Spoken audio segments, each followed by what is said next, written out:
Showtime! You are live. Good morning, good morning, good morning. Lots of chat. We're going to get to it. Terry, sorry. Good morning. Okay, live. Terry, sorry. Yes. Thank you for sharing with us. Thank you for being here with us today. Are you all right, bud? I know what it's like. I lost my mom.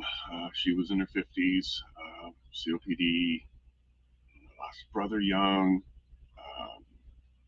Sorry, Terry. If you want to get offline and chat or something, I'll totally do that with you. If you want to get online and chat, totally do that with you. Let me know what you say. Good morning, Prairie.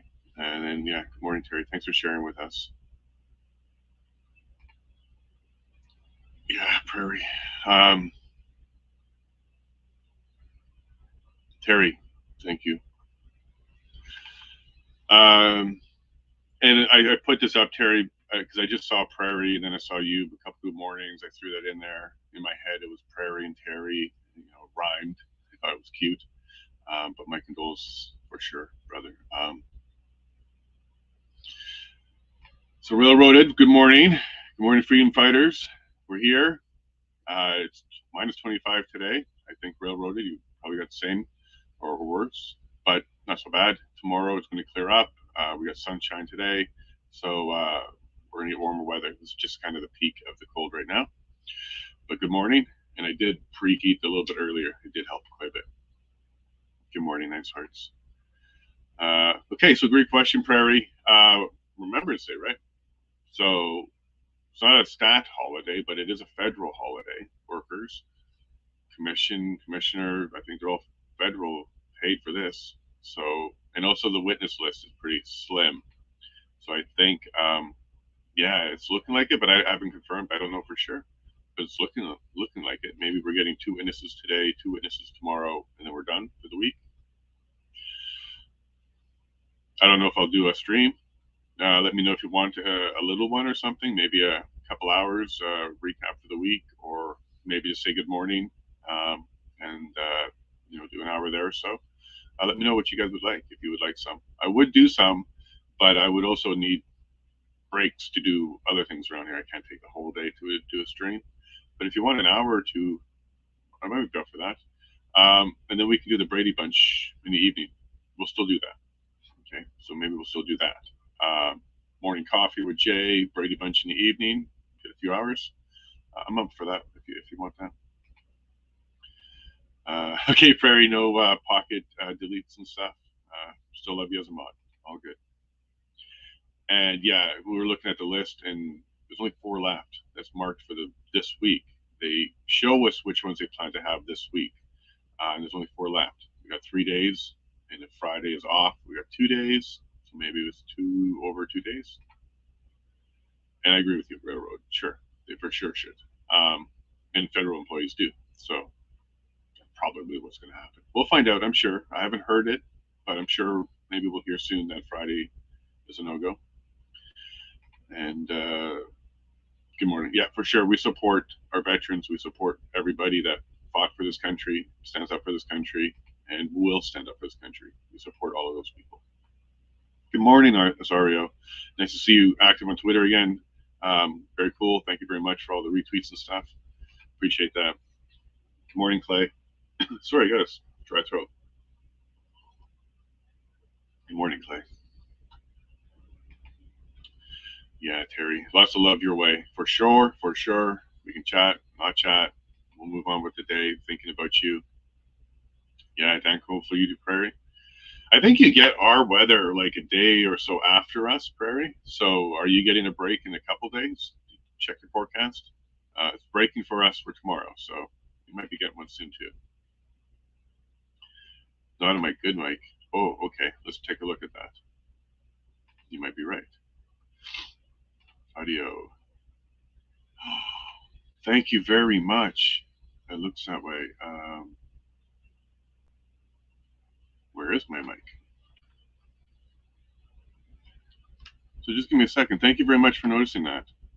It does appear so. Let me reset some USB here.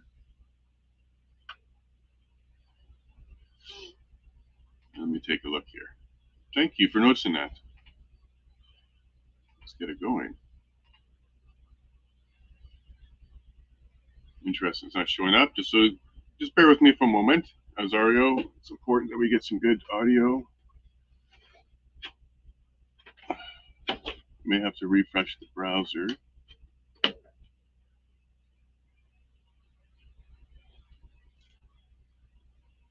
I'm not hearing the USB sound. We're gonna have audio issues this morning. Okay, well, we got a few minutes to work this out. So thank you, Azario. We're gonna figure this out. We'll see if it's died on us.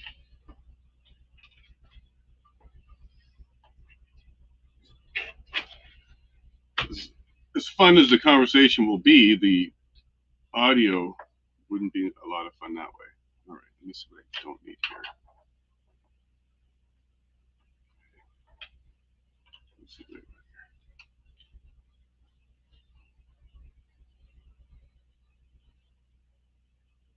here. Ooh, I'm not getting good sounds on the audio here. The microphone may have died on me, folks. Give me a second. Can you do me a favor? The headset in the shed. It's on the left side, down by the bag. You'll find the headset there. Okay, so we're going to be going to. It's here. It's here. We found it. It's working. Okay, there we go. There we go. Tell me we're good. Tell me we're good.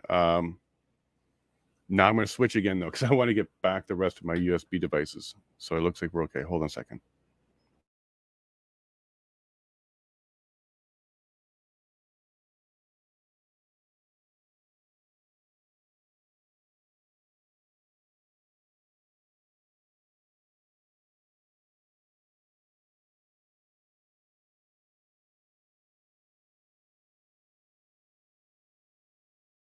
And there. How does that sound? Looks like we're good. Okay. So it says I'm on the right microphone now. Let me know if I need to go up or down with the volume because I moved my thing. But it is showing up now. Let me go. We're good to go, says Railroaded. Perfect, perfect, perfect. Everybody's giving thumbs up. Thank you, Azario. Thank you, team. Go team. Whew. And maybe it was too cold for a bit. It just wasn't there. Thank you all very much for supporting me on that one. Sorry to hear, Terry. Yep. Azario, thank you very much for letting me know. Good morning, Lisa. Have we had you before? Yeah, Terry, we're very sorry. And then credit to Azario. So, catching up in the messages here. So sorry to hear, yeah, Terry. And if you do want to talk, I'll happily have you on. We can talk about how wonderful your brother was and whatever. Or we'll move on with our day and we can talk later. Save it for the Brady Bunch at the end of the day on Friday. We're here for you, buddy. Whatever works for you. Okay, the stream just came on. Let me get that set up.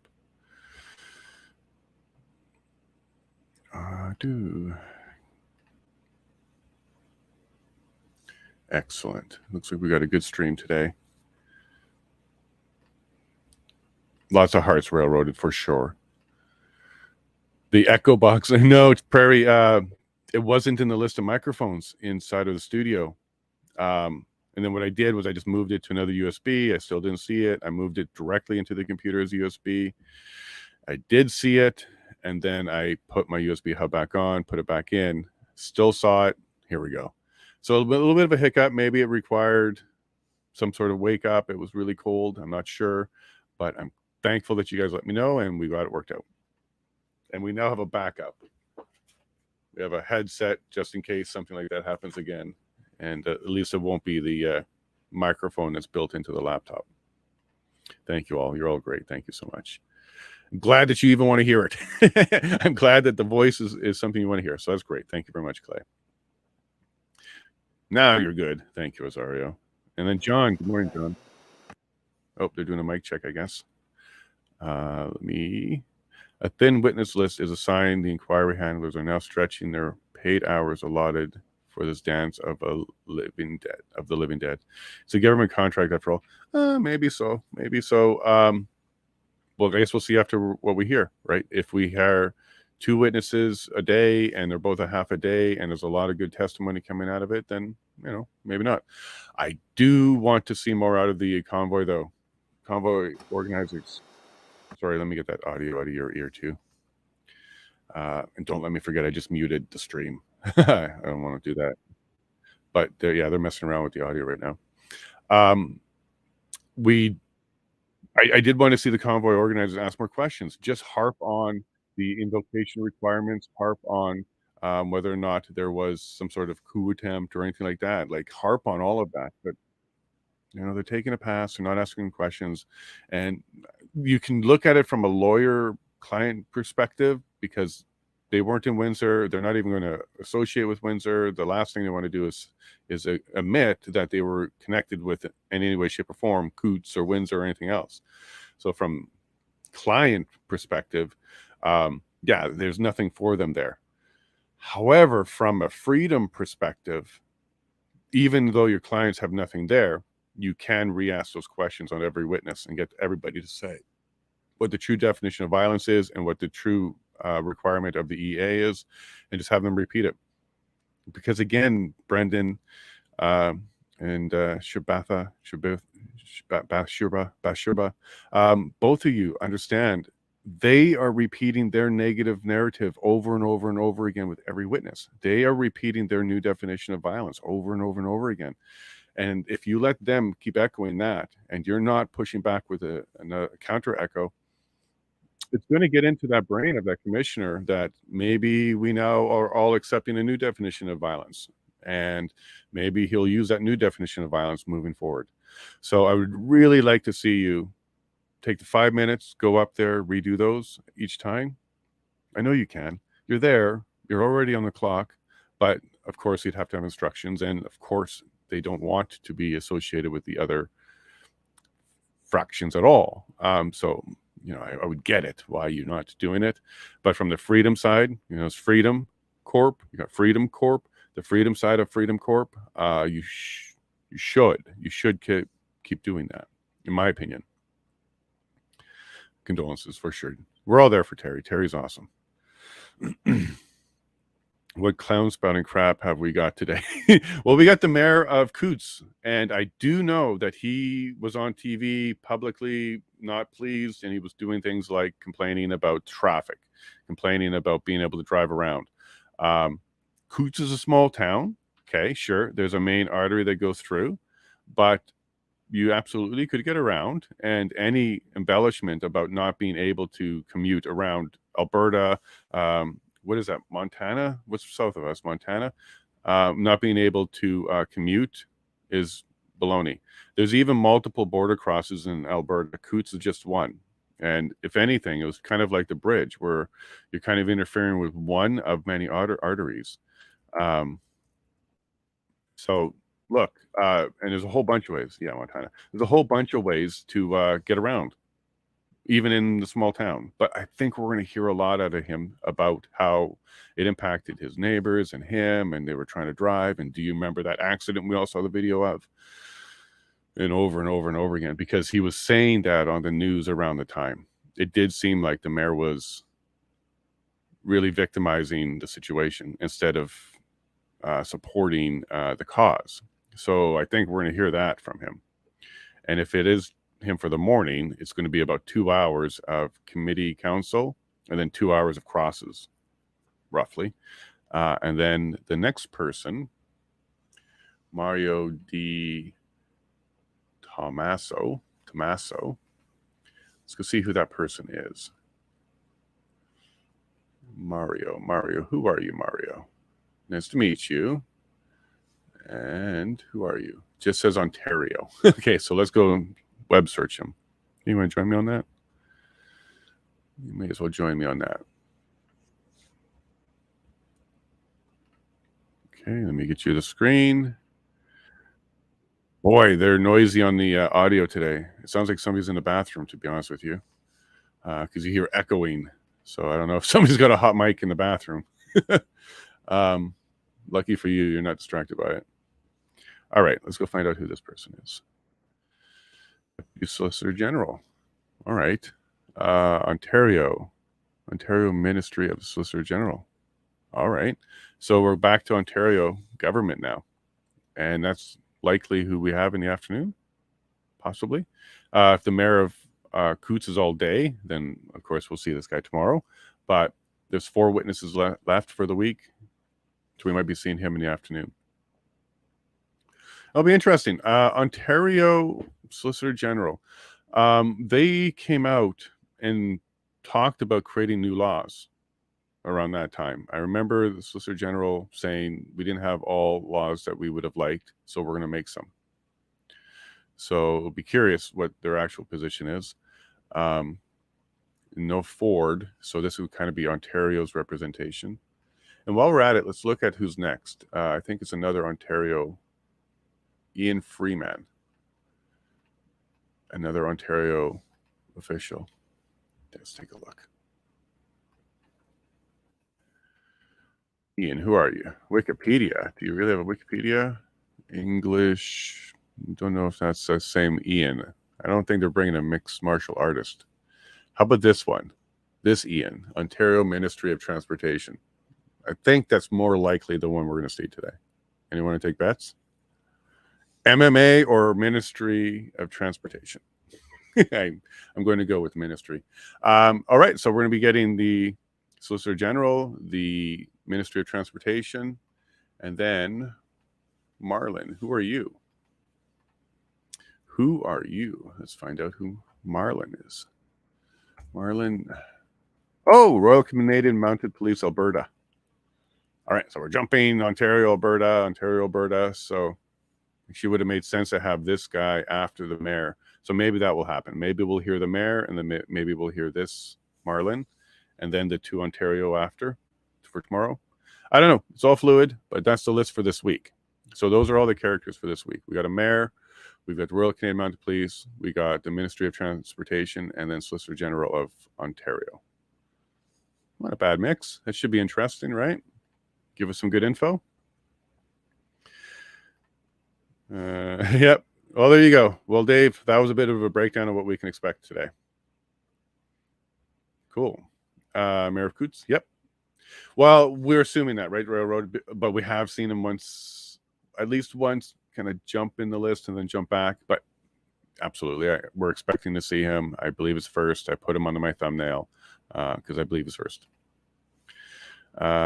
They will try to eventually make it eligible to protest with a vehicle, illegal to protest with a vehicle. I don't know how they would define that, protest with a vehicle. I think you're onto something though, Dave. They may. I don't know though, because how would you define it? Why do you have to protest on foot only? Why? That's not what the charter says either. What's wrong with parades? What is wrong with convoys? But I think you're right, Dave, because you brought this up yesterday too, that they were likely going to put in things that they likely wanted to put in things that would violate the charter. So you mentioned possibly age restricting, so no kids. I'm sure they would want to do that. And restricted with no vehicles. I'm sure they would want to do that. But those would be charter violations because the charter does not say you're restricted that way. It just says peaceful. So as long as your vehicle's peaceful, as long as your child is peaceful, no restriction. So I think you're onto something, Dave. I think you are in the stream of what they would want, but it's going to be tough for them to try and pull that off. They could do things like block streets so the vehicles can't get over there, but they wouldn't be able to pass some sort of statute that says no vehicles allowed. Like, I don't think we could end up with a protest act, like something that's an act that says here are the limits for protesting, and because you can't violate the charter. So the first line would say, in violation of the charter, we want to do this, and right there, it'll be struck down on the first test. So I'm not sure how that would work, but I don't think you're wrong. And they may try other ways to kind of do that, like blocking the roads so the cars can't even get there. Independent journalists, can you follow on Twitter? They announced Mayor of Coutts set to testify. Say I'm here. I am followed on it. I don't look at them every day. So Railroad, that's a great advice. I'll check that each time I'm making my thumbnail. Then I'll go to their Twitter and see what they're saying there. I do know last time I went to the Twitter, it was very rare. Like they weren't using it a lot. So thank you for the tip. I'll keep going back to that. Because yeah, I am following them. I do tweet to them a lot.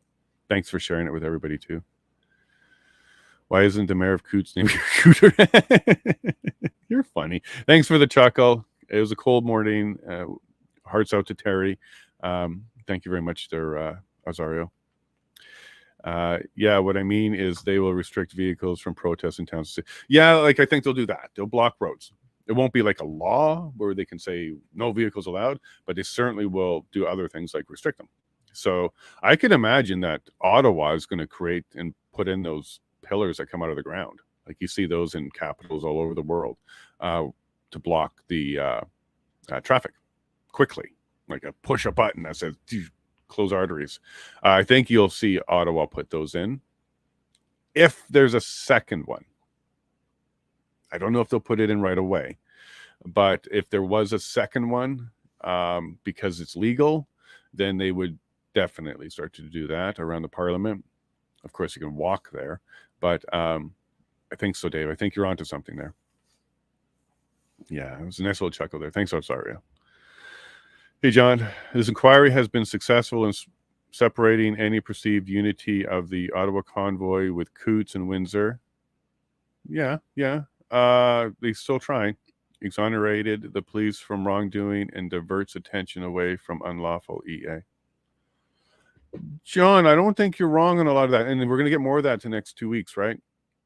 I think we're going to get a lot more of that the next 2 weeks. And then capped off with the ministers and the Prime Minister talking about how they were pretty sure that Canada was about to collapse. They're not going to say under their leadership, because that's what it was. But John, I think you're right. That's why I'm struggling with this one.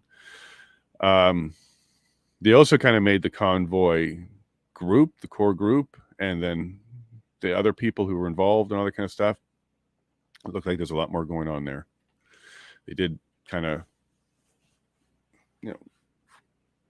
get in that narrative a little bit. All right, so I don't think the government. Let me think about this one. Where I'm going to go with this one. So if Coutts comes out and says, hey, we didn't like it and it was a horrible thing for us, and then if the Solicitor General of Ontario comes out and says, hey, we definitely needed more laws because this was a type of unlawfulness we couldn't handle, if the Ministry of Transportation comes out and says, here's all the different blocks and here's how the arteries were horrible for us and it was really bad for us, and then the RCMP of Alberta comes out and says, yeah, we thought we were going to be murdered and this is what we're dealing with out there. Well, that's going to be 4 witnesses in a row, really harping on the government narrative with very little to actually add to the whole freedom side of things. How like, is Marco one of the last people that we're going to see that's going to be helpful to the freedom? Because he was a protester. He was the counselor in the area, and he was pro-freedom. Now, if Jim's not pro-freedom, and then the rest are definitely not going to be pro-freedom. They're government and RCMP.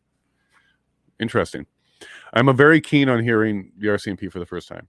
This is our first time hearing from one of them, right? We're going to hear from many more. There's a whole bunch of them on the list. But this is the first time of hearing from the RCMP. And are they going to be talking about CSIS and the bad info? Are they going to admit that OPP had better info? I'm curious. So, John, I think we're going to have a much better idea of where this is going at the end of this week. And maybe if there is no stream on Friday, maybe that's what we'll do, John. We'll spend some time on Friday recapping this week, because I think we'll have a much better idea of where we're headed after that. I think you're right, though, John.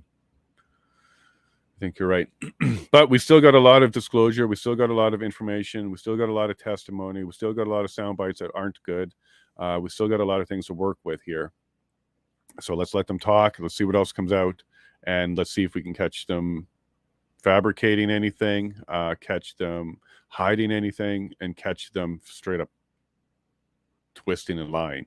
I'm sure we will on all three of those. So let's keep that silver lining in mind, that we are here for the disclosure, not really here for the determination. We're very interested in the report and the recommendations, but even them, we have zero control over what the government will or will not do with them. Again, so I still want to keep that silver lining going, John. We're still getting a lot of information out of them, and I do like some of it. I think it's going to help, especially when we get power of the House next. Oh, by the way, I did look at the U.S. stuff. It looks like it's still up in the air, right? Not necessarily big red wave. Fetterman won. I think that means that the candidate doesn't matter. God bless him. He had a stroke. This is an issue. People take that stuff seriously, and it should be. But it also disqualifies you from public office. This is, I think, evidence that there is no real desire to get the best candidate in, and that's the scariest part of the democracy right now, is their voting colors. As basic as it gets, as immature and juvenile as it gets, you vote by color. That's very scary. And when you see somebody who's obviously, God bless him, he needs to be taken care of, but he's not capable of handling the job. Like, there's a 25th Amendment in the U.S. for mental capacity. I don't know if that goes all the way to senators or not, or if it's just federal or whatever. But clearly, this is going to be a failure of it. Replace it with another candidate. Why is the candidate not the person you're voting for? That's the scary part of what I'm seeing there. There's a little bit more red, right? And the days aren't over yet. So we'll see. Good morning, Barbara. Big cards for Barbara. Hey, Dave. Coutts is going to bring in law against farm vehicles on roads unless specifically being used for farming. Not just Coutts, Dave. Windsor, too. Windsor was complaining about farm equipment. And you're right. But remember, traffic is provincial. So Alberta would want to have to do that. Traffic is provincial. So we'll see. But definitely it looks like Ontario might, because that was one thing they complained about for Windsor. They didn't have anything under the Ontario Traffic Act to address farm equipment. It became one of those unknowns for them, because it's kind of between the barrier of like traffic and industrial farming commercial. Like, it's not really, it's in the gray area, and that's why it was a challenge, I guess, for them to know whether or not they could move or touch or do anything with that. But at least in Alberta, they destroyed 3 excavators, so there's that. But Dave, you might be right on that one too. And Dave, you really got a nose on the new laws that you think they want. I think you're right about quite a few of them. If doing things on Friday, please consider the Remembrance Day ceremonies for sure. 11 a.m. across the nation, and save lives till after that's all done. Yeah, maybe what we'll do is we'll just do an evening one, and that's it. We'll just do the evening one that turns into the Brady Bunch, and maybe that's what we'll do. Maybe we'll all take the day, remember, honor, and then we'll come back later and then do something for, I don't know, 4 hours at the end of the day or something. We'll get together and all chat, do the Brady Bunch thing. But railroad for sure. And if we were on a stream, or if there was a stream going, we would pause. We would pause. All right, so they now have the video going. Let me bring that back in for you. Here it is. Let's keep it tiny. Audio looks good. Audio looks good. Okay, we're queued up. But yes, railroaded. We'll do that. I think a live is fine. Just do the minute. Yeah, so exactly, Perry. If we do end up having a stream, not likely, but if we do, then that's exactly what we would do. We would certainly honor our fallen and our heroes. They do the 400 series highways. 400 series is OPP. No farm vehicles allowed under the Highway Traffic Act. No farm vehicles. Are you sure about that, Osorio?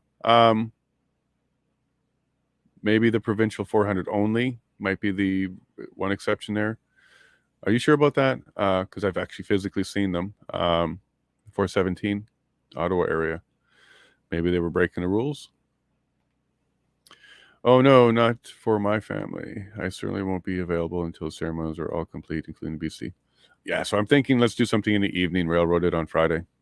That's not, if this is off, we'll do that. We won't have anything in the morning. We'll honor the fallen, and we'll talk in the evening. Well, evening for Eastern Standard Time. So maybe, I don't know, you let me know what time you would like it to be, but I got to end around 7 my time. So 9 Eastern. So backdate that. Order allowed. 5 o'clock. Okay, here you go. Enjoy the morning. Should be the mayor. The Public Order Emergency Commission is now in session. La commission sur l'état d'urgence est maintenant ouverte. Good morning. Bonjour. Okay, so we have a new witness, I expect, this morning. Who's on for the commission?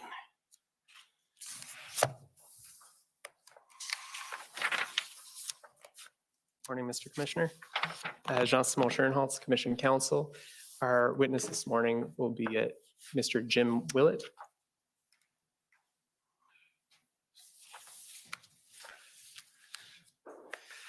Morning, Mayor.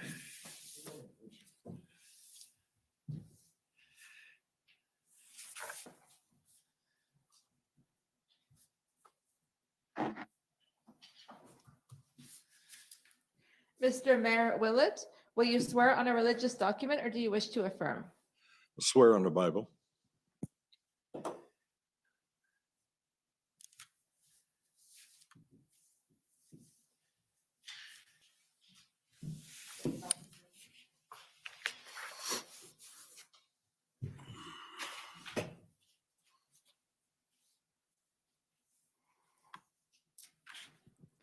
For the record, please state your full name and spell it out. My full name is Jimmy Willett, Jimmy Willett. Do you swear that the evidence to be given by you to this commission shall be the truth, the whole truth, and nothing but the truth, so help you God? I do so swear. Thank you.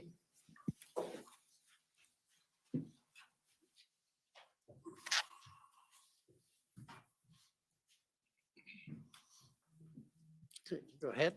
Good morning, Mayor Willett. Good morning. So I understand that you're the mayor of Coutts, Alberta, That's correct. and you've been a resident of Coutts since 2013 That's correct. and a councillor for the past 5 years Yes. and mayor for 4 years now. Yes. Okay.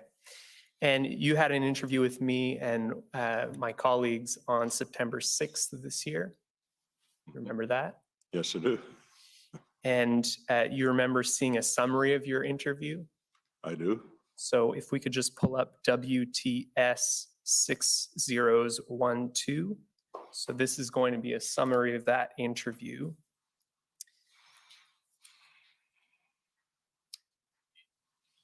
You had an opportunity to review this summary, correct? I did, yes. Okay. And I understand that you have a clarification to your summary this morning. I do. When we talk about the police presence in the village, I mentioned the fact that there were around 6 police cars I saw the first day. And then the next mention I made of police was when the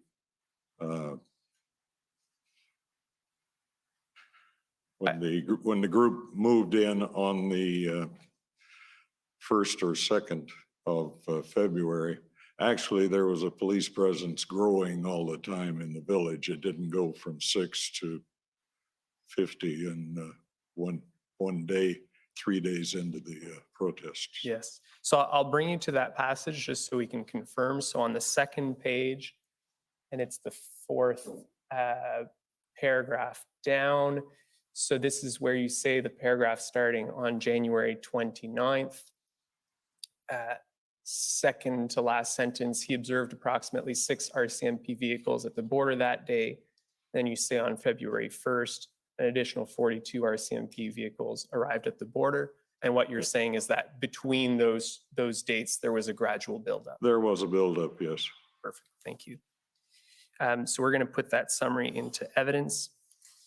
Now I understand, Mr. Mayor, that you live about 4 blocks from the border and 3 blocks from where the protest was occurring. Is that about right?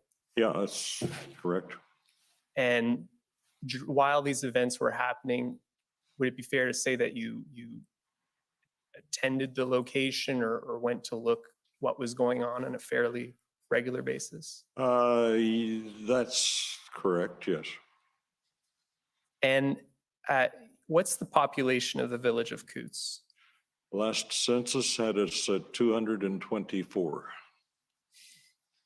And I understand that the village's amenities include a convenience store, a restaurant, bank, but that a number of the other services that residents would use would be found in Milk River. Is that correct?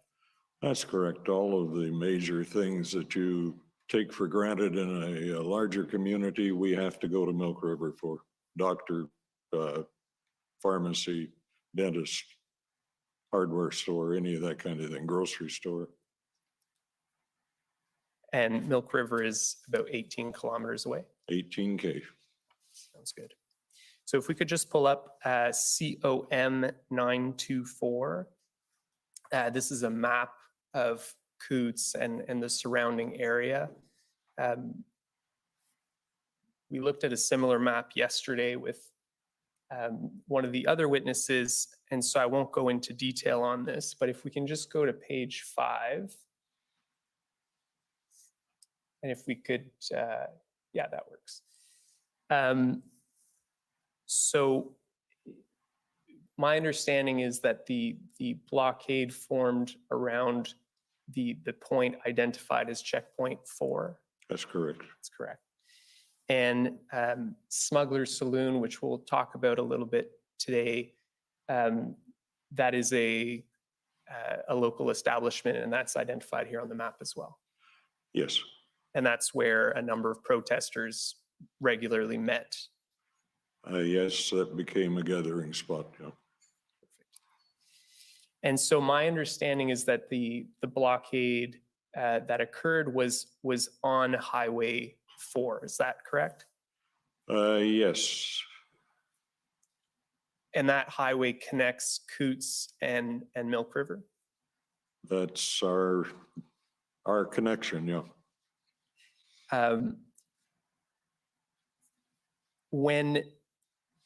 And I know things may have fluctuated during this period, but when the blockade was blocking both lanes of traffic, was it preventing Coutts residents from traveling to Milk River? Yes, it was. And would it have also been preventing traffic flow from the border, coming out from the border? Well, yes, yes, And any traffic south to the border? yes. Okay. Now, I also understand that there was some kind of route, and I'm hoping you can explain this to us, some kind of alternative route available through what I think you referred to as Patty Jo's field or something like that. It was actually her yard. I wasn't there when all of this part of the world was developed, but when the highway was turned into a 4-lane major thoroughfare, things changed. An access road runs along to the south of that highway and ends at a farm there. Local family rented the farm. Then they continued their road around their house, and it connected to the street at, I forget what that is, 4th Street, I think, in Coutts. And with permission, ordinarily, you'd let Patty Jo know that you wanted to take a load or whatever that way to miss the scales. Can I say that? That you were going to be going through her yard, and you'd drive through their yard, and that was an alternate route, as it were. It suddenly began carrying a whole lot of traffic, and they got got to the point where they couldn't use their home, really. And so how is that route being used during January and February of this year when there was a full blockade on the highway? What did it allow traffic to do? Well, it allowed you to miss the blockade, and you could go up to close to the rail crossing. I don't know, there's a county road there, and it goes out onto the highway just at the rail crossing around the curve from what we're looking at here. And so it allowed people to drive through there and miss the blockade and go on up to Milk River. And so would it allow traffic coming from the border to circumvent the blockade and go all the way up to Milk River? It would have, except it's not really a truck route. And if somebody came in driving, there's no reason that they couldn't have cut through Coutts and then through Patty Joe's place. But you'd have to know, if you're local, you know. And yeah, but you could get around. Yeah. And I assume the same is true for any Coutts residents trying to get to Milk River. They could have also used that route had they known. Yeah, everybody knew it was there and you could go that way. And are you aware of whether RCMP was redirecting any traffic through that route? Yes, they did. We talked, I talked with Curtis, Corporal Curtis Peters, who was my contact, and let him know about the road. He wanted to, they made some communication, and what we wound up doing, what they wound up doing was making a square. The ground was frozen, and so they were able to run straight ahead from the street, make a right at the end of Patty Joe's property and go down that way, so you didn't have to go through her yard. And so it became an unofficial exit point. In fact, they took trucks through there later.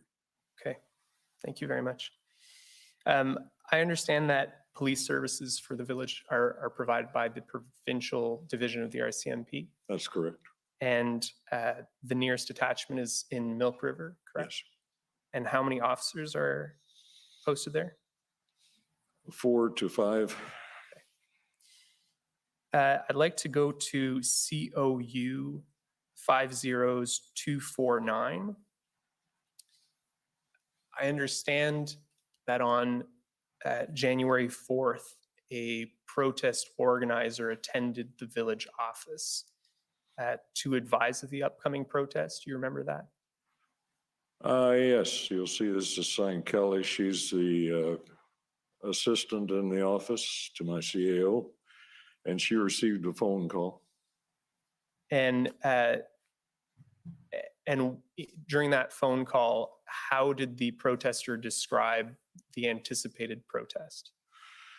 They were just giving us a heads up that they were going to be coming and doing a slow roll around the entrance to the country.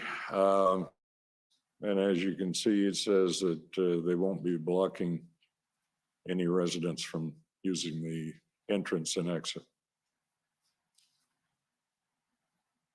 If we can go to COU 401515. So I understand from your witness statement that on social media a little bit later, around the 27th, I think you said, you saw a post suggest there would be an attempt to block the border. Yes. Correct? Is this the post that you saw? Yes, it is. Okay.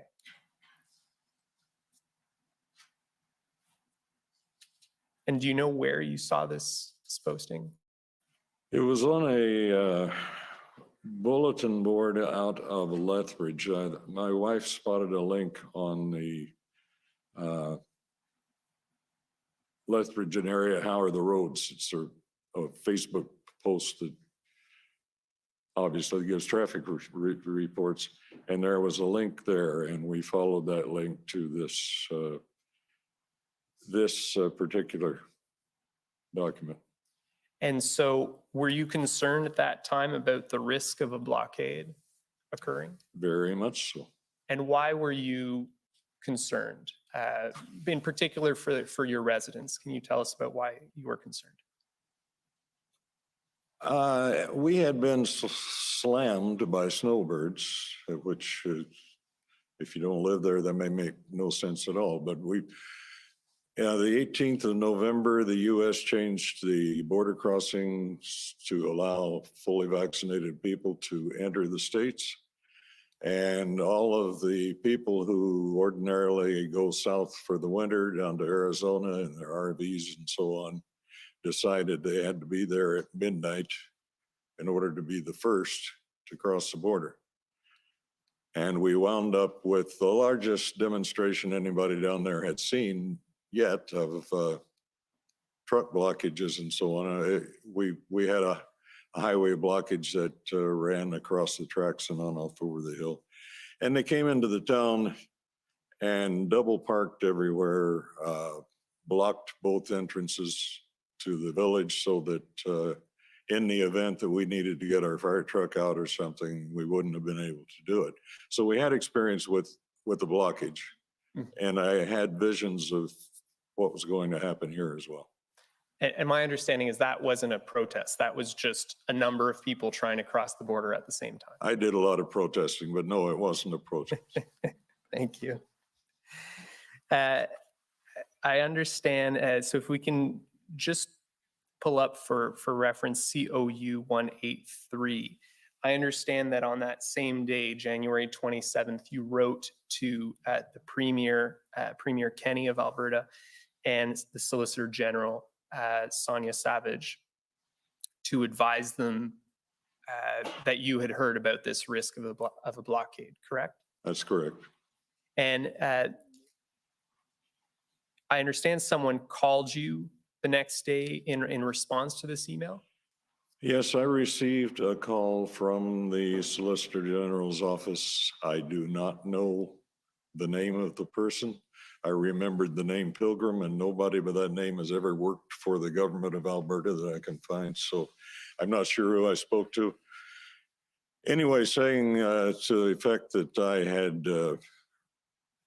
woken everybody up around there, that they had been in contact then with the police of all flavors, and they were going to RCMPs on top of it, and we got it under control, basically. It's what I remember.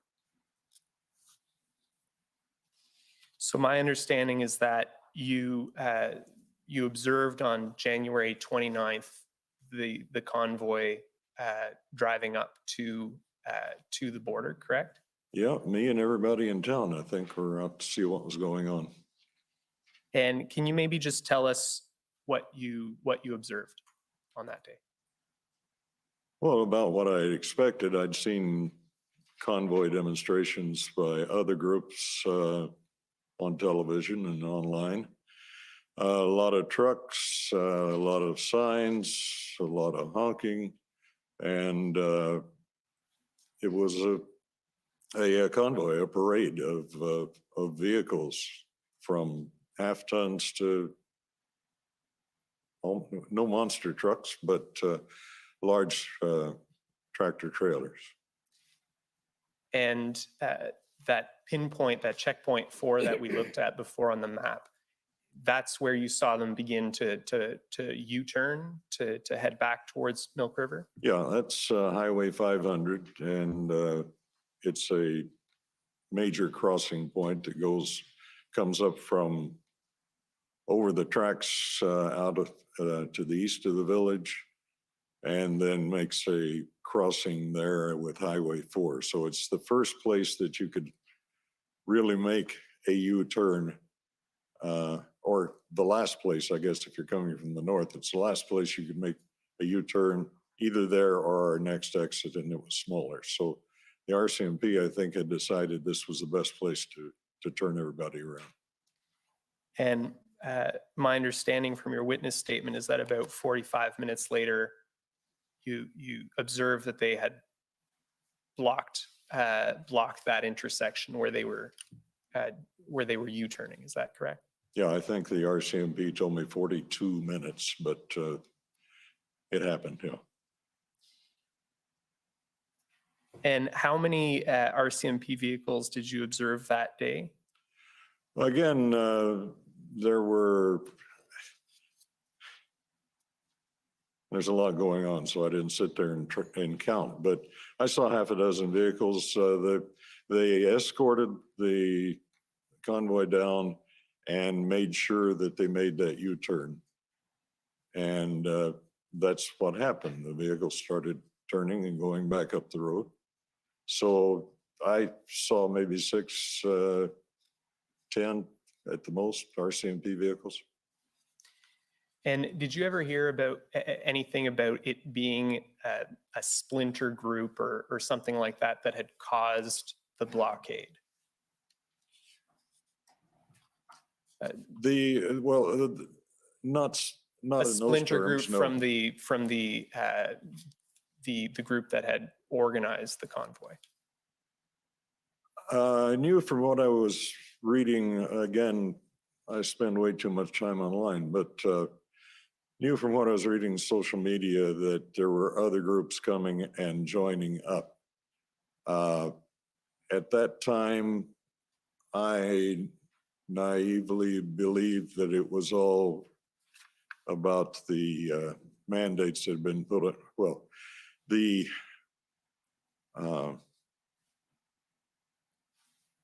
removal of the, you'll have to forgive me, I do this once in a while.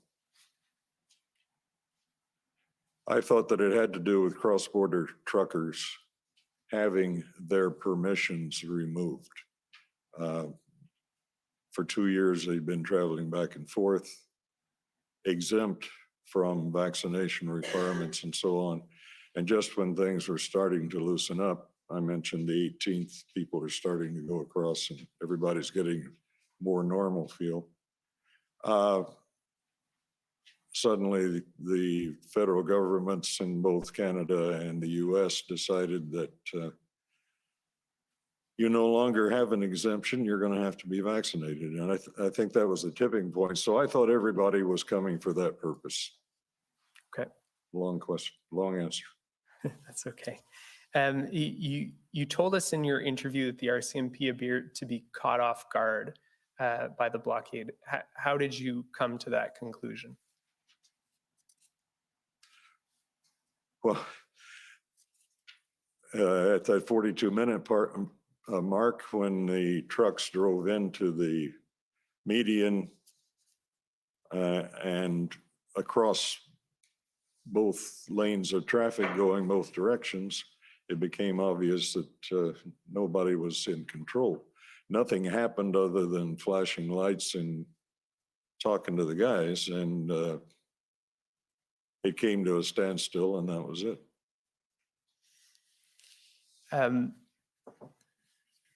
Mr. Van Hugenbos yesterday told us that on January 31st, the protesters let some commercial vehicles through, commercial vehicles that had been waiting at the blockade since the time it had become blockaded. Are you aware of that, of commercial vehicles being let through on the 31st? Yes. I have a vantage point in my house where I can see what's going on the highway. And we had been worried about these people sitting there, their loads, the refrigerated trucks, and observed them going along, talking to them, and some of the vehicles being let to leave. Thank you.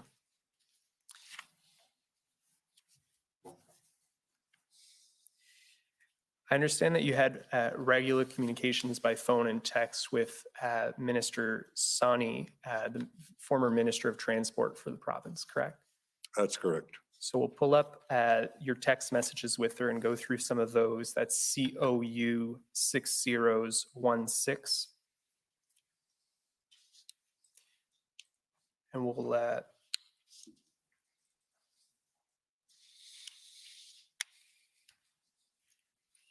Start on the second page, I believe.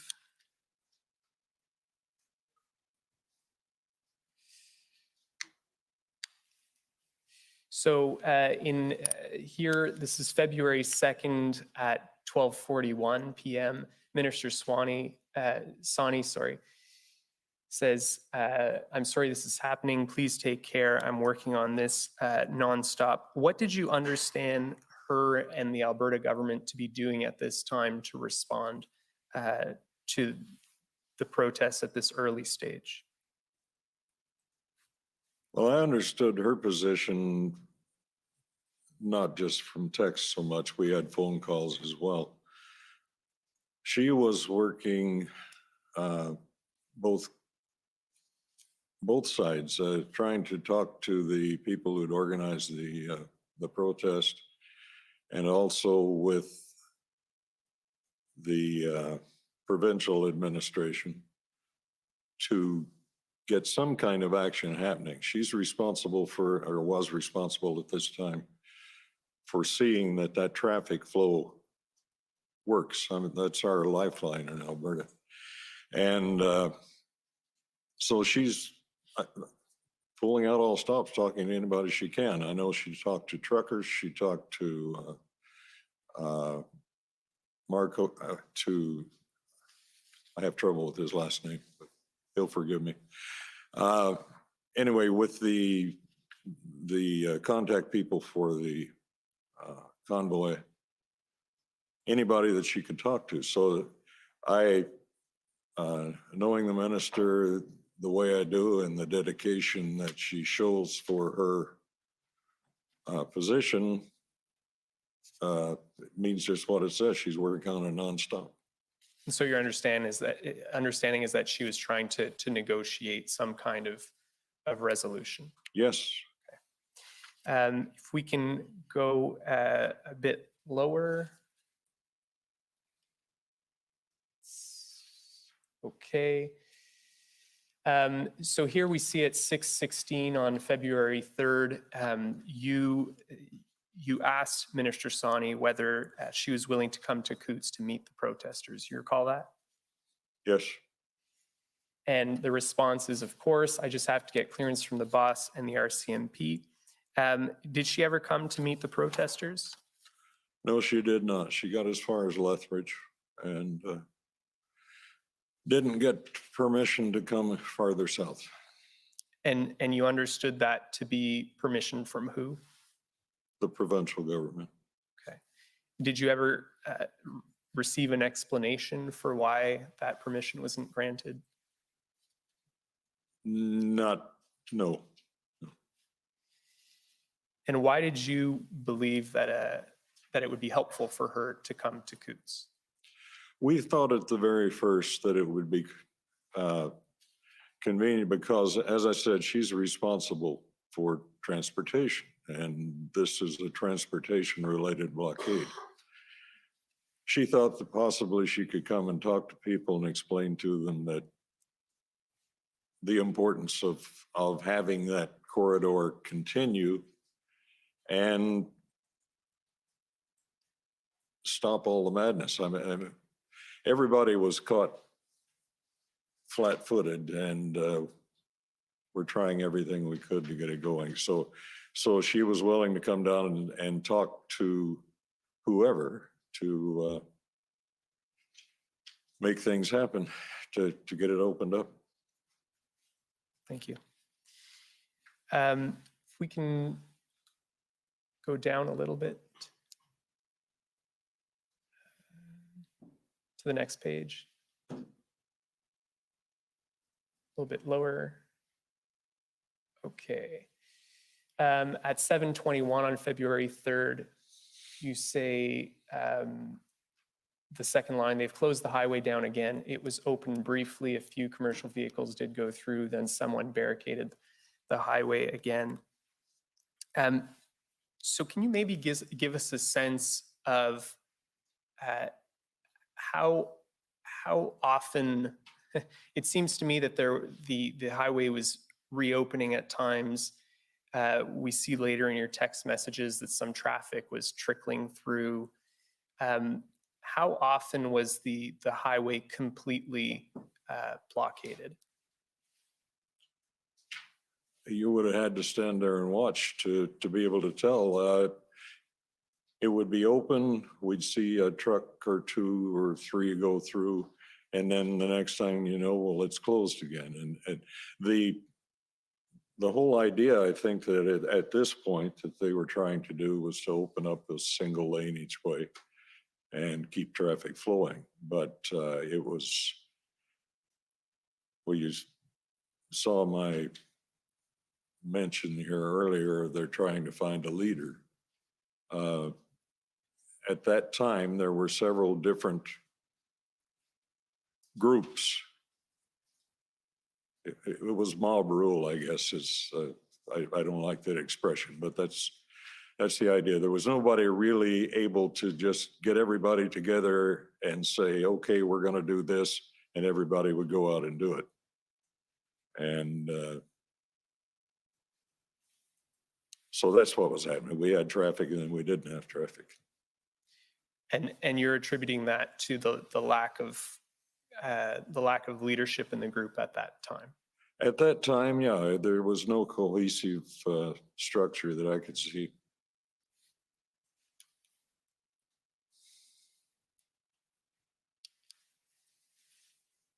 And I think if you go down a little bit more, you'll see those comments that you just mentioned, still some mob rule going on, hoping they have an established command structure soon.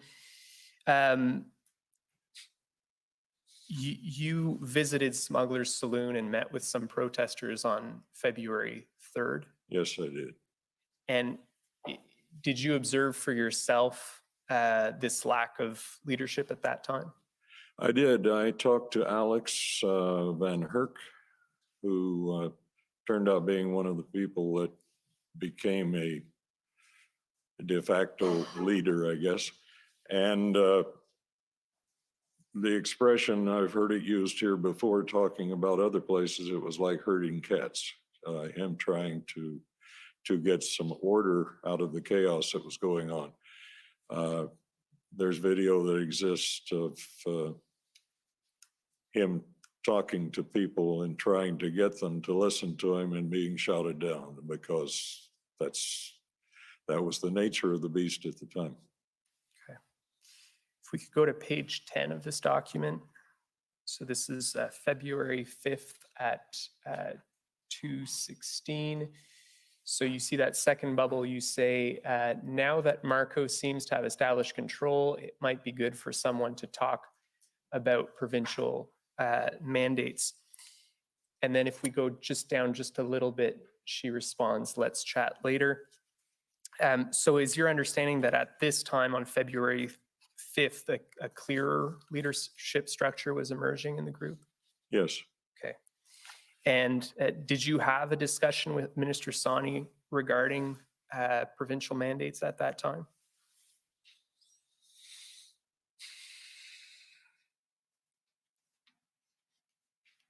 It's quite possible. We had phone calls in here, but you've seen how good my memory is. I know we talked about it from time to time, what could be done and what was being done. But I'm under oath and I can't say for sure. Okay, thank you.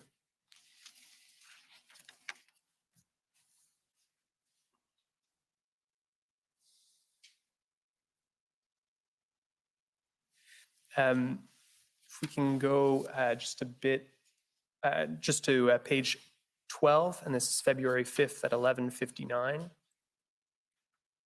So just a bit lower till we get to 11:59. There we go. Here you tell Minister Sawney the messaging to the protesters needs to be controlled better. There seems to be conflicting messages being circulated as true. You recall that? Yes. And what was the problem with the messaging at that time as you understood it? The feeling that I was getting was that someone was building up hopes that things are going to happen on a provincial level very quickly. And the premier is going to announce that all the mandates are off. We knew government doesn't work that quickly. Premier Kenney was, the old expression, caught between a rock and a hard place. He's definitely there because, well, we know all the stuff that goes on. He was working to remove as many mandates as possible, as quickly as possible. But a lot of these people were being told that there was going to be a caucus meeting and they were going to drop all the mandates. And don't know where that came from exactly.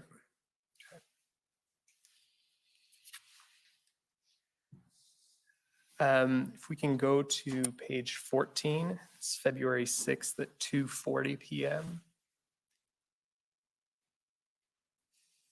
So you say that you talked to Mayor Fader, and I believe that's the mayor of Fort McLeod, is that That's right? correct. And Glenn Motz, who's a federal MP, correct? He's our MP for that, yeah, for that writing. And you say you talked to them about Marco. Marco was not in favor of the illegal action and has been working to move toward a legal protest. And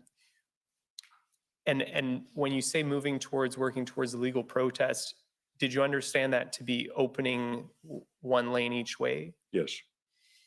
And were those efforts successful?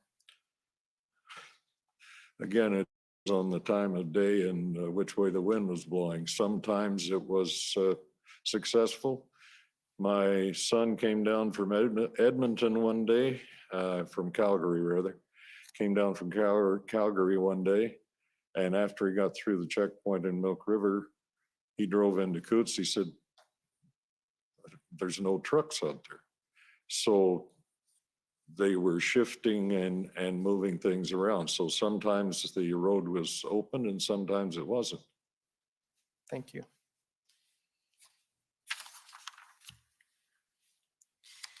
If we can go to page 15, February 7th at 10:20. I believe it's at the bottom of the page.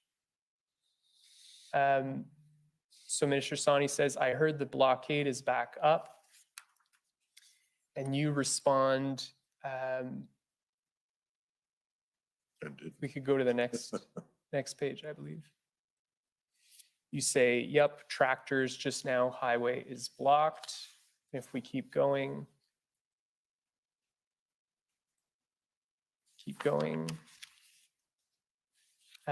She says, I guess they were hoping for an announcement today.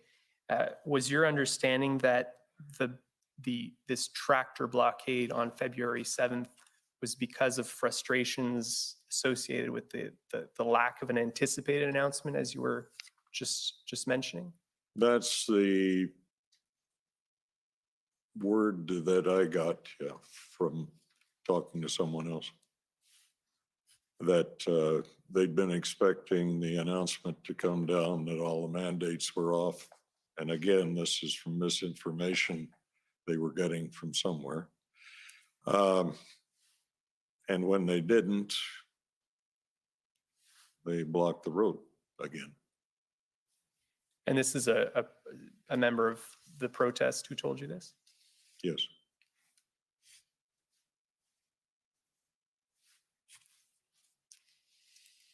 So the next day on February 8th, Premier Kenney announced a plan for the gradual easing of pandemic-related health orders. Did that have any impact on the blockade? Not by then. As I said, they had been told and led to believe that everything was going to come off, and obviously it didn't. And so those people who chose not to understand how government works decided they're going to show us. So blocked it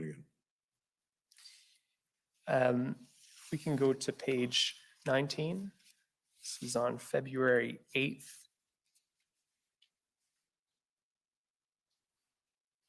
We can go down a little bit. Down a bit more. So you say need access to some land, no construction. And then on page 20, if we can skip down, Minister Sani says, I'm glad we could help you out with the land parcel.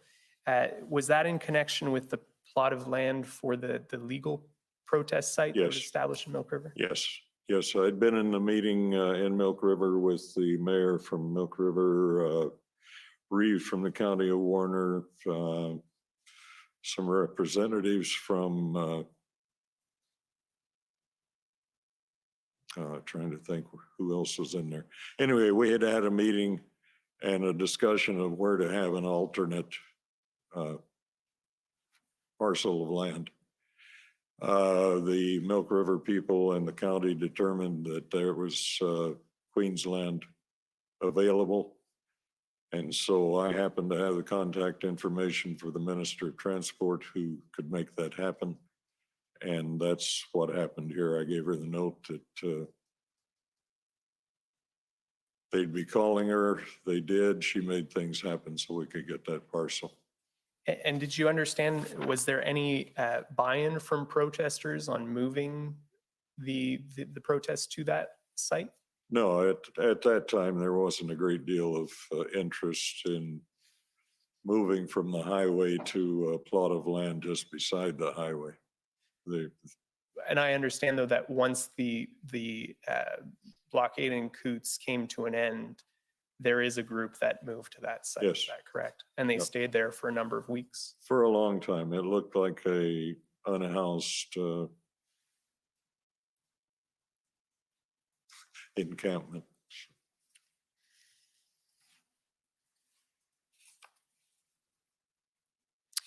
So let's go to page 26, February 14th at 12:42 p.m.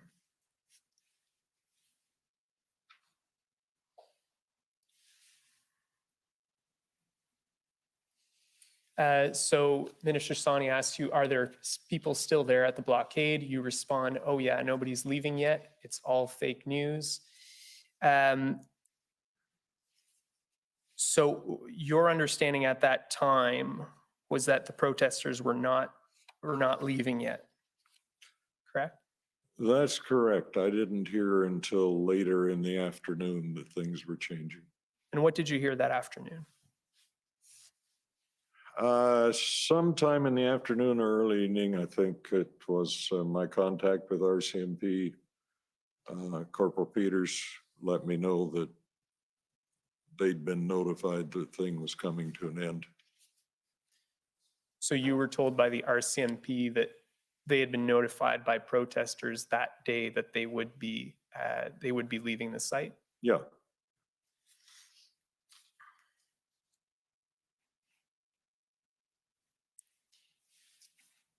And I understand you had a conversation with Mr. Jory Evans, who was a protester, about that Yes. as well.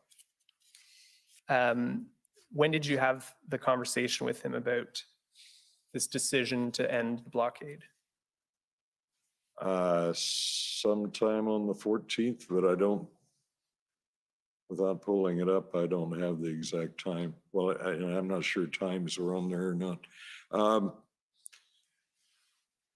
Yeah, we were in contact quite a bit that day.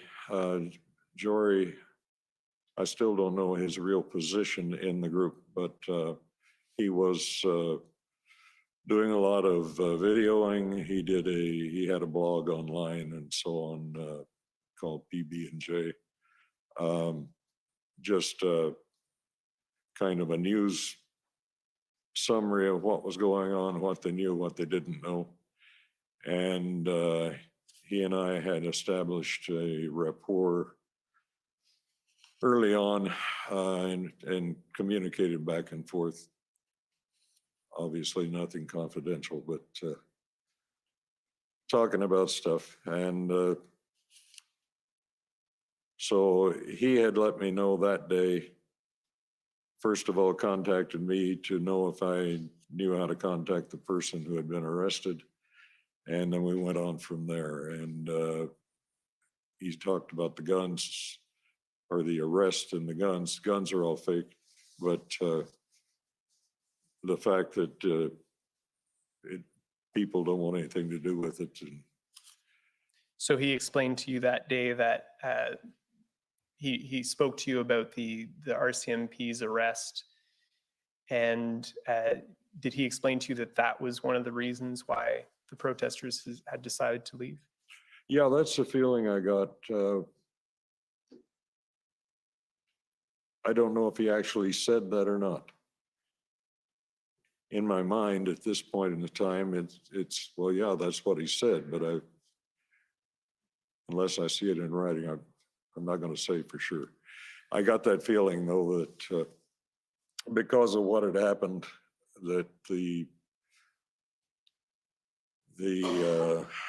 mood in the crowd had changed and they were going to depart. So. Okay. And was your understanding that the agreement was that they would, or that their intention was to leave the next morning? Yes.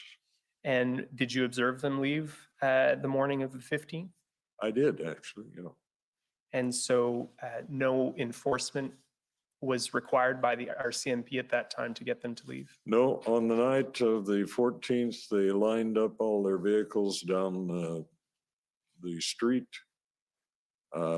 We have a auction firm out there called Ritchie Brothers that auction off from time to time a lot of agricultural equipment. And I said it looked like the biggest sale that Ritchie Brothers ever had because they were all lined up down the street. And it was mostly tractors. At that point, there weren't a lot of trucks around. But anyway, they lined up down the street on the 14th, and I received the word they're going to go at 10, and 10 o'clock they were gone. Well, they left. And so you're not aware of any enforcement powers available under the Emergencies Act being used to clear the blockade then? No, that had nothing to do with it.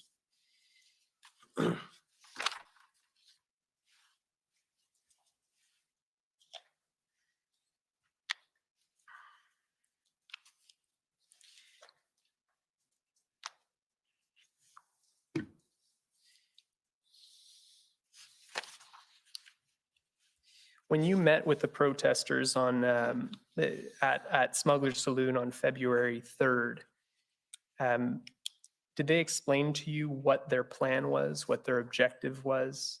No, there was no, I talked to Alex briefly in the back room, just off the main floor there. And I've never seen a man look so haggard and beat as he did at that time. I don't know if I got there just after he had tried to talk to people. Marco says he was there, but Marco was avoiding me. So anyway, he's on video talking about we should, as one, leave and getting shouted down. So I don't know if I talked to him just after that or not, but no, there was no, I've talked so long, I forgot the question. I was asking you about February 3rd when you Yeah. attended the Smuggler's Saloon. Did you get a sense that they had an exit strategy? Oh, at that time, no. No, the feeling that I got was from talking to a couple of other people in the crowd was, no, we're here till mandates are off. That was.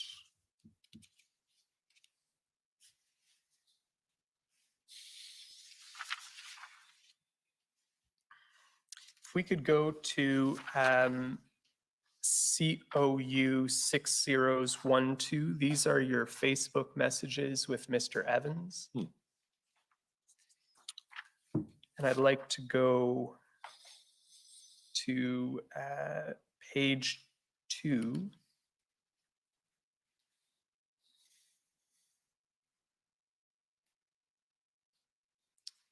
And go down a little bit.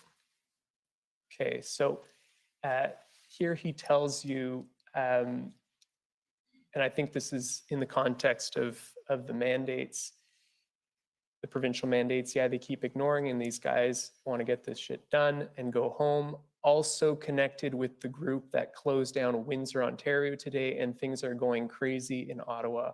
So it adds flames to that fire over there.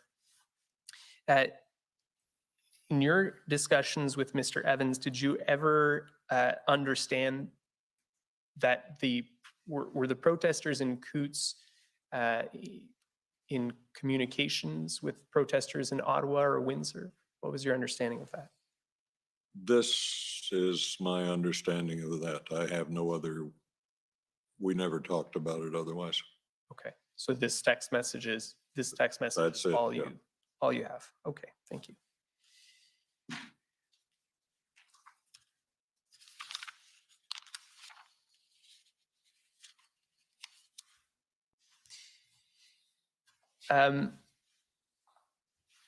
I understand that Mr. Evans told you about concerns he had with respect to more extreme elements participating in the protest. Can you tell us about that?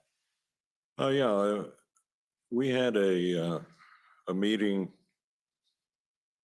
where I talked for quite a bit, for 45 minutes or so. And one of the things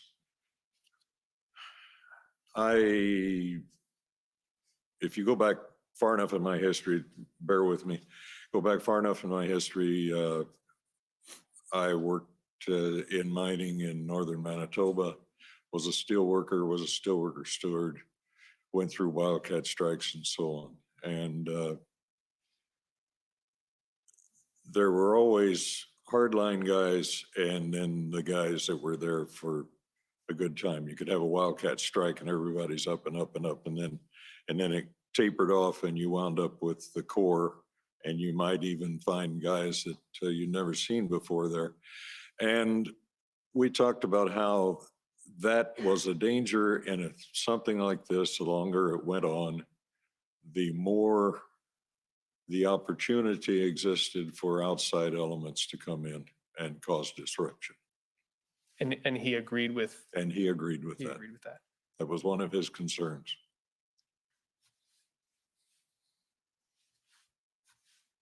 Did you yourself observe the nature of the protest changing over time? The mood changed. I talked about somewhere it being almost like a big community meeting of all the farmers in the area. And this was, don't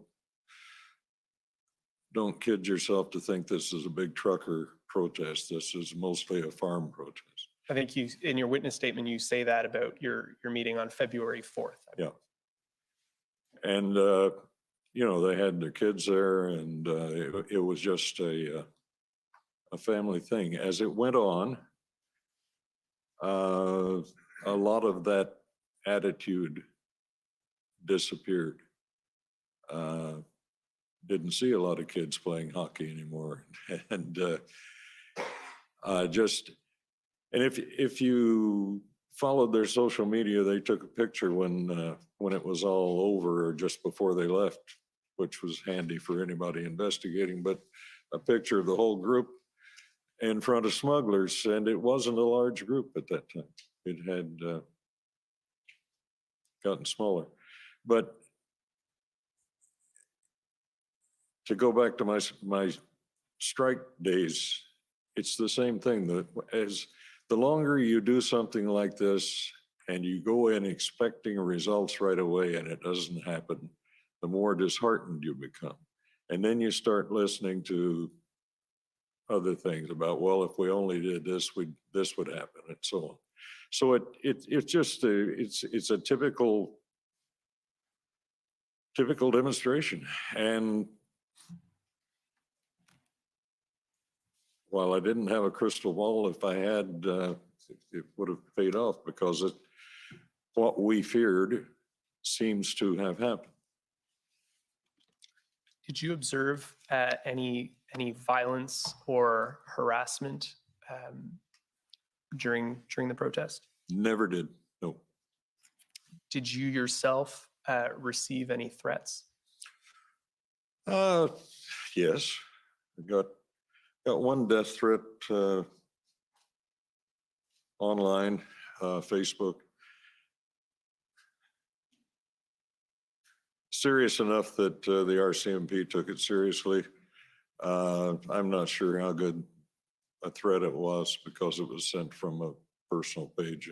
But anyway, it was a death threat, and I received calls. Everybody gets phone calls. Just the phone and hang up, or phone and, yeah, you thought you wanted to be mayor, you know, and click. That kind of stuff. I had people out front taking pictures of my house, and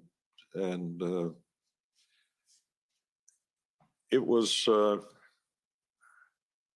first time I've done this, so it was a little nerve-wracking. Thank you. Did you ever observe any weapons yourself around that time in Coutts? No, we didn't. Some of the protesters were staying in the motel across the road from where I live, and we saw from time to time them moving heavy hockey bags, and my wife said, "It's guns," but we we had no weapons that I ever witnessed. Did you ever hear anything about efforts by protesters to dissuade tow truck drivers from assisting the RCMP?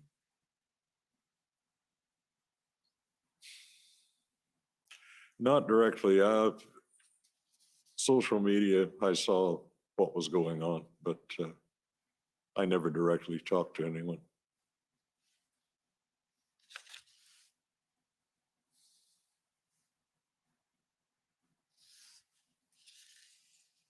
Did you ever have any discussions with CBFC officials about the protest? Never did.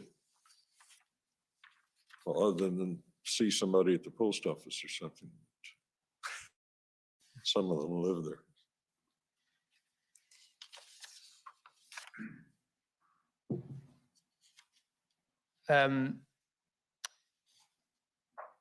I understand that the RCMP attended a village council meeting on February 8th. And in your summary, you state that they described their responses, building the airplane while you're flying it. What did you understand those comments to be referring to? Well, just the way it sounds. As I said, we all got caught flat-footed. Nobody had expected this to happen. And I'm not sure of his rank, but anyway, the answer to the question was, we're building the airplane as we're flying it. We're making it up as we go along. We've got tactics and we're trying them, and if they don't work, we try something else until we find out how it works. It was an education, I guess, for everyone. Thank you. In the short time we have left, I'd just like to talk about the impact on the village and its residents. In the summary, you say that the blockade greatly disrupted everyday life for Coutts residents. Could you maybe explain to us in what ways? I have done a mental survey, and I think I had about a 70-30 split in the village, the 30 on my side and the 70 supporting the protest, regardless of what it meant.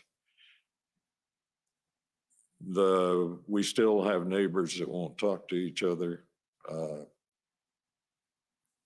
because of the protests. They didn't get out and do. We had a lot of sympathetic people in the village who figured it was our duty to feed everybody. If they need a room, give them a room. These are all good people, and we should really look after them. As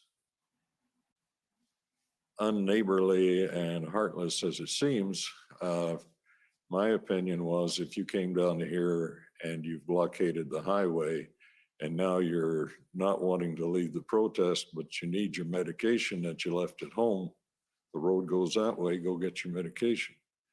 Instead of making a public scene about, I don't have my medicine, can you bring it to me? We don't have food, you know. You got food at home.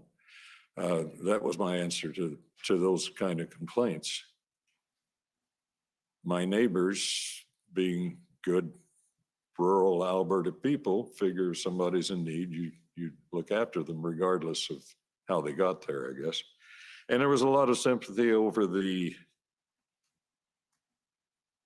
and as I said, the driving force of the protest, the original cause had to do with cross-border vaccination.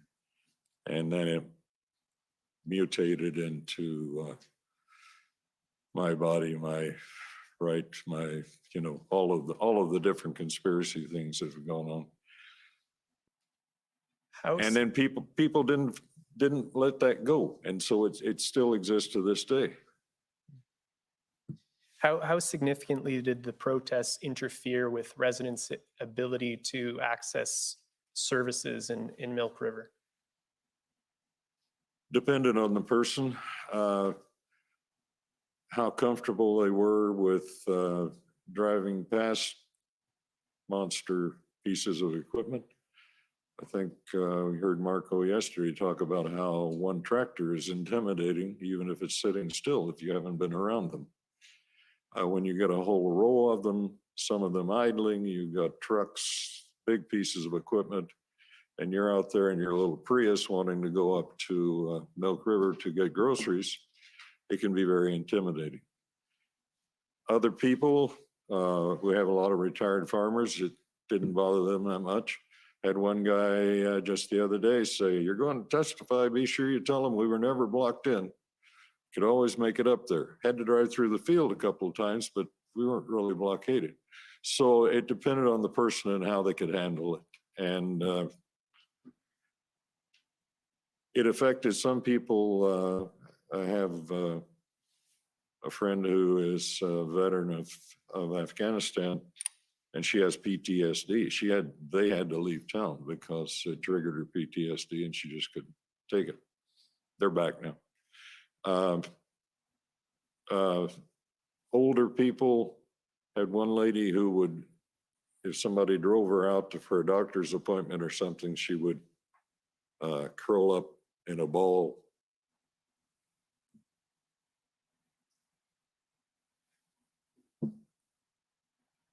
Wasn't gonna do this, but just depends on the person, how they grew up, what their situations are. Some people it really bothered. Thank you. Did you hear any reports of intimidation of some of your residents by protesters? A couple, and you take it as, you know, take everything with a grain of sand, grain of salt. Had a couple of people tell me that they were coming back into Coutts and being stopped by protesters and saying, they'd say to the guy, "Well, what do you think? Should we let these people through or not? Or should let this guy through? And, you know, where do you think you're going?" And that kind of thing.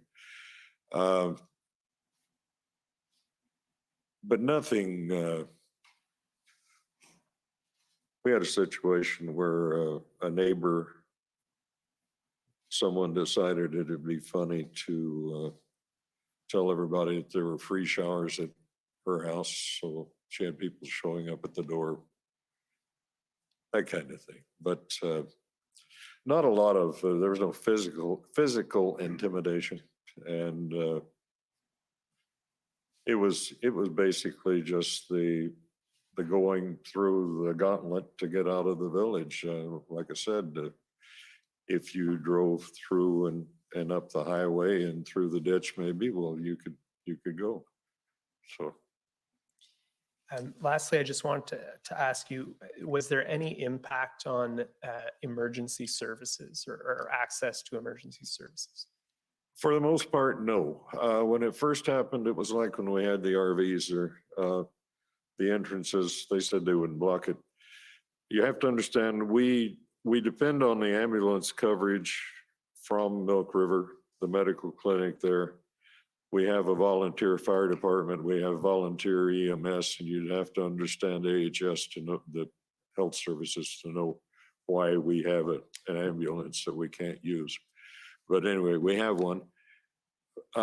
We cover our fire department that is a rural fire department that covers everything out in the surrounding area, especially to the east. There's only that road at 501, which is the road that crosses the tracks to get out to there. That was one of my major concerns, was that we had egress quickly in the event of an emergency, and then that we could get an ambulance in. The RCMP ran an ambulance down the highway to test that, and the protesters were able to clear it through quickly. So it was handled, but for the first few hours, there wasn't any awareness on the part of the people. I said more than once, I got the impression that the protesters, Coutts was an afterthought.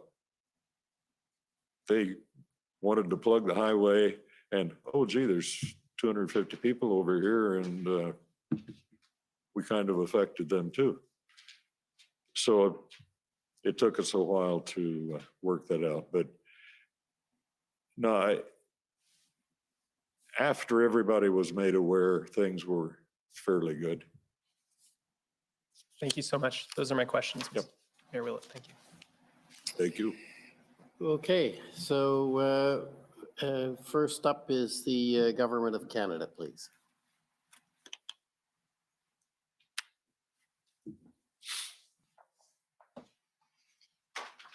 Thank you, Commissioner.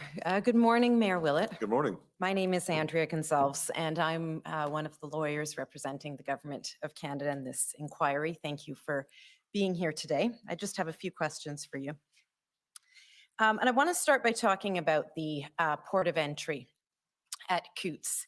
And I understand on the other side of the border is the town of Sweetgrass. Yes? Sweetgrass. Yes. Yeah. That port of entry, you'll agree with me, is of vital importance to not only the Coutts community, Milk River, the surrounding communities, but also the province of Alberta and Canada as a whole. Yes. I understand that Highway 4 is the primary access to that port of entry, although there's one side road that's not suitable for commercial vehicles, right? Correct. And it's the only designated commercial port of entry in all of Alberta? Yeah, it's the only 24-hour port, yes. Right. That port of entry allows for the cross-border transport of livestock, agricultural goods, and other imports and exports that are critical to Alberta's supply chain and economy. Yes? Yes. You can see, I assume from really your front door, the constant flow of trucks that are carrying billions of dollars worth of goods north and south across that border. Yes. Now, you've told us that you learned early on of plans to, that there were plans in the works for protesters to engage in slow roll protests in the vicinity of the Coutts port of entry. That's correct.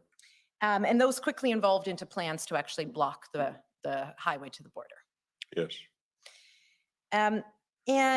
That would have really a twofold impact on the people of Coutts, both their access north into Milk River and the amenities there, right? Yep. As well as south down across the border. So I would expect this raised some alarms for you as mayor of this village. Yes. Yeah, and you acted quickly to communicate to residents how they could best prepare themselves, right? You sent out that little notice. Yes, I did. Yeah, it's COU 701. I don't think we need to pull it out unless you want to look at it. But you were trying to best equip your residents for the unknown of what was going to come, right? That's correct. And that notice included advice like pretending that they live in a big city. Yeah. What did you mean by that? Uh, With the risk of giving too much away, a lot of people don't lock their doors. You might have a car that you know so-and-so needs to borrow. You'll put the keys in the car. We've got a almost 0% crime rate because of our location and because of the fact that CBSA people live there and the guy that you broke into might have a gun. So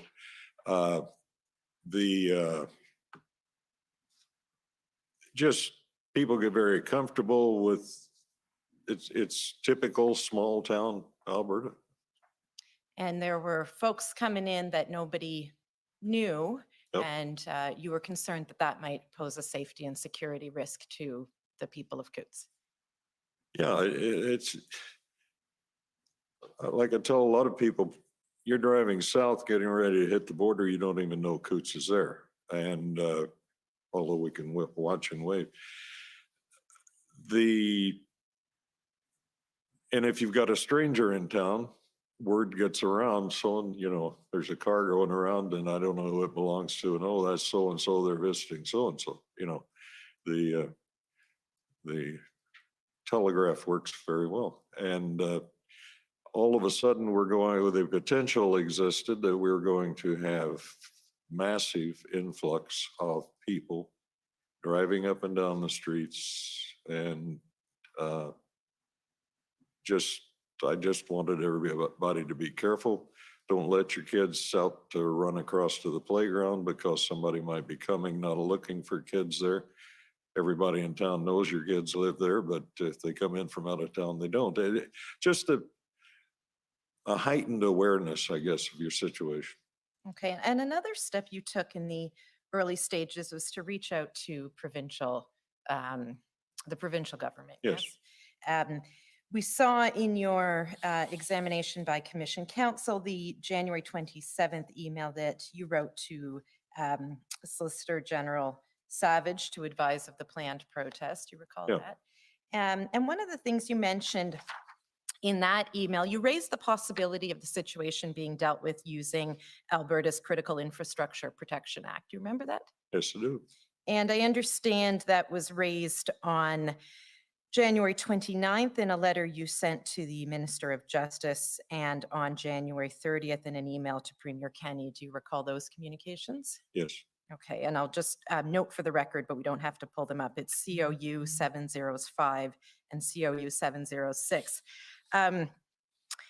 And in your understanding, that legislation was really purpose-built for this kind of thing. Exactly. Yeah.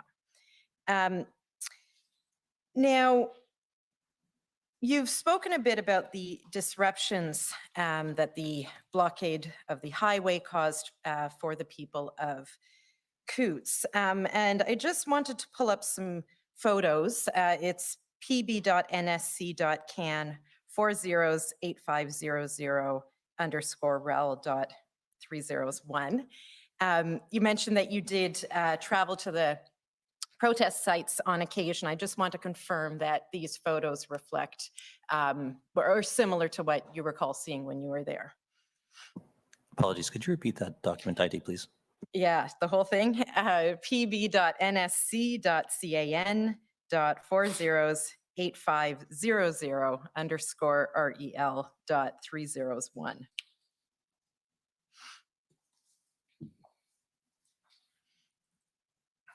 And we'll begin, please, at page 4. Now, this is an RCMP document, so I wouldn't expect you've seen the document before. It's just the photos. Is that a picture of the blockade at Coutts, best you can recognize? Or up on Highway 4? Bear with me.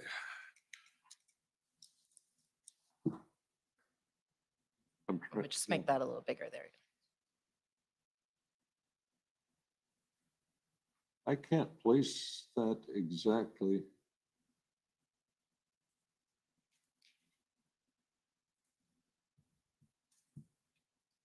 It doesn't actually look like the Coutts end of it. It looks more like the Milk River. The Milk River end of it. Okay. Yeah, I think that's the 501. Okay, and what we see there, though, is there are trucks parked in the median between the two directions of the highway. Yeah, but again, this is actually not a full blockade. They're doing a slow roll through that. That's a slow roll. Yeah. Okay, let's go down to page 7, please. Okay, that's Coutts. That's Coutts. Okay. And page 9.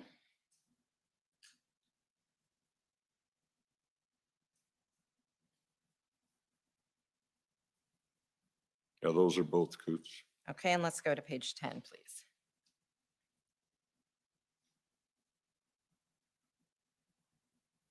Sorry. It's not the one I wanted. The tray, 29.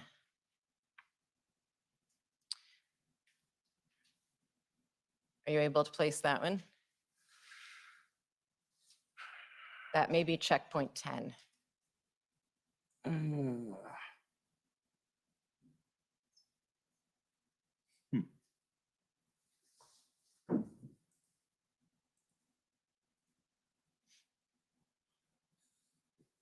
It doesn't get any bigger.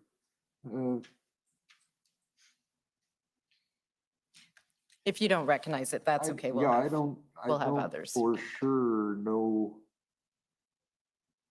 where I am there. Okay, that's okay. It may be further down the highway than you were able to make your way to. Yeah. Now, you discussed your interactions with Corporal Curtis Peters. Yes. And we have those text exchanges at COU 6011.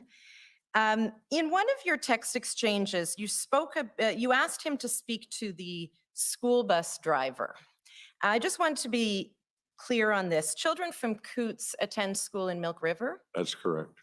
And in this text message, you're explaining that the weather is supposed to turn bad, and you were concerned about her traveling on the highway and folks having to navigate the field to drop off and retrieve their kids. Can you just explain that concern? Yeah, the school bus driver was a little concerned with coming through the blockade. And so what she had offered as a solution was to come basically the back way on a county road up to Patty Joe's that we talked about. But the fact is that you have to drive either through there or through the field, and she didn't feel comfortable taking the bus through there. So what she had suggested was that the people in town who had kids would bring them all out and meet her on the county road. And that's what that was. Okay. You also mentioned in your text to Corporal Peters that folks on home care in Coutts had not been visited since the blockade started. That's correct. And that was one of your concerns. It was. I want to pull up, please, COU 702. This is a text exchange you had with Bill Graveland, and that's who? I'm sorry? Bill Graveland?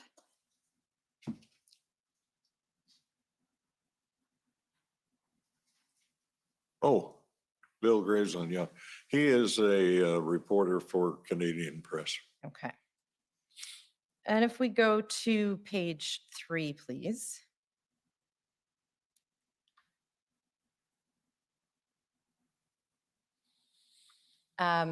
Just scrolling down there. Okay, stop there. In the first blue box, your text says, "Morning, Bill. The more things change, the more they stay the same. You need to find someone in a protected position to call these guys what they are. Domestic terrorists. Won't be me. They're right outside my window. I would be strung up." Literally, just a thought. Why did you describe the protesters as domestic terrorists? Well, unlike most of the people in the front rows here, I'm a Google lawyer. So When I look for the definition of a domestic terrorist, these people seem to fit that bill, and yet no one ever labeled them that. And so I just floated the idea out there, one side to Bill, on the other side to Minister Sani, that maybe they should be called that to get a little more attention. You felt they were terrorizing people by their behavior. Because they were causing harm to the country. Yeah. And if we go down to page 4,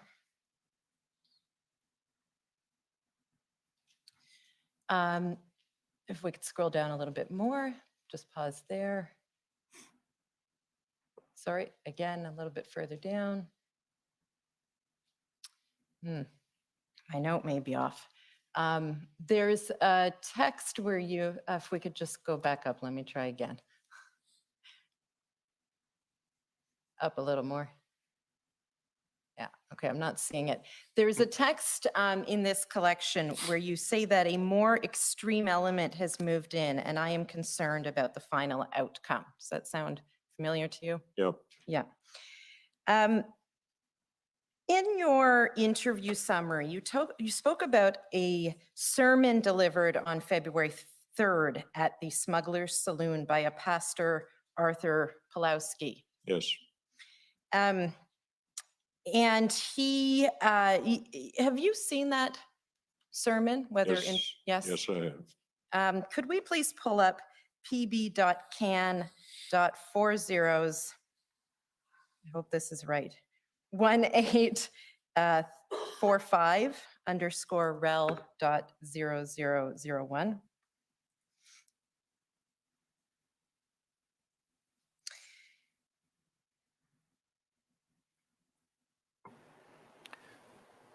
Was that pb.can.40s1845?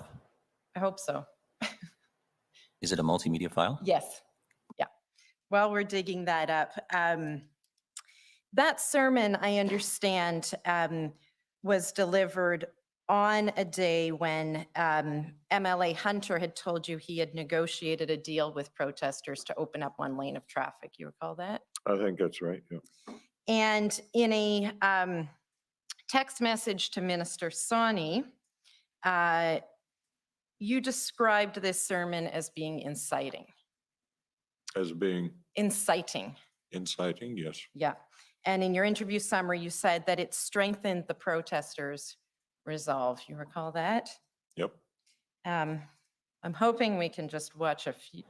Sorry, having difficulty locating that one. Okay. I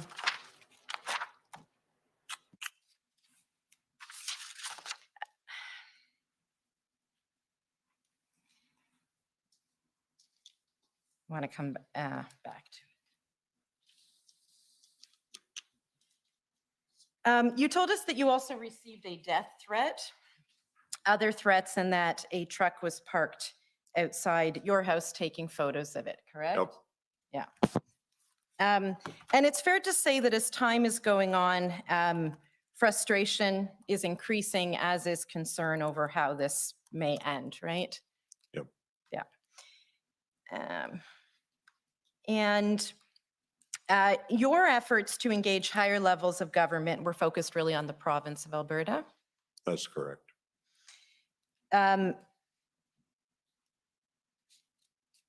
Did you ever receive any explanation for why the province did not make use of the Critical Infrastructure Protection Act as you had suggested? No, I did not. But you have to remember, I'm the mayor of a small village. I'm kind of at the bottom of the ladder. So I was not privy to everything that was going on. Okay. And I now have the correct reference for that video. It's pb.can.40s135. 1835. 1835.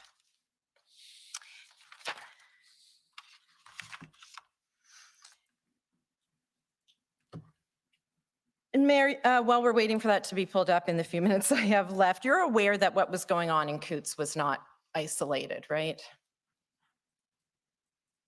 There were also border blockades, Yes, the yes. port of entry at Yeah. Emerson, Yep. Ambassador Bridge in Windsor, Yep. Pacific Highway near Surrey, BC. Yes. Of course, the occupation of the city of Ottawa. And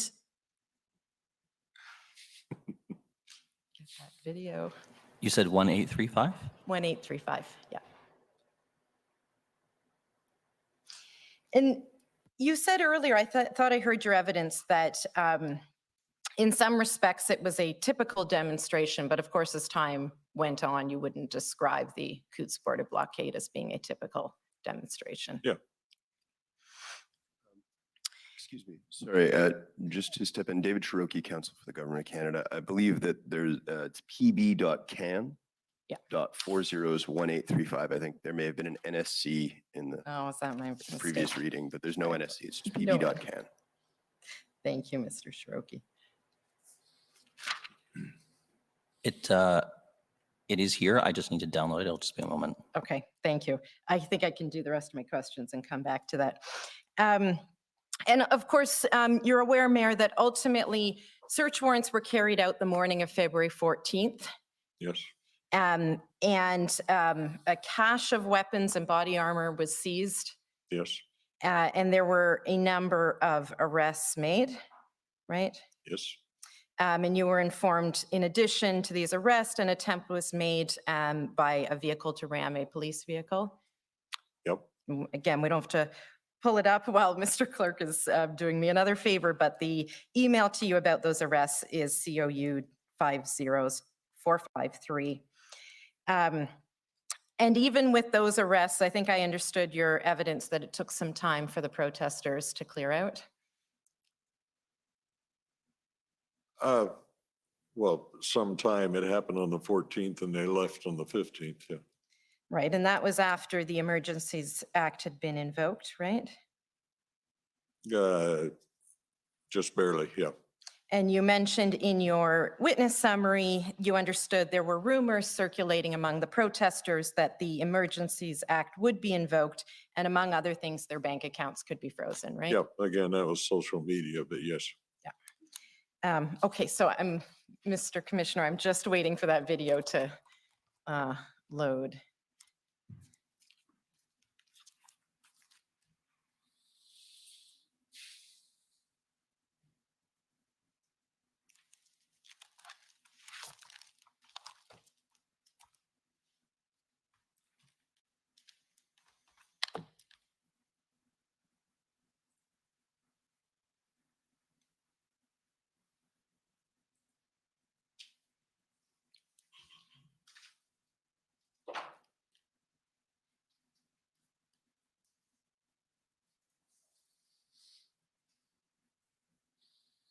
Apologies, just one more moment. That's okay, it's my fault.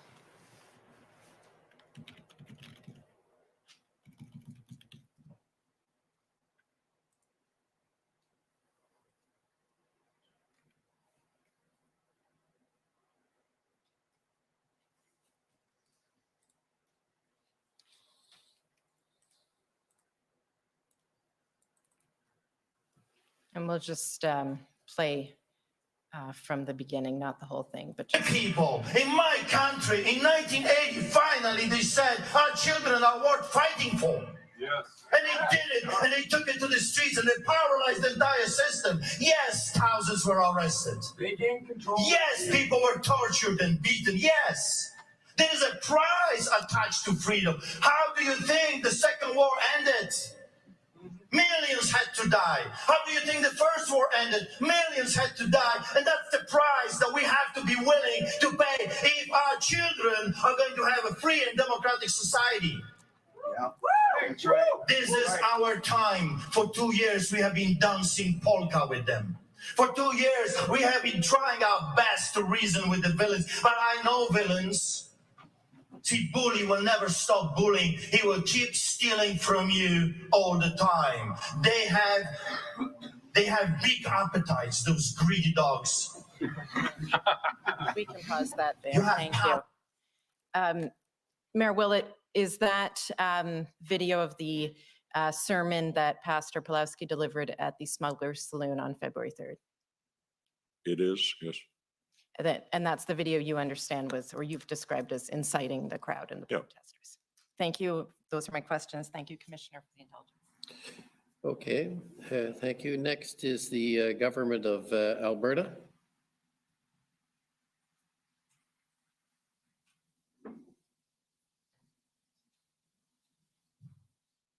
Of Alberta, can you see and hear me? Yes, we can. Yes. Perfect. Good morning, Mayor Willett. I have a few questions for you. Good morning. Can Clerk, you if you just could identify please, yourself for the record? You may have, but it didn't come across. of course, Commissioner, Hana Laura Yamamoto for the province of Alberta. Mr. Clerk, if you could please bring up WTS 6012. It's been up before. This is your witness statement.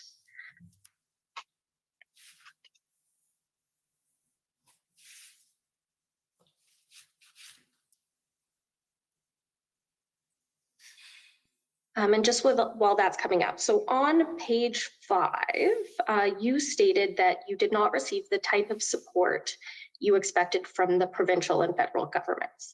So what kind of support did you expect from the federal government? Well, at that point,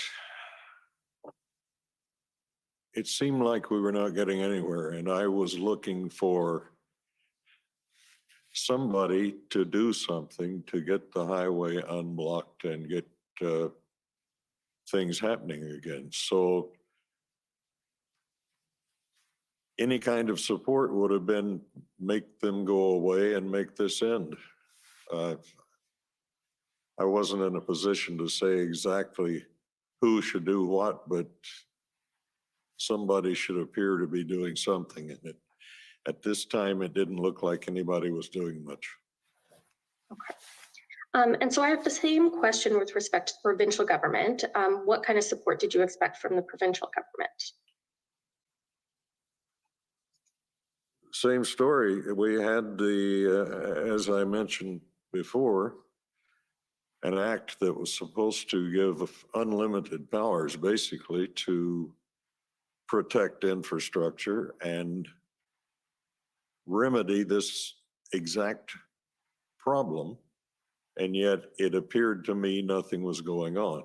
Now, I've seen the situation reports since then that show that there was action in the background, but I wasn't privy to that. So where I was sitting in my office looking out the window, I didn't see anything happening.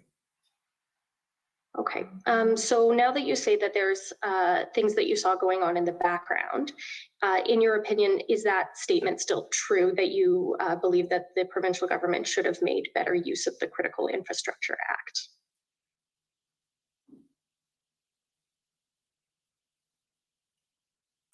I guess it goes back to the statement that the RCMP made to me about building the airplane as we're flying it. I understand that the province was in the same situation, like looking for tow trucks and that kind of thing. So probably my opinion is not as harsh as it was at the time. I believe the province was doing more than was visible to me and most people. There were things going on that were, if we'd gone a little farther down the road, no pun intended, if we'd gone a little farther down the road, there would have been actual physical action taken. So my opinion has changed a bit. Thank you, Mayor. So you understand as well that the RCMP was the lead agency responsible for responding to the border blockade occurring at Coutts, and they would make the operational plans and decisions? I don't know, was my ears playing tricks or not? Can you do that a little slower, please? I apologize. I should slow down for the translator as well. So you understand that the RCMP would have been the lead agency responsible for responding to the border blockades occurring at Coutts, and they would have made the operational plans and decisions. Correct. Okay. And you worked with the RCMP throughout this blockade? We were in contact all the time, yeah. So Mr. Clerk, if I could have you pull up ALB 50908.0001.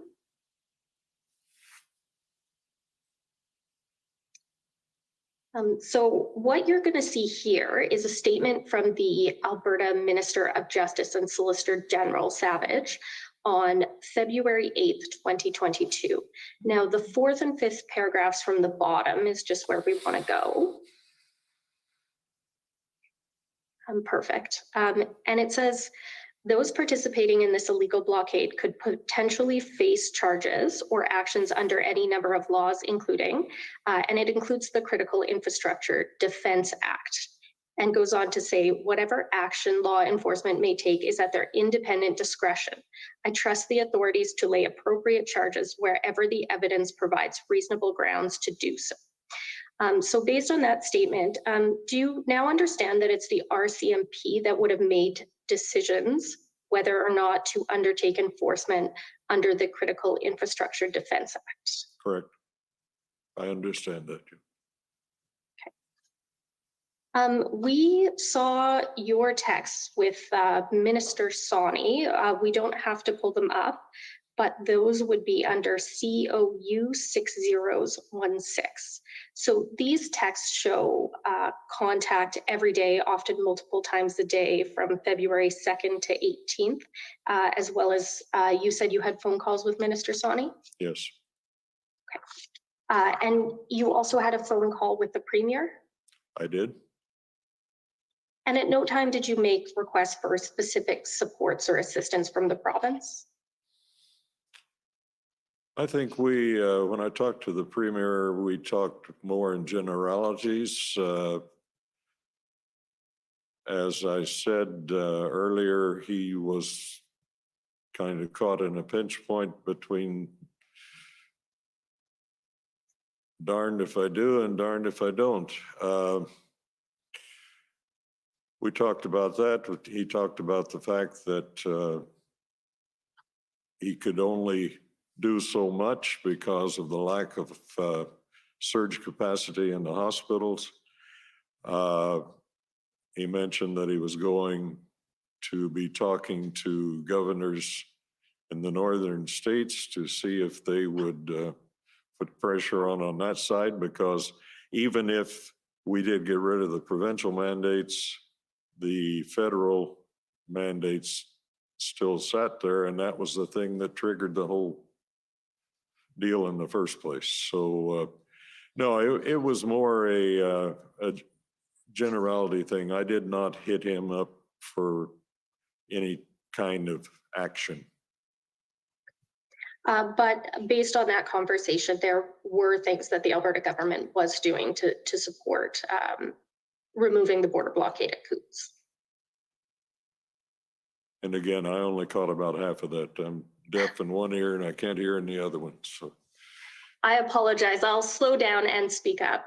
And based on that conversation with Premier Kenney, Alberta was providing supports, even if you weren't asking for specific supports, correct? Yes. And you had wanted Minister Sawney to speak with protesters? It was not my suggestion, it was her suggestion. She thought that she could come and talk to people in the first day or two because she was getting feedback from the fact that there are truckers stuck. She wanted to come, and I don't know what she had planned to say, but it was her suggestion that she come down. Okay. And you had said that the protesters were like herding cats? The protesters were letting I'm sorry. Or like herding cats? Sorry, excuse me. Yeah, that's what Alex told me when the first time I made contact with the guys at Smugglers. He said at that time that it was like that's my expression, but that was the impression. He said he'd get a group here and a group there and try and get them all together, and they'd make a decision. Then they'd walk out the door and forgot what they talked about. So he was very frustrated. So there was no definitive leader of the protest. At that point, there didn't appear to be. And I just have one point of clarification. So in your evidence with my friend Commission Counsel, you said that tractors lined up on the side of the road on the 14th. And I just want to clarify, that's so traffic could flow? Oh, but then they were off the highway, and I think at that point traffic was being held up in Milk River still, but there wasn't any really physical blockading going on the morning of the 15th. Possibly on the evening of the 14th. I couldn't do 24-hour coverage, but no, the tractors were all lined up. They were just getting ready to leave as a group. And so they pulled them all in, actually pulled them into the village and down that street and lined them up along there. So they were out of the way. Okay, and you're not sure if that was the evening of the 14th, or did that start the evening of the 14th where they were moving the tractors? When I went down the morning of the 15th to see what was going on, they were all lined up down the street. That's all I know. I don't know exactly when. Like I say, I wasn't sitting watching them 24 hours a day, so I'm not sure when they moved. Okay, perfect. Thank you, Mayor Willett. That's all my questions. Thank you. Thank you. Next is the City of Windsor.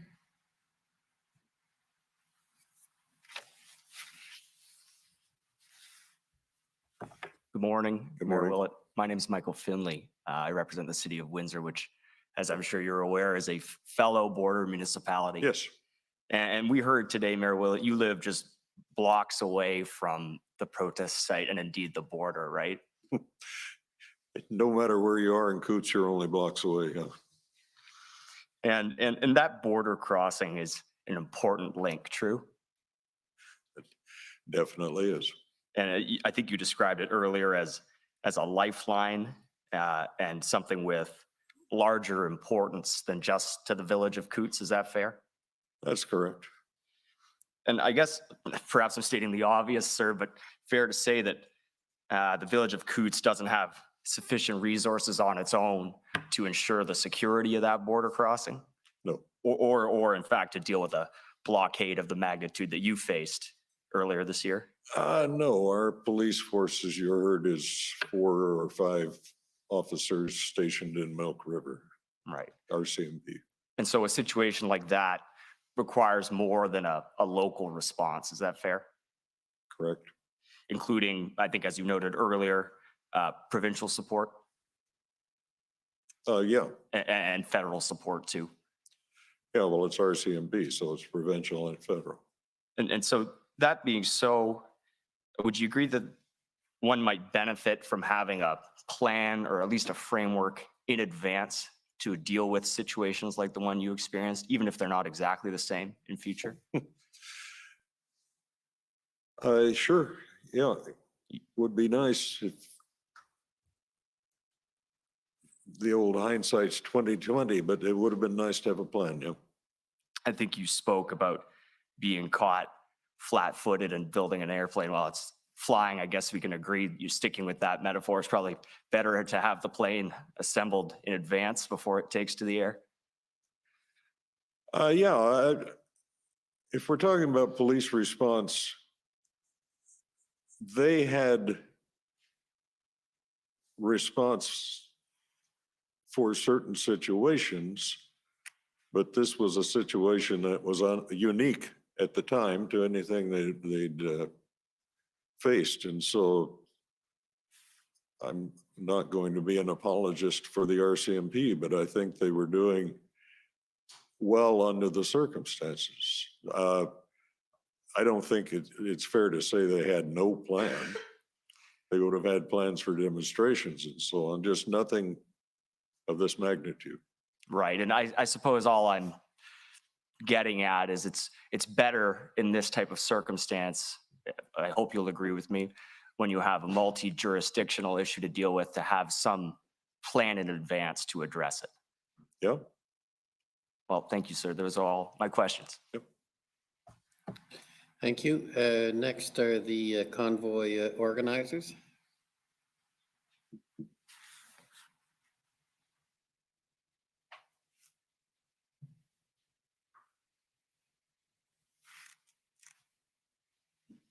Good morning, Mayor. For the record, Brendan Miller, appearing as counsel for Freedom Corp, which represents the protesters that were in the city of Ottawa in January and February. How are you doing? Good. How are you? Long flight. I love driving through Coutts. Yeah. So beautiful part of the country. So if we could please bring up, it's the document that my friends have already referred to from the federal government. It's the Canada document ending 8500 that was just up.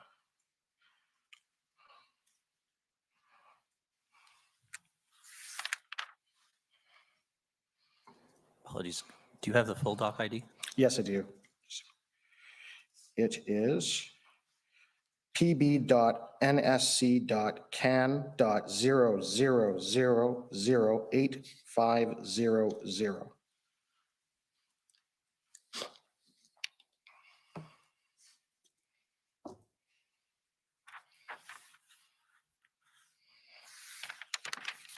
Okay, and could we please scroll to page 32? It's just loading still. There we go. Okay. So this is the document my friend put to you. It's a PowerPoint put together by the RCMP. And there you can see that they are doing what they refer to as community engagement and talking and listening to protesters, supporters, and residents of Coutts. Did you witness any of that? Not personally. Yeah. Only on Right. line. But you ended up going and speaking to the protesters yourself too, didn't you? Yes. Right. And I understand that when you did that, you ended up doing an interview with CTV and City News about that experience. Do you remember that? I don't. Okay. Well, let me ask you if you remember saying this. I just want to put this. This is a statement that's been attributed to you. I wasn't negotiating or anything else. I was just there to find out if they were as bad as some people have said, and they're certainly not. Do you remember saying that? Sounds like something I would say, yeah. And you remember saying this about the protesters? They're the same guys that I have for neighbors. That was part of the uniqueness of this whole demonstration, yeah. Right. And you also said they're the guy that owns the farm up on the hill, the guy that hauls for local businesses. Do you remember saying that? Probably did. Right. And this situation, I understand, polarized your community. There was, the community was essentially divided by half supporting, half against the truckers. Is that fair? As I said earlier, probably 70-30. 70-30. On a good day, yeah. Right. And was that 70-30 in support, or which one was in the 30 and 70? That would have been supporting the protest. 70%. Or 30% supporting the protest? No, 70. 70%. Yeah. Okay. So majority of your town. Majority of the town was the feeling I got. Yeah. And there was signs up and flags of all kinds that were on residences of your town's property. Is that fair? A few, yeah. And can you tell me about some of the ones you saw and describe them? I know some of them were a bit vulgar, but if you'd like to. Oh, everybody has seen them. The Trudeau flags, the ones say F Trudeau? Yes. Yeah, okay.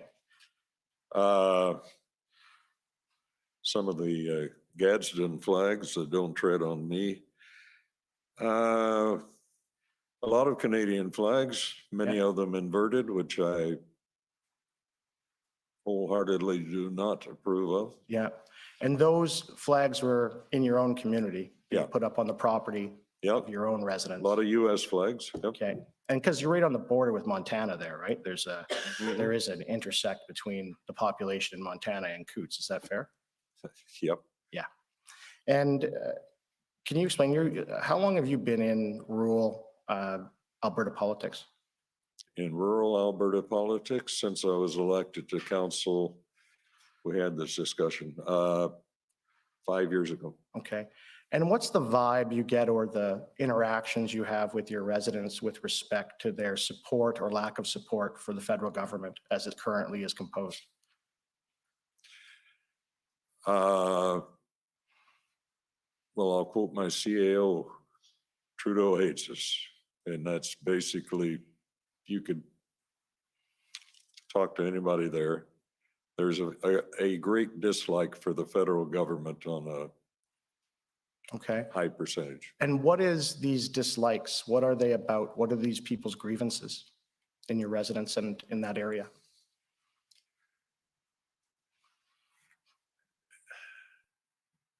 Genetic, I don't know I've lived in Alberta for half my life, which means a long time. And I've seen this us versus them thing grow, east versus west. I spend too much time on social media. But the feeling, smarter minds than me have tried to figure it out. I really don't understand the great dislike for the federal government. So there was, I don't know if you got the opportunity to watch. Did you watch the testimony of Ms. Tamara Litch in this proceeding? Because it was played out on TV. I saw some of it. Did you remember when she said that a lot of Albertans feel that they don't have a voice because the elections that are resulting in the elections of NP and the federal executive are determined before they even vote, and that they just don't feel represented in Ottawa? Do you remember hearing that?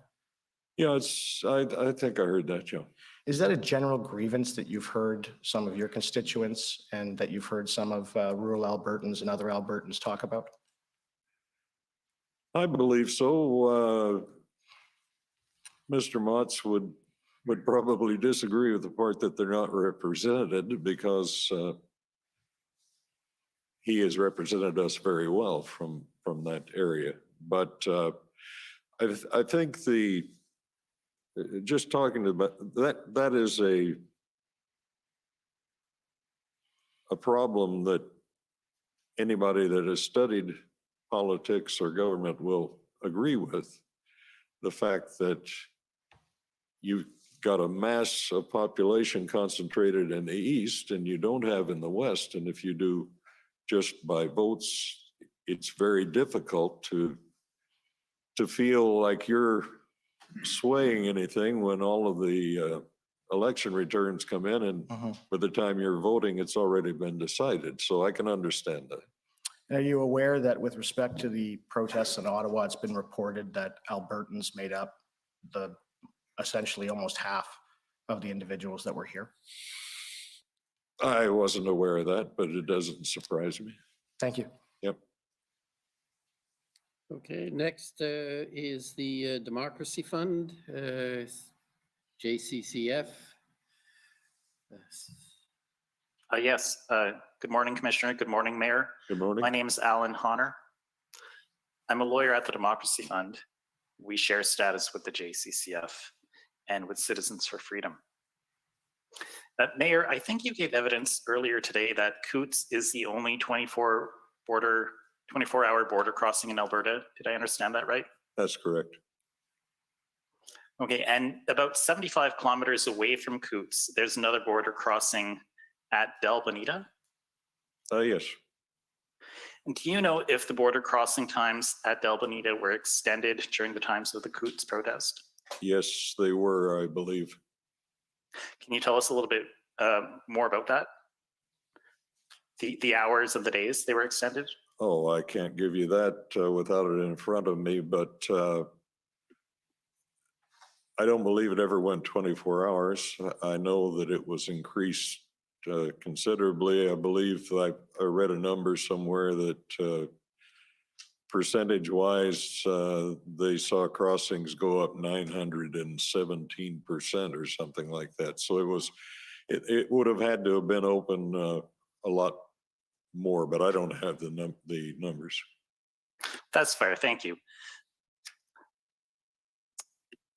I'm wondering, before the protesters left on the 15th, and before the, let me actually rephrase this. After the Emergencies Act was invoked, did you speak to any of the protesters before they left? Not directly, no. Okay. But you told us about rumors on social media, which referred to bank accounts being frozen. Were those social media accounts coming from the protesters? Yes. And how do you know that? Well, okay, I'm not going to say 100%. Somebody could have been faking it, but there were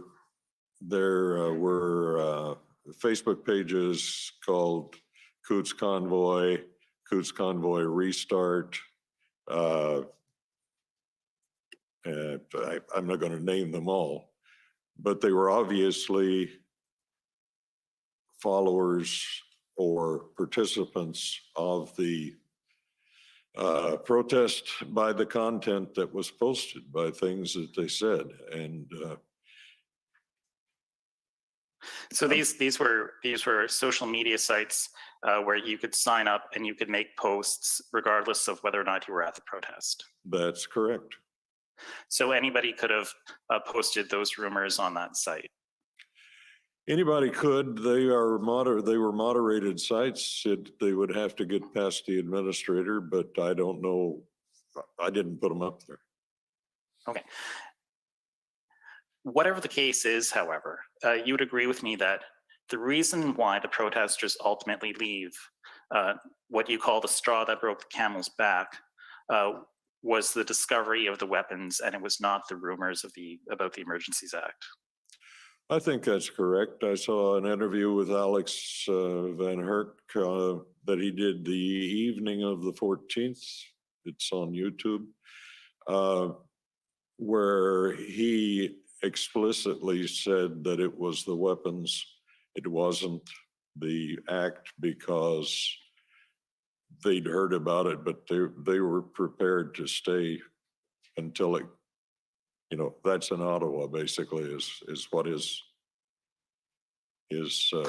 sympathies were.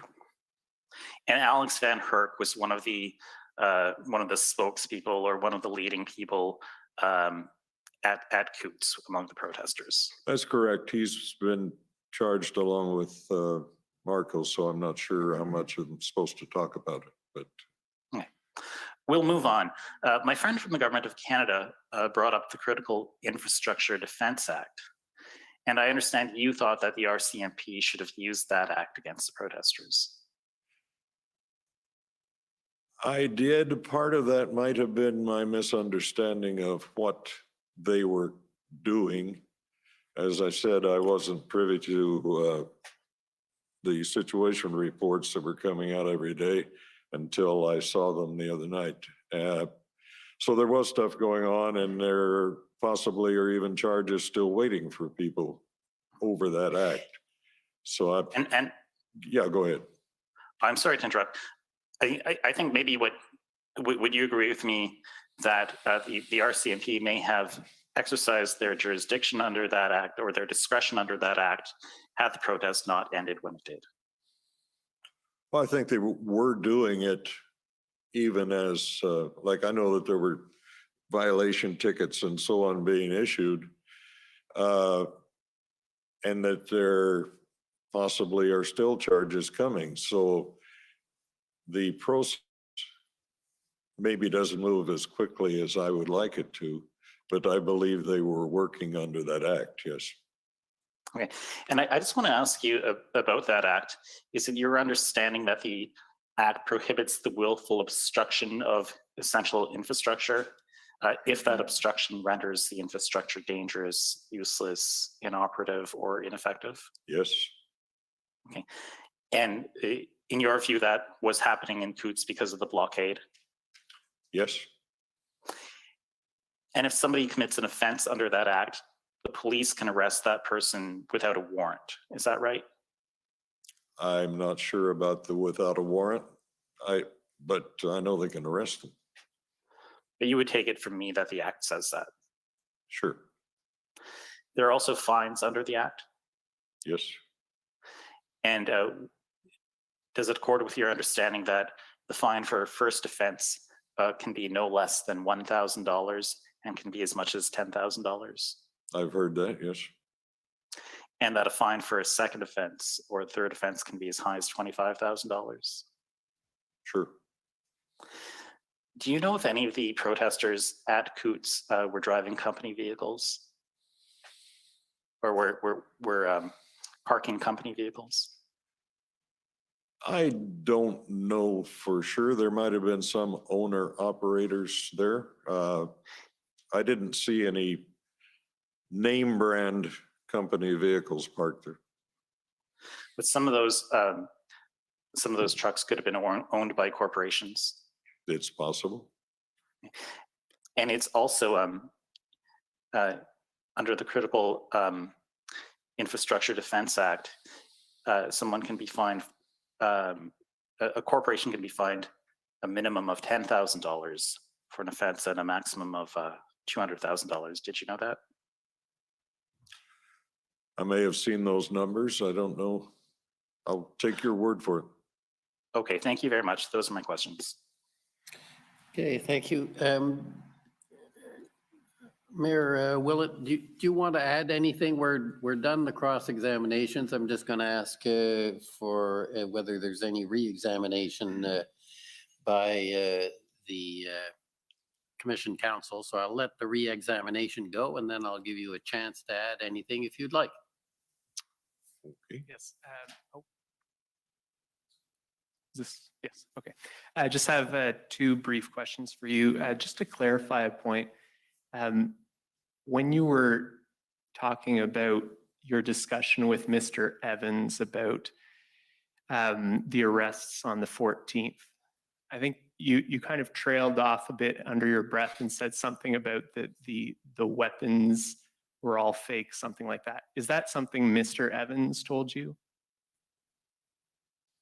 I believe he mentioned that there was a rumor they had been planted even at that early date.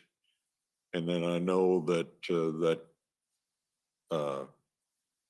YouTube video I saw of Mr. Van Herk, where he also said he didn't believe that they were real, but they were gonna, that was what was being said, so it was what happened. But yeah, that to answer your question, that's what was said. I just want to confirm that was not your own assessment of the situation. That was not my assessment, no. Thank you. Yeah. Okay, so that's it. Do you want to add anything before you head back west? It's cold out there. How long can I talk? No, the situation that happened there were a lot of people that said that I was against the protest. And I wanted to make it perfectly clear, I was never against the protest. You have that freedom, that right to protest anytime you want, as long as you don't break the law and interfere with my right to travel and so on.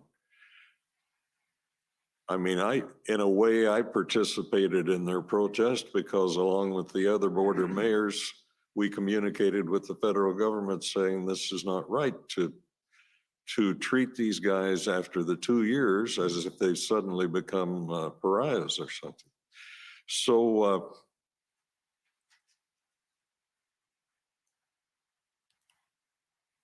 the biggest problem that I had, and I still have, understanding blocking that highway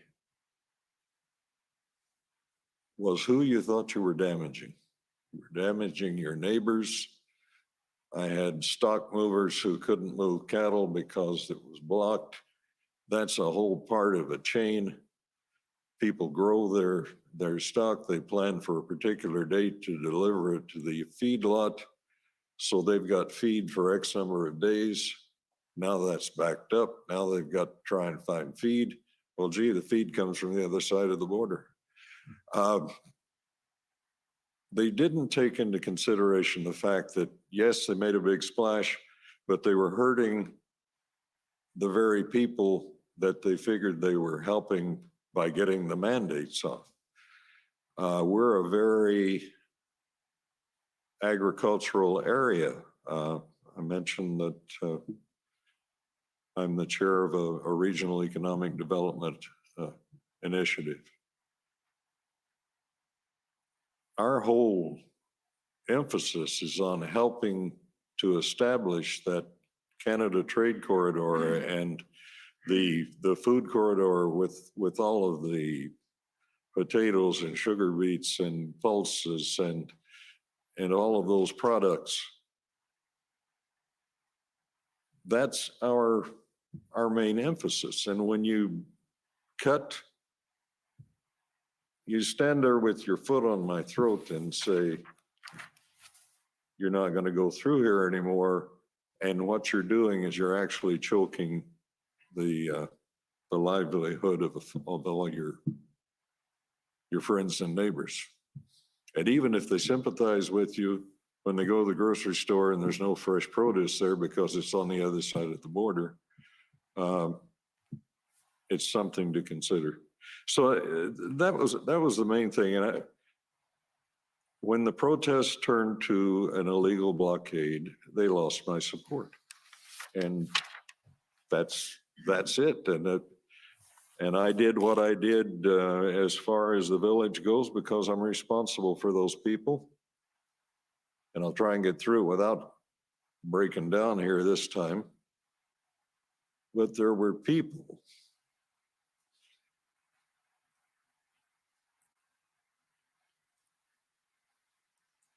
it was literally, people were literally physically frozen and not able to go through that blockade. And since everything is on the other side, it was a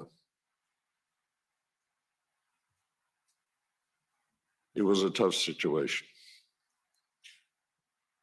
But we're not here to argue about that anyway. The feeling that I got, to be truthful, is, which I have to be, right, is that the federal action had very little to do with the resolution of the blockade there. I think it was the police action, the finding of the undesirable element. I know that happened. I've talked to neighbors who saw the actual police action that night. It wasn't carrying in weapons and planting them. It was a raid with SWAT type vehicles. We had a field hospital set up at the fire hall and that kind of thing. So it was a very serious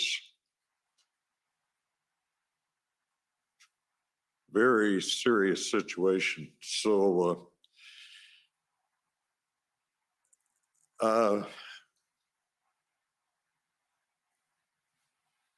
and one last thing, I'm very complimentary of the police. The RCMP handled themselves very well.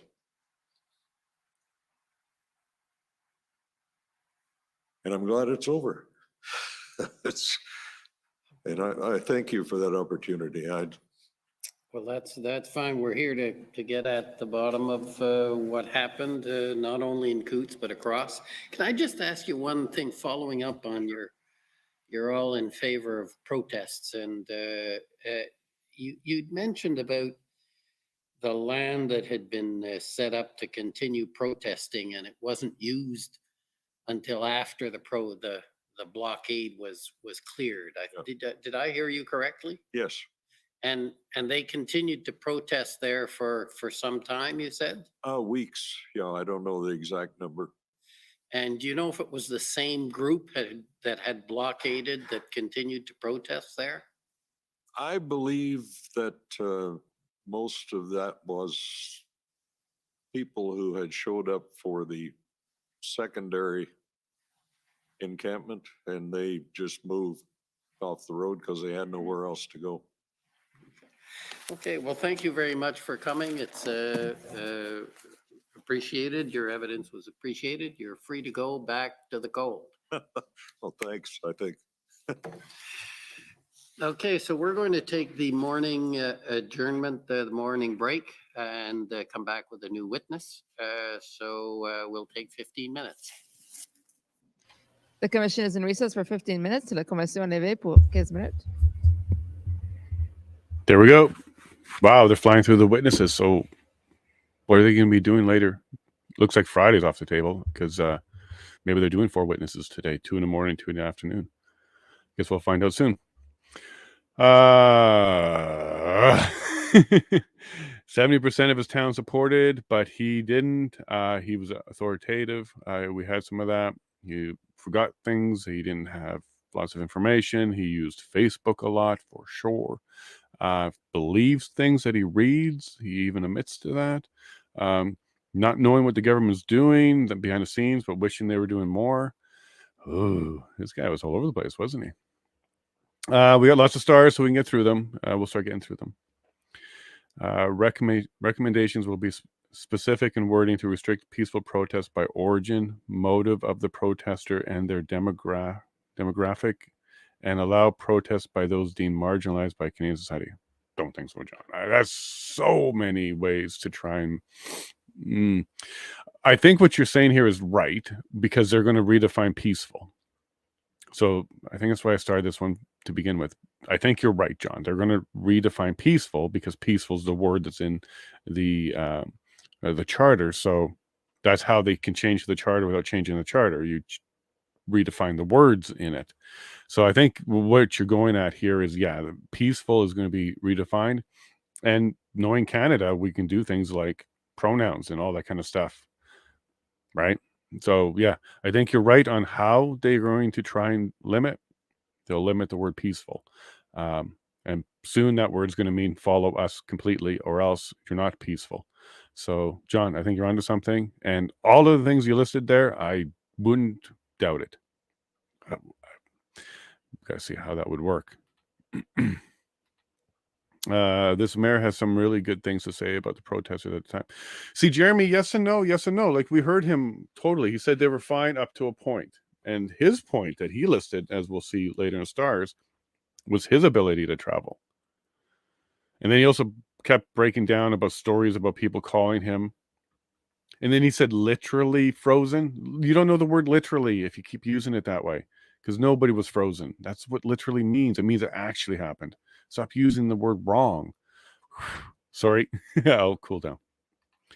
Azario, well, I'm wrong, partially. Oh, yeah, the whole thing about 400 tractors, whether or not they're allowed, Azario, I think that's now been worked out. The rule would be only as needed, right? Because I have seen them on there. But then the argument can be made by the person using the tractor. What does only as needed, shortest distance, all that kind of stuff mean? Maybe he has to go get his air tires done in Ottawa. But anyways, yes, yeah, 100%. Farm tractors are allowed like everywhere because they got to move around. And I have seen them on 400, but not long, like maybe one exit to the other or something like that. More confusion with real maps.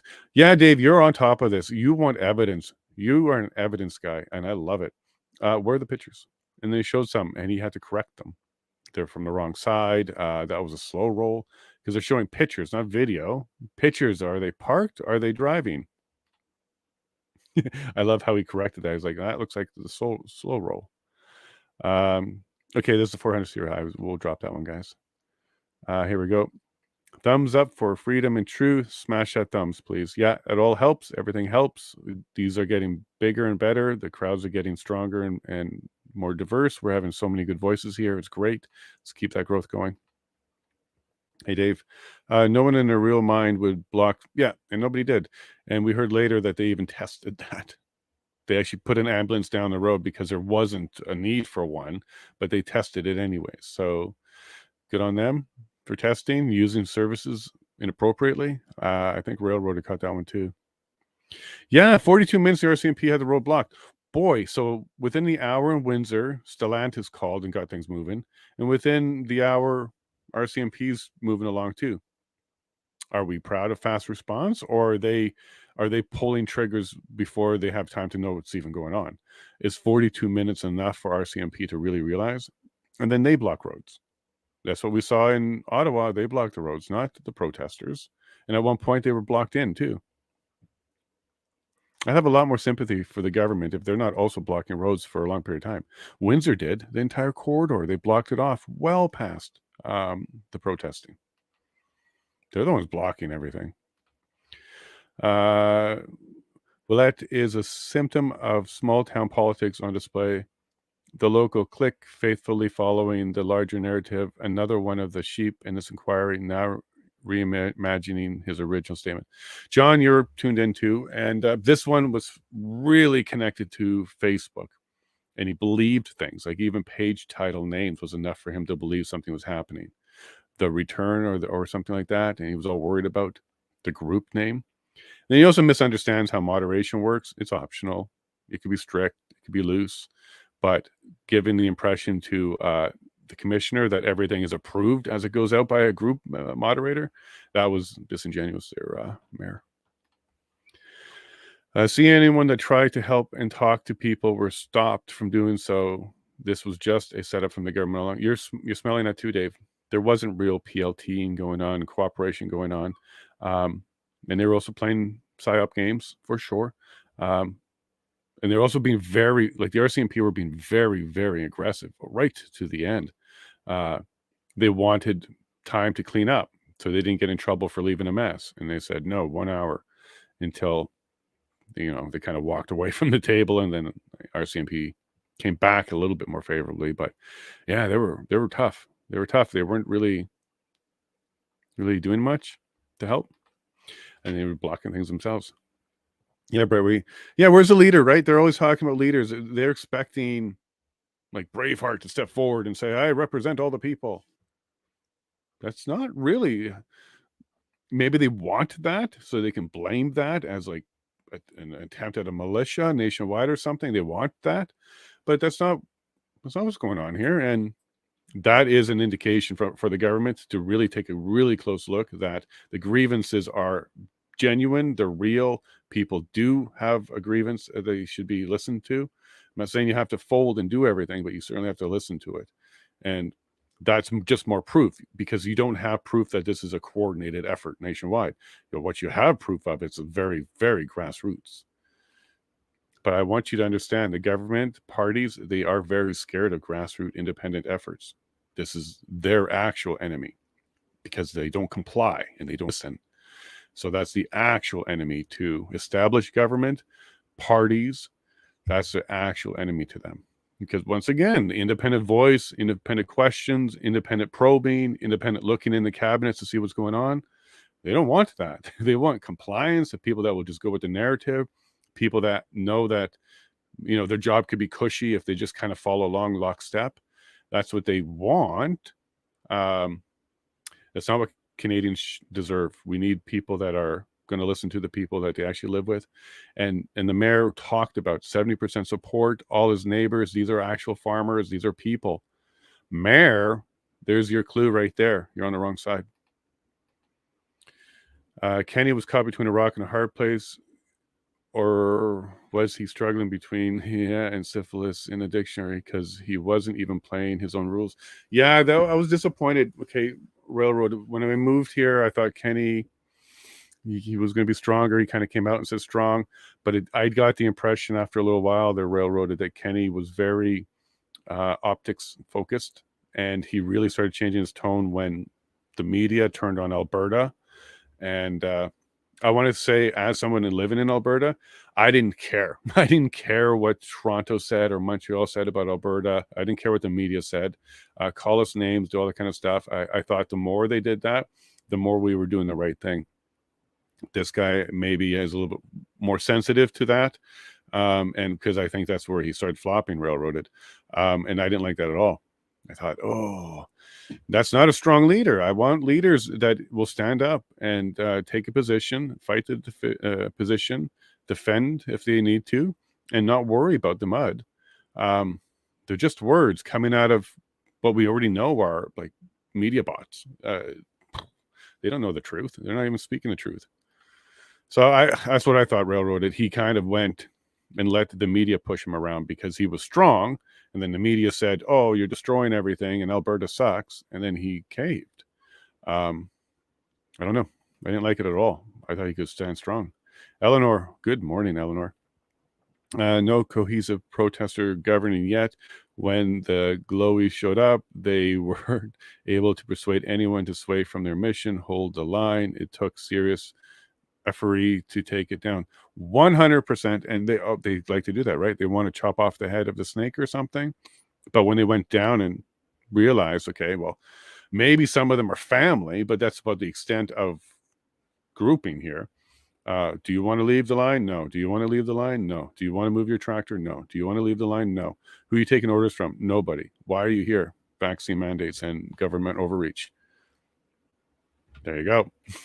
Well, then your mission is to see that end. Yep. All right. Well, we're going to have a stalemate here. Hold the line. But safely, fire trucks, ambulances, fake ambulances got through no problem. And I loved how the Democracy Fund said, hey, other border crossings, 175 kilometers away, up 917% in crossings. Kept it open a little bit longer. I was annoyed when he said only 24-hour crossing. There's 6 border crossings in Alberta. Who cares about the hours? It doesn't change the border. And in any situation, they can extend hours like we heard. Good morning, Railroad. Or good morning, Eleanor. I don't mind a witness that can... Okay, so here's where I'm going with this one. I prefer people say I have a memory lapse or I don't remember versus people who will create and fill in the gaps, create the actual answer and fill in the gaps. Because those people, they're kind of a lot harder to catch. They're a lot harder to catch because they're always filling in gaps and they're really good at it. People who say I don't remember, they're easier to catch if they're using selective memory because all of a sudden their memory will get great and then it'll go bad and then it'll go great and then it will go bad. And then you can kind of see how it's going great when it's things that will help support where you want to come from. So either they're genuinely not remembering things, and that might be the case with this guy because he doesn't hear well, he wasn't tuned into the intel, he wasn't getting the information, he was kind of left alone. So it could be just completely true. He just doesn't have the information, or he's doing selective memory. In either case, I prefer that over someone that makes it up. That's what I'm getting at when I say this one, because I don't mind someone who has a bad memory or someone who's playing bad memory because you can catch them easy when they do that, as opposed to someone who's really good at filling in the blanks because it's a lot harder to catch them. That's where I was going with that. Facebook should be forced to reinstate all groups and posts they removed in order to suppress the truth. Yeah, railroaded, and what will that do? And then the next one, they're just going to label as we don't know enough yet, and we're going to turn it off. If we push hard on Facebook, what they're going to end up doing is default nothing. They're going to default to no information. I'm not saying we shouldn't push them and we shouldn't hold them accountable. Just what are they going to do? We're going to reinstate all those messages from 9 months ago, and then what? Next event, they're still going to block them. we just got to stop believing everything on Facebook and find other ways to share information, like Discord servers, right, Railroad? You're being too kind. Willett is exposing himself as a sham elected official. A witness like this needs the chump treatment. They weren't even called. I guess they didn't even put their name on the list. And I called him Tom Chump the other day, yesterday. I'm getting tired. Paul Chump. Yeah, we didn't even hear from them. But I don't know about a sham elected official. I would say completely disconnected, maybe a little bit intellectually lazy, and highly prone to pressure. So easy to sway. But I don't know about sham. Coutts is not a very large place, and finding people who want to spend their time in public office and be good at it, it can be difficult. It can be really difficult. So I would be a little bit kind with him and just say maybe he's just not as connected as you would expect and want one to be, and not as intellectually sourced. So he's not getting good information, and all of that's going to make it really bad. And he's easily swayed. So he's not getting 7 phone calls that say, hey, I support the convoy, and then 7 phone calls saying, hey, I support the cause, and then 3 phone calls saying, hey, I don't support it. That's not happening. He's just getting nothing but complaints. That's all who's calling him. That's all whoever calls. You don't get the supporters and happy residents calling and saying that. You'll get some, but no, his phone list, his calls, his staff, they're going to be nothing but complaints the entire time. And that could also be overwhelming if it is your job to address them all, right? Like either he's going to be the mayor who didn't listen to the complaints, or he's going to be the mayor who didn't listen to the supporters, or he's going to be the mayor who didn't listen to anybody. In either case, it's going to be tough. And I think he's easily swayed, because that's why he broke down a couple of times, because he's remembering that one story that he heard, and he's easily swayed. The guns are all fake. Ooh, yeah. And we weren't the only ones that caught that. So Commission Council caught that. And they asked him, because he said, and it wasn't clear to me at that time, was he giving his opinion? Was he relaying a message from someone else? Because they were talking about someone else at that point. It wasn't clear. Okay, I got audio, but no video. So maybe they might be coming back right away here. Yeah, gun's fake. So Commission Council found that as well, and asked him again, and it turns out his version was his opinion.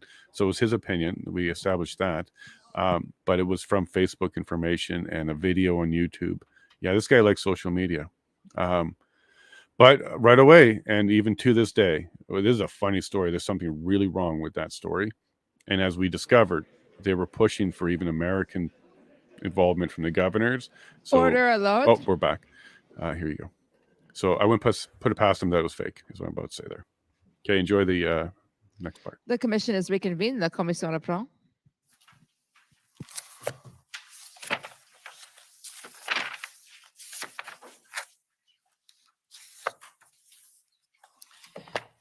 Bonjour, Monsieur le Commissaire. I'd like to call Mario Di Tommaso to the stand, please.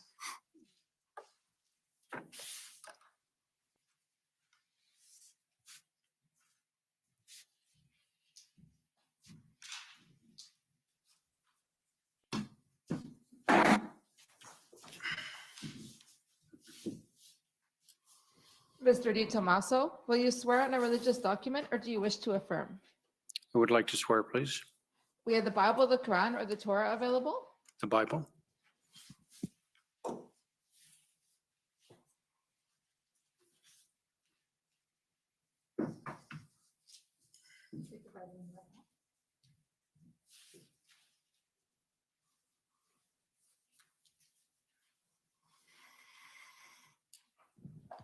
For the record, please state your full name and spell it out.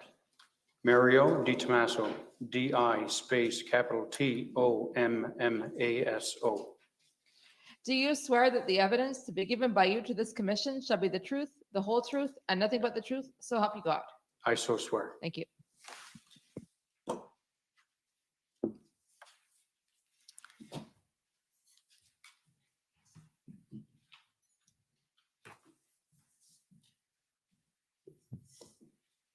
Good morning, Mr. Di Tommaso. Good morning.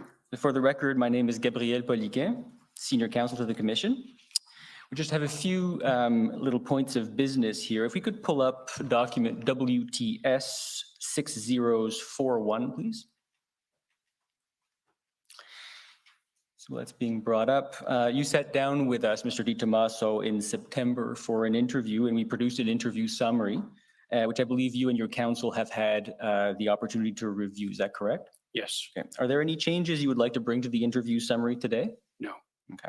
So we'll enter the summary into evidence.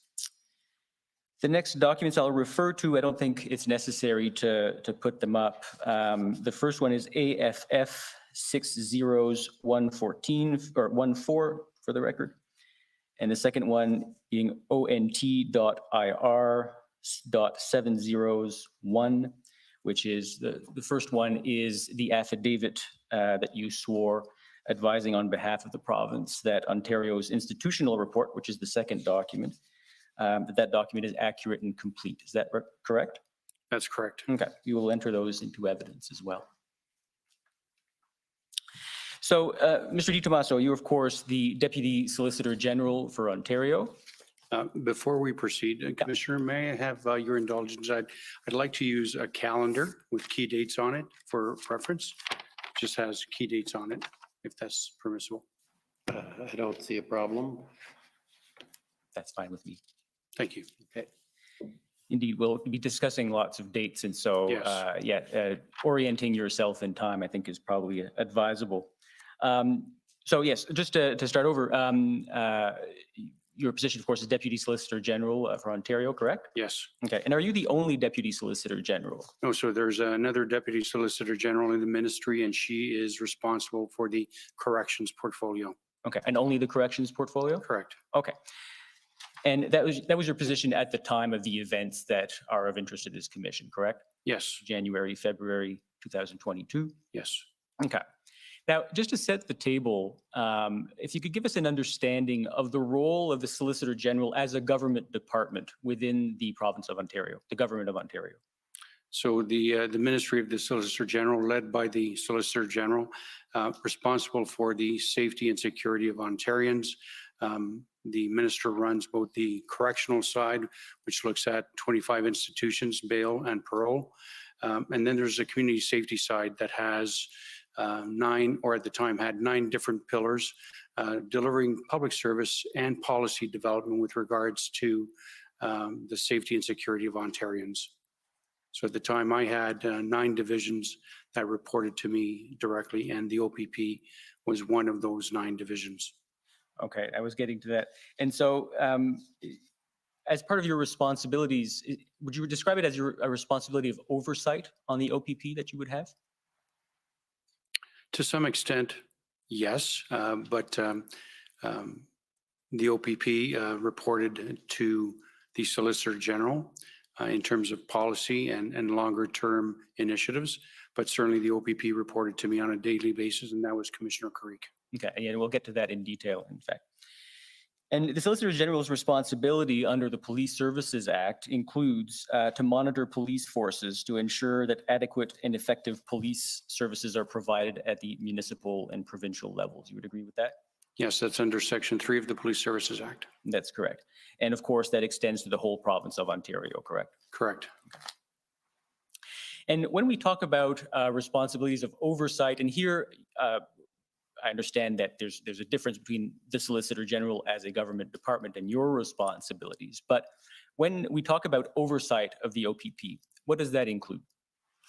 So with regards to oversight, I do not have the ability to direct the commissioner in any way with regards to any policing operations, day-to-day operations that and deployment. That remains the exclusive jurisdiction of the commissioner of the OPP. Having said that, anything to do with human resources in terms of expanding or contracting the size of the OPP, procurement, financing, that type of thing, that responsibility lies with me, and I have frequent discussions with the commissioner on those topics. Okay, and we'll get to specific examples, of course, of this when we get down to the facts. But just to clear something up, when you say expanding the size or the size of the OPP, are we talking about the size of the OPP as a whole, or the size of the OPP deployed in a specific location? As a whole. So for example, when various initiatives come to the table that require additional resources province-wide to implement an initiative, I will have discussions with the OPP commissioner on what the staffing needs are, prepare a Treasury Board submission, and hopefully with the approval of Treasury Board, grant the commissioner the ability to expand the size of the OPP to implement whatever initiative is on the table. So it's province-wide.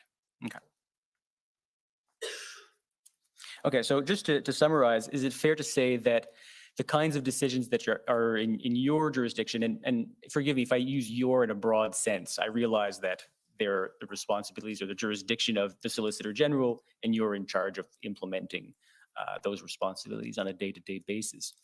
But the sorts of decisions that are under your jurisdiction are when human resources need to be expanded. That has an impact, of course, on the public purse, as it were. This is where you come in. Is that correct? And decisions that are under the jurisdiction of the commissioner of the OPP are more related to operations. Is that correct? Operations, deployment, discipline, yes. Okay. Now, during the events of January and February 2022, how were your responsibilities implemented? In early February, I was receipt of information from Commissioner Carrick with regards to this convoy that was coming through Ontario and on its way to Ottawa. And so in those communications, Commissioner Carrick was informing me of the various steps that he was taking to mitigate the possible impact of the convoy arriving in Ontario. And at the time, I recall having conversations with Commissioner Carrick that there was a plan in place in Ottawa, and that he, the commissioner, was deploying whatever resources were required by the Ottawa Police Service at the time. I had some level of information that the intention of some convoy organizers was to stay longer than anticipated. But the plan that was communicated to me by Commissioner Carrick was such that my understanding was that the truckers would be invited into the boundaries of the city of Ottawa, but certainly not downtown, that they would be parked away from the downtown core, and then the protesters would be bussed in. I was also comforted by the fact that Commissioner Carrick was in contact with Chief Slowly, just resources that Chief Slowly was requesting. So just following up on a point here, you were informed that the plan was to have the convoy protesters parked elsewhere out of downtown and then bussed in. So when did that information come to your knowledge? I believe that would have been the 27th or 28th of January. Okay, and I wasn't looking for an exact date, but so it was before the protest happened. Okay, and you were informed of that by Commissioner Carrick? Yes. Okay, and do you know where he got that information from?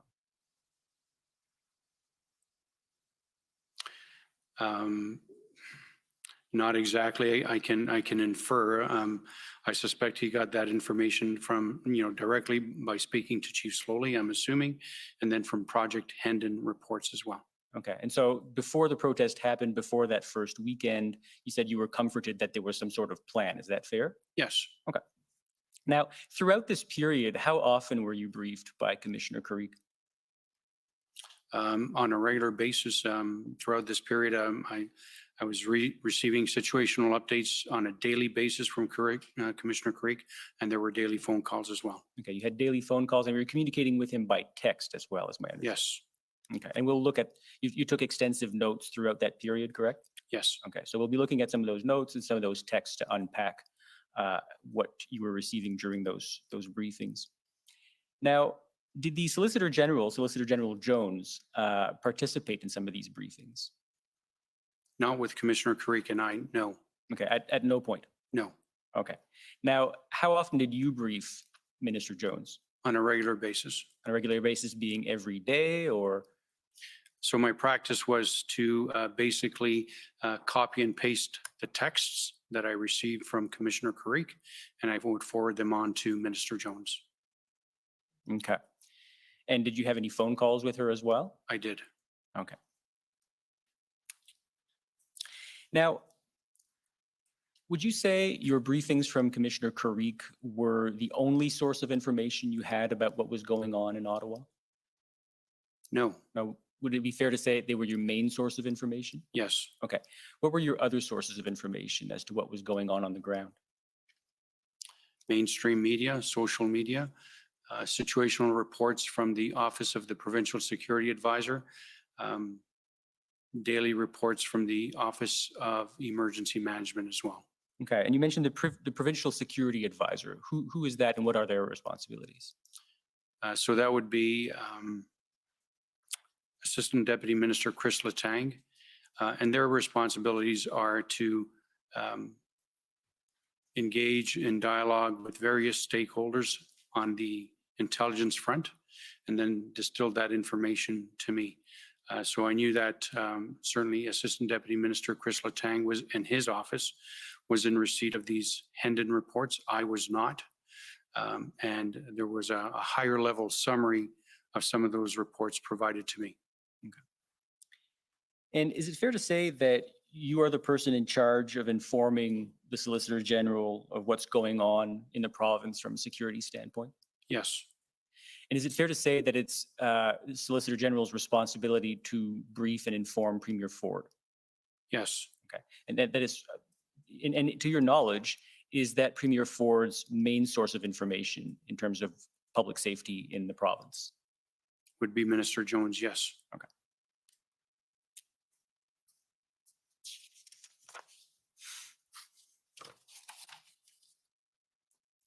Now, did you have any briefings from Chief Slowly during this period? No, not briefings, but I did have discussions. Right, and we'll get to some of those discussions, but you didn't have the same relationship with Chief Slowly as you had with Commissioner Carrick. That's correct, and that's because I don't have any jurisdiction or oversight over Chief Slowly. Right, and my understanding is, of course, the Chief of Police of Ottawa reports to the Ottawa Police Services Board. Is that right? Correct. Okay. Now, and we'll get to more details later on, but as a general matter, if you have significant concerns with the way a police chief in the province managed a situation, could you pick up the phone and call that chief of police and let them know what your concerns are? Yes, but once again, and I am not the oversight body. That responsibility falls to the Police Service Board of Jurisdiction. Okay, and in what circumstances would you pick up the phone and let them know your concerns?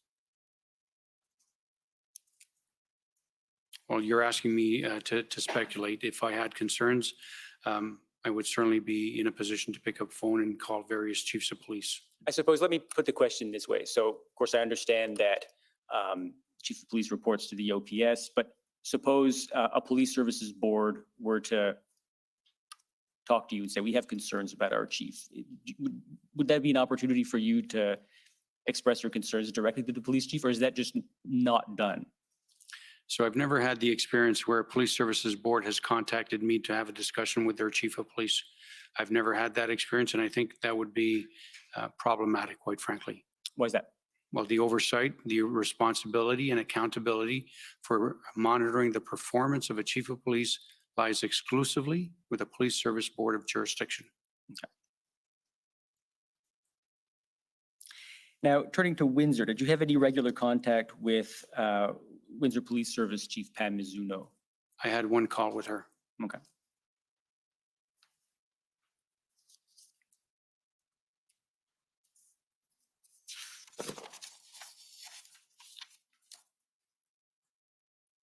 Okay, now turning to some dates here. We'll start chronologically with the first weekend. Before the convoy made it to Ottawa, you already had some information that they were coming, and you established that you were comforted that there was some kind of plan to deal with the situation. Did you have any concerns for that first weekend? I did not. Ottawa Police Service, quite frankly, is one of the major policing services in Ontario, if not Canada. They are led by an able leadership.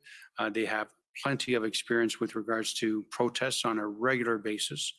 I knew that Commissioner Carrick was in regular contact with Chief Slowly, and I knew that the OPP Commissioner was providing resources to mitigate any possible risks.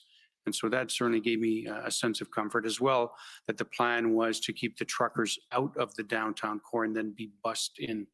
So from that perspective, from that information that Commissioner Carrick relayed to me, that gave me a sense of comfort. And so didn't have concerns over the first weekend. However, with the media, with what it was, displaying all the activities over the first weekend, that concern certainly grew. Yes, and we'll get into that first weekend in more detail. But before the weekend began, I take it your expectations would, given the experience of the police service, given the leadership, that your expectations were that was this going to be a passing event, a short-lived event? I don't know what my expectations were. My expectations were that Ottawa Police Service, in conjunction with the OPP, with those resources, would be in a position to deal with the situation. There was conflicting information as to the size and the scope of the actual protest, the number of truckers, the number of people, and the length of time that they would be staying. Okay, and that information, that conflicting information was before the weekend started? Correct. Okay. And in the fact that there was conflicting information, did that raise any concerns with you that the risk assessment might not be correct, or did you have any misgivings at that point? I did not. From my perspective, this was a policing matter that was being dealt with by both Commissioner Carrick and Chief Slowly. Okay. Now, what changed after that first weekend? Well, what changed was that there was not an exit plan for the truckers, that the truckers were well entrenched, and there was certainly a very well communicated refusal to leave. So that first weekend, in my mind, caused me to believe that this protest had morphed into an occupation. And so that's what changed after the first weekend. And you said that at first you were comforted by the fact that there was a plan that they would not be entrenched downtown. And once they were entrenched downtown, that surprised you? Yes, yes, it did. My understanding was that there would be a plan to bus these protesters in from the outskirts of Ottawa into the downtown area. So I was questioning the issue of, how did they get downtown? Okay, and So, did you get any answers to that question at the time? I did not. And so at that point, that first weekend, the protesters are entrenched downtown. What were the public safety risks in Ottawa at that point, from your perspective? I was not aware at that point in time that there were any significant public safety risks. And when I say that, I mean in terms of criminal code offenses, in terms of robberies, aggravated assaults, that type of thing. The impact that I saw was primarily significant harm being imposed and committed on the community. So the community's sense of well-being and mental health, that was certainly being impacted by this protest. And but I did not hear of any significant violations of the criminal code in terms of violent assaults. And when you say you didn't hear about it, do you mean you didn't hear about it from Commissioner Carrick? Correct. Okay. If we could bring up the first text, it's ONT 405311, please.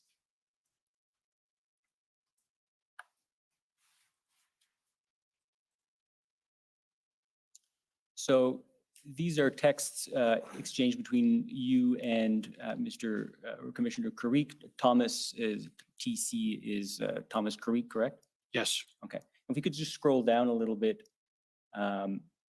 Not sure if there's an answer from you, but do you recognize this text?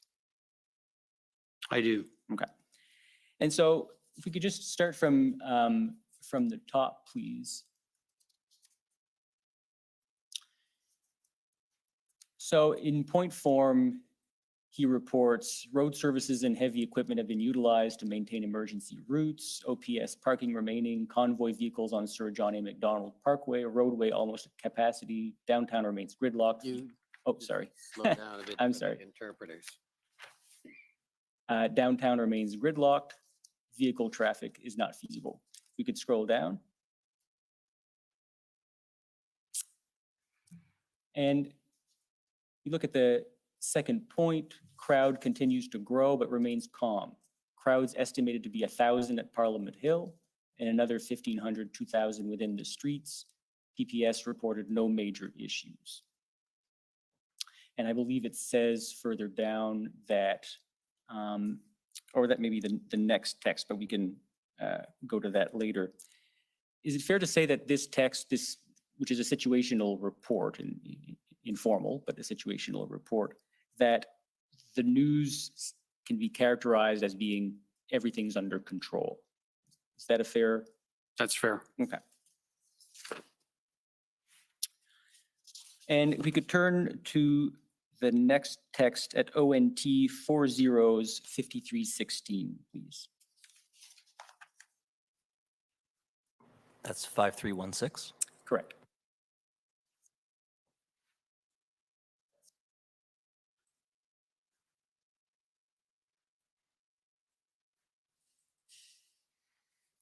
I believe that's the continuation of that text chain. Starts with crowd diminished overnight, but remained in good spirits. Again, PPS, OPS reported no major issues and other pieces of information. Again, is it fair to say that from your perspective, everything's under control? Yes. Okay.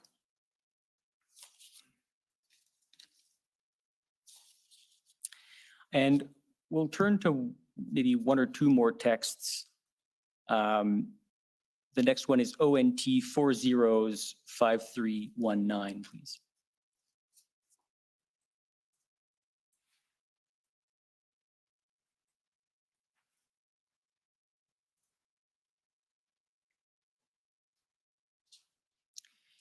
So here's a piece of news that is a bit more concerning, perhaps. Protesters appear to be more aggressive and confrontational with police today compared to previous.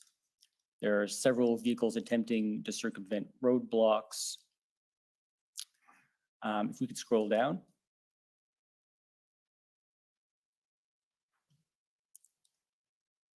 And we see that a convoy 50 kilometers in length may be headed to Ottawa. Convoys unconfirmed. I don't know if that changes anything from your perspective of things being under control. So what's the date of this particular text? You could scroll up. I think it's January 31st. Oh, we don't have the date. But I believe on the previous one, it said January 31st, and this is the continuation of that text. So yes, I am becoming a little concerned given the fact that the protesters appear to be more aggressive and confrontational with police today compared to previous. But I also have a sense of comfort in knowing that the OPP, YRP, and OPS public order units are being utilized. Okay. So that concern is mitigated somewhat. Okay. So it would be fair to characterize it this way, that there are issues going on in Ottawa that, of course, require law enforcement to intervene, but there are no issues with law enforcement at that point from your perspective. That would be correct. Okay. Now, on February 3rd, you had a call with Rob Stewart, who at the time was a Deputy Minister of Public Safety Canada. Do you recall that phone call? I do. Okay. And we'll turn to your notes for that one just to jog your memory if you need to. That's ONT 405153, please.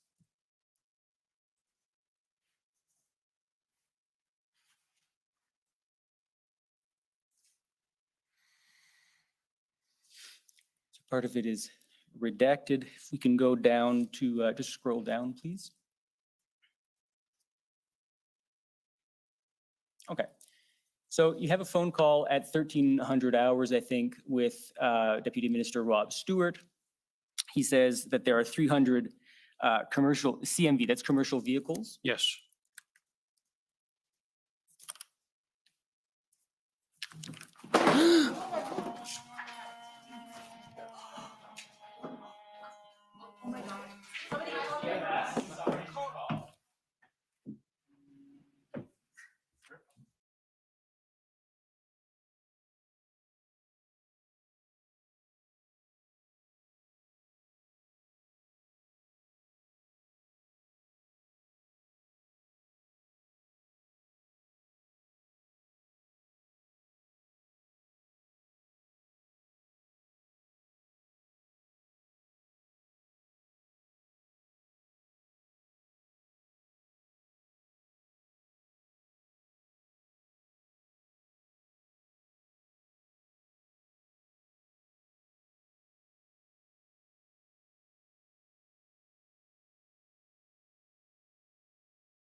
Holy smokes, what happened there? He passed out.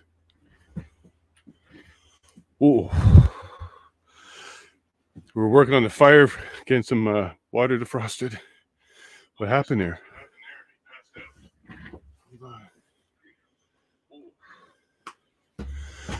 I'm going to go back and see what happened there. Give me a second.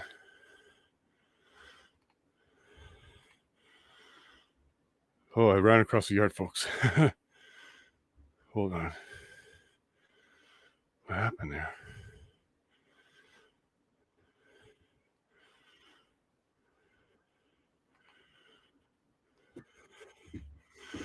James, I'm looking and rewinding.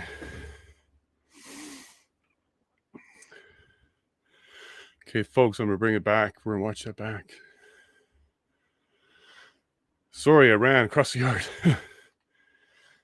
Share screen. Okay, this is replay. 5153, please.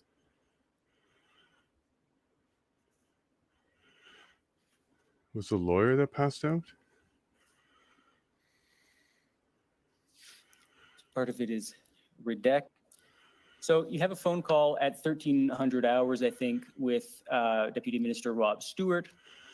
He says that there are 300 commercial CMV, that's commercial vehicles. Yes. Yeah, the lawyer fainted. Oh, wow. Oh, he sounds...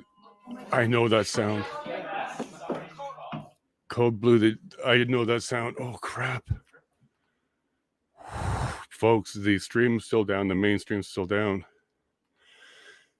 We don't like to see stuff like that. Oh, my. It's completely normal. It just goes down like a sack of potatoes. Look carefully. Folks. Yeah, sorry, railroad, I ran. The chicken water's frozen. We're trying to get some water to the chickens. He's completely normal, and he did. Now, in Sea Cadets, we had that happen quite frequently. You're standing there for a long time. People fainted. I don't like that sound I heard him making, though. That sound, that moaning sound, that's a sound that happens when seizures and stuff like that are happening. I don't know his history, of course. We don't know anything about him. He's a lawyer, but the mainstream is still down. Apparently, Commissioner Lawyer passed out live. Yeah, that's good feed. That's exactly what happened, CW. We just replayed it. He was showing some mild discomfort, reach for a bottle of water. Yep. Wow. Yeah, railroad. Oh my gosh. We don't like to see stuff like that happen. I thought we cut the stream because nope, that was not. I didn't cut the stream because of that. It's still on resume shortly right now. Oh, we don't like to see that. It could just be fainting. It could be nerves. It could be a bunch of things. Sorry, folks. I wasn't prepared for a break. Well, fingers crossed there's a lack of oxygen. He wasn't breathing much. Could be nerves. Could be a bunch of things. And I believe this is Goose Ninja, right? Your name has changed. You lost your password. I came running back when I heard the sound of your voice. Seen chat going off. Yeah, railroaded. You didn't expect my voice either. But I have a new path across my yard. We snow blow paths, but I went straight across because I heard the kerfuffle, and then I looked at the screen on my phone, and one of the boxes was empty. Like, uh-oh. And then it cut. I'm like, uh-oh. And yeah, we checked it. Now, if you didn't see it railroaded, I just played it again. He took a sip of water and went down. And then you saw somebody rush to him, and you heard the word code, blue or code something. So clearly this was a serious something. Would you miss Terry? Should I play it again, folks? Terry, for you, I'm going to play it again. Okay, let me go get the stream. There we go. Okay, Terry, I'll play it again. It's just, he passed out, fainted, something happened. The lawyer at the top. Minister Rob Stewart. He says that there are 300 commercial CMV, that's commercial vehicles. Yes. Yeah, he's clenching his jaw. You can tell right there. Oh, poor guy. That moan sound, I don't like that sound.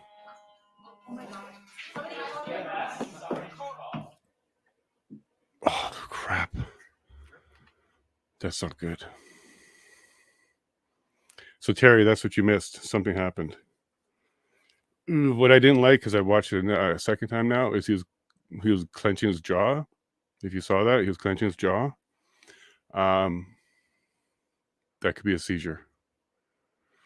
Oh, crap. I'm so sad for the guy right now. It didn't look good. That's right, Clay. If you know about brain injury and you know, oh, man, and you know about that stuff,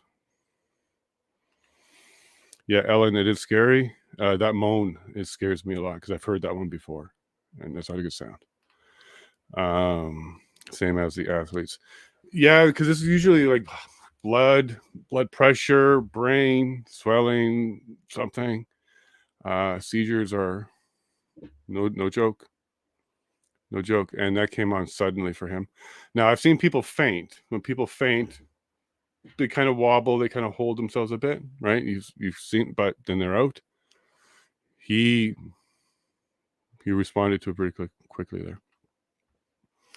Sorry, Ellen. Sorry, Ellen. Sorry, we're spending our time on this one right now.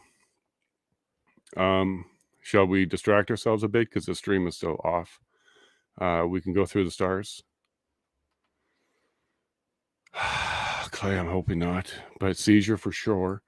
A seizure could be the result of a stroke or many things.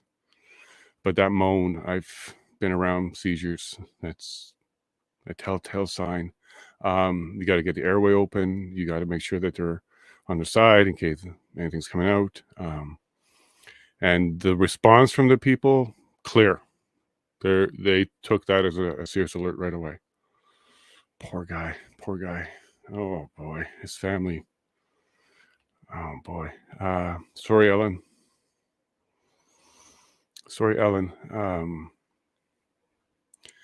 I'm a little shaken about this one too. I'm sure you all are too. We don't like to see this. Shall we distract ourselves? We'll stay here, stand by. I'm not expecting them to just come back quickly and he's there. And I'm not expecting them to come back and have another lawyer ready to go. So we may be delayed for a little while here. So you can keep me in your ear. I can go through the start. We can catch up on that. Distract ourselves for a little bit. Let's do that. So sorry.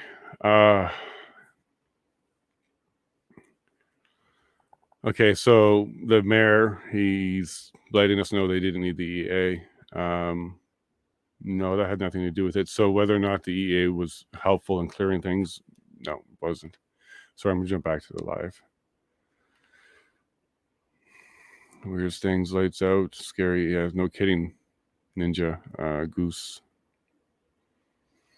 I don't like hearing that. Oh, poor guy.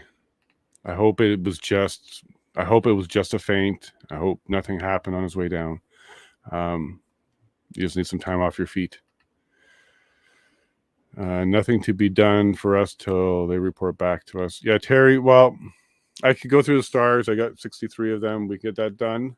They may come back, let us know what's going on. They may call off the day for this. I'm going to stand by. The stream's still up. They didn't shut it off. So I'll keep that there for now. And it was pretty empty in there, so I don't know if anybody's actually there today. So I don't know. I won't have any information, Terry. Sorry about that, bud. And frankly, I'm not really focusing well on the starred ones right now, so I'm going to try my best to get back on track here. Oh, well, not my circus, etc., to be exact. Okay, so we actually saw some Facebook message where it was listing off all the things that were kind of being a problem. It was becoming an issue. And the mayor himself reported back, oh, well, not my circus, etc. So you can see his position in all of this and even what his attitude was towards it, because he wasn't dealing with it. Like he says, not his circus. But he also wasn't seeing it as a threat because he calls it a circus. I'm not saying, he didn't call it a occupation. He didn't call it an attack. He didn't call it things like that. So his mindset at this time that he wrote this message was, it's a circus, it's a kerfuffle, it's a problem, but it's not his to worry about. Thinking maybe federal and RCMP is where he was leaning for that, because he was saying it was their jurisdiction. You can't rely on anything this man says or does. Yeah, Dave, like he had some problems with memory, and I don't know if he was very dishonest or not, but he certainly had memory problems. Hey, John. The guns were all faking with. Yeah, you caught that too. You caught that too. So you, me, a few others in the chat, and counsel for the committee caught that one. Now, the way he used it and explained it a little bit later, John, was more like it was a setup than the guns themselves were physically fake, like knockoffs or replicas or something like that.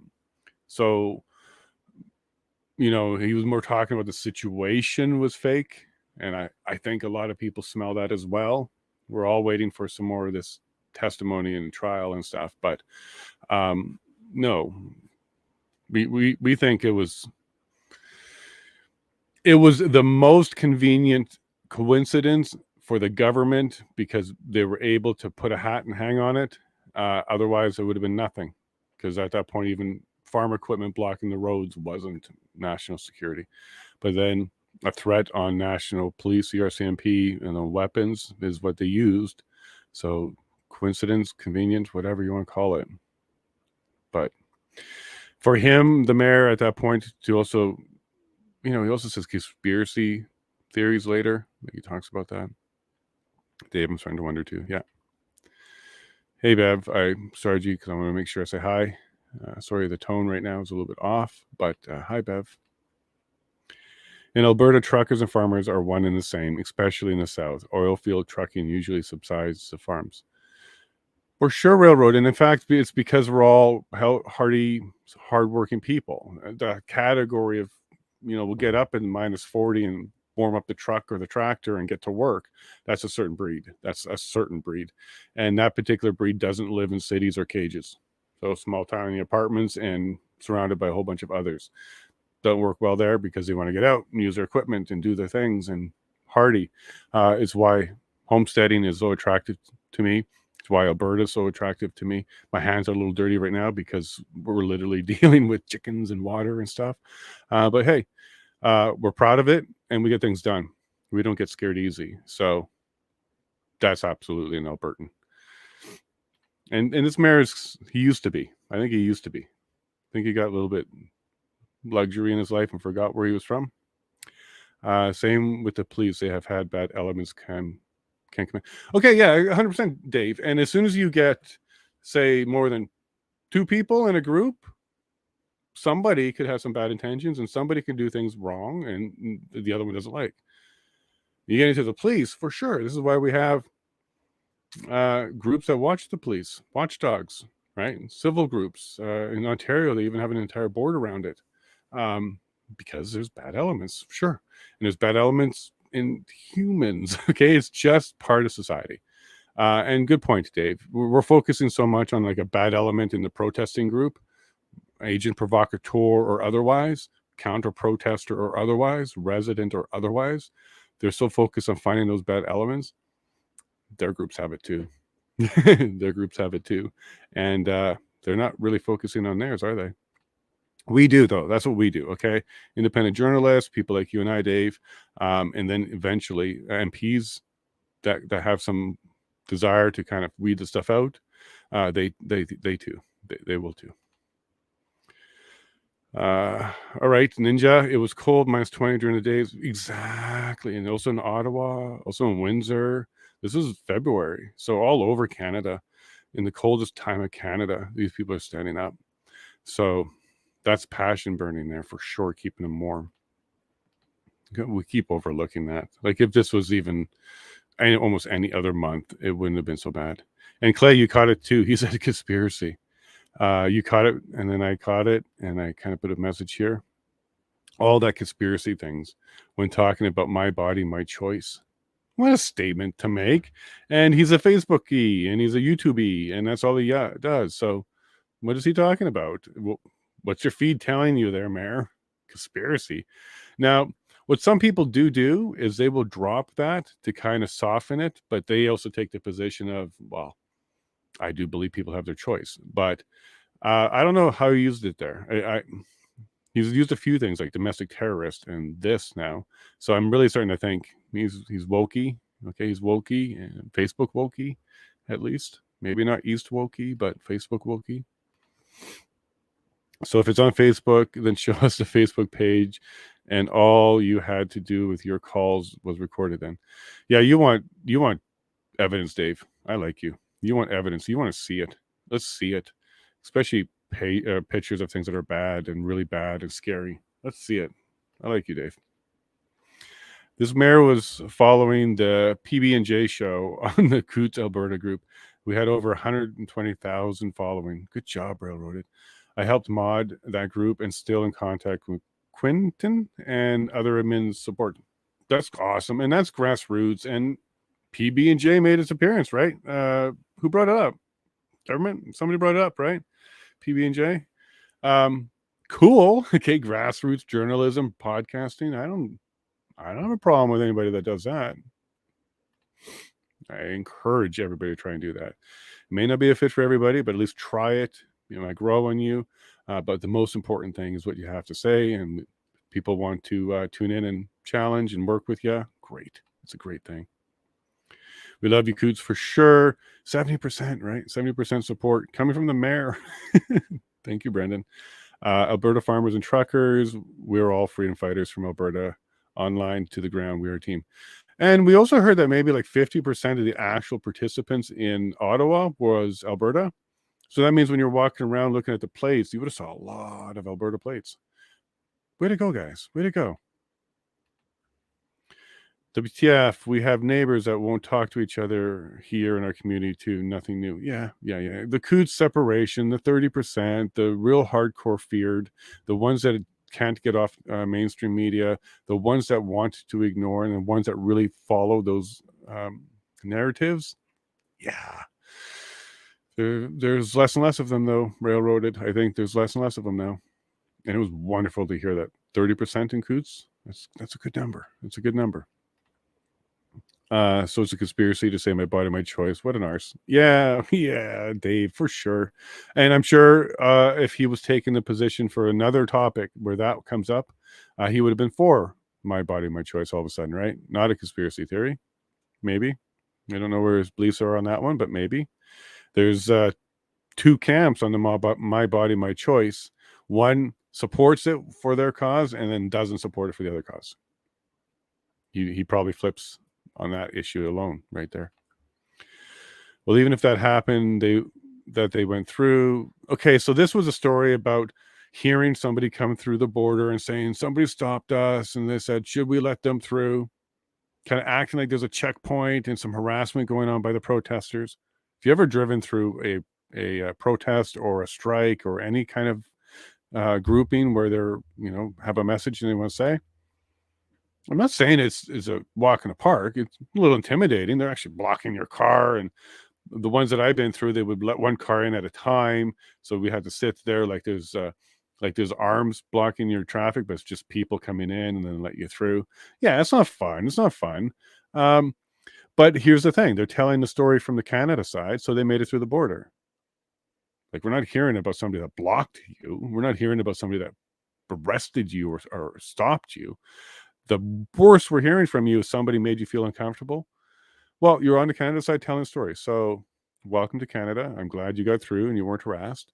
But that wasn't the same story if you're unvaxxed. Okay. Many unvaxxed people tried to do things like board a plane and they got turned around. So their story was, I was blocked. Your story was, I could have been blocked, but I wasn't. And I'm here to tell the story on the other side. That wasn't a luxury some people got. Okay. Consider yourself lucky. You really should be humble sometimes, people. Then the test ambulance. Yeah, we like that one, didn't we? Railroaded. We like that test ambulance, right? Using the resources to make sure everything's fine. I didn't so much mind. Sorry, folks. It was outside. It's a little runny. I didn't much mind that they kind of wanted to put themselves at ease, that everything would have been fine. But I'm sure they didn't tell anybody else it was fake. And are you using resources well? And is that really a paranoia or theory you needed to test? Did you really have any evidence? Were RCMP having trouble getting to the front when they were trying to drive their cars or other vehicles, SUVs or anything else? Was anybody actually, like an official, having any trouble getting around? Did you really have to test with an ambulance? Oh, that seems weird to me, but the results of it were passing. It was a passing grade for the protesters. So test, I guess, if you're going to have to. I'm glad it was good and you're reporting good. Guys, that feed is still down. And you're 100% right, Railroaded. People were alone when they passed because they couldn't be with family and stuff like that. We can't forget that actually happened. And yeah, families are torn apart and some of them still are. And again, I think we got PTSD for everybody is defined in their way, and some people actually fully understand it because they've been touched by it. Some people don't fully understand it, but they know about it, and then some people they just don't know about it at all. I don't think anybody on this chat misunderstood and had any intention to do anything other than state their take on PTSD. PTSD comes in many different ways, and it's anchored in a whole bunch of things. And typically it's an event or something that happens, but it can also materialize over repeated abuse as well. So I don't think anybody misunderstands what PTSD is and how important that is, especially if you're touched or near it. It's real. But we actually, I think what Railroad's point here too is PTSD might even need a redefinition, because we may need to narrow it down further so that we stick to, because this countrywide trauma for so long will fit the definition, like the traditional one. So it's a nation full of very traumatized people by their own government. I didn't like this. I really don't like when they pretend like there's this one artery like they do in Windsor. There's just one bridge. No, there's many. And the only 24-hour bridge. So they preface that in order to keep their little narrative there. That was the only one. Thankfully that Democracy Fund, Alan, you pulled that out again. And immediately I just searched Google and said Alberta border crossings, 6. Okay. And then one just less than an hour, I think, west or something of Coutts. Come on. And all these truckers know it. And this is why there's like 1,000% increase, 917 or so % increase, because all truckers down the line said, oh, okay, update my TomTom or update my Garmin. I'm going to take route, whatever. And then the government also has to say, well, there is a side road, but the primary was blocked.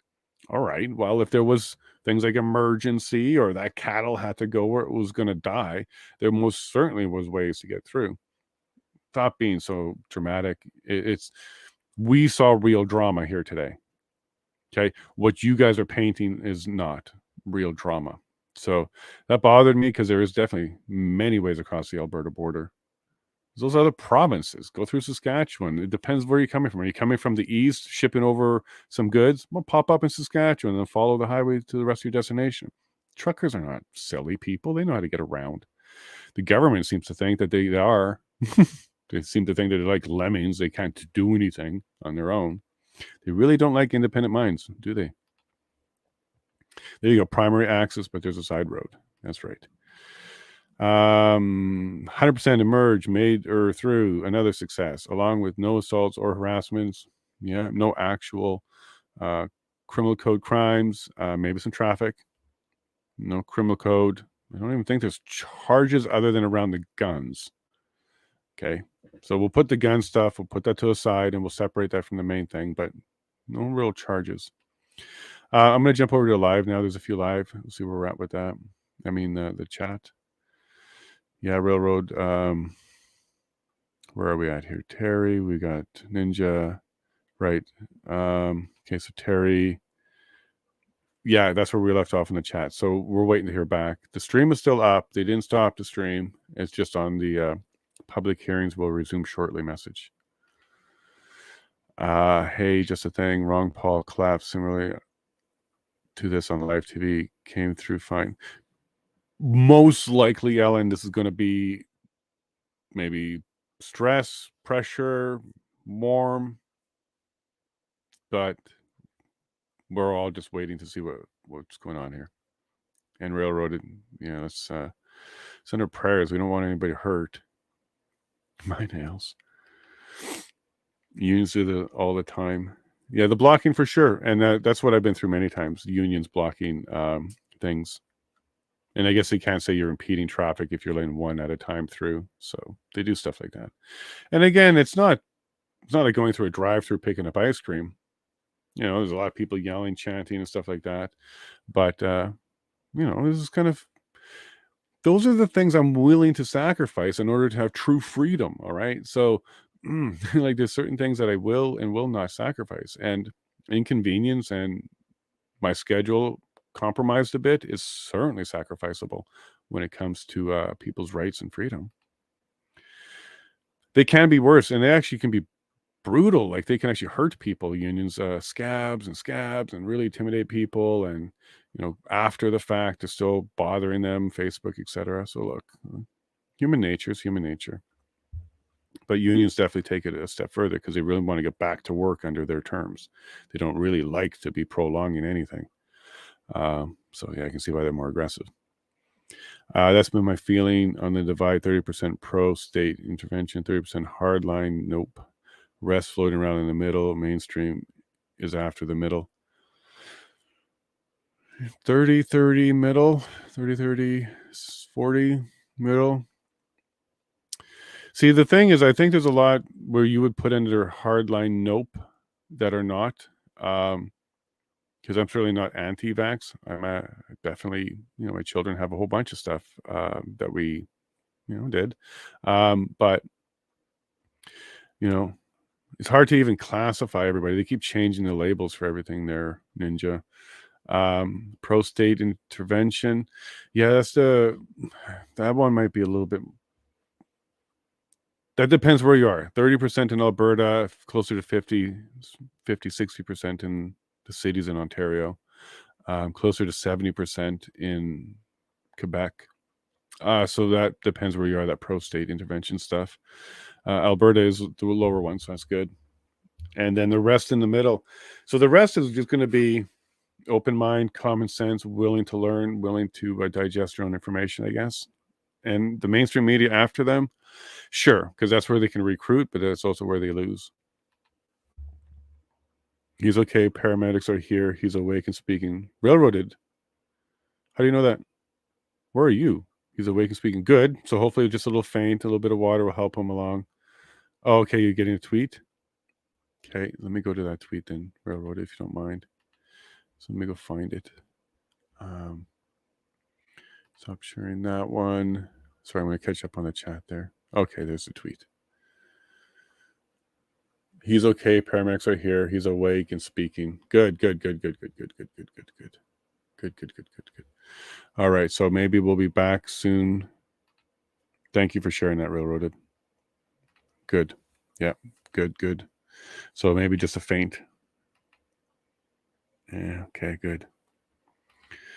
So we'll certainly keep an eye on that. Everybody's happy to hear that news, Clay. No problem, guys. We're all in this together. Thank you so much, Railroaded. Something told me to go back to live. I feel so much better about continuing now, knowing that he's up and about. And they're maybe just talking about giving him a break or go on with another lawyer for a bit. I'm just glad to hear he's all right. With the picture, how do you know if they're driving a stop? So they brought that picture up, trying to say it was like a blockade. And this is where, shortly after I posted this, Mayor said, I believe that was a slow roll, and you're looking at it from the America side. You will recognize that area well. Good man, wrong side of the border. In a slow, there we go. Yeah, he changed the narrative of that particular picture. He said they could be called domestic terrorists. I didn't like this at all. And he admitted to why he did it, and it wasn't because they were. He did it because he thought it would get more attention. Okay? And when he did that, whether he realized it or not, he's playing right into the government's main narrative. Okay? So, and I really dislike this mindset, because this mindset is clear that he will throw around labels for the purpose of getting things done. And these are the same people that will call you Nazi or something else to shut you up when you're trying to debate them about something completely unrelated. And wrong label for you for sure, but yet here they're using the label to accomplish something. I don't like seeing that in people, and he's doing that. He just admitted to it. I'm going to call them this because it might get some more attention, and then more attention can mean more action. Wow. Hopefully, Mayor, you're never on the wrong end of that. Hopefully one day that 30% that you're in isn't the one that's being targeted, and then just have to label you guys, and then boom, get things done. Come on, Mayor. You have to think about the golden rule. Whatever is good for them has got to be good for you too, right? If you think about that, you may not be doing this so quick. Hey, James, I'd like to know how he feels about actual terrorists. No kidding. Like, is there a new term for them now? Like an actual domestic terrorist? What do we call them? Part 2 plus, like Disney Plus, actual domestic terrorist plus. That means the actual ones. Yeah, that's the trouble when you start redefining words and watering them down and expanding them to mean almost anything. You lose its purpose. So what do you now call what it originally was? You water it all down. Good job, James. I like how you like the proper definitions. You like evidence too. You and Dave. Eleanor, brought to you by Pfizer. Well, hopefully you don't mean I am. So if you read this entire line out, it kind of looks like I was brought to you by Pfizer. But no, I think you're referring to the mayor. Maybe the mayor or the media that he's watching or something. But you do know Pfizer's quite the sponsor in a lot of stuff.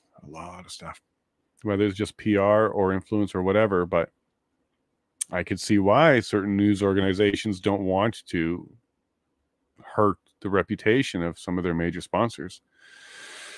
Maybe that should be something that's not allowed. Okay. America has a lot of weird rules around what they can and can't do with advertising and medicine and stuff. So we'll see where that goes. James, I am surprised at someone of his generation being such a fool. Yeah, so here's my point on that. He's Korea War, Vietnam War, Middle East, Gulf Wars. He's been around. He knows what actual terrorists are. We've had a couple airplanes. We've had some real incidents in this world.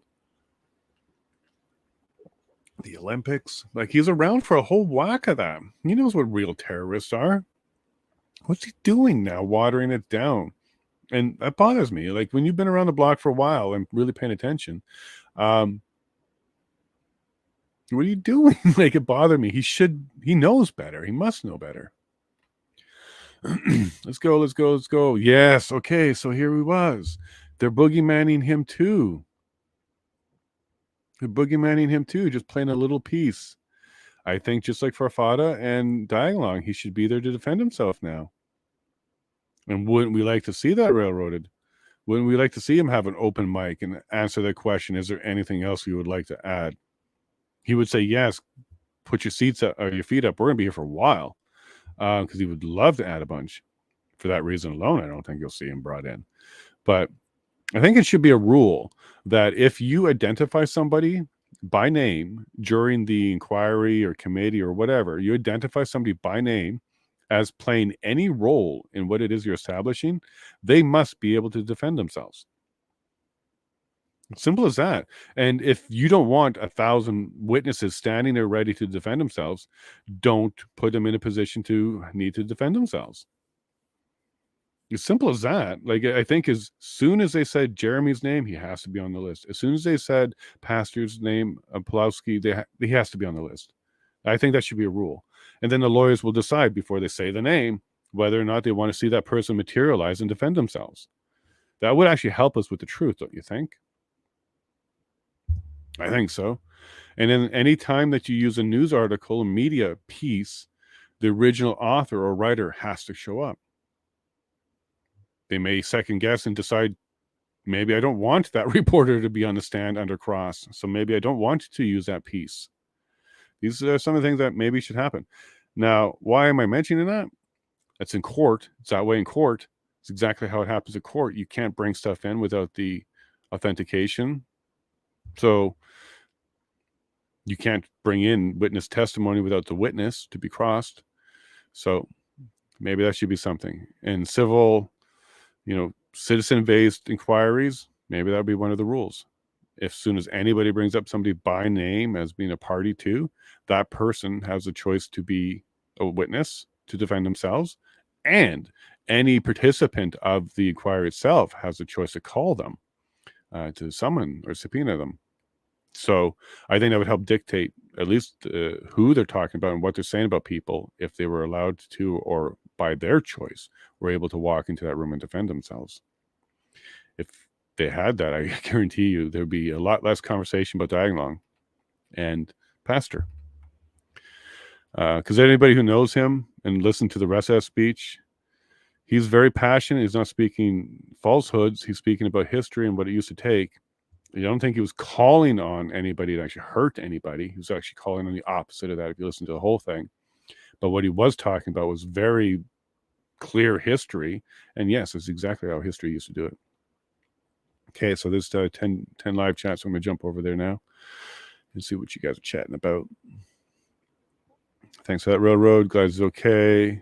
Oh, not you, Jay. What's that mean? What's that mean, Eleanor? Oh, not you. I'm glad he's okay. Wow, I go outside to do some work and this happens. Yeah, Zario. Yeah, we're waiting for it to come back. Sounds like he's okay. So we'll see. Hopefully soon. The stream is still there. It's just showing a public hearing will resume shortly message. I almost feel like showing him what a terrorist is really. You don't need to though, Green, because then what? You materialize what they gave, what they asked for. Like if they say domestic terrorist 3 times, boom, we'll actually become one. No, let him go into the rest of his entire life not actually knowing what a real terrorist is. Let him go his entire life thinking that what he saw was domestic terrorist, because then he can go peaceful and he can live a life where he didn't actually understand that. And I think it's a good thing for him. I don't mind if people are wrong. We don't have to prove them in any way. Azario, I was caught hands in the sink too, heard the ruckus, ran to the computer. God, I think a lot of people had to run because a lot of us got used to just putting it in our ear, getting on with some chores or tasks or work or other things, because we all have lives too. I was helping defrost the chicken water, and I bolted here right away. And yeah, because it was very clear. Like all of a sudden you're hearing conversation and you're like, okay, and then there's a pause. And for me, the first thing that goes through my head when I hear a pause is a stream up. Is a stream up. So one of the first things I do is I kind of reach for the screen to see if the ticker is moving on the bottom and if there's movement in the screen. And just as I was doing that, I heard the kerfuffle, the crash. And then I looked at my screen on my phone and there was an empty box for the lawyer. Briefly crossed my mind was that the commissioner or the witness? And then I saw the witness and then I saw the stand where the microphone is and no computer. So it was the lawyer. And then that's when I ran, because the screen then changed white to public hearing will resume, and I bolted. You have to. We have to try take care of the stream and see what's going on. So thank you, Railroaded and Arzario and everybody who came back to check out what was going on. I clipped it in Discord. Okay. Yeah. Yeah. And that one, we're going to be sensitive about because that's just a sad thing of an actual human being who got hurt. He's hurt. There's no question that he's not feeling his best right now. Our research team, great. Keep that Discord going, Railroaded. Anybody else that wants to join, we'll get some invites to you. I'm very excited to see what grows out of this. I'm along for the ride, Railroaded. I'm happy to contribute, and we're going to find ways to get more content and stuff into there. And I love what you're doing, Railroaded. You're splitting things up as a journalist, as research, and I think that's exactly what we're going to keep doing. Thank you, Railroaded. They shouldn't be able to hide behind a deadline for slander against a non-witness. You're talking about the statute of limitations, Ellen? A deadline for slander against a non-witness? Oh, maybe you mean calling the witnesses and they're already too late? If they really wanted to, they could bring somebody in. Look at Ford.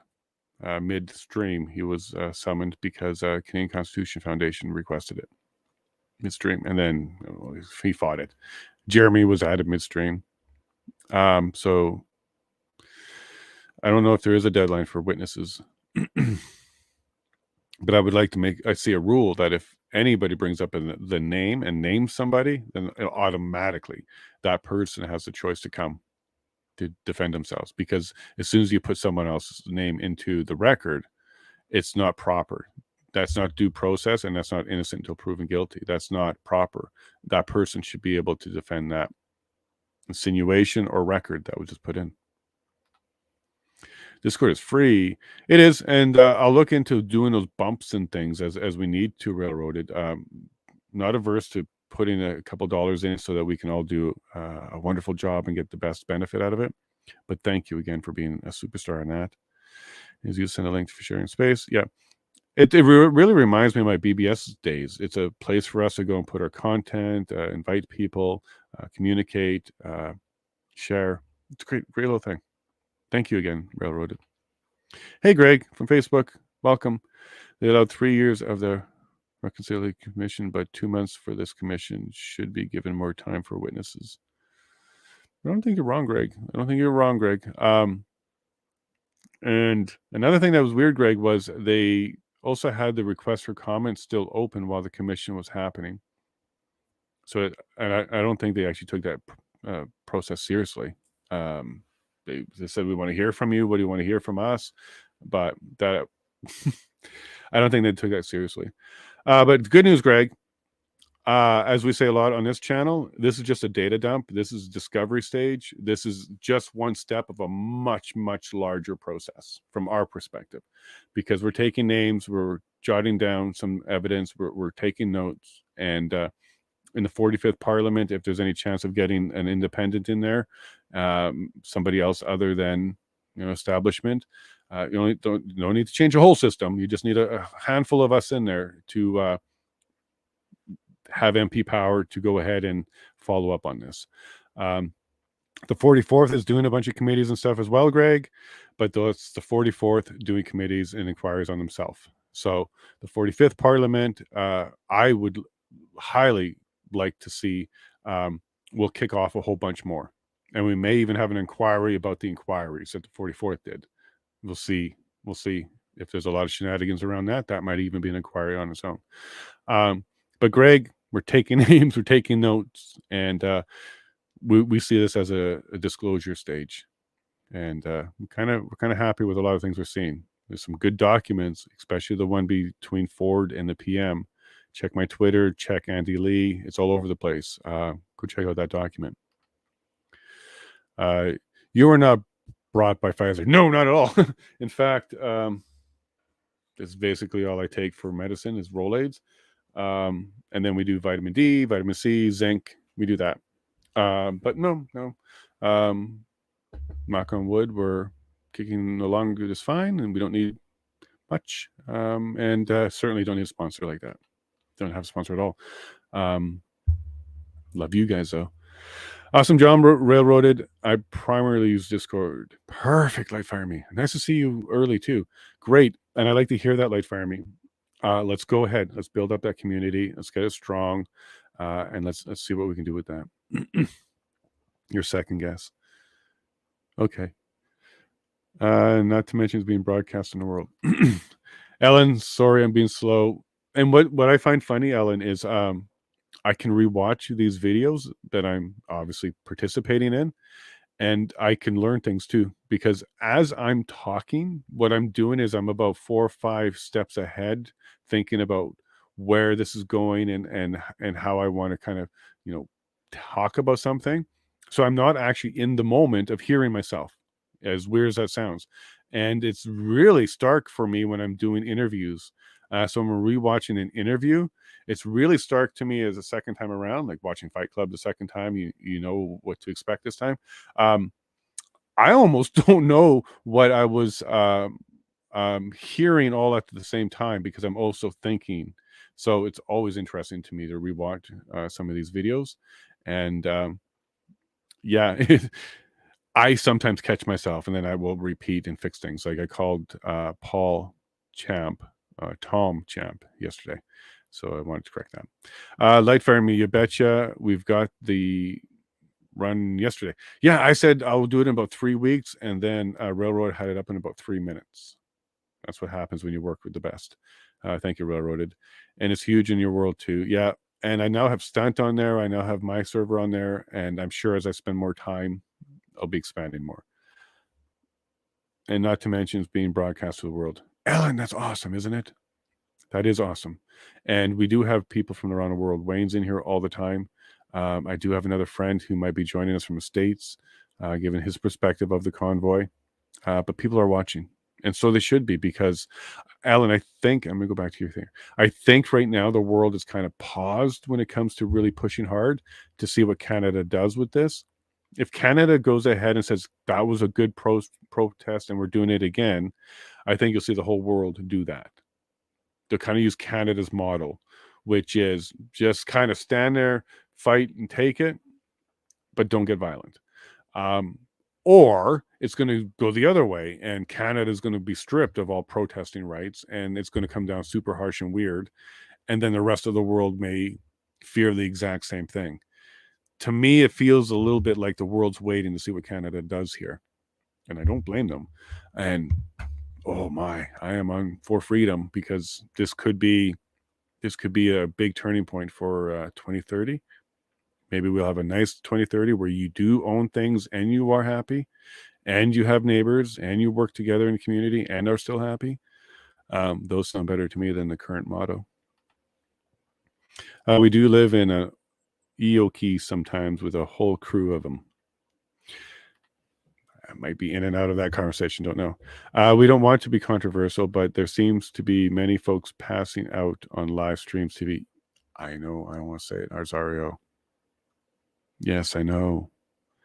And then sudden adult death syndrome, SADS. I know, Arzario, and you're not being controversial. You're being observant. I know, and I know that everybody on here, that's the first thing that went through their mind, for sure. But we also understand he's still a human. Sad. I don't want to see that. It sucks. And yes, I know where you're coming from, Azario, and even that makes it sucks too, because that might have been, you might be right, and he was responding to something, and maybe in his world he had to, and stuff like that. So all of this rolled into itself, it makes it all sucky to witness. Don't like it. Don't like it at all. That was one of the first things in my mind too, Azario. We all know what I'm talking about, because the first thing we thought was, oh, another one, right? And now we're waiting for news, and hopefully it was just a faint, not a stroke or clot or other things, right? That's the world we're in right now. And we touched on this about donations too. We're also in a world where we're worried about our bank accounts being frozen by where we put a donation. Those are two realities that I don't like. Sorry that happened. We sure are getting to know a whole lot of people, are, if nothing else. Yeah, we're also learning about each other. Terry, I like that you're here a lot. Again, I like that you're here a lot. This is a good group. So I've just seen a lawyer fainted or die. He didn't die, Mr. Green. We're hoping it was just a faint, because a faint can be pressure, blood pressure, a whole bunch of things. He's up and about. He certainly didn't pass. But scary to watch if you replay it. Alex, yeah, go ahead, check. All right. He's up and alert. That's all we know. Yeah, thank you, Railroaded, for sharing all that. And we're happy about that, of course. Doesn't matter, adversarial or not. We don't want. He's got family. He's got life. Glad he's up. Not so awesome for people being slandered, though. Oh, yeah. We don't live in a perfect world where people are great. Some are very, awesome. Like, we're very happy to be with good neighbors. But some people are, they got their things. But we accept and we work with, and we can understand, and we can be empathetic. These are all the things that were built into us so that we can accept when things aren't perfect, because one day it may not be perfect for us either. Okay. So we'll keep that door open. Railroaded, you have such a big heart. Glad to have found this group, and welcome, Eleanor. And yes, me too. I think this is a good group for a whole whack of things. The therapeutic that we get out of it, because we're all sharing the same Emergencies Act inquiry together, and we were all wanting to see how this goes together. It was good. I think it's very good. And the fact that we are doing our very best to level-headed, I think, is also very helpful, Eleanor. So I'm very appreciative for all of your voices here. We're a big heart group. Yeah, we have lots of love. The universe brought us together for sure, and I believe in that. I have a little story about that. I think it made it into the Meet Me video I just posted the other day. So if you check my YouTube, you'll find that. But I believe in the universe. My wife and I have a cute story. I had a question for all. How many of us unvax did for or pass out like that the other side? Okay, well, so that's just for me, Mr. Green, that's a loaded question because of my height. I'm actually quite tall. And believe it or not, that causes me to get lightheaded frequently when I'm just up and about fast. So I have been known to get a little dizzy, especially when I was younger. It was something I had to deal with a lot because I didn't really realize what was going on. So I would faint, not so much in my adult life. But we also have people drop. But listen here, Mr. Green, we know what you mean by this, and you're not wrong. Okay, 3,362 unknown deaths for 2021. Okay, 2019 we're up 640% from 2019.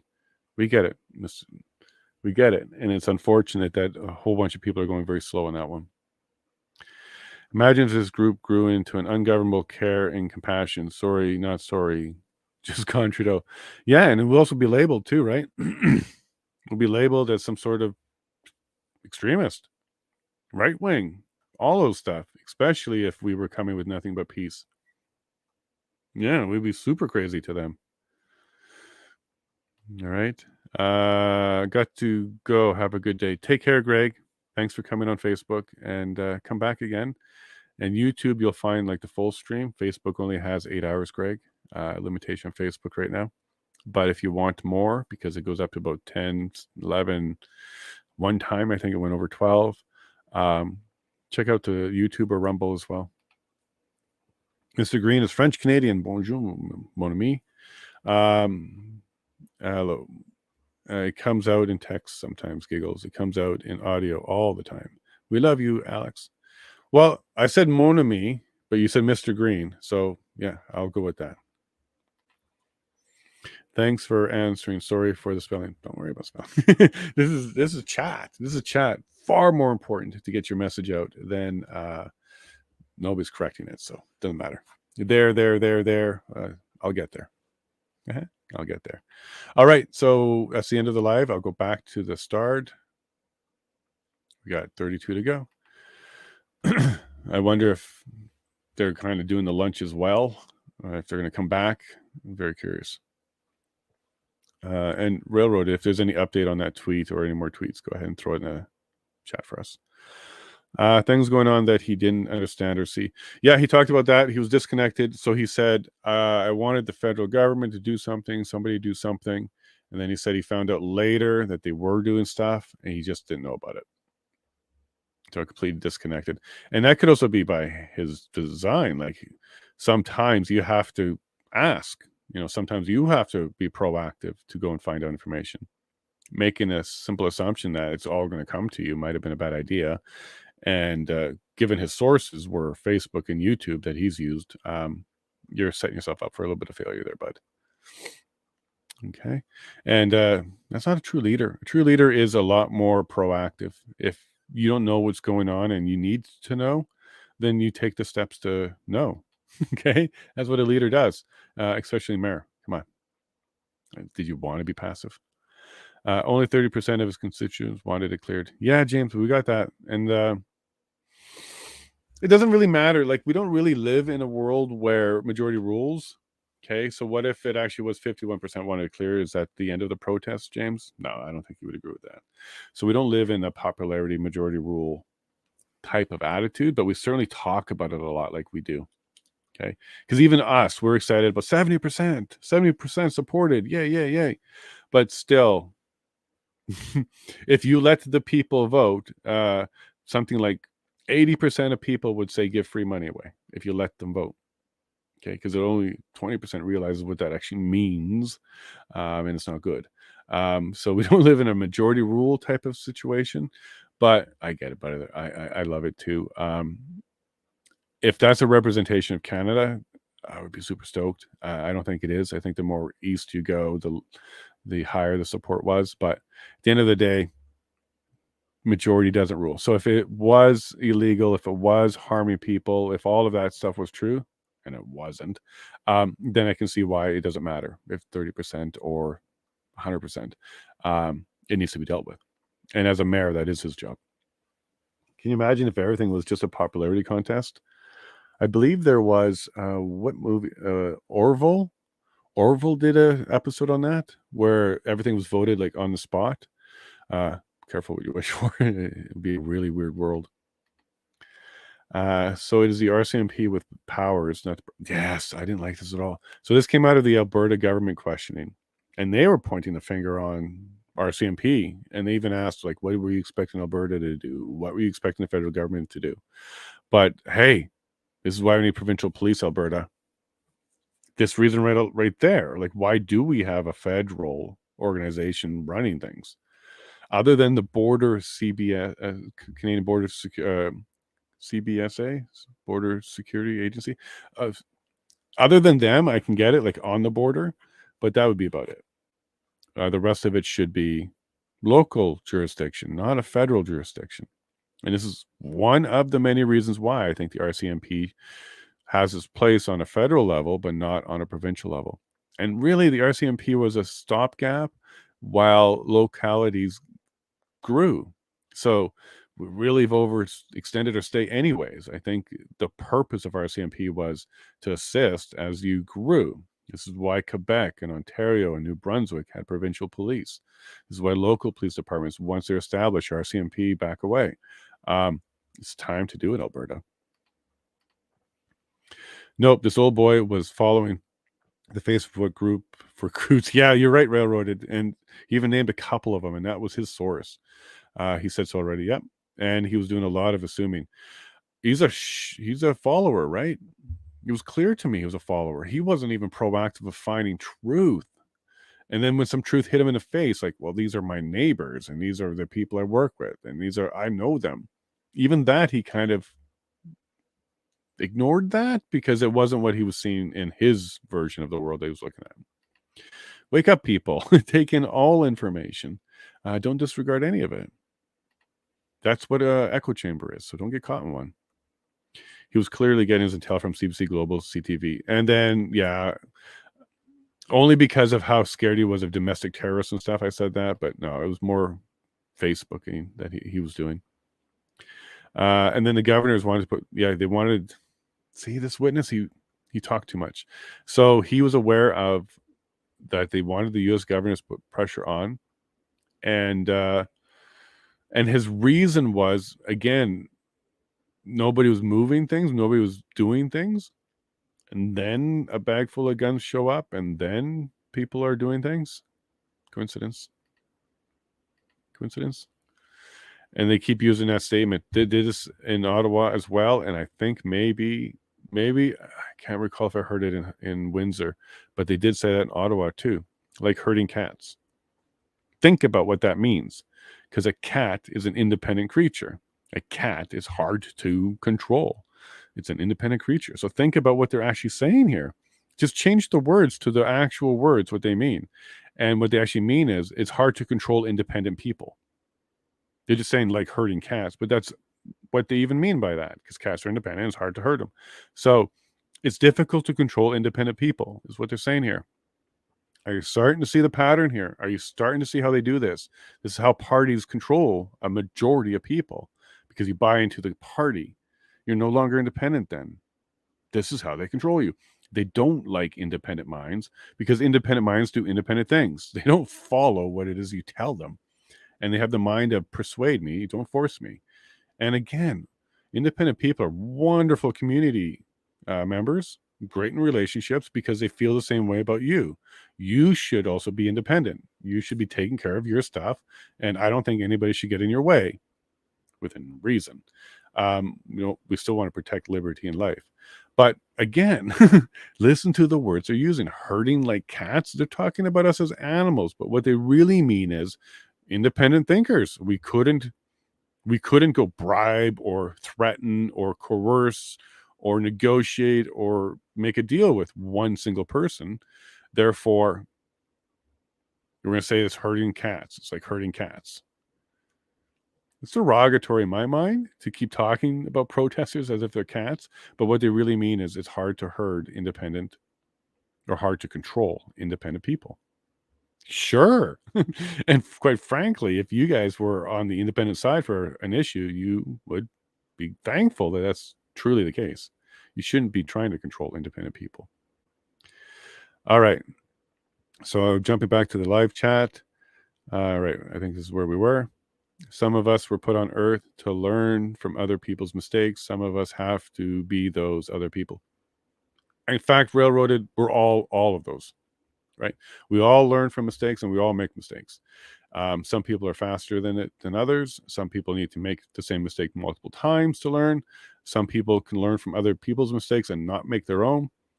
We're diverse. There's a whole whack of ways to do it. The one type that you certainly want to be careful of and make sure are the ones who have zero idea of consequence or future consequence, where they don't think there are any. They're not out there looking for the mistakes to learn from. They don't think there are any. They think that their mind is perfect. Those are the ones you got to be really worried about, because how do you work with that and how do they learn? Thankfully, it's not a large group. Hey, friends, I'm sure I missed a lot. Yeah, sorry, Denise. We're not on a break, even though this would be the lunch break. One of the lawyers for the committee passed out. What we do know is they cut the feed, and we got a reporting from Twitter that he's up and about and all right. That's all we know, though. So we're now waiting to see what happens, what comes back. We might see something around 12 o'clock my time, which will be 2 o'clock Eastern, because that would be the end of the lunch break. So maybe they come back and say something. Maybe they decide to call off the day. Hopefully we get some sort of update soon, but yeah, we're kind of sending our love there, because that was a scary situation. And so far the reporting is he's okay. Haha, the media spin in Alberta was hilarious on the unknown deaths. Yeah. I even had somebody tweet to me and says, "You're silly. Those are all drug overdoses." But you look at the list, number 10 was drug overdose. So they're categorized. We know what a drug overdose is. We don't stick that as unknown. COVID was third. So anyways, yeah, weird spin. And it's weird how it came out and then just vanished, except for people like us, Ninja. We don't know what is causing them, but we know it with utmost certainty that it isn't what everyone thinks. That's exactly what the response was. We don't know what it is, but we know it's not that. Even though that just came into our lives and then all of a sudden the numbers spike and all that kind of stuff. But we know so much or so little that we know that that's not it. Ninja, look, we don't even have to be issues with your government in order to actually know that that was a weird statement.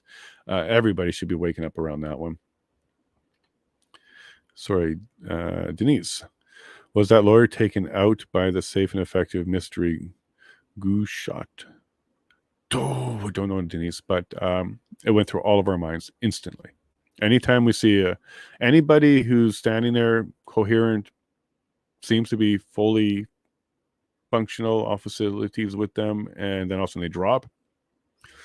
And that's because I know I'm traumatized because there's about a 5-minute or a 10-minute video where it's just nothing but that happening. Putting the date on and newscasters, reporters, presenters, speakers dropping. So, and we just watched another one. So that will make the clip, I'm sure. It went through all our minds, Denise, for sure. And that's unfortunate because that is so common now. A tweet I just saw, everyone saying we're bad for asking if he's quadruple boosted should remember the same was asked of us in order to sit in a mall food court. There's nothing wrong with asking, because if you want to ignore anecdotal evidence, well, you're doing so at your own risk. Maybe anecdotal, it may be circumstantial, it may be unproven, but it is a type of evidence and you shouldn't ignore. You can dismiss once you've reviewed, but you shouldn't ignore it. You should be looking at everything and going through a process to validate and confirm and see how it fits, but you shouldn't ignore it. And it went through everybody's mind, even the people who were ready to fight back and bite back at that comment. It went through their mind too. And then the second thing that went through their mind was, oh my gosh, they're going to be saying that. And they were getting themselves ready. So you went through everybody's mind because honestly, that's just one of those things now, isn't it? Yes, getting to know new online friends is great and not to take away from that, but I should have been more specific. Okay. What I meant was getting to know the people on the stand at the questions podium. All right. So I'll expand that to be getting to know everybody. We're also getting to know the commissioner. We're getting to know the individual lawyers as well. It is kind of neat. You can see them have good days. You can see them have bad days. And then, yeah, of course, for the stars of the show, all the witnesses, this is why we're here. So each individual one of them. And one thing I'm going to start to be more cautious on is any preconceived anything. So I had a preconceived idea about Paul Lynch. What was his last name? Leichend. And I thought maybe he was representing small businesses in the, we were affected by all of this position. But no, he was a protester and he had a great stuff to say. And it was nice to meet him too. So yeah, okay, Terry, I get it. And I agree. It is nice to get to know some of these people. It'd also be nice to get them some of them on here and to talk to them about things other than the inquiry. Because there's also a lot of humans that went up there and they weren't portrayed as such. Hello, Canada from the US. Hey, Norman. Hey, Norman, bud. Thank you for joining us. How is it going down there? Let me go check my phone to see if everything's red or blue or what was going on there. Let me refresh this.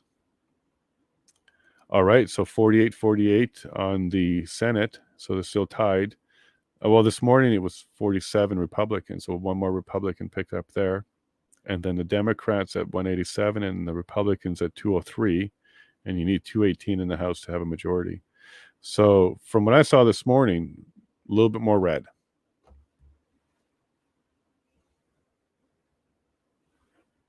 Yep, a little bit more red. Not a wave, but certainly a little bit more red. I bleed red. Not in Canada. I bleed blue. We got them backwards here. I'll be back like the Terminator. Trudeau is the new Justine Connor. I'll be back. Okay, Mr. Green, we'll see you in a bit. Norman Patterson. Nice to meet you too. And I followed your YouTube. I subscribed to you there, Norman. Yep, we love Denise. Yeah, join our Discord too, Norman, if you're into that kind of stuff. Anybody else that gets it, go ahead and join. We're looking to have a collection of information that we're going to follow up on. And thank you very much, Railroad, for bringing that up. We have a ghost in the house. Honk Army's ghost has arrived. Is that railroaded? Are you talking about Mr. Green or are you talking about Norman? U.S. elections are of course that's the norm since the Gore one, right? The Bush Gore. That's kind of where everything really started to go wonky. I know that there was one with Kennedy that was very close. So as far as close elections and contested elections, it's not the first time, but about 2000, the Gore Bush one, I think that's when it got, for me, that's when it started to feel really wonky. And then if you want to talk to some of the other people, that's when, control of the ballots and stuff started to take over. So, but for me, basically all the 2000s, I think every election's been interesting in the state since then. And it also could be my age. Maybe I just start paying more attention then. Yes, preconception. Good point. That's the main undercurrent. As a reminder to all, you are insightful, Jason. Thank you, Terry. I don't even remember what that was for. I'll replay it later, and that's what I'll remember. Like I said earlier in here, sometimes I'm not fully absorbing what I'm talking about yet because I'm so focused on moving forward. But thank you, Terry. I do appreciate that. And I try to be as fair as I can. I do have a bias. My bias is freedom. So if you are anti-freedom, we got problems. And I'm also for people power. So if you are globalist power, we got problems. But other than that, I'm pretty easy. I can get along with lots of people. 49 red in a runoff in Georgia State. Is that a 49 now? Well, I got 48 here, but this is mainstream media. So gosh knows if it's accurate or up to date at all. But a runoff in Georgia again? That's Stacey Abrams, right? Is it that close for Georgia? Oh, man. Okay. Well, we're hoping that this is just the start of a turnaround. I don't think even the hardest Democrat, well, maybe not the hardest one, but a lot of Democrats are super happy either. Is AK goes, okay, I thought so. Okay, maybe I'll know that story one day there. Railroaded in Norman. Hopefully you're in our Discord there, Norman. Come join us. All right, back to the start. Because the stream is still on that screen. The prospect of okay, here, John, no, you're not wrong here. Alberta provincial police in Alberta has already been vetoed by the province. The RCMP work off a federal response plan to civil unrest. Yes, yes, yes, yes, and yes. You're right about all that. Danielle's pushing again, though. It is part of the Free Alberta initiative. So, solidarity, sovereignty, police force, this is all part of it. Okay, but you're not wrong. And then you're very right here. But John, this is a price we should be paying for sure. And I also believe that once sovereignty truly kicks in, once we do it properly, and we're handling our resources and our money and our healthcare and our services, and we're handling things properly, just like Ontario, we'll be able to afford it. Okay. I don't think cost should be the barrier. Now, this is what local council has spoken about a lot of. So when I spoke to them, they want it. They want it. But this is the only topic that kept coming across as the negative, the cost. You're not wrong. But I think this is a price that we should pay because the alternative is not to have our own jurisdiction when it comes to policing. That's not a good option. What if the UN came in and said, hey, Terry and John and Jason and everybody else out here, we can do it on 10 cents on the dollar as the RCMP. What should we do that then? Well, we'll save a bunch of money in Alberta. 10 cents on the dollar? Are you crazy? That's awesome. All right, UN come in. Really? That can't be the reason why we make that decision. So, John, you're right. And I think that's a price Alberta would pay. But I also think on the flip side, once we have sovereignty and everything's flowing and everything's working the way it should be, we're going to balance this all out. And it's just going to be one of the costs. If you ever played SimCity, police budget is one of the things you have to do. And we also pay the RCMP. So it's not like we're not paying. It's just, are we even getting what we pay for? And should we pay a little bit more for more? But John, 100% right. And I think Alberta wants it. And again, yeah, here we go. And Smith has it on her radar. And again, I was saying my local councillors, they want it. They don't want the RCMP here. John Patterson, better for that. The other ways our money is spent. Yeah, exactly, Eleanor. And instead of sending a bunch of money out east, is that our police force right there? If the East is taking care of their self, they don't need a bunch of money from us, and they can handle their stuff because they're all sovereign as well. Alberta's got. We can take care of ourselves as soon as we're take back all of our control and our money and our province. I don't think police would be the line item that hurts us. We'd be quite happy with it, actually. Mr. Miller. Oh yeah, he came up. We're gonna have a special guest. You down there this summer, have a big Freedom barbecue in Coutts. Yeah, he might show up for that. The one email I had with him, he was a very nice gentleman. He responded back telling me how traditional he is and he doesn't really do media. Nice guy. And I'm glad to have seen him gone up. A small piece of me hopes that he got my message and that's why he went up. But I'm glad to have seen him gone up because he needs to keep doing that. He needs to keep at least putting the Freedom buzz in there and keep the commissioner abreast to why. But Brendan, you did a good job. You did go up. You did a good job. And that's why I want you to keep going up. They are not bad. The same guys I have as neighbors, and they're the guys that hauls the goods. That's the mayor talking. Talking to Brendan. These are the quotes that came out of the mayor. And by the way, we've now confirmed that the mayor is the type of person who will attach to the person that is in front of them, try and relate to them, and then basically flop to their side.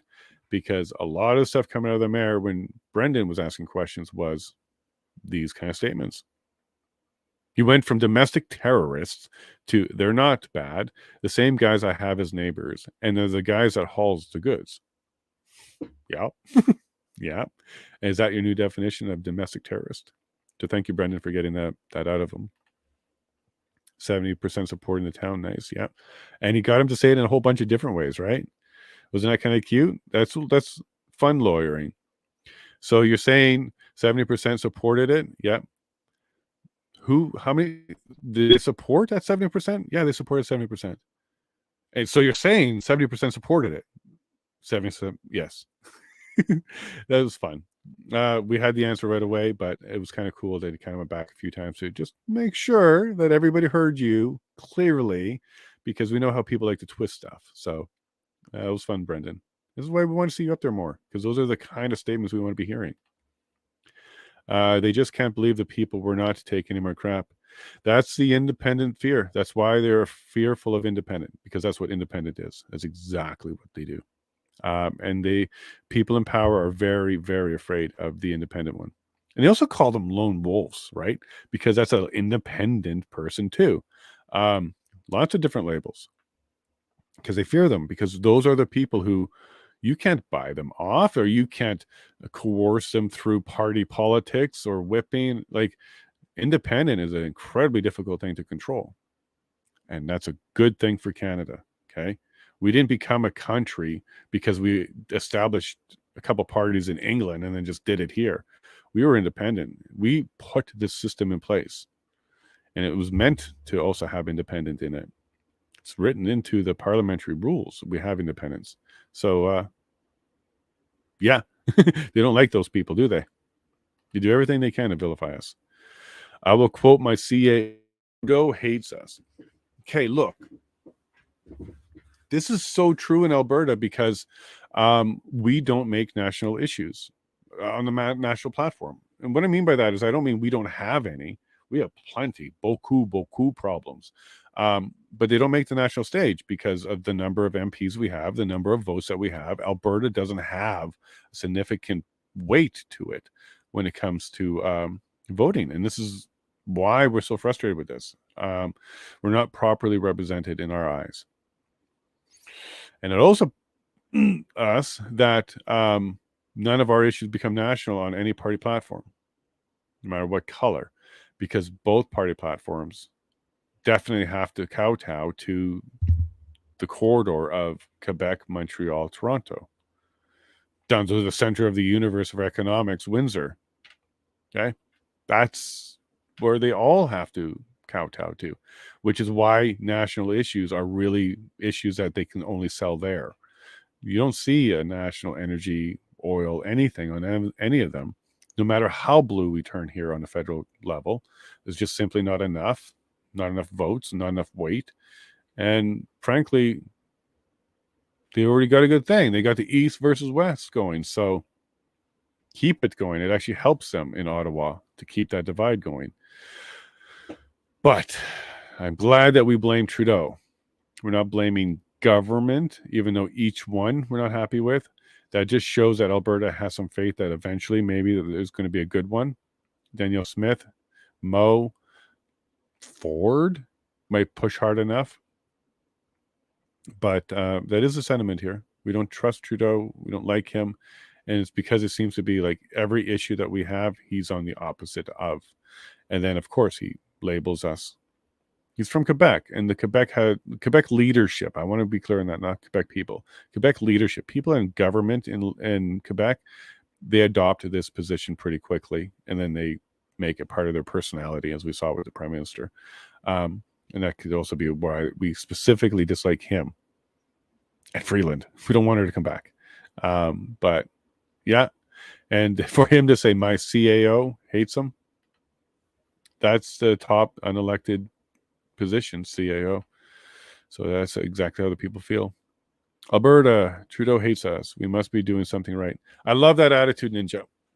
I love that attitude completely. Because they wouldn't hate us if they didn't fear us. Right? They wouldn't hate us if they didn't fear us. They wouldn't vilify us if they weren't worried about us. And that's a good thing. And what should they be worried about? Freedom. Okay. We want to be independent inside the unity of Canada. So sovereignty, please. And not please, FYI sovereignty. That's basically our position in Alberta now. We're not asking. We're letting you know. We are going to live sovereign. Railroaded. John, Brendan Miller is now drawing out what Willett actually did, what he said, his independent recollection. Miller is working hard for his money, and it shows. Good observation there, John. And yes, and this is why I want to see him go up every witness. I don't care if it's Windsor or otherwise. I want him up on every witness.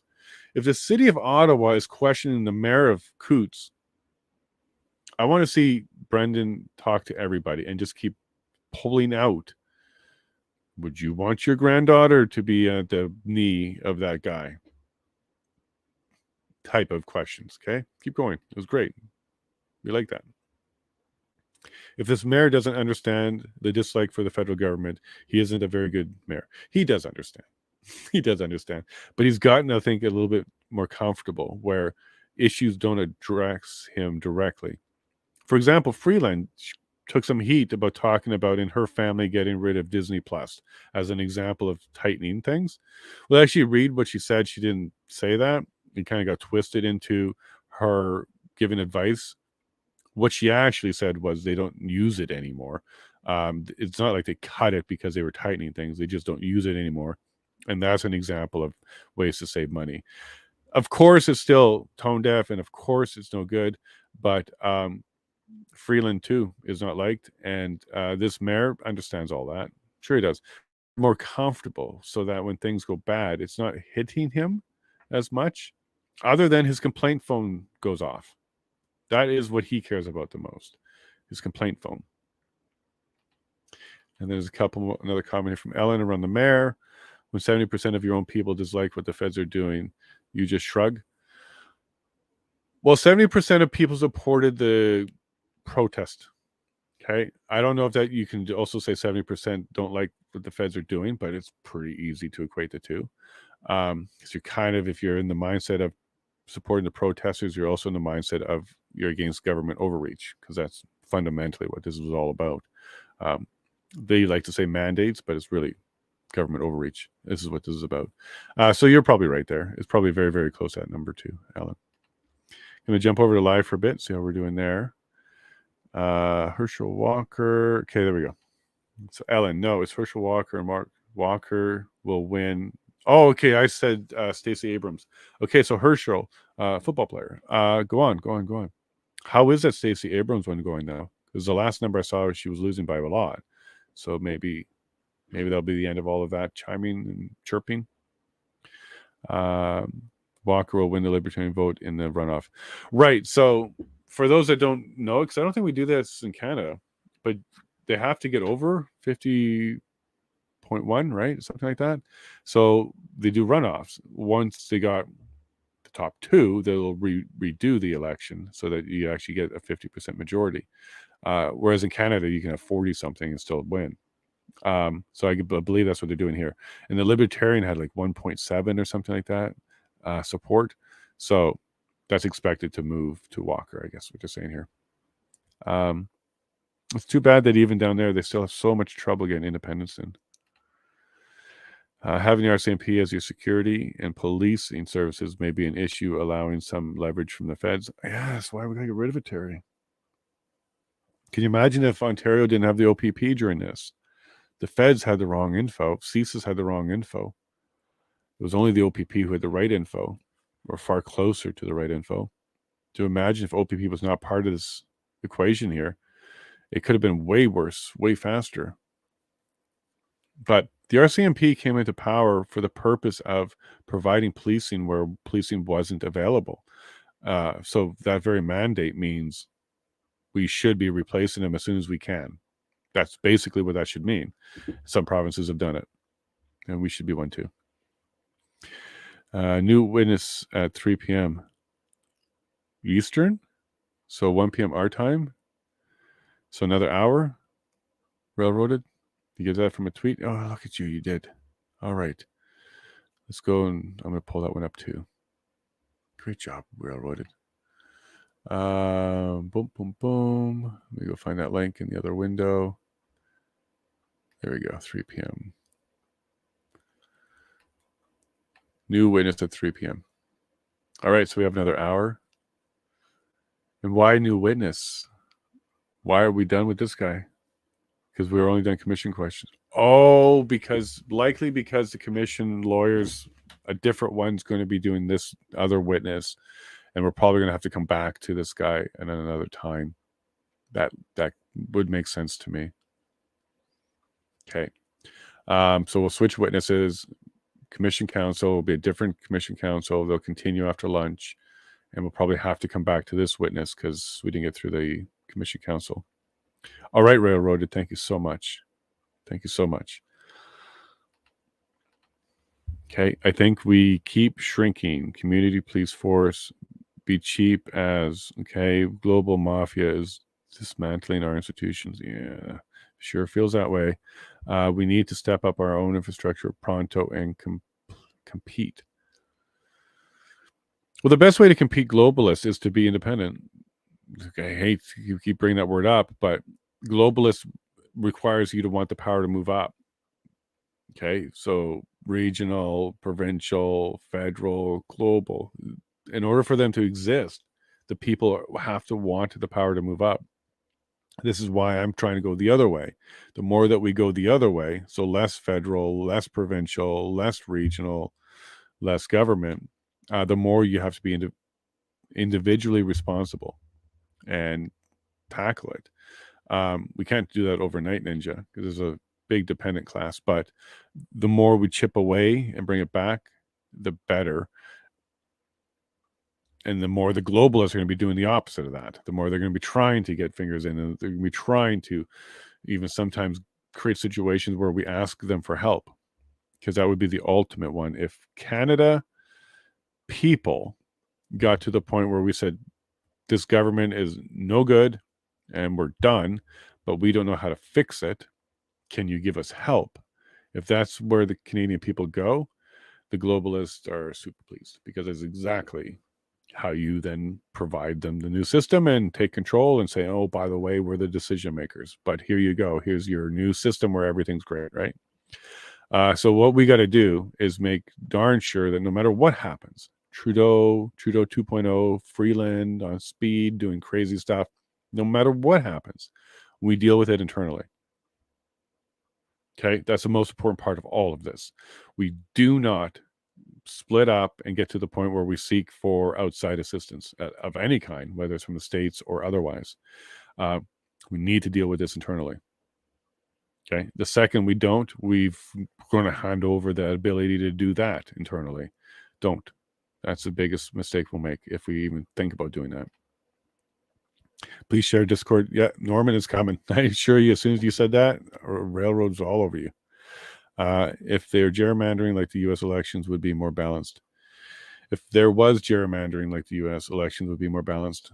Yeah, but there's arguments both sides of that one, Denise. It depends who does the gerrymandering. Right? It depends who's drawing the lines. That then becomes the most important question when you have gerrymandering. Who's drawing the lines? Canada, our regions, I think what you're doing there, Denise, is we should have some more lines drawn in Alberta and have some more regions for MPs. Yeah. Yeah, I agree with you. But gerrymandering is a tough one because who draws the lines? Whoever draws the lines makes a decision. All of a sudden you have this big loop around this one area because it will flip it conservative if you don't. Gerrymandering is also an art. So, and it's also, kind of have to follow where people are going. And there's a big movement out of Ontario to Alberta. So I think they mentioned the biggest movement in the last year was from Alberta or Ontario to Alberta. So maybe just in population alone, Denise, we'll get some more representation, but it's a tough one. It's a tough one. Who controls the gerrymandering? That's a big power. Sure, Norm. Here you go. There you go. See, told you. RR's all over you. Railroaded. You rock. Honk, honk, toot, toot. There you go. The field of love. He is a very small village mayor. I love your spelling. With a memory problem. So he's not in the loop. They tell only him what he wants. Well, it works both ways. Information and tell works both ways, Dave. You can either wait for it to be delivered to you or you can go and seek it. And he's not proactive on seeking it. We got that. His seeking was a feed. Basically, whatever was fed to him.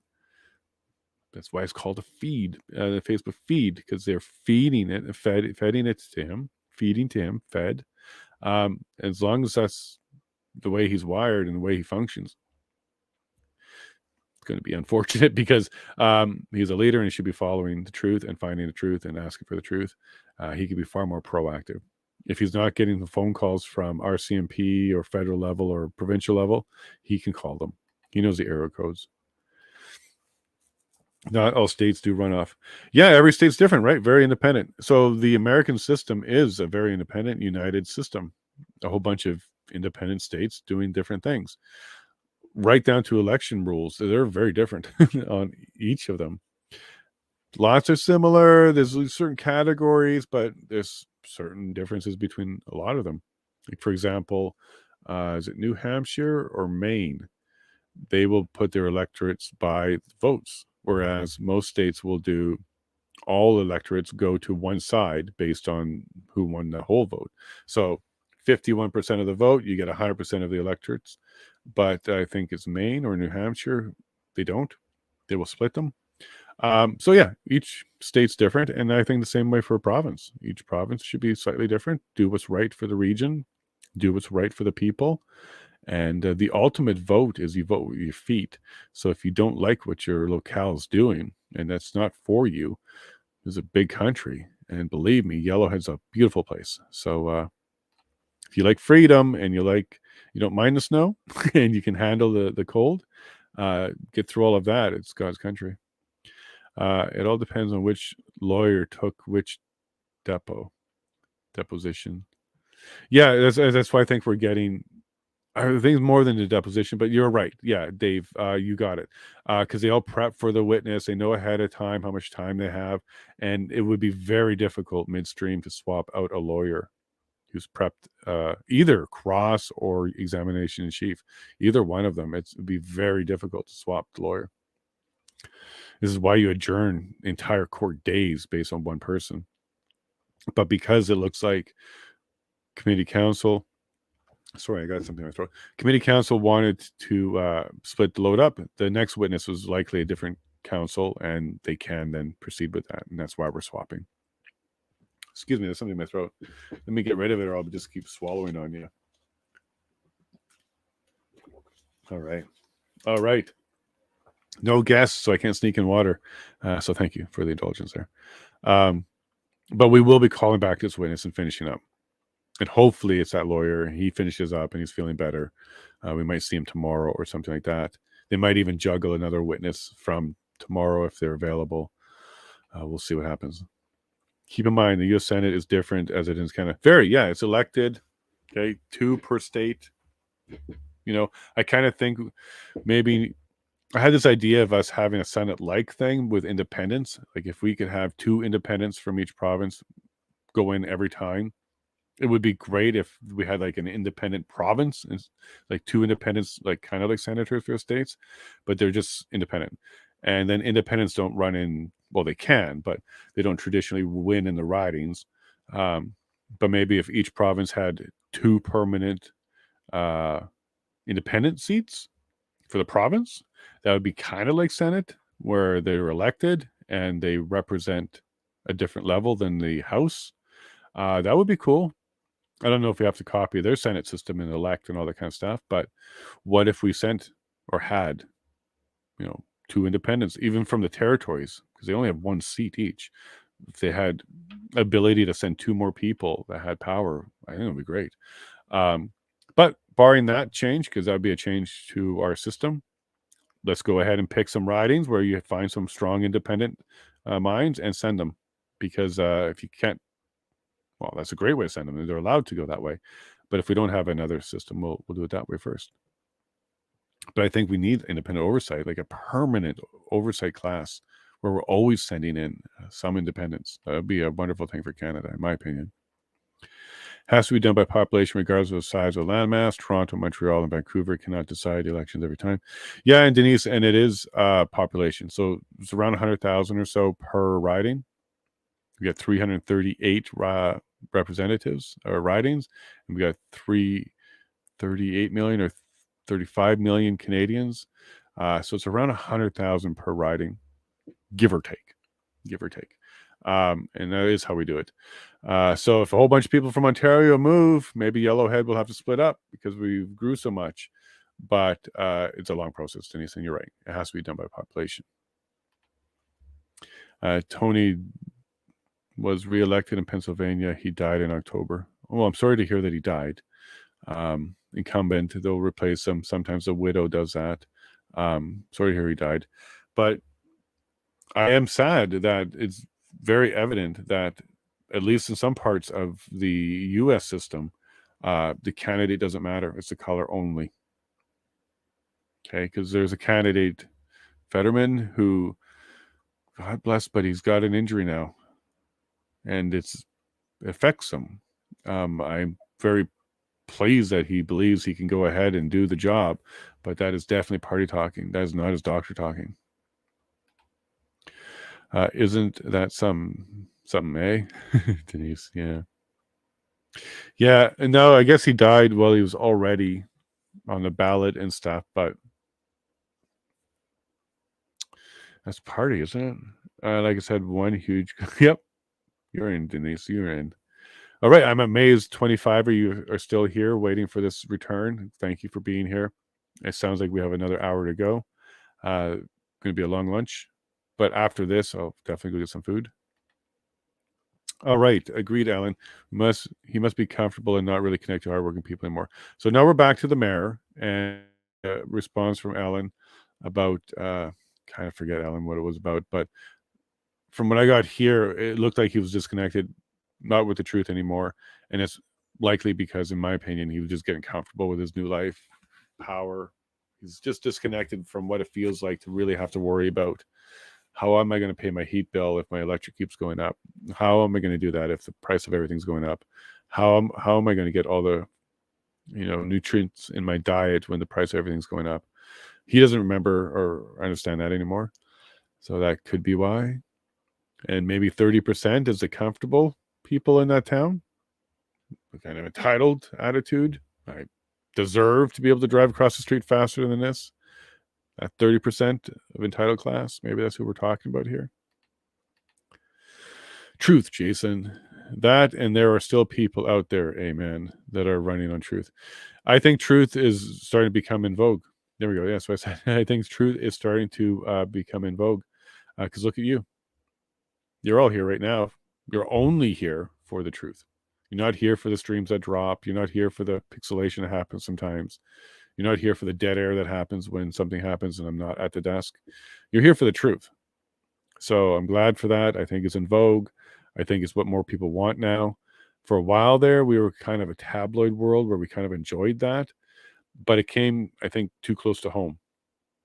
I think this whole fake narrative came too close to home for too many people. It was kind of okay when it was just New York and LA, but it's not truth anymore. And I don't think people are liking it.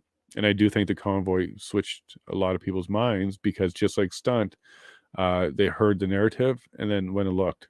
And anybody who did that definitely can't go back.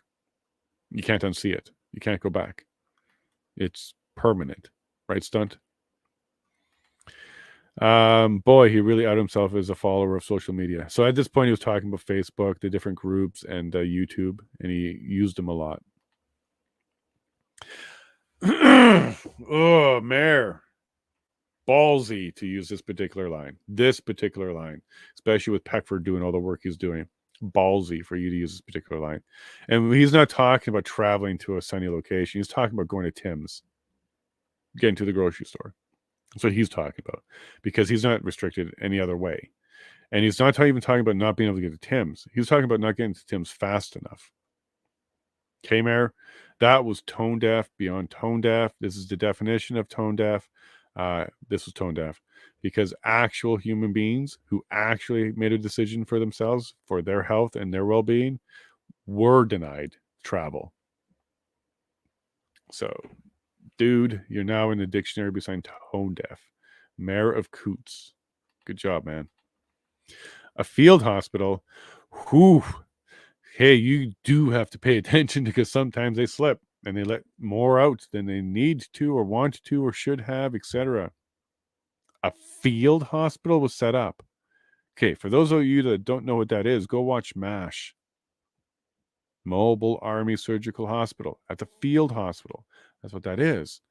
They were expecting casualties beyond the local healthcare system. They were the ones making plans, so they were expecting to be armed up and go in there and have a shootout. That's the only time you pull out the field hospital plan sheet. And by the way, folks, if Coutts had enough planning and RCMP had enough planning and they're setting up field hospitals for a raid that they're about to do you really believe Windsor had no plan to deal with a protest? No, they have plans for everything. Field hospital. Jeez, these people they're playing too much Xbox or something. These are all Xbox players. These are gamers. They think of us as non-playable characters because they're setting up field hospitals. What are they expecting to happen? Sincerely, like how scared were you guys? How much blood pressure were you under? How much was going on in your head that you actually thought you needed to spend time to set up a field hospital in Coutts? Over, what was it, a tip that they had a bag of guns, or because this was around the guns? My goodness, people, it takes hours. It takes resources. You got to ship in all of the pieces of the tent and stuff. Like a field hospital is not something you just set up. It's not like an inflatable raft where you just pull a thing and you have a field hospital. They were expecting to have officers in serious injury in order to do that and to have that set up. I don't think they were caring about the other side, but they were expecting their side to have some casualties. That's why they do that. Wow.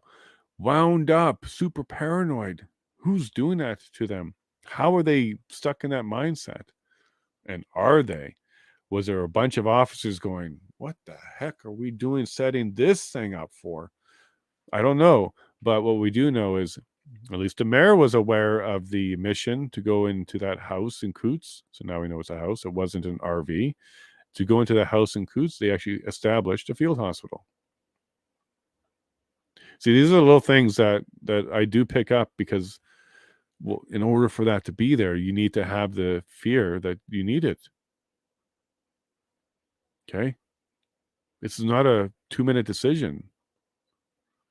They had to probably ship it in from somewhere because Coutts itself maybe didn't have that, but the RCMP do. May have to make his way from like Calgary or something to make his way down there for them to set one up. And is that also how they pump up the officers? They pump up the officers saying, dude, we have to do a hospital? This is going to be crazy.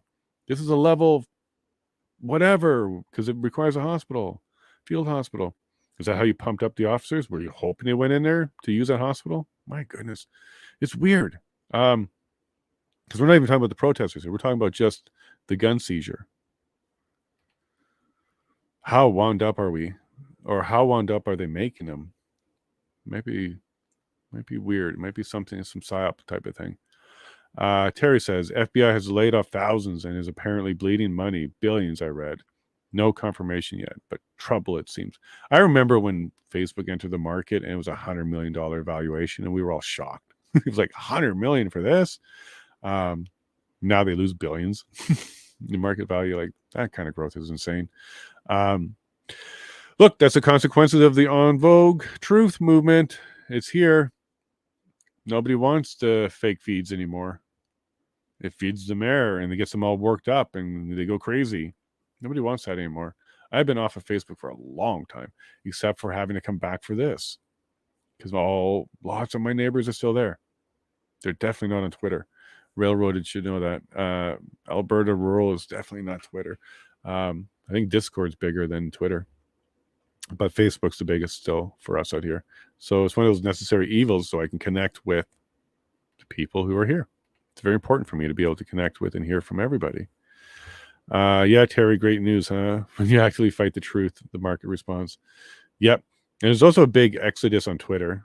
A bunch of left are leaving and stuff like that because of Elon. Whatever. My MP, Terry Dowdall,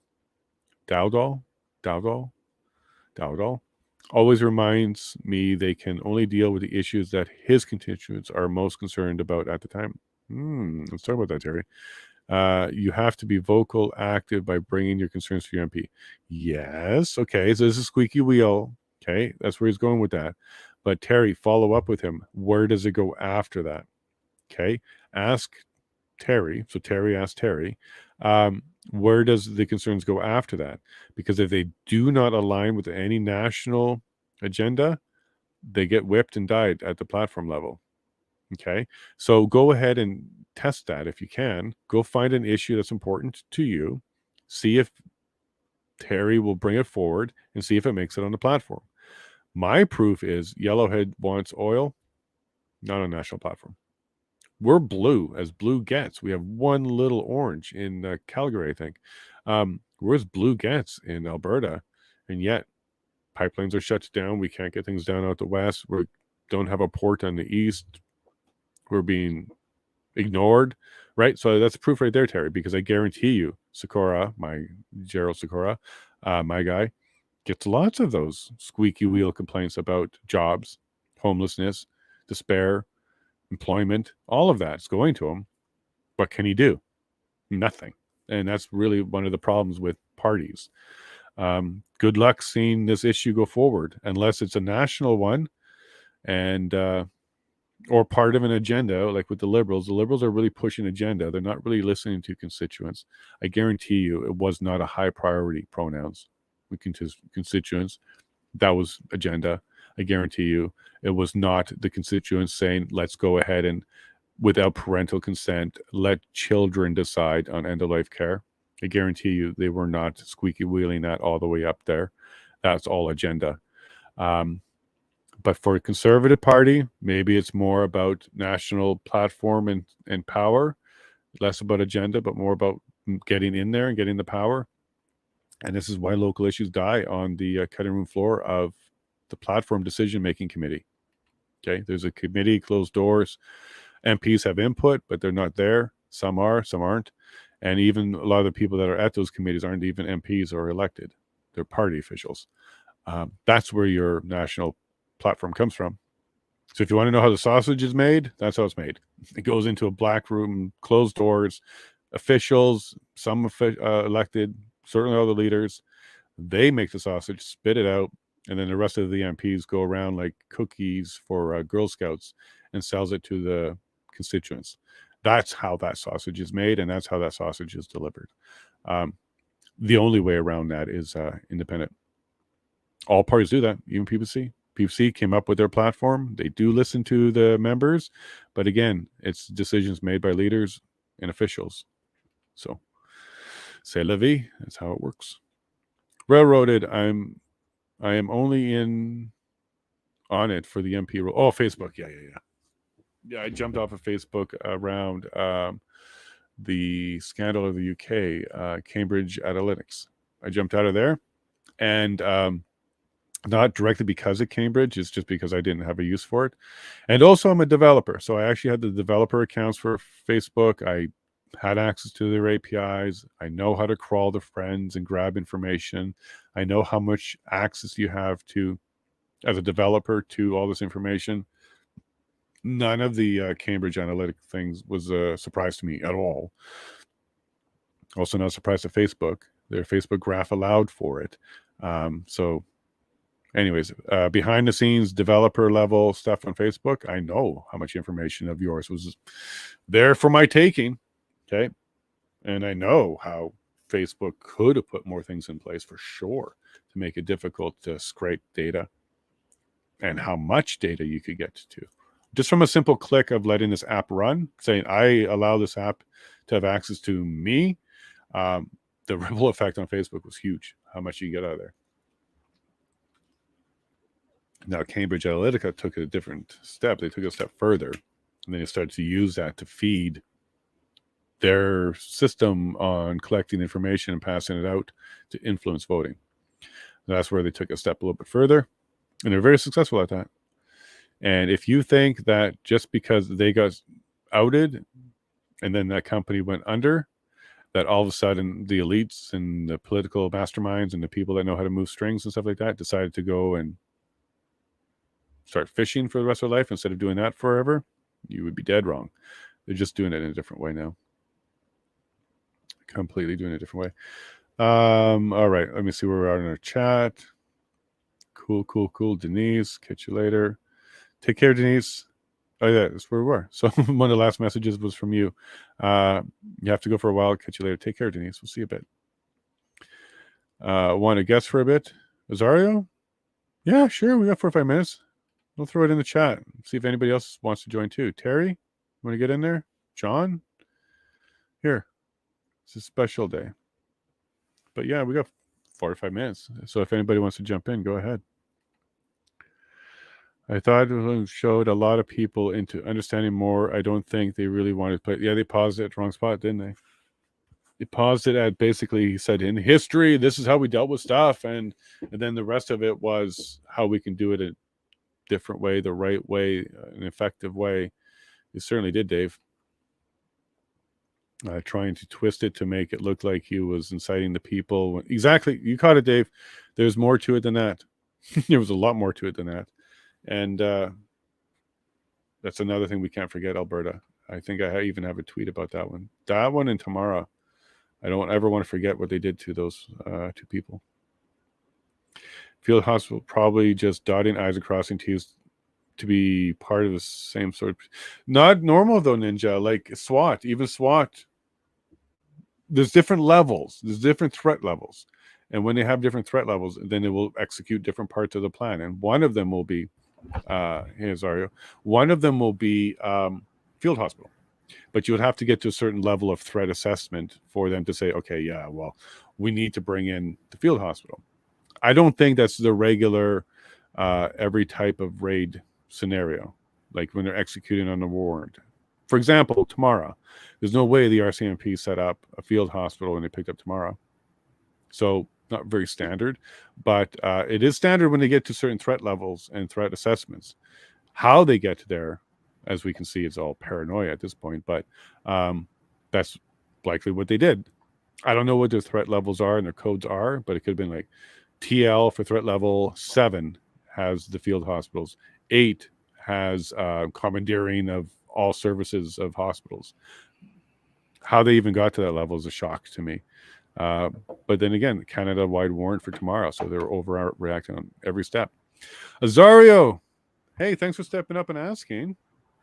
Hey, you there, bud? hey, hey. Hey, I can hear Hey, you. hey. Can you hear me now?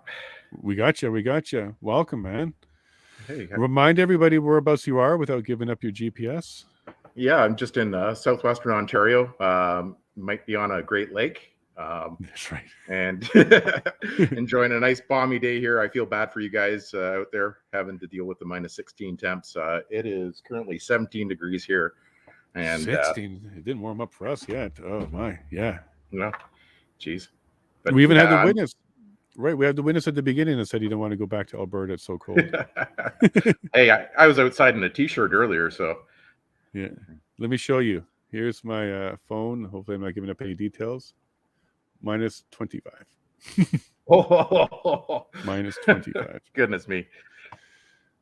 Yeah, but it's going to warm up. We're going to get into the teens, and we got nothing but sun today, so no generator in the background. Okay, well, welcome. Oh, we kind of had a weird interruption today, a little medical incident, but it sounds like everybody's going to be all right, and we'll get back to it. Do you think that's going to mean... That was pretty bizarre. Well, it happens. It happens. And, you know, immediately we all had the same thought, didn't we? Did you have the same thought, Azario, when he went down, that maybe it was something else, not the lights? Well, yeah, no, I'm not exactly sure what exactly it was, but I'm not going to endanger anything on your channel here by going down that rabbit hole too much. So right, but the thought went through your mind, though. Oh, instantly, yeah. Yeah.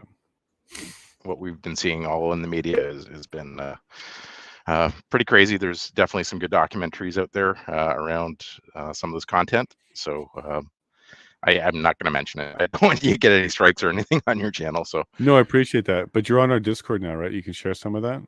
Yeah, definitely. Yeah, I'd like to check out some stuff up in there. So. No, cool. I went through everybody's mind, even the other side, because immediately they were ready for their responses on Twitter because they saw those coming. As soon as that happens now, right? And that is what we live in. There are just so many incidences like that. What used to be what we would call breakthrough. It's not. They don't even use that word anymore. So yeah, it's kind of sad that we all had the same thought. We didn't 2 years ago, right? 2 years ago, it would have been just like, oh my, he just fainted. Exactly. I think, you know, you would see this maybe like once a year from a news broadcaster or something like that happening. And you're just seeing an increase in frequency.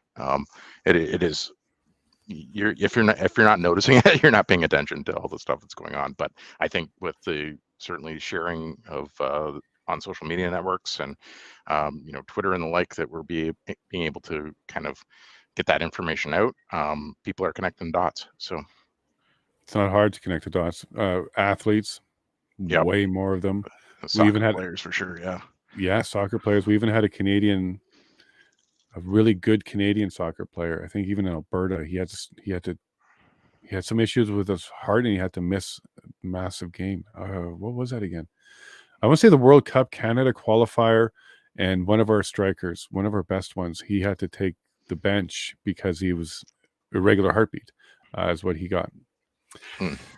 Yeah, but we always had, I would say, at least 1 or 2 stories a year around the world of a healthy athlete dropping. Okay, so we've always had that. Maybe a marathon, or maybe a footballer or soccer player, or even a softballer. We would hear that, but it was so rare and so tragic, and we had a big deal about it. Now we don't hear all of them. And nobody's really going into the reasons why either. So it's just kind of that's a little suspect. Well, there's a mass hysteria around because a whole bunch of people got it. So it needs to be a step of acceptance first. That maybe it wasn't as cool as everybody thought.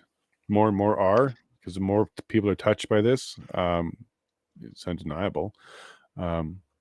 But yeah, Azario, it went through everybody's head immediately, whereas 2 years ago, the only thing that would have went through our head was he fainted.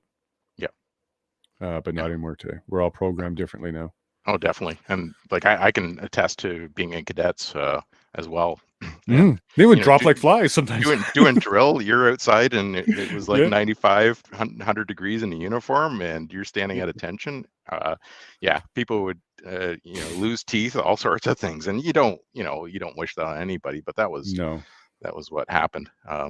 So like, I hope that lawyer, Mr. Gabriel is doing well and recovering fine. I don't want to wish harm on anyone. So No. We're not that kind of group at all. Immediately, it doesn't matter who it was. It could have been our JT himself. We would have been the same response. We would have been, oh my gosh, I hope he'll be all right because we got some charges for him later.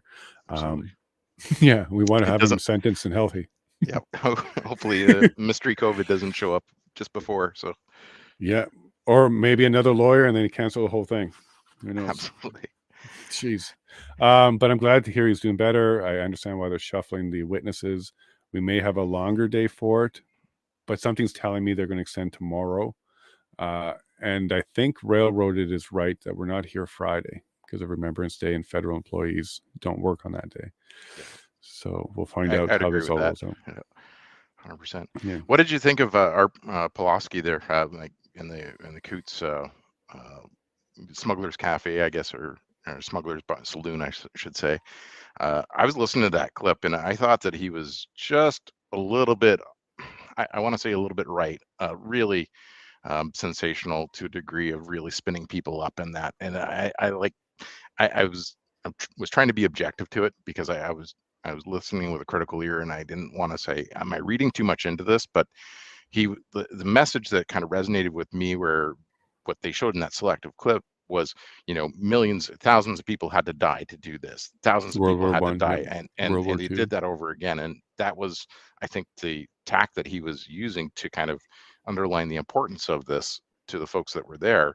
Maybe, I don't know what his end game with that was, whether it was like, oh yes, people are going to die as a result of, us trying to get our freedoms back or not, or what exactly he was trying to accomplish. But that was a little bit sensationalist in my mind. Well, there's two ways to look at that. So you could have looked at it that and said, hey, he was calling on the fighters and soldiers' death. Okay. So you could have said, well, he was referring to the millions of deaths of soldiers. He also could have been referring to, because he specifically said World War I and World War II, and then now, he could have been referring to, because it was just a clip, the deaths by the government. So World War I, all about them, and Russia was bad. World War II, all about them. Germany was bad. So both of those had multiple deaths at the hands of government, not enemy. So he could have been referring to that as well in this one. So millions of people have to die at the hands of government before we do something. And he could have been looking at it that way.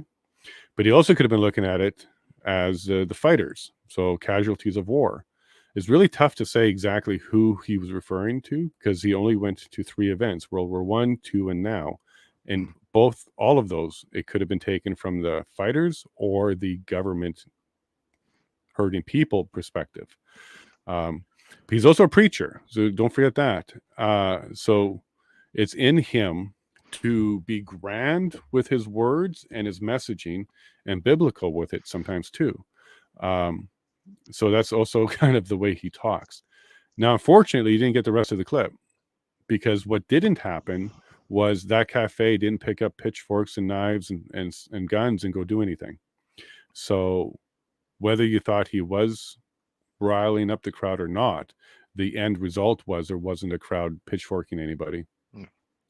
Right. No. So I think I remember listening to that back, kind of when it happened and saw that clip online. And if I recall correctly, they gave him a really big standing ovation and just kind of really cheered him on. But I would agree that sentiment wasn't there. But it struck me as odd. And I think it was certainly done on purpose in the purpose of the inquiry here to, sensationalize it and make it look like he was a little bit unhinged. His whole backstory, definitely being a Polish immigrant, his family's certainly been at the hands of some nefarious actors in the past, and that was his big message. I was following that whole thing where, he got taken out of church and was yelling at the public health officials coming into his church. It was It was kind of comical at times, but his treatment was just abhorrent. Like I don't think that it was warranted, definitely in that scenario.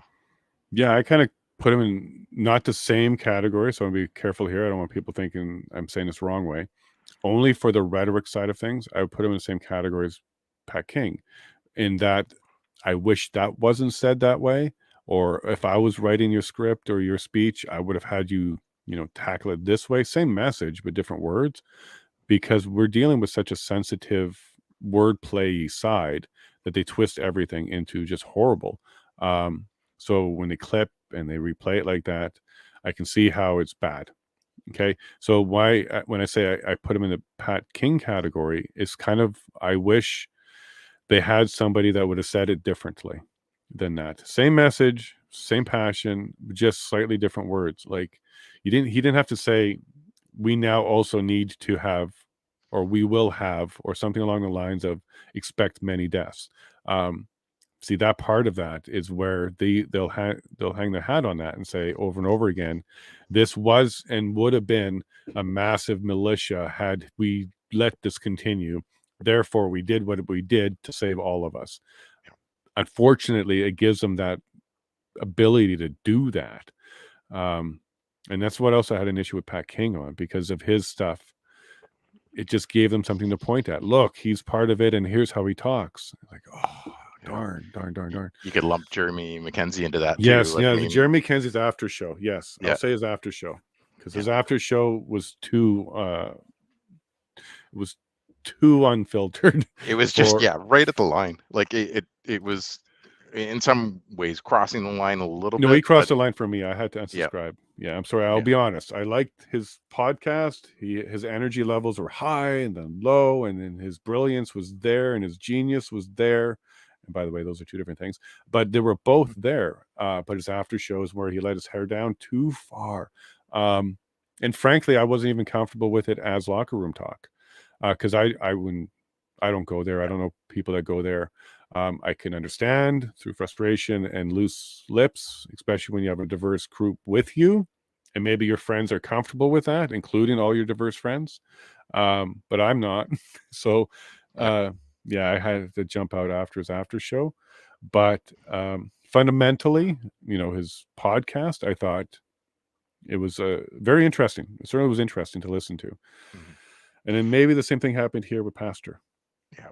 I think, I always look at folks having the best of intentions to be able to try to get their messages out. And I really think that the majority of these people, like the three that we've spoken about, were not, trying to be particularly evil. No. And, so I think that the intent was good. I think that I agree that the way that they got their message out was not necessarily the most ideal or appealing for all audiences. They definitely could use some filter at times, and making sure that they were, being succinct to their message. So yeah, and free speech is free speech, but we also have free interpretation. Yeah.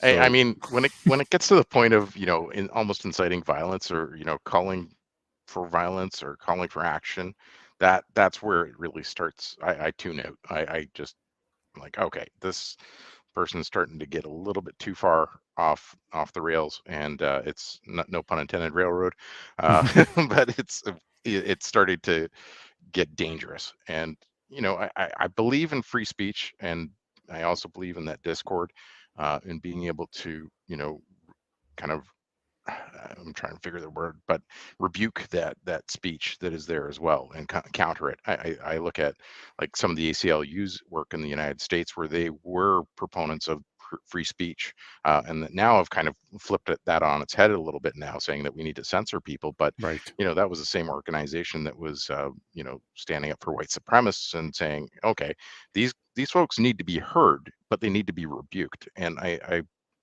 wholeheartedly agree that if we just push that conversation to the background, it disappears, and we don't have the ability to intelligently discuss that and also have counter arguments on both sides, because there, I think, may be values, as much as I wouldn't want to say that I would agree with a white supremacist, but there might be elements of their message that are true, elements of their message that are incorrect or based in hate. And so I think having that discourse is certainly um, a critical thing for a free speech loving society. We can't exist unless we have that. See, I agree with a whole whack of what you just said there, Rosario. But the one thing I'm going to get you to think about a bit is, all right, but what if your enemy's not playing by your rules? Yeah, okay, so we're saying no violent, we're saying no hate, we're saying all the good things. But what if your foe has a completely different rule book? And as we saw, if your foe is your government, they're going to name call you, segregate you, limit you, mandate you, and then eventually put a boot in you. You can't expect your opponent to play by the same set of rules. That's going to be the pushback from people from like Pastor. Like, look, we can be the passive, peaceful ones, but what do you do when their boots in your back? Yeah, and I agree. I think that there is times to shout loud and shout, from the rooftops and get your message out, because, and calls for action in that regard. But well, how do you feel about just following our national anthem? And that is, we stand on guard for thee. So if you come and advance your line, we're going to stand on guard. Our anthem isn't, we're going to be passive and let you boot us. Yeah. Our anthem is that you come to us and you're going to have a problem. Yeah. No, and I think that perhaps a good segment of our society has forgotten that, that we're here to, make sure that every person and every member of our society is looked after. And that's our makeup. What makes us Canadian, is that we look after our neighbors and we want to have the best for our country. One could argue that our government maybe not have that in mind right now, because the current one, whatever their interests are and whatever is driving their current agenda. But it certainly doesn't feel like it is our interests as a whole. At least that's my take. Sure. And you are aware, like, one of the ways to win a battle is you disarm, you dismiss, and you diminish your enemy. Mm-hmm. And those tactics are what they're using on us. Yep. All three of them. 100%. Yep. Yeah. So then the question from people like Pastor is, well, isn't it eye for eye? Like, we do have our set of passive, peaceful rules. We certainly do that. In fact, it's dictated in our charter that if we want to protest, it has to be peaceful. Right? So what do you do when your foe isn't? Like, you're right. If we can sit down at a table and negotiate and talk and all be peaceful, you're 100% right.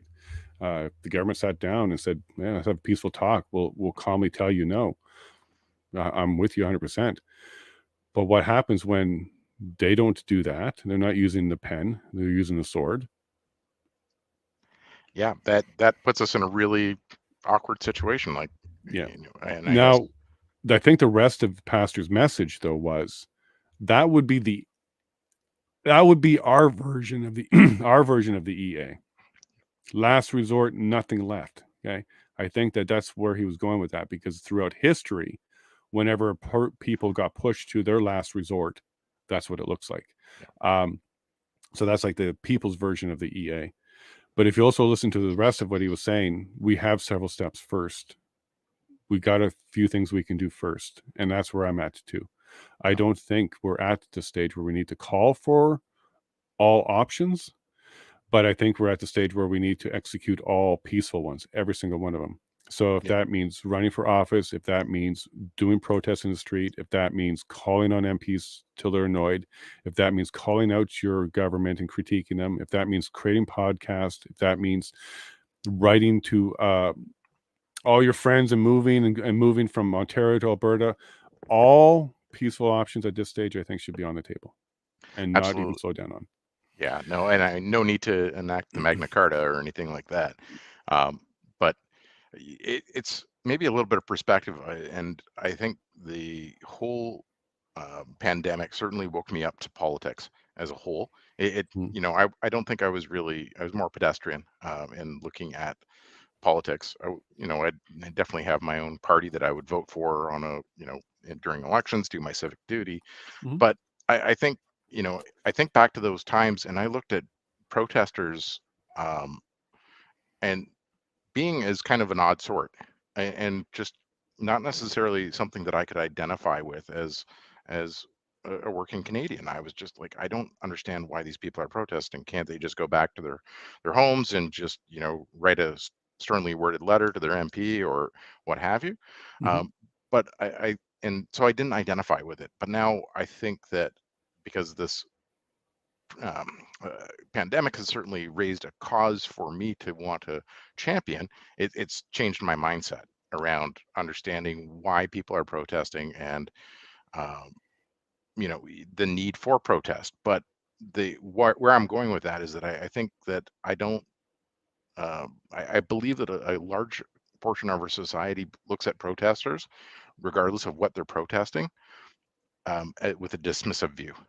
I don't think that they are taken seriously.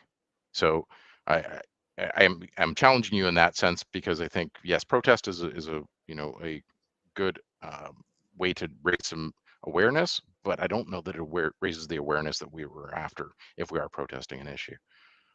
Well, that's where you look at people like James Bauer. So James Bauer did Bear Hug, was part of Bear Hug 1.0. And then when you listen to his testimony, he's like, that didn't work. So now we need to come back with more. And as long as you're doing I would say a fair, calculated, proportional increase on each attempt, then I think you're doing protesting fine, as long as it doesn't get too violent. And when I say too violent, I don't understand what violence means anymore. Okay, like we have so many definitions of violent. I don't even know what it means anymore. Like talking about somebody in a weird way could be violence now. So I want to be clear on when I'm talking about protesting violence. I'm talking about actual people trying to hurt the other person and cause physical damage. So like the criminal version of violence. But I think getting louder, I think being bigger, I think being longer, those are all legitimate things. But you're not wrong, because your original take on protesters was kind of the squeaky wheel, or the person that asked for the manager, and you were like, come on, just take your imperfect world and move on. Some of them are that way. Okay. And I would say maybe the younger, less idealistically mature would do that. Okay. The whiny, tied myself to a tree, I think I'll do something here, but they don't. But the other ones, like I would call the genuine charter protected protesters, they are usually ones who already wrote that letter that you think they should have done. They already did pick up the phone. They already did have a few people sign a petition and try and bring it forward. They're now moved on to the next stage. And it's a bit of a incremental steps that will have to happen. What I don't agree with, which I think you were also leaning towards, was when the protest is like initially meant to be a riot, like just straight up from 0 to 100. There was no like build up. They're just in there like a riot.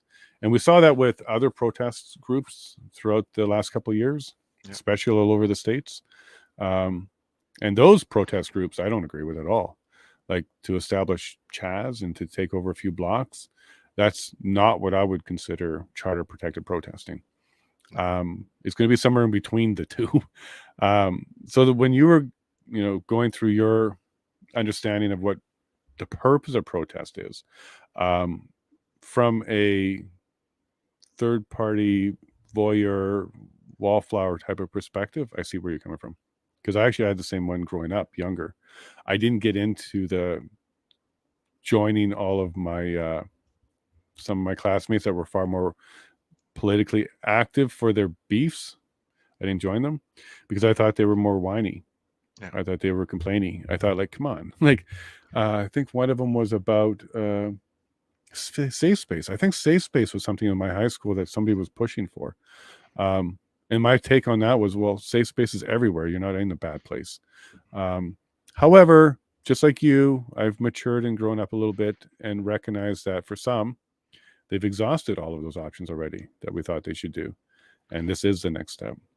It is part of this, and I'm going to pose this question to you, that are we just more complacent as a society and maybe lazy, and we just want to be able to, have our Doritos and sit on the couch and watch Netflix and not think about anything in the world and have all our make sure that we've got all our creature comforts, and as long as we've got that, nothing else really matters, and we don't need to buck the system.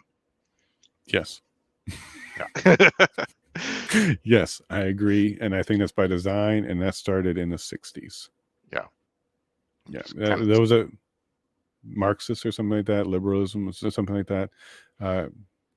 That idea that the government can and should and will take care of you and give you a life that you deserve of comfort and plenty, so you're not without, that's a myth. That absolutely can exist if you're an independent and strong community, but you don't need your government to do that. That's because you participate in a community that happens. But yeah, I call that the Sesame Street culture, because Sesame Street taught us how to love and care and be super kind to everybody, which is nice, but it also didn't teach you a heck of a lot of responsibility and stepping up to the plate and sacrifice and hard times. It didn't do that, right? It really, and it also gave us attention deficit disorder, because Sesame Street was very small segments that kept switching on us, and it got us used to doing that. Shortest attention span. I'm not blaming it, directly. I think all of our problems really stemmed at home, and the inability for people to do their disciplining, because we had a bit of a culture where discipline wasn't a good thing. Teachers stopped disciplining at school, parents stopped disciplining at home, and then for a certain class, society stopped disciplining them in society. And those, I think, were major mistakes. For sure.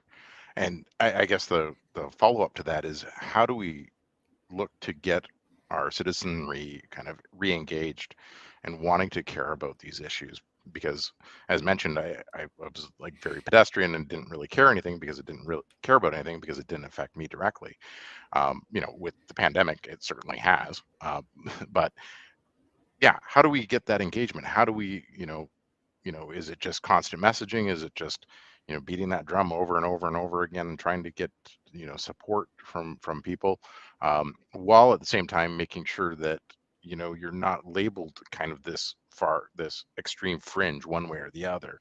And that's, I think, seems to be the common go-to for any group that is organizing, is that, well, they've got members of this extreme white, hate group or whatever that is there. And that's what, we don't want to support that message. But somebody that comes along with with a sensical message, they'll look for any dirt that they can to knock it down. And it just, that's frustrating, I think, for me, and maybe for a lot of people out there.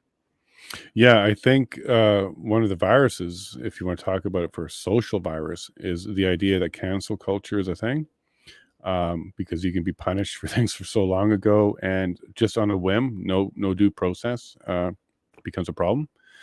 What was the second part of your question there? Because I think you answered your question with the second part.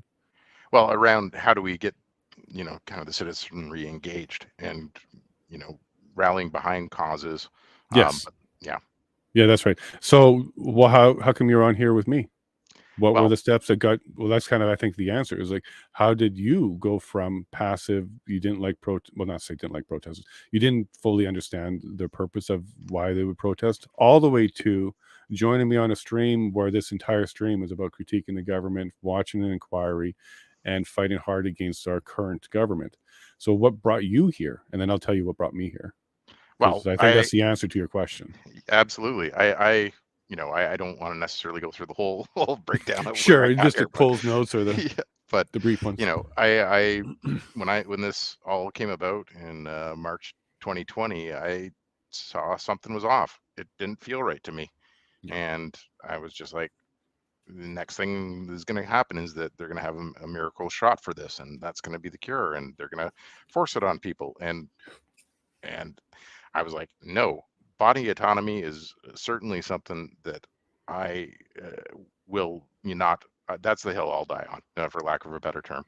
I hate throwing that term out there a lot because everybody's using it these days. But yeah, I did tweet yesterday on that too. Yeah, that's really where my morals, my objectives come up, and it's not. I think I'm a little bit different because it's not from. I think it's from an ethics standpoint, but I also think that it's more from a scientific standpoint and saying that I don't understand what this is. Nobody can understand what this is because it hasn't been tested far enough. Mhm. And you know, that, you know, I'll wait and see. I mean, if 5 years down the road and everything looks tickety-boo with this, you know, shot that is out there, then by all means, you know, maybe I'll consider it. But I don't want to have to. I don't want to be told by my government to take something that I don't feel that I am not risk stratified for. Do you believe in the Easter Bunny? No. Okay. I didn't want to burst your bubble. Okay. What I'm getting at is we all had our moment when the Easter Bunny was not real anymore. Yeah. For some of us, it was 6. Some of us, it was 4. Some of us, it was 40. Some of us, it was 14. We all had our moment. That's the answer to your question. Lots of moments are going to happen. So your moment was around information and you knew better. Stunt's moment was when he physically went there to go look for the flags and couldn't find them. Other people's moments going to be when their aunt and the uncle and the other one who are all vaxxed got sick. Everybody's going to have their moment. And all we're going to be doing for the next 10 years is everybody's going to find their moment. And there's no going back. So for you, you can't unthink that the government won't lie to you. Once you've realized it and once you've seen it, you can't undo that. And I think that's what we got to wait for. And this is why these are important, Osario. This is why we have to do these streams. This is why we have to keep doing whatever we can to connect with 29 people here today to do that. Because the more of us that do that, the more people will hear it and they'll have their moment. So Stunt had his moment, but because he recorded it and he showed it, many people had more moments now. They had their moment watching his moment. It's going to be nothing but a whole bunch of clusters of moments as people start snapping out and realizing it. 100%. Yeah. Wish everybody could have their moment relatively quickly, though, too. Yeah, I wish you could just take a shot and get it, right? That's the magic answer for everything, right? Yeah, or just drop the EA and tell everybody, because the current, because remember, one of the excuses for the EA was a communications problem. They use the EA to make it very clear you can't be here. So maybe we need an EA of truth. Boom, truth is out there. Ronald Reagan's quote. I was just saying, going back to your point about government, Ronald Reagan's quote about you know, one of the biggest lies you'll hear is that I'm from the government and I'm here to help. Was one of his ones, and I believe that more and more as days go on. So less government for me is a better intrusion into our life, I think. Yeah, and I agree with that too. And I do, and I also see the irony of running as well for government, like actually making it a mission of mine to be that person that actually wants to say that to you. And I know where my roots are, and I actually would mean it, but I also understand government work comes with a stink. It's like being a lawyer or a used car salesman. It just comes with a stink, even if you're one of the good ones. I've met several good used car salesmen. Okay. They do exist. But yeah, that's kind of irony is here I am critiquing government, but I'm working just as hard to become government, not because I want to control people, but because we need new government. This is the main purpose for my drive. And I promised you that I was going to answer the question for you as well. Like, what was my moment? And my moment happened during so I don't know if you know who he is, but he was a streamer for YouTube, and he's a young kid. His name was Zot. I don't know what his real name is anymore, but he was going around streaming. And he started his day off by trying to get downtown because this was when they were really kicking boots. And he came up to a police checkpoint, and on one side of the road, there was an officer there that said, "You can't come this way." And he said, "Okay." So he crossed the street and he tried to come the other way. So he obeyed. He didn't go the way they said he couldn't go. He went a different way. He started to walk. And he walked up to another police officer who was standing there and tried to walk by. And he said, "No, you can't come this way." And then he said something along the lines like, "You need to go somewhere else. You need to do this something else," and was letting him go. Like he was free to leave. Yeah. And then you saw another police officer who can't run in snow, stumbled his way quickly over Came running up to him. Yeah. Yeah. And says, "You're under arrest. You're under arrest." That was my moment because I watched that live. And everything that Zot was doing up to that moment was legal. even the stuff he was doing before. That I was watching it as a legal mind. He did nothing illegal, and it just shocked me. That was my moment. I said, okay, enough of this. Okay, I understand that they are not happy with the protesters. I understand that they want to keep the mandates in place. I get that, but you just arrested a kid innocently. Yeah, like completely innocent. Yeah, no, I remember seeing that video, and it was confusion, like, and just I think they asked him his name too. Are you Zot or something like that? Yeah, I can't remember that part, but he came running out of that car on a mission. Yep. On a mission. And it might have been he saw the feed. He's like, oh, that's me on there. No, gosh, he just got me. And maybe, I don't know. But he came out of that car on a mission. Whether he received an order or he made a decision, that officer was there to arrest Zot, a peaceful person on a sidewalk. That's 100%. Yeah, and that's like, oh. And then it got worse and worse and worse after that. That's when we started seeing people like Chris Deering get the vet get injured. We saw the stuff at the shed as they were taking down the shed, live at the shed. We saw another guy getting beat right on live video. It just got worse and worse and worse and worse after that point. And then the Prime Minister standing there saying, I'm not giving you an apology, and if you don't like what I did, run against me. That was basically his message in French on the 21st of February. And then that's when I decided to run. So I was mad because of what happened with Zot. I was paying close attention to what was going on. And then when he came out and said, if you don't like what I did, run against me, I said, okay. And here I am. Well, my hope for you, Jason, is that you hold on to your values and stick true to your mission. I think that so many politicians enter politics with good intentions and somehow get corrupted by that system. And I don't, well, it's money and power. I think that is ultimately what corrupts it. By all means, please stay true to that. Sure. And I promise I will, Azario, but I also think one of the, not so much money and power is the corruption. They buy into the system. So when you become an MP or a candidate, they teach you how the system works and you buy into it thinking it's the right way to do it. Yeah. And that's kind of also how they indoctrinate even MPs. Here's how we do it. Here's how we do the committees. Here's the process we go through. And they buy into it as that's a good way. Okay, I see that. But an independent mind, it's not so easy to convince. 100%. We're way too skeptical, and we just don't trust you off the get-go. We need to be persuaded. Then that's why it didn't work for me. The PPC is lovely people. We're working hard. They're doing some things. Max is a good talker. He's got some, people behind him, but they couldn't convince me to join them under their model. When they exposed their model to me, I had too many questions and too many problems with it. That's what makes me incompatible with being a party member. Yeah, I think their brand is a little sullied as well. I think they've been really labeled that far right extremist. You go on Wikipedia and they can't get that label off. It's on there. That's not going away anytime soon. So no, and that's not fair because they're not. No, they're Yeah, definitely they're not that. So without getting into details, the person that brought me into the party is certainly somebody you would consider more left because of their personal lifestyle. No, that's a welcoming party. The PPC is a welcoming party. Yeah. And they have to be. Right. Yeah, for sure. But it looks like we're minutes away, Azario. Yeah, I was just going to say, I'm going to jump off here. Good chat today. Definitely we'll have to do this again sometime. So, well, hopefully we're not doing it for the same reason. It's a super long chat because somebody had an issue. Because somebody passed out. Yeah. No. Yeah. But Definitely. we'll roll with it. This is what we are. We're fighters, right? Absolutely. So, Azario, thank you for your time. You No take problem. care, bud. Thanks, Jason. Take care. Bye. Thanks.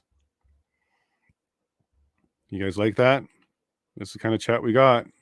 They'll jump on and spend 40 minutes with me. Thank you for that, Azario.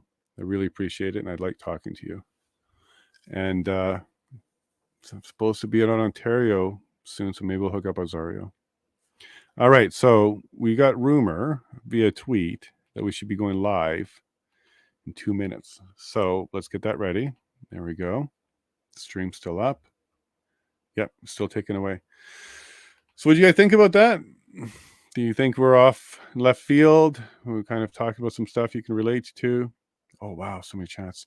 Okay, I really apologize because I'm sure I'm going to miss a bunch of your chats here. I'm going to be eating right after this, and then I'll be starring some of this. So I know you have some great ones. If I don't talk about it later, it's only because you guys are so great and there's so many. Here we go.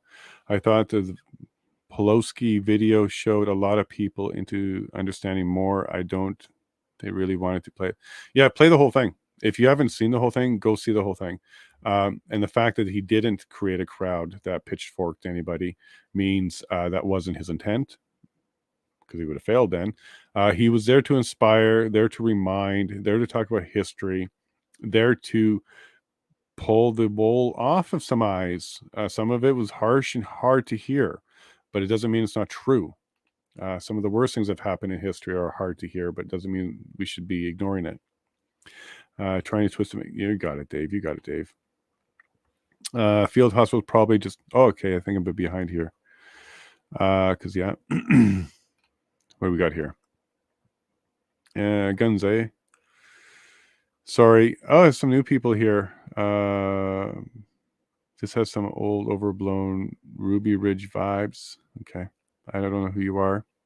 Barnworks Garage. But nice to have you here. Perry, what did you miss? Depends when you come in. But if you missed the lawyer, I think you're all caught up. Sounds like he's fine and we're about to get stopping again. Yeah, there you go. Railroaded. Let you know. Dropped. Yay, Juice, welcome. I know who you are now. You have a wonderful, wonderful spouse. Railroaded, Ruby Vibes. Ruby Ridge, yeah, it's from the war. Oh, video. Here, let's do this and we'll see some video.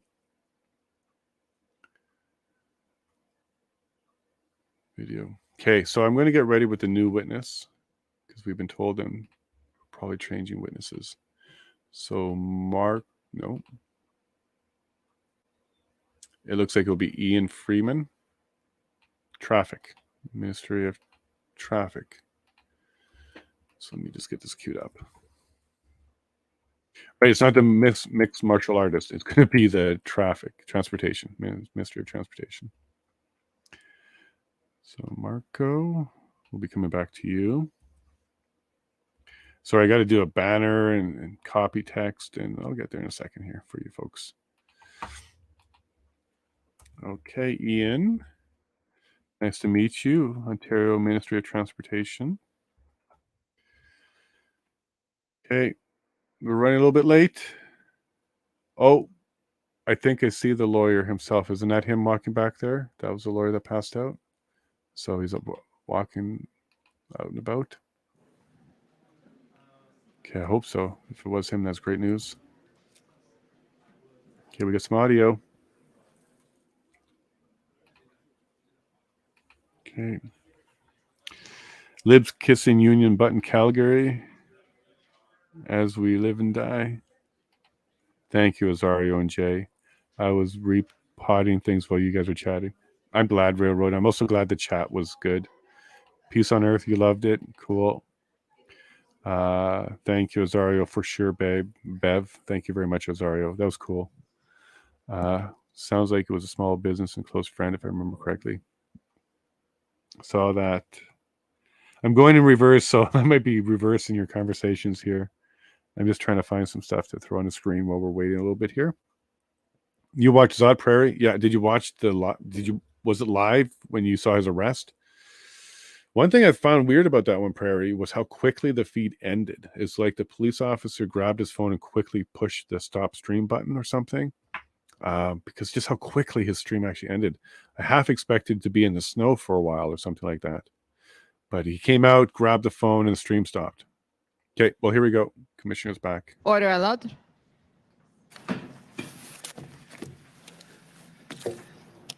The commission is reconvened. La commission reprend. Okay, thank you. Good afternoon, and thank you for adjusting our schedule. That's very accommodating. I understand a witness is willing to go ahead today out of order. It's Mr. Freeman, I think, and council ready. Thanks.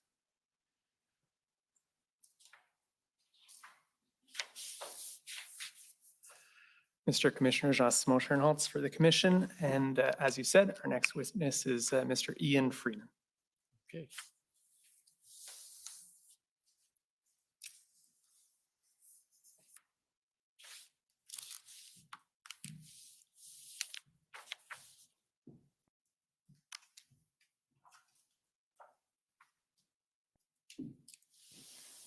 Mr. Freeman, will you swear on a religious document or do you wish to affirm?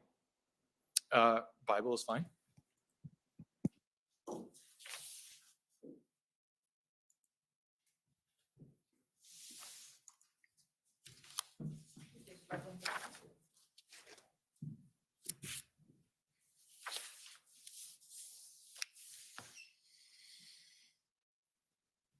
Sir, if you could please stand behind the microphone just for the record. Thank you.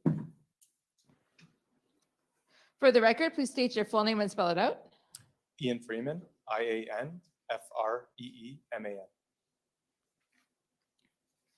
Do you swear that the evidence to be given by you to this commission shall be the truth, the whole truth, and nothing but the truth? So help you God. I do. Thank you.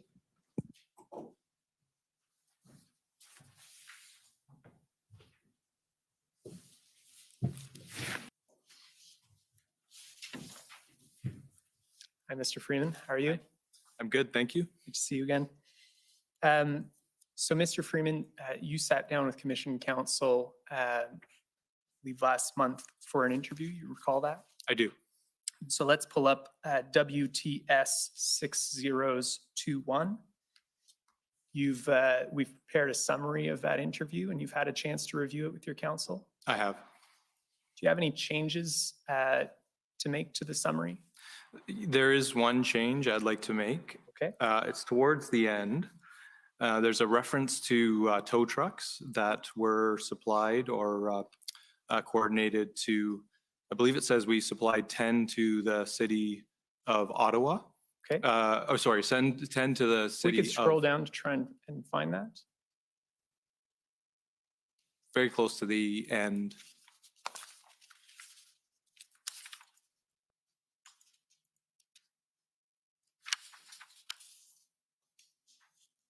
I think keep going.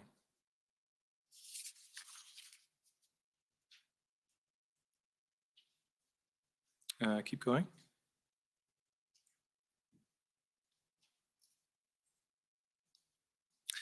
Yes, so it says here in this paragraph that's at the bottom of the page, Mr. Freeman's understanding is that MTO sourced some heavy tow trucks for Ottawa and up to 10 tow trucks for Windsor. It's actually 10 for Ottawa. For Windsor, we provided a name, a contact name for a tow truck to the OPP, but I don't believe they used that tow truck operator. Great, thank you. Any other changes? No. Wonderful, so we'll have that entered into evidence. So Mr. Freeman, could you start by telling us your current position? Currently, I'm the Assistant Deputy Minister of the Corporate Services Division at the Ministry of Transportation, which is also the Chief Administrative Officer. And I understand that wasn't your position during the events of January and February earlier this year. Yeah, that's correct. At the time, I was the Assistant Deputy Minister of the Policy and Planning Division at MTO. And can you tell us briefly what your responsibilities are and were at the time?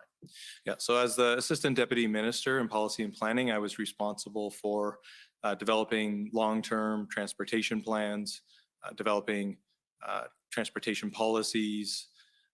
We had a unit that was responsible for intergovernmental relations, as well as other policy coordination type activities. Okay. And what generally is the MTO's mandate? Well, MTO's mandate is to provide safety for the transportation network, to do operating of the provincial highway system, to provide long-term transportation planning for Ontario's transportation system, and other safety and operational activities related to the transportation system.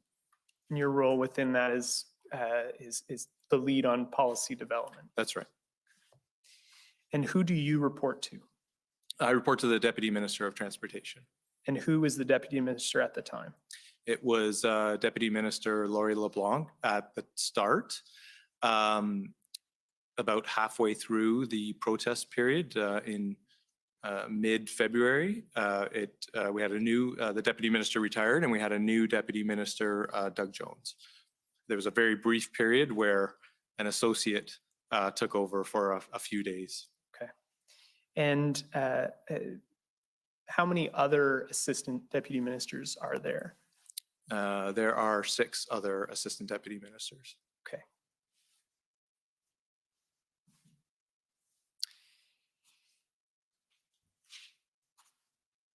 Do you regularly have direct contact with the Minister of Transportation, of Transport? Not daily, but regular, probably weekly, sometimes less or more, depending on, you know, the circumstance and what's happening. And what kind of contact would have had you have had with her during these events? During the events, we had occasional briefings with her to give her updates on what was happening operationally and the support that the ministry was providing, as well as discussions on what else could the ministry do from a you know, regulatory or policy perspective. Okay.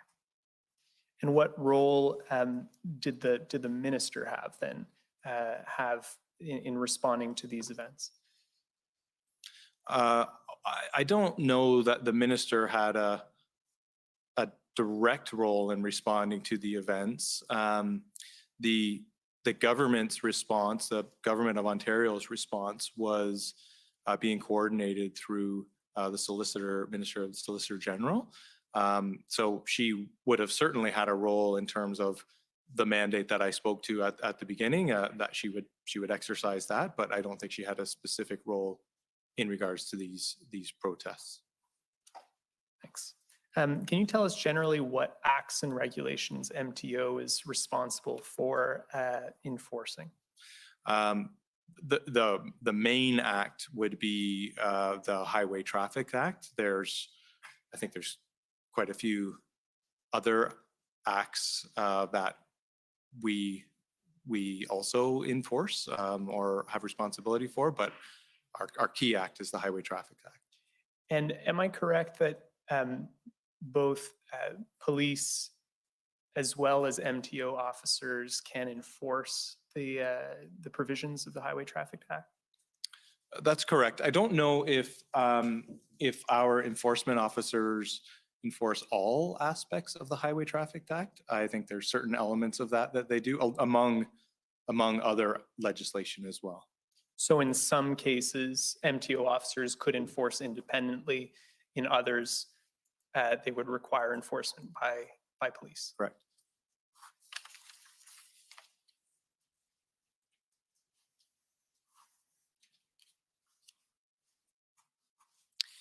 Okay, I'd like to go to ONT 50447.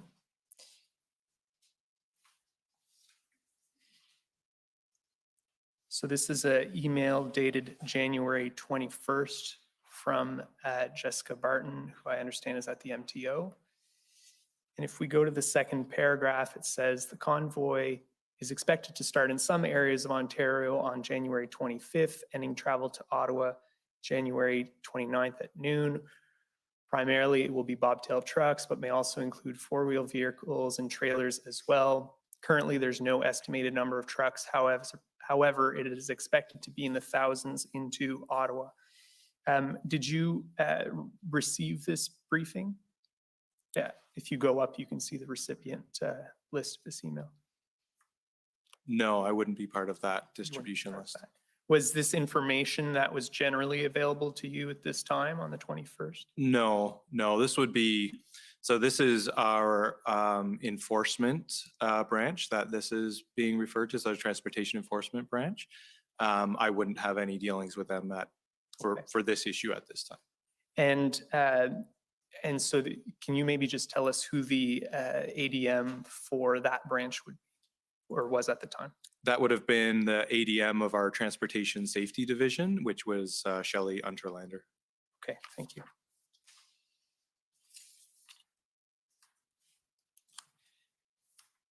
Can you tell us, do you have information on what MTO did at this time upon receiving this type of information in anticipation of the events? My understanding is the Transportation Safety Division developed an operational plan, which would be normal course of action for them to do, which would speak to what the officers, what's the flow of information, what their anticipated role might be, kind of rules of engagements for officers. I would also imagine, although I don't have direct knowledge of it, that our operations division would also connect with police through likely the OPP to see if there was any sort of information that might be needed from highway operations. So, for example, changeable message signs, any support that might be needed for police. But I don't have specific knowledge as to what activities they took at this time. Okay. But those would typically be the types of actions that would happen for an event such as this. And if we can go to ONT 405150, I just want you to confirm, I believe this is a copy of that plan that you just mentioned that was developed.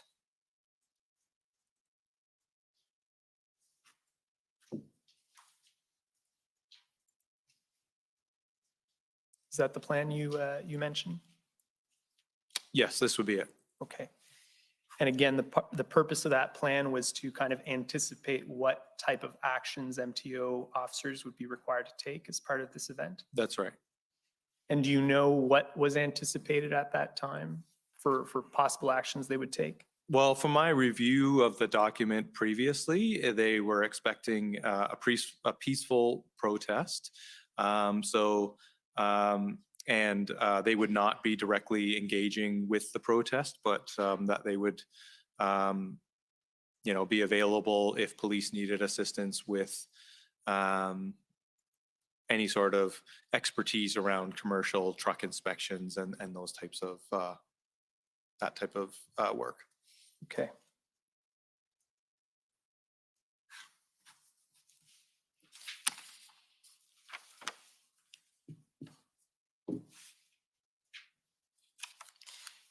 So have you had a chance to review Ontario's institutional report? Yes. It's been provided, yes. Yes. So we don't necessarily need to pull that up, but it states that on February 4th, MTO officers began supporting the OPP with issues arising from the planned protest at Queen's Park in Toronto. Do you recall that? I do. And I guess what support was being provided? My understanding was there wasn't any direct support that was needed. The officers were patrolling the GTA highways to be visible, but they weren't directly engaging in the protest activities. And would engagement have been only subject to a request by OPP? Yes. And that request didn't come, I take it? That's my understanding. And the request for that support, for that visibility in Toronto around that time, that would have been on OPP's request? Yes.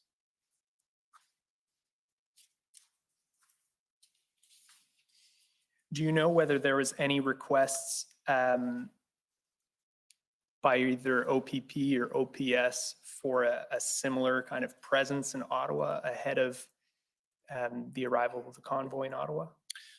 I'm not aware of a request for that.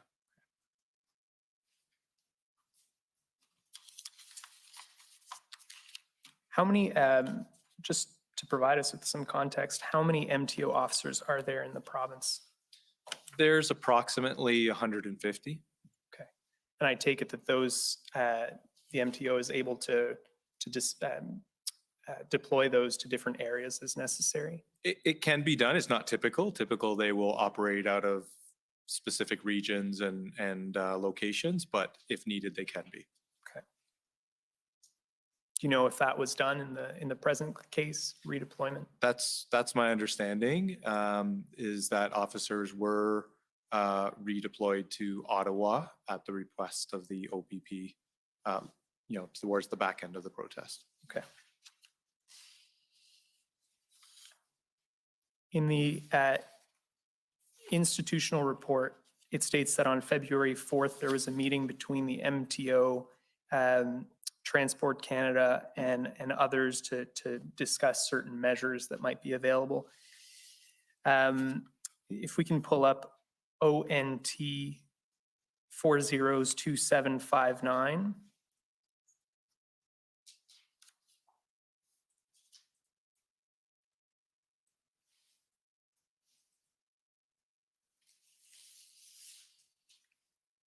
If we can just go down to the next email. Yes, so this is an email that you sent, I understand, with the summary of the calls. I understand there was a first call on a 4th and then a follow-up on the 5th. Is that correct? That's right.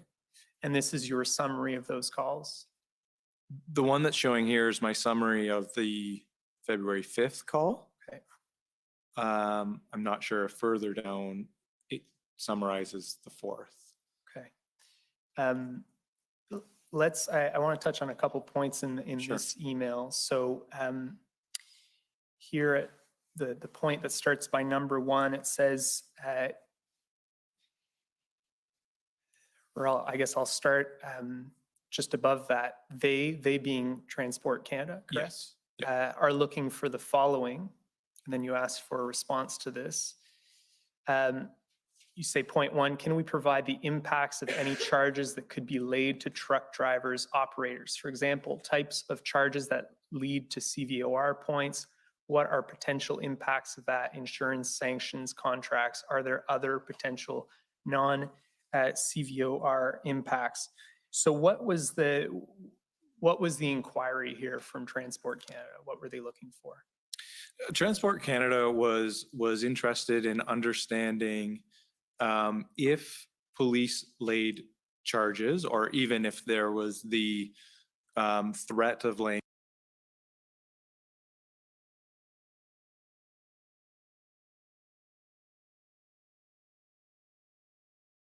charges, what would be the impact to commercial? As an example, that might lead to sanctioning of a carrier. Okay. And you anticipate my question, defining CVOR, so that's very good. Did MTO make those inquiries? We did. And what generally, can you explain to us what the response to this point would have been? Well, there's all sorts of offenses. There's a long list of offenses that can lead to points. It could be mechanical fitness. It could be, for example, even stopping on a roadway. Any number of driving offenses could lead to CVOR points. So there's quite a few of the Highway Traffic Act offenses would lead to CVOR points. Okay.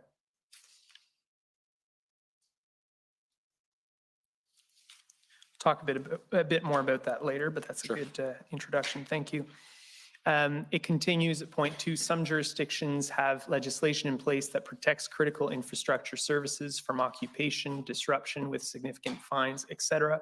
Does Ontario have anything? Not that I'm aware of. And can you maybe explain what that was about and what the response was?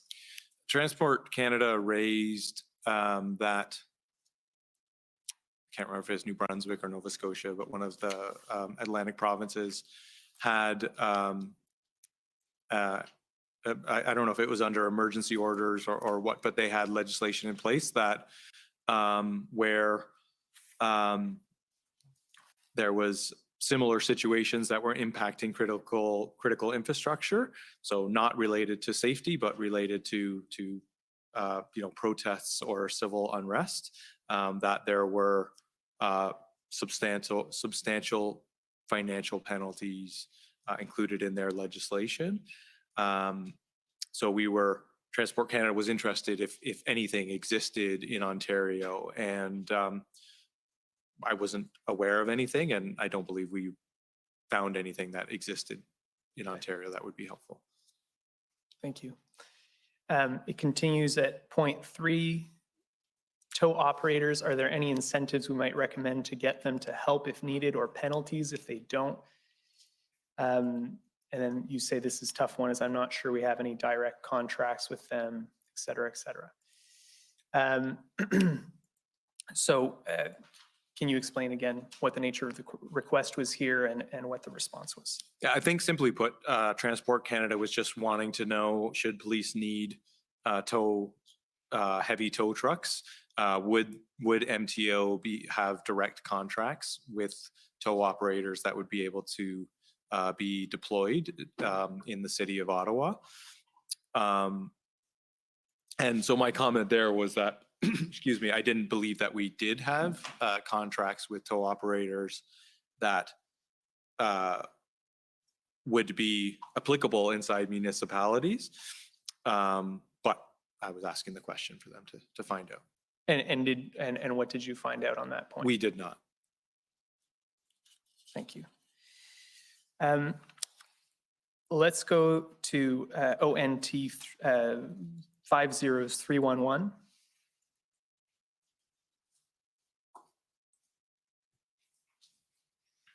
While we're pulling that up,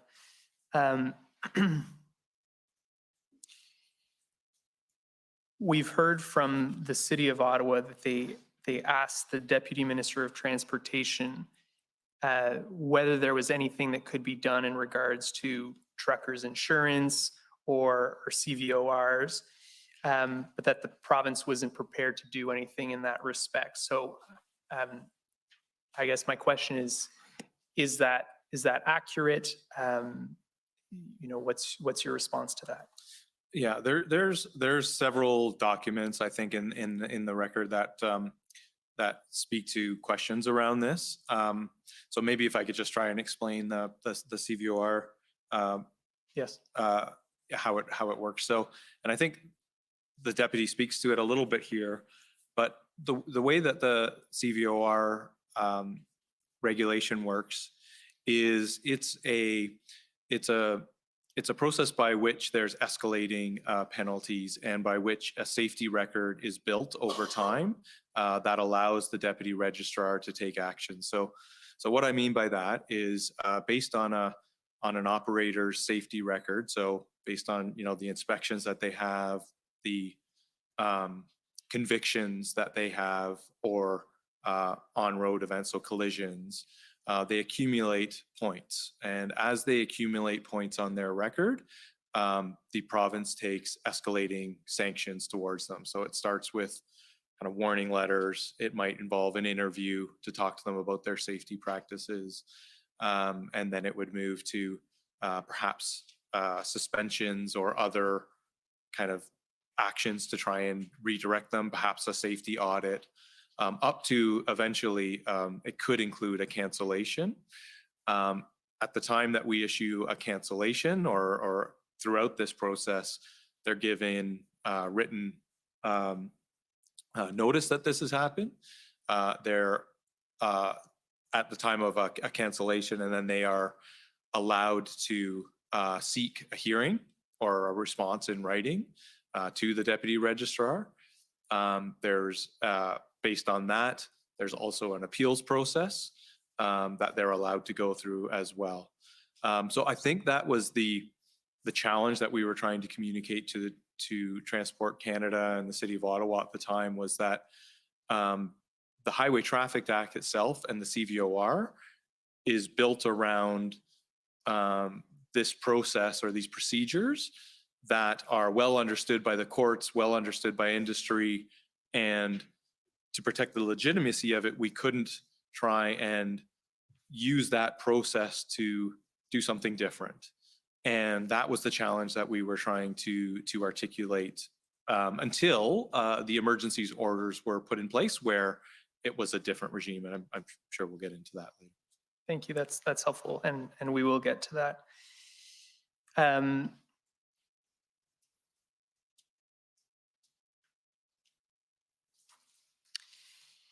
So if we can go, these are minutes taken from, or a summary of a call between the city, the federal government, the provincial government on February 6th. And if we can go to page 6, my understanding is you weren't present at this call, correct? Correct. Your deputy minister was present. That's right. So if we can go down, down. So right there. So here we have a few points, a summary of what was said by the deputy minister, correct? Yes.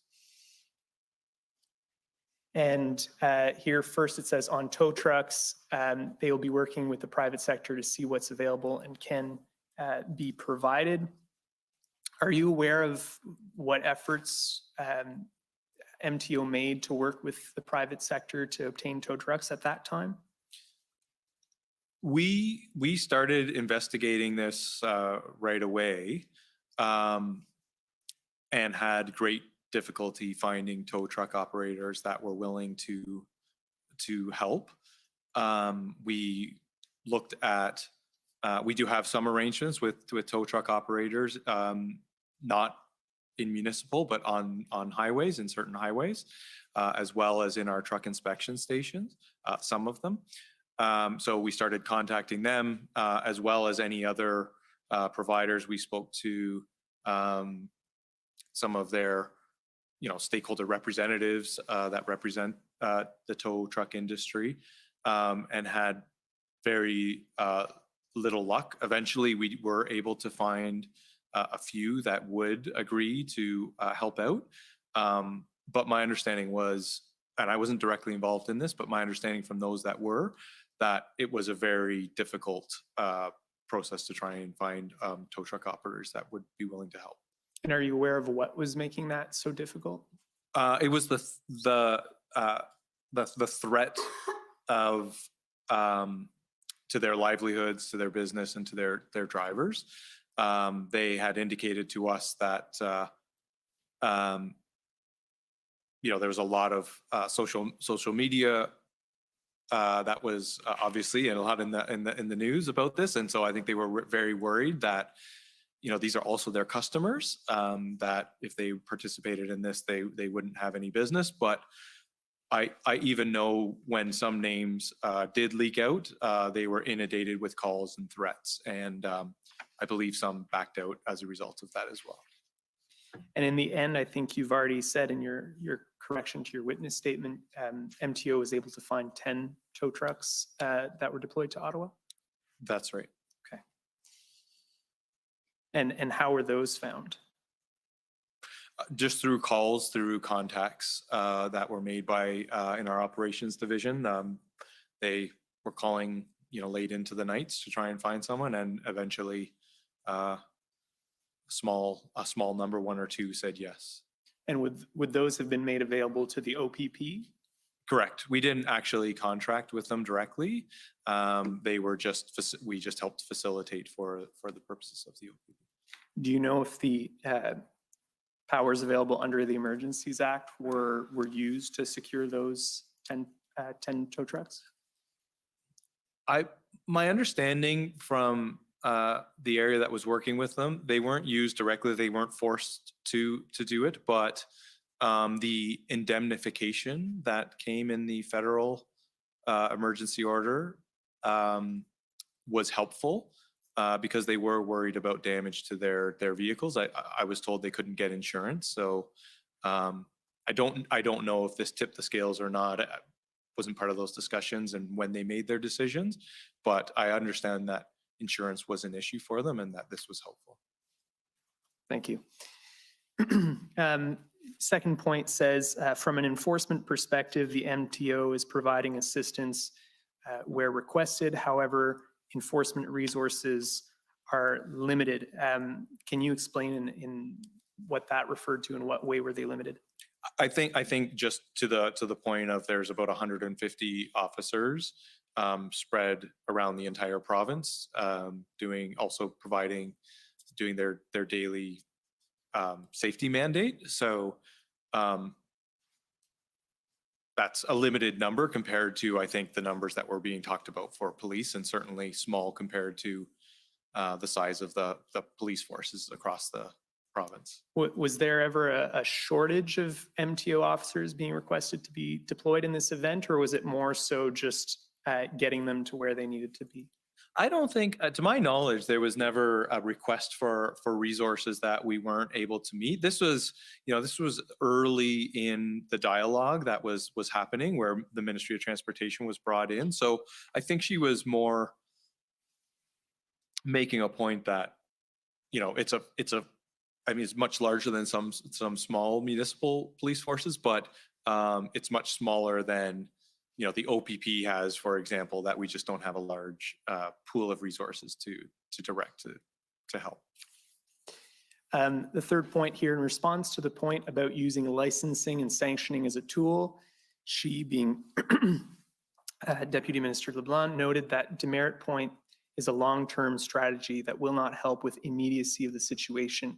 It will not impact the actions of many in the short term. Can you, I think maybe you've already touched this on this a little bit, but could you maybe explain this short-term, long-term dilemma? I believe what she's referring to here is the point that I was making when I described the CVOR regime, where, or even licensing, for example, where points are accumulated on a driver record or a carrier record based on convictions and things that actually happen, and that takes time.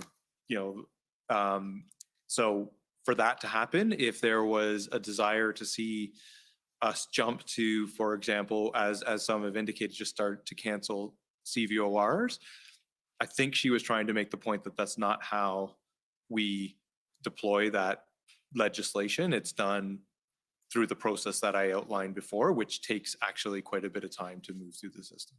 And so your evidence then is that there was no mechanism to apply that kind of penalty in the short term. That's right.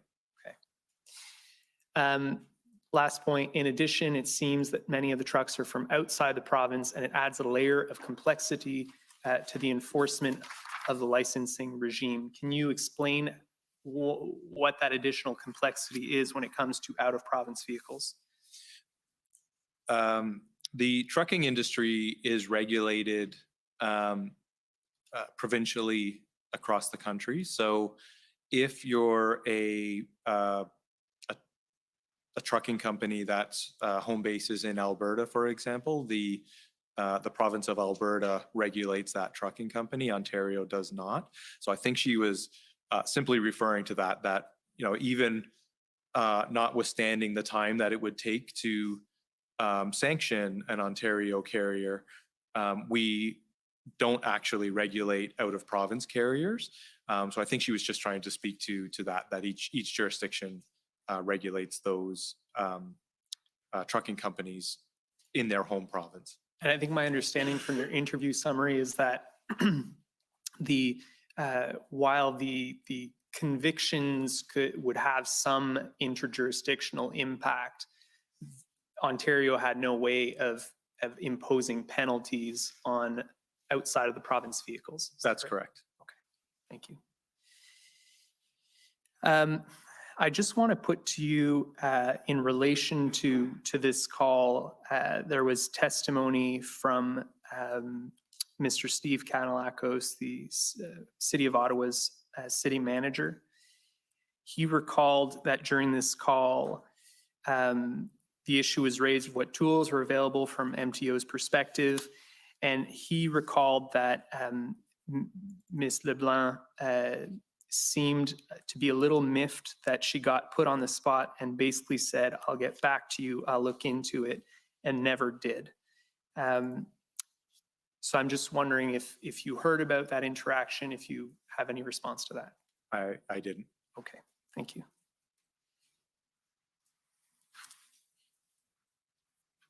Are you aware of any more detailed response on kind of the points you've outlined to me being provided to the City of Ottawa at any point outside of this call? I'm not aware of direct conversations with the City of Ottawa. Most of our interactions were done through the interactions that I was involved in were through Transport Canada. Thank you.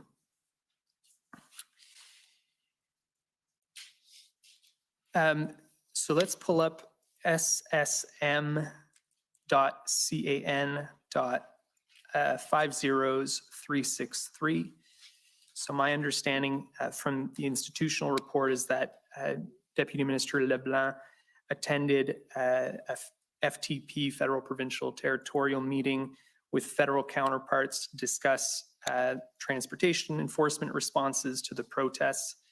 So that would have been on the 7th. And if we go down, these are the notes from that call. You're familiar with those? Yes, I've seen these. And you know what the purpose of this meeting was? Can you just, on Monday, I think, I don't recall the specific purpose of this meeting, but I do know that because there were several meetings that were happening on Monday. And at that point, there was a desire to try and understand the options that could be deployed by transportation ministries, and getting situational updates based on what was happening in each jurisdiction. I suspect that's what the discussion was here, but I would need to just look at the notes again. Okay. Well, here we can start at the top here. It says TC proposal, maximum enforcement strategy. You're familiar with that strategy that was put forward by Transport Canada? I'm familiar. I'm not necessarily that term of maximum enforcement strategy. I am familiar with a document that they created called an enforcement strategy. Okay. So let's go down to page 2. And it says here under Ontario, on the second point, collective enforcement rather than maximum enforcement. I understand that to be Ontario's response to the to Transport Canada's proposal. Are you able to explain what was being proposed as a change to the Fed's proposal? I've read this, and I'm sorry, I don't know what's intended by that statement. And I'm wondering, can you go back up to, I'm wondering if this was, and just like right to the top, I'm just wondering if it shows the, oh no, it doesn't show the attendees, sorry. Okay, I'm just not sure if this was the call that Deputy Minister LeBlanc was on, or whether it was Deputy D. Tommaso that might have also been on this, because I think joint PSTC might have been transportations and Solicitor General. So it might, like, because a statement like that around enforcement doesn't sound like something that would have come from the Ministry of Transportation.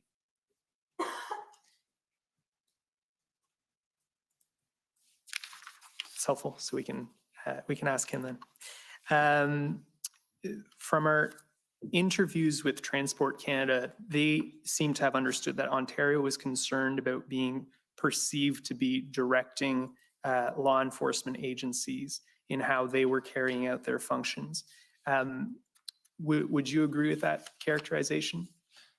Well, again, that would be the Solicitor General, and I would say, you know, I think there would be a general sentiment that in the Ontario government that they do not direct police forces. And that was part of what guided MTO's response. Well, not quite, because MTO certainly would not direct police, but our role in this was to support police. So I would say that was more of our guiding principle, rather than that we don't direct them. We're further removed from that in these types of events where there's a protest or, you know, it's a public order issue. Police lead the response, and Ministry of Transportation is there only to assist. I would say that would be our more fundamental principle is how we would respond in all cases here. And so would you agree then that in addition to the various practical concerns around the actual enforcement powers that were available, MTO was also concerned about only stepping in assistance to police and upon their request? Is that fair to say? I think so. And maybe I would add to that too. We would want to be careful not to interfere with what was a police-led response. What I mean by that is, police would be, as I'm sure, I know the commission has heard, developing plans, developing communication strategies, all of these things. We would not want to, as in our role as just playing an assisting role, somehow inadvertently create a problem for what police were planning to do. So I would say, the principle was we are there to assist, but we're also, more importantly, not there to not somehow interfere with what they were doing as well. Thank you. If we could go to ONT 6095.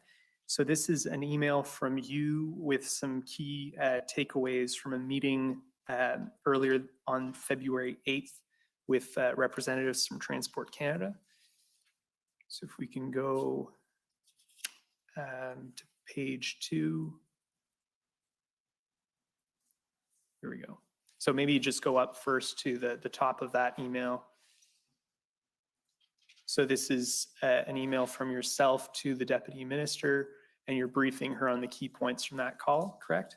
Yes. So if we can go back down past the redactions there.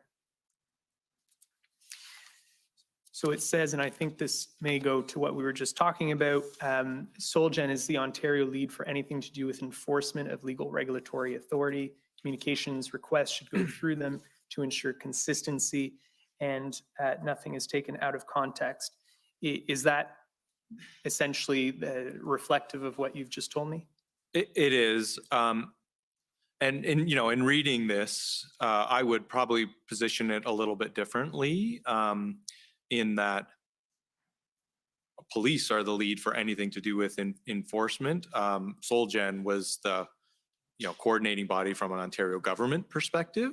I think, in writing that out, I probably used I just want to kind of clarify that, because I don't think SolGen was the lead for enforcement. I think that was police, but from an Ontario government response, SolGen was coordinating that. And so is your understanding that enforcement issues, enforcement requests would come through OPP through to SolGen, and then if MTO is needed, those requests would be channeled through SolGen to the MTO?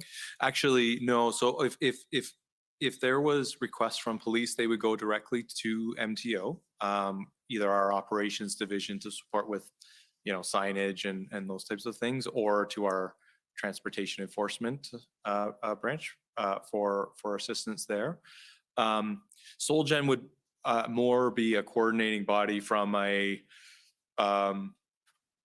government response to this. So I think what we were trying to position here is that when the federal government was reaching out to Ontario ministries, so Ministry of Transportation, we really wanted to try and funnel the response through SolGen, who were at meetings and they were more involved than Ministry of Transportation was. So we didn't want to be sending up information that perhaps would be different than what the policing strategy or the enforcement strategy might be from SolGen, who are having more direct conversations with the police. And would I be right to say that this isn't necessarily the usual approach for MTO, that it would apply in every circumstance? It's unique to the type of activity in this case, that would be police-led? Sorry, can you just, when you mean usual activities? So in the normal course, MTO would be able to enforce without coordination with police. Yes, yes. If it's a transportation safety initiative, so our transportation enforcement officers have a mandate and they deploy that mandate regularly. It does not involve policing, for example. They don't have the powers to arrest, or they certainly I would say if it was, any protest, whether it was of this magnitude or even a small protest, police would lead the response to that. Moving to the second point, in Ontario, license demerits and operator registration points are affected by convictions, not charges. That point is just a reiteration of the fact that this is a long-term process, correct? That's right. I think the only thing we were just clarifying there is that the point on convictions, not charges. So for something to affect an operator's record, it has to be a conviction, not simply a charge. Obviously, and a conviction taking some time, that has to work through the court system. That's right. And then the final point, MTO enforcement is ready to assist with commercial vehicle enforcement that supports its road safety mandate at the request of police. And so going to maybe your earlier point, why was this different that MTO would only act at the request of police? Is it because it was a public order issue? Yes. And had there been any requests from police for assistance at this point? Again, Could you just remind me of the date of this? February 8th. Actually, I believe on February the 8th is when, so yes, there had been requests of police. So the weekend before, where there was the protest in Toronto, where we were asked to kind of patrol. So there was those requests. And I believe it was on February the 8th that the OPP asked that transportation enforcement officers be under their command for the purposes of the response. Okay. And so essentially, and was that second response that was complied with, I guess, by MTO? Yes. Okay.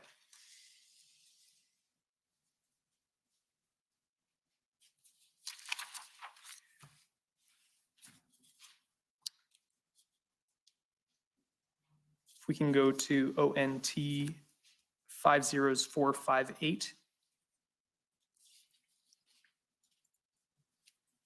So this is an email from Parm Batal. Who is he? Parm is the director of the MTO enforcement program.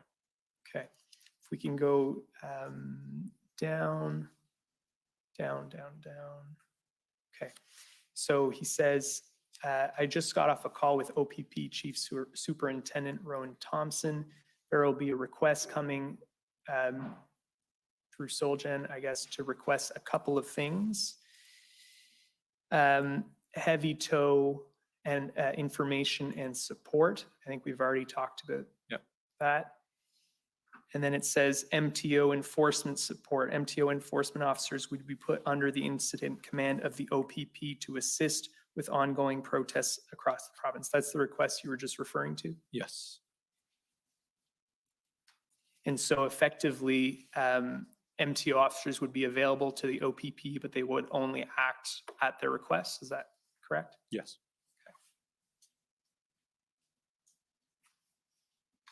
And that request, as you already said, was approved by MTO? Yes. If we can go to ONT 50460. This is another email from Mr. Batal.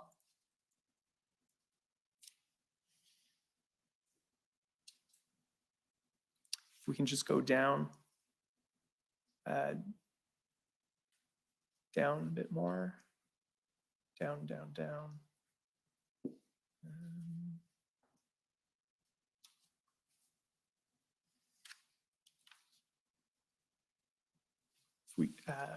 Sorry, if we can go up.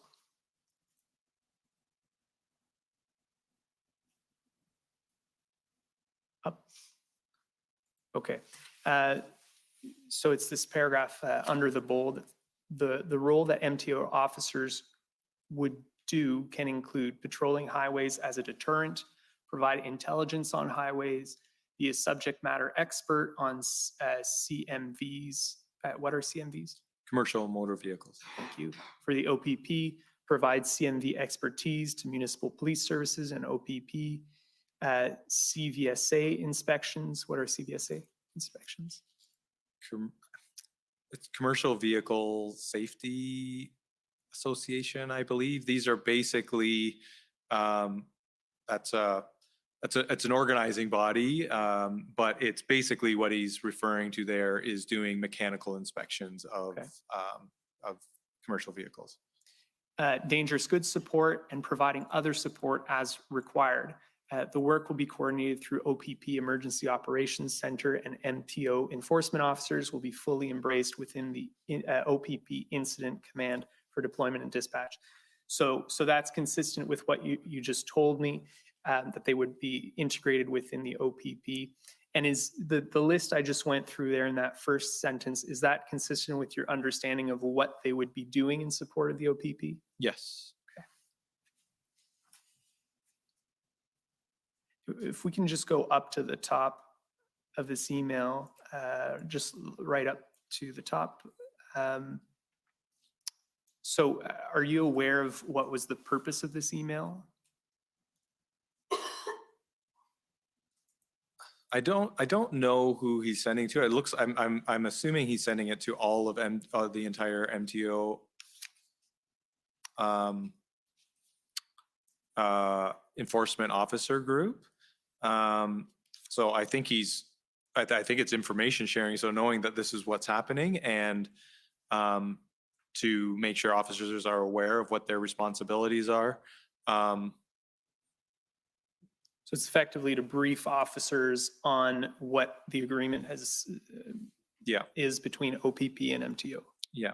Okay. Yeah, and I know they ultimately updated the operational plans, et cetera, to accommodate this, but I suspect this was having just been informed and agreed to that's what they were doing. They were making sure officers were aware as quick as possible.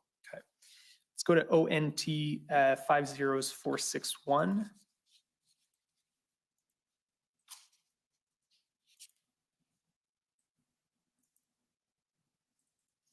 If we can scroll down, I think there's a portion in bold. This is, sorry, before we go down. So this is an enforcement directive. So is this a directive that would have been issued to all enforcement officers? Yes. Okay. So this is February 9th. If we can go down, there's a section in bold there. It says there, officers are not to engage in enforcement activities with individuals or vehicles participating with the Convoy for Freedom or related protest activities. What specifically was this meant to address? This is basically making sure that officers understand that they're there in a supporting role for police based on it's probably outlined in here as well, but similar to what you would have saw in the exhibit we just had, which was speaking to their role of helping with inspections, providing expertise, that type of role versus making sure that they know they're not out there handing out tickets or doing those types of things. And was this direction coming on request to the OPP, or was this a decision from MTO not to have officers conduct enforcement themselves? I don't know where it came from, but it would be, it rings true as to the way that this type of, the approach and to this type of activity is when there's a police-led initiative, police are there to do enforcement. We provide support and expertise within our mandate. But again, our officers they're not armed. They don't have firearms and things like that. So they would not provide that type of support. Thank you.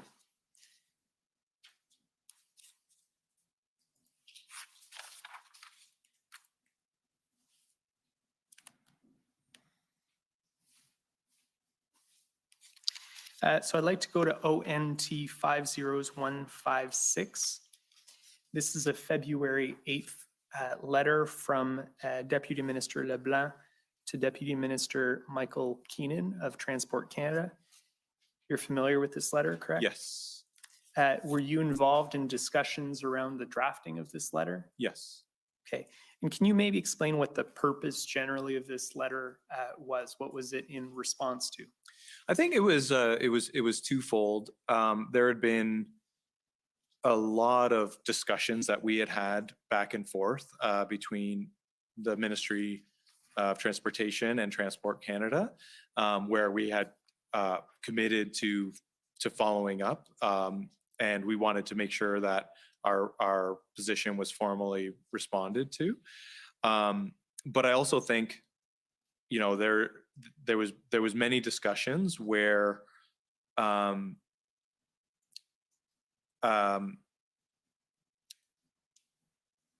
federal government or municipalities had made suggestions that, you know, why don't you just cancel CVOR as an example? Like, you know, why can't you use these types of powers? And we were trying to just make it clear that this, you know, we've looked into this and it's not possible. So we just wanted to make sure we went on record by describing what we felt we could and couldn't do, so that there was no kind of ambiguity to it. And the other piece was just to make sure the roles and responsibilities within the Ontario government was made clear, that SolGen, the Solicitor General's, the Ministry of Solicitor General, was the coordinating ministry body, and MTO was there to assist. Okay. If we could go to the third paragraph in this letter. It says, starting at the second sentence, the Ministry of Transportation stands ready to provide support as needed to law enforcement in areas where the ministry is well placed to help.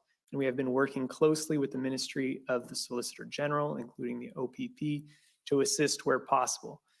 This includes providing traffic management support, such as messaging signs and barriers to support traffic rerouting caused by the protests, and rigorously enforcing any convictions resulting from the protests. It also includes providing commercial vehicle enforcement support in ways that support the ministry's road safety mandate at the request of police. Ontario's response is being coordinated through the Ministry of the Solicitor General, and all requests should be directed through them. So was the federal government to understand then that all requests for MTO enforcement assistance were to come through police and to be communicated through the Solicitor General's office? Requests from the federal government to the Ontario government, yeah, we were requesting that go through the Solicitor General. Okay. Ministry of the Solicitor General, sorry, not the Solicitor General.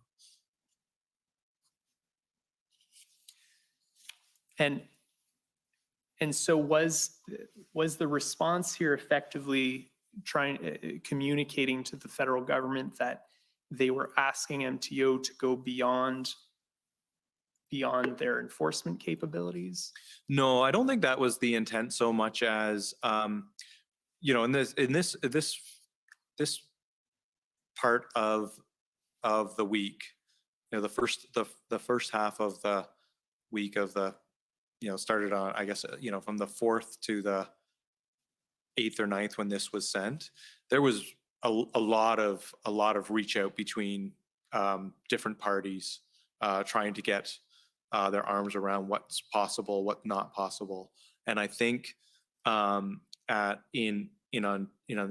Ontario, we were trying to put some order to our response so that we could be coordinated and, you know, most effectively support the operations.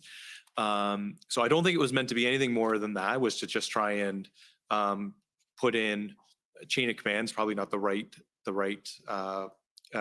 language, but you know, a proper communication flow so that we could make sure that as an Ontario government, we were all working together to support as best as possible. But it wasn't to suggest that anybody was overreaching or, and it certainly wasn't to try and be unhelpful in any way. It was trying to help us be organized in our response. And this last paragraph here on page 1, however, I want to clarify some potential misunderstanding on the applicability of driver's licenses and commercial vehicle operator permissions in a protest situation. I won't read the full paragraph, but essentially was the clarification here along the lines of what you've already provided on CVORs? Yes. Okay. Was the federal government asking MTO to apply sanctions under that regime, like without convictions?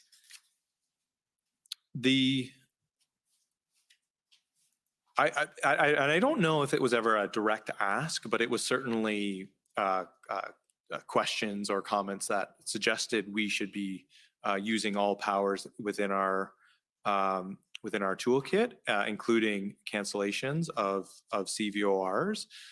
I don't think they were suggesting that, go against what is allowed by the Highway Traffic Act or going against procedures, but they also didn't understand all of the procedures. So I think it was them trying to understand, and in a very narrow review of the legislation, it could be interpreted that you could just do that. And we were trying to explain that the application of the legislation doesn't practically do that. We'll see later that there were warning letters issued after the provincial state of emergency was declared of potential CVOR consequences under that law. Could that have been done prior to the invocation of the provincial emergency, to send warning letters about known potential violations? I think technically anything is, you could send a warning letter to do something like that. We were never asked by police to do it, and it was a police-led response. So I would clarify that first. But I would also say I think we would be of the opinion that sending warning letters for something that we know we wouldn't deploy wouldn't be the right thing to do. Okay. And was that type of measure ever contemplated or discussed as far as you know? Certainly there was lots of discussions about what we could and couldn't do, including notifying commercial vehicle operators that their trucks were there. Like we looked at all sorts of different things that could be considered. I don't know whether this was specifically discussed. Okay. If we could go to pb.can.50810, and we'll go to page 4 once you open that up. So our understanding is that OPS had identified potential violations of the Transportation and Dangerous Goods Act. Go to page 4 and down to that background section, please. And you'll see here in this third paragraph, the Ottawa Police are seeking the assistance of TDG, which I understand to be Transportation of Dangerous Goods inspectors, to participate in joint police and MTO operations to provide subject matter expertise to confirm violations under the Act and regulations. Are you aware of these joint operations? No. No.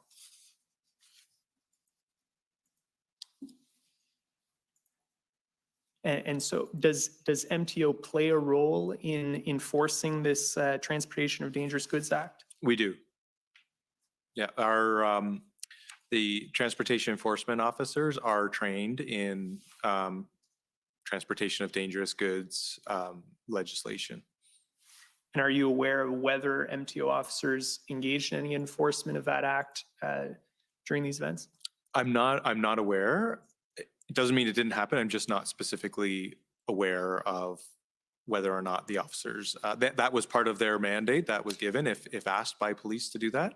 I do not know if they actually did it. Okay, thank you. If we could go to ONT 50111. So this is a February 9th. I think it's an email.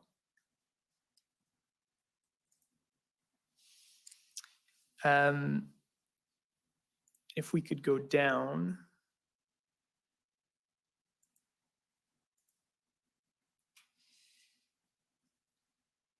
Right, so my understanding is in this email chain, there was a question of whether OPP would be collecting CVOR information in Windsor.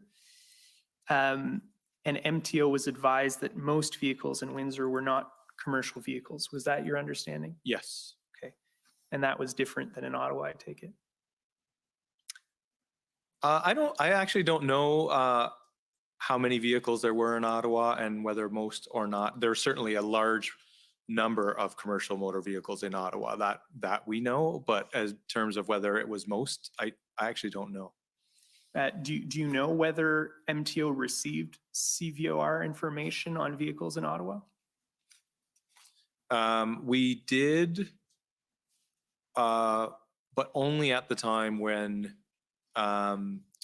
we were asked to exercise suspensions as part of the emergency orders. Okay, at the tail end of Yes. the protests. And is that something that was done on request of police? Yes. That MTO was provided with that information? Yes. Okay, thank you.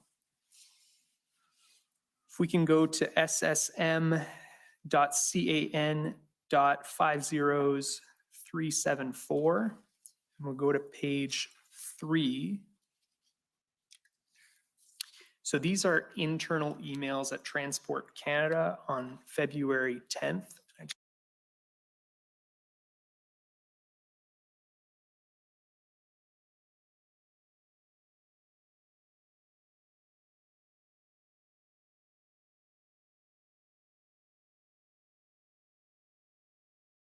Just want to get your comments on their content.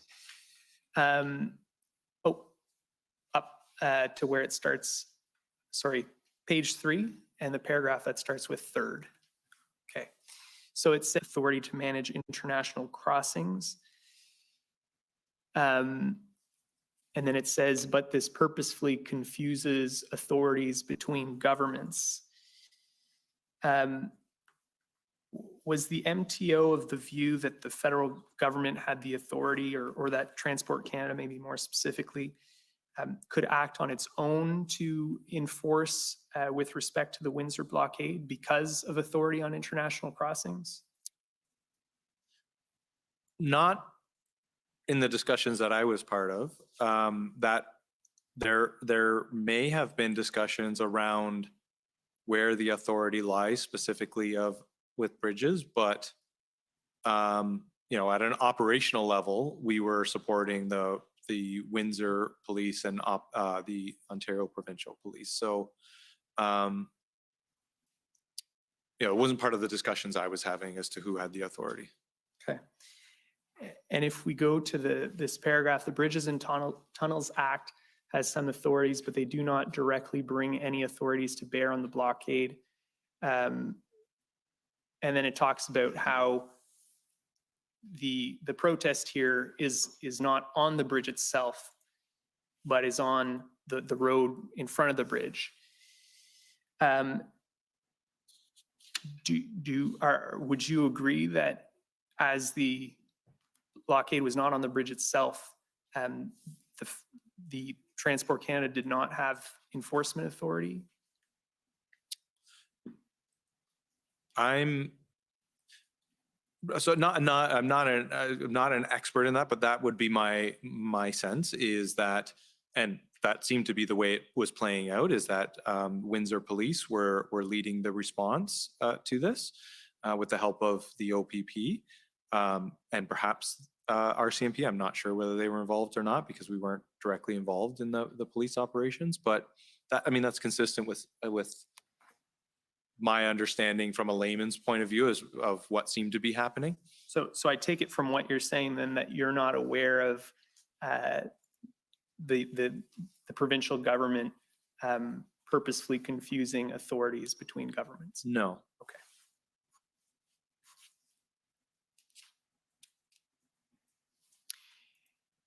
It continues, if we go down, paragraph starting, yeah, we can further suggest. Quietly to Ontario truly wants us to invoke federal authority to manage this crisis. They need to declare an emergency they cannot manage, so we can thereby invoke the Federal Emergencies Act to manage the blockades, i.e. turn their request to use federal authority into a poison pill based on the fundamental reality of legal authorities. So it seemed that federal officials are suggesting that Ontario is trying to force the federal government to use its own authorities. Are you aware of any authority other than the Emergencies Act that would have been available to Transport Canada to respond to the blockade in Windsor? I'm not. Like this type of kind of discussion that was happening, I wasn't part of.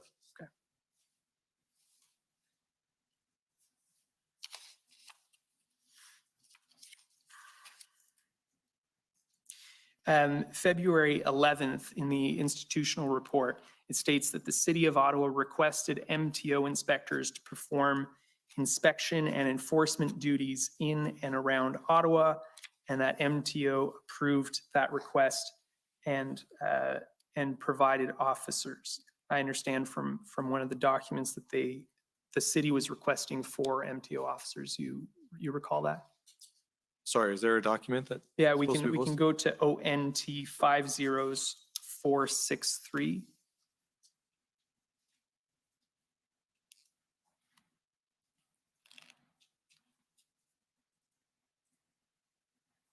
And we'll go to the 3rd page.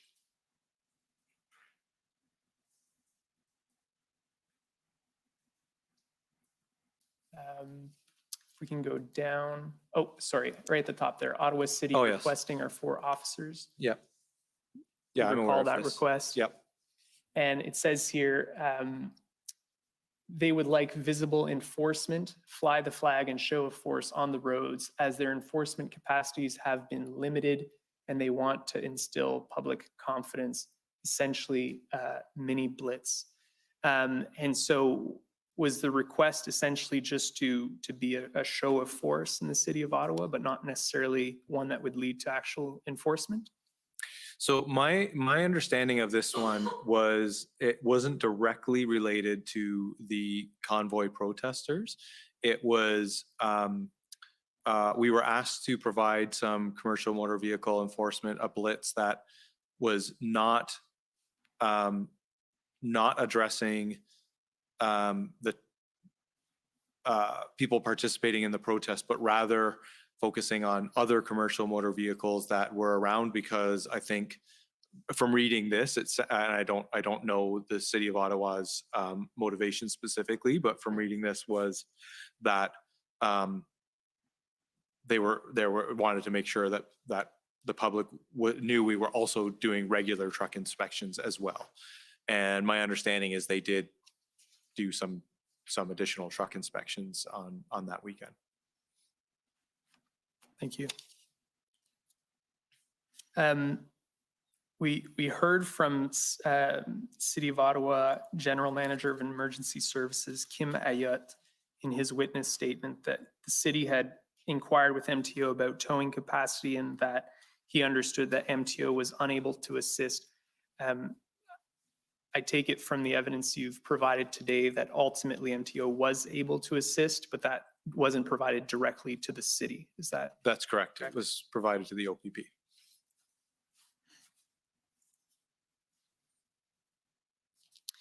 The Mayor of Ottawa testified that there were some discussions between the city and MTO regarding the potential of leveraging insurance to end the protests, and that the MTO is reluctant to explore this idea further. Can you maybe explain the specific issue of insurance?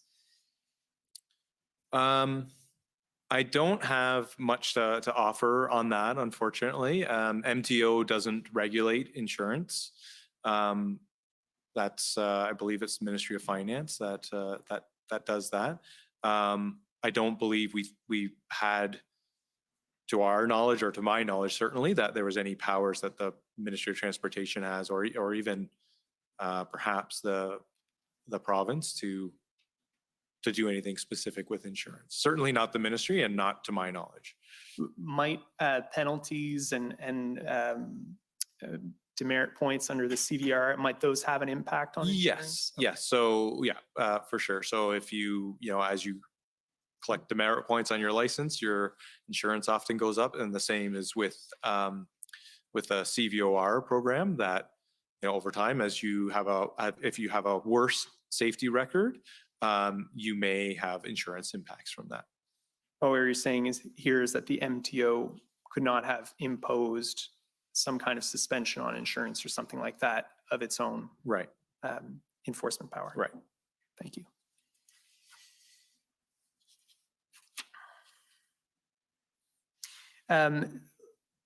We'll pull up COM 50910. This is Ontario's emergency regulations that were adopted after the provincial state of emergency was declared. So you can reference it as necessary. But what was your understanding of what additional powers the emergency declaration and the regulations provided to MTO and to the registrar of motor vehicles?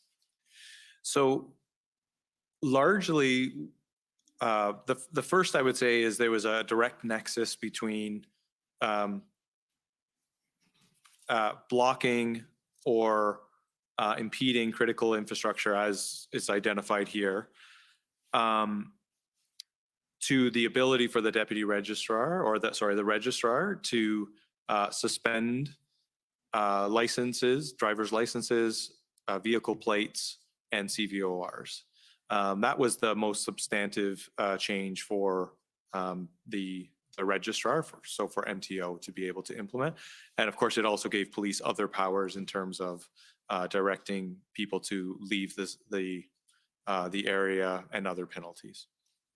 So is your understanding then that it provided MTO and the registrar of motor vehicles the power to do what was being requested prior but couldn't be done? That's correct. Okay. If we can go down to section 3. So here it says, no person shall impede access to or egress from or the ordinary use of any highway, walkway, or bridge where such impediment has the effect of preventing the delivery of essential goods or services, severely disrupting ordinary economic activity, or causing serious interference with the safety, health, or well-being of members of the public. Do you know whether MTO or the provincial government had formed an opinion on whether that would apply to the vehicles parked on the streets of Ottawa? Whether they would be causing, A, B, or C? My feeling is that this was intended to capture a situation like Ottawa and was used by police in Ottawa. So I believe the answer to that would be yes. Thank you.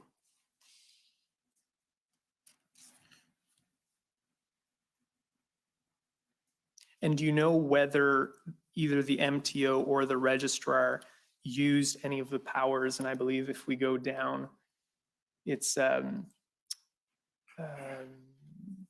going down. So the power at section 5 to order the owner operator to remove a vehicle.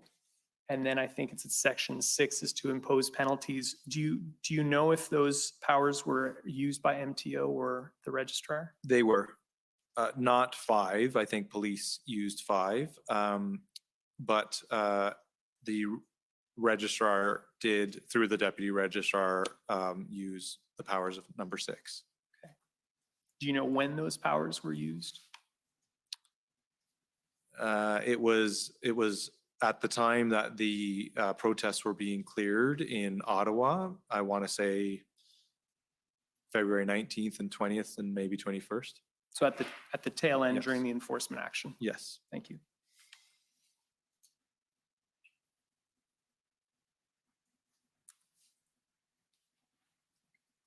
I see a request on, this is in the institutional report on February 12th, by the OPP to the MTO to supply concrete barriers. Is that a type of assistance that MTO would normally provide to OPP? It could be if there was a need to have some sort of highway barrier for an extended period of time. And I take it MTO responded to that request positively? We did. I saw in an email on this topic, I can pull it up if need be, but that there was difficulty in with certain contractors in providing those barriers. Are you aware of? Yeah, it was a similar situation as to what we were having with the tow trucks, that contractors were worried about the implications of helping. So it took they had to go through several to find one that would be able to supply. Ministry of Transportation doesn't have our own source of contract barriers, so we had to use, the concrete barriers. So we had to use contractors. Thank you. If we could pull up ONT 6081. So this, I believe, is a February 15th email with respect to the Federal, Provincial, Territorial Crime Prevention and Policing Committee. And it's on this topic of Transport Canada's strategic enforcement strategy. If we can go down. So I believe this is an email where MTO provided some comments on Transport Canada's draft strategic enforcement strategy. What was your understanding of that strategy? My understanding of the strategy was that Transport Canada wanted to give a playbook for the federal government, the provincial government, and police to be able to use consistent messaging and consistent approaches to how enforcement could be deployed in response to the protests. And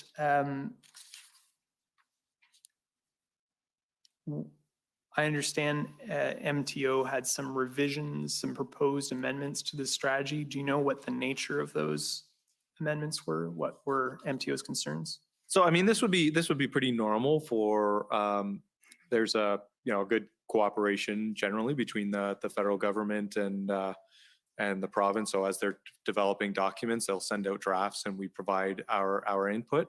In this case, it was generally to try and make sure that it was we tried to make like fact-based edits to their document.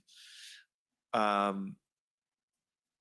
don't believe it's in here, but I do know in meetings we suggested that this type of document should go through the Ministry of Solicitor General. Okay.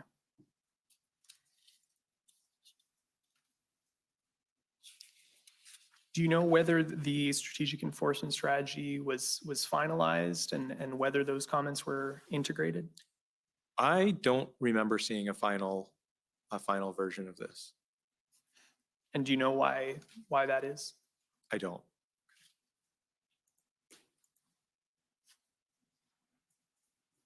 So do you know whether it was ever implemented then? I don't.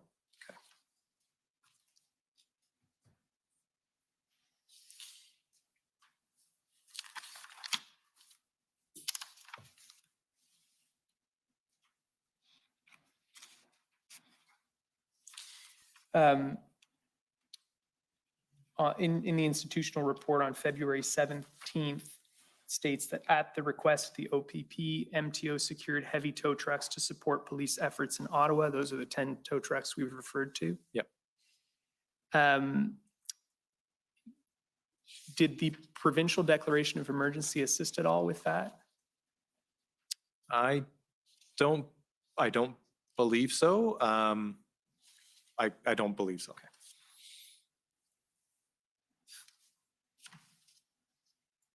If we could pull up ONT 975.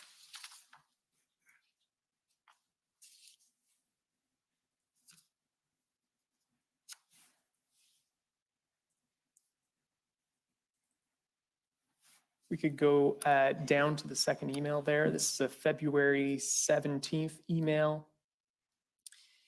I wanted to share as FYI a request we received from OPP to confirm access to driver photos in response to the trucker protest. As you may know, MTO currently has strict guidelines for the use of MTO photos by officers. However, police can access under extreme circumstances.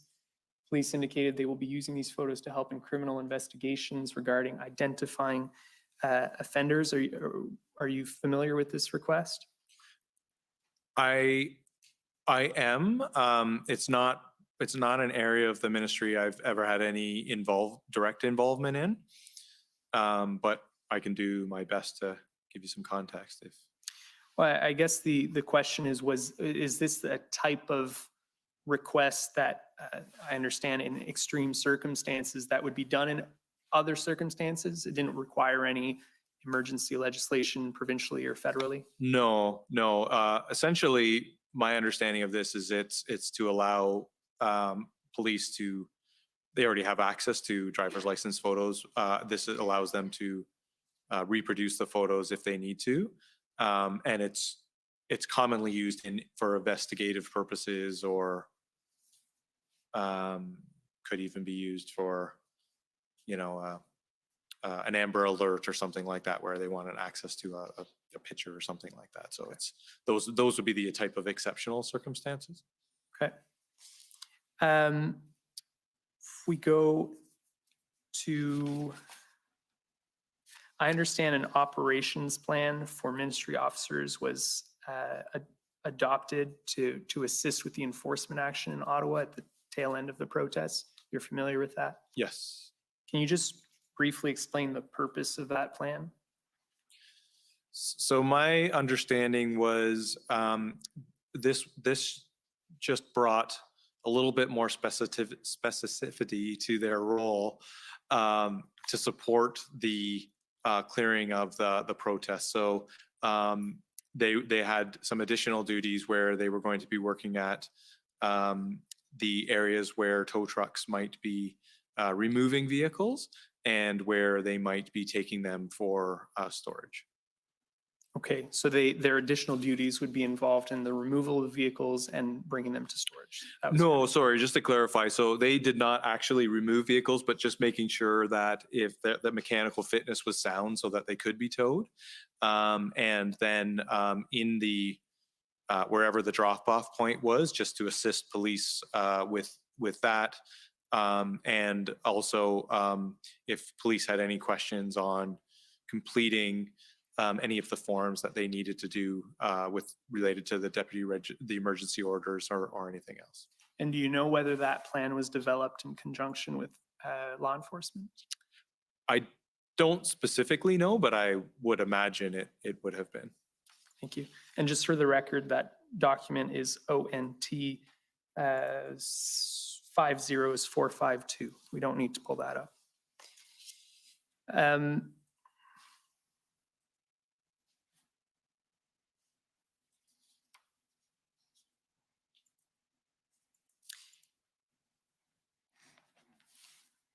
If we could, I just want to pull up briefly ONT 50976.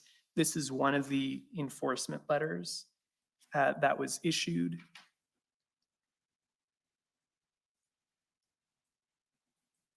Sorry, one of the warning letters, if we can go down.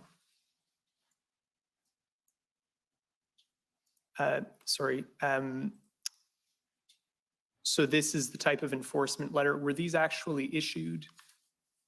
Yes, there was, I believe the number's around 50 to 60 of these that were issued at the request of police.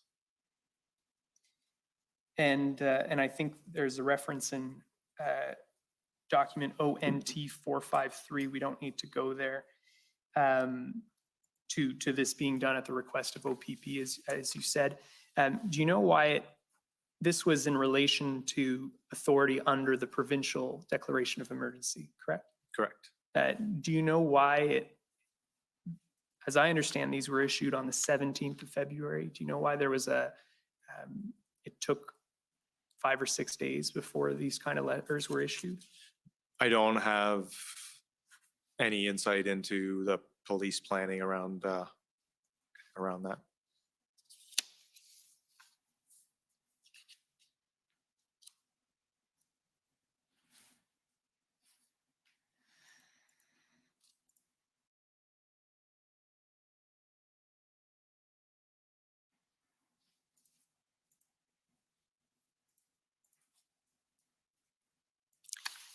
Lastly, I'd just like to go to ssm.can.50.439.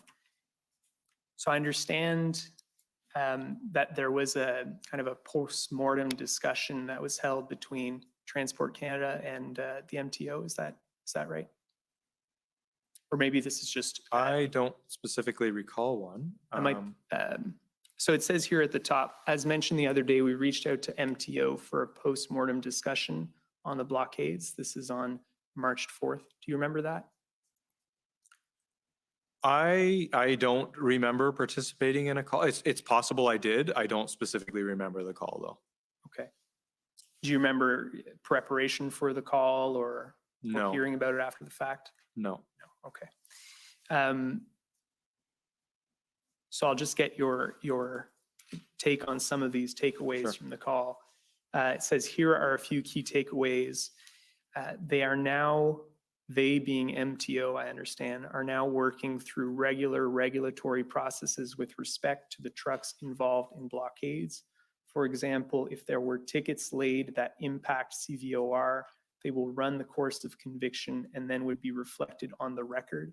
Can you explain what that Yeah, is? so that's as I was talking about before. So if there's a conviction that's related to mechanical fitness or driver behavior that is related to the commercial vehicle operator registration, once a conviction happens, it then goes on the CVOR record.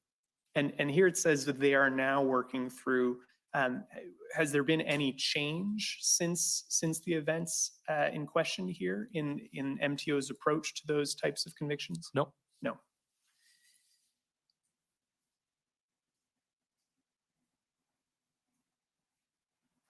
And then if we just go down a little bit, the third bullet point, for out-of-province trucks, of which there were many, plates were seized and mailed back to the registrar of the home jurisdiction with an explanation letter. However, there is no mechanism to ensure that there would be an impact on the operator record.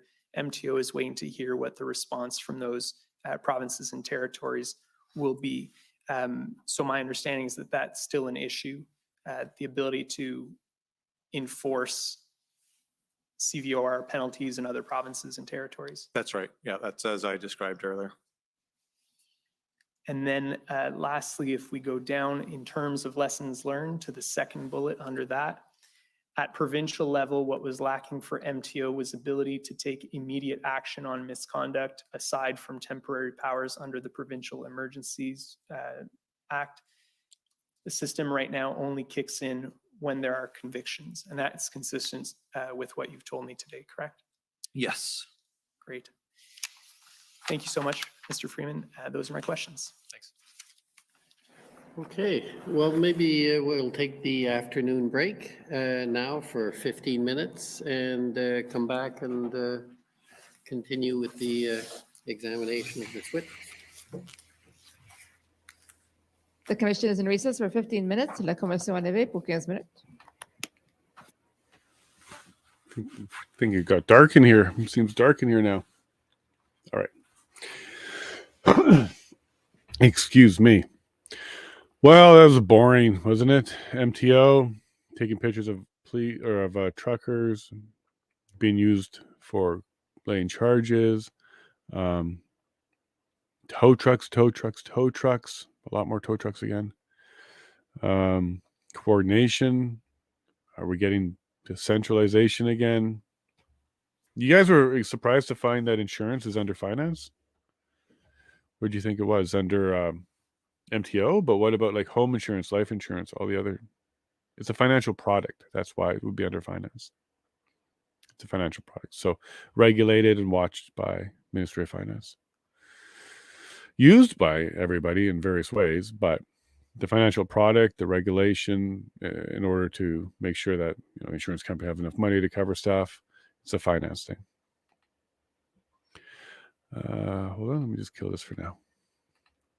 All right, I love this chat. I think you're all onto something. Yeah, Peace on Earth, welcome. You were following a whole bunch of stuff that was going on before this message, and you're in the right spot if you're looking for honest opinion. And I'm not going to say completely unbiased, because we definitely have a leaning towards freedom. But if you're looking for a different opinion than mainstream, you're in the right spot. And welcome, Peace on Earth. I think I've seen you a couple times. Freeland can see the cracks in... Oh, this is a good one, Dave. Freeland can see the cracks that Trudeau will be gone soon, positioning herself for his job. All the WAF will vote for her just to keep control. You get the memos there, Dave? I think he did not succeed. I think that the convoy protest didn't go the way they maybe wanted or planned or whatever. But I get the same impression. I think Freeland is next in line, and I think we may see her. What I think, though, Dave, is she won't be elected. And Canada won't elect Freeland. They do not like her, okay? Canada does not like her. But she can become PM if he steps down.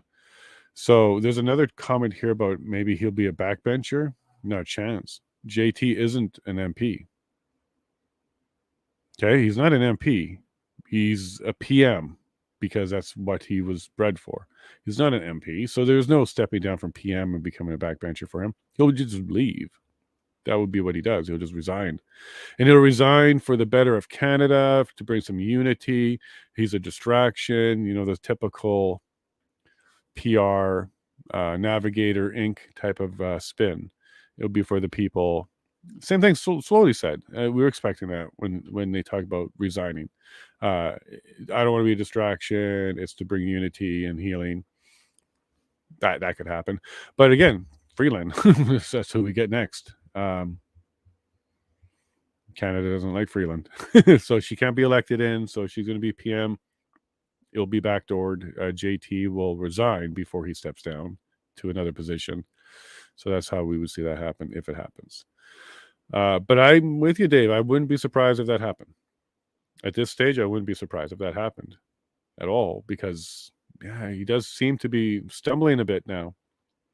And I really think his testimony, if we do see him show up, is going to be around how he was fed information and he was working on the information. He's going to say things like, it's not my job to walk in the street and go shake hands and talk to people, or something along those lines. Like, I can't just do that. I have to get it through sources or official sources. Truth is, PM, you could have walked in there. You could have had a hot dog. They would have fed you. They would have let you jump in the bouncy castle if you really wanted to. So the truth is, you could have done stuff like that. But that's what we're going to hear from him. And depending on how well it's covered and how well Canada responds, and possibly they're hanging him out to dry too. Because if he comes off really bad, that would be a way to get him to step down, and then Freeland for the last couple of years, something like that. But I don't think they would call it an election, because I don't think the Liberals would win one now. I think we're back into the cycle where we're going to be into Conservative for a term or two, and then maybe, but I don't know. Freeland might be next, Dave. I think you're smelling it too. You think there's cracks, and you think it's very global because you think WEF, and I'm not going to say you're wrong. Ninja, Dave, Oh, wow. Can you imagine? Insta tailspin, the crash would be spectacular. Boy, you hit a bunch of words that I gravitate to there, Ninja. Tailspin. Yeah, those are deadly. For you to, that's a real thing. Your tail is not effective anymore. It can't do anything. It can't elevate. It can't do anything. You'll end up spinning and you're done. Happens. The lower you are, the more deadly it becomes.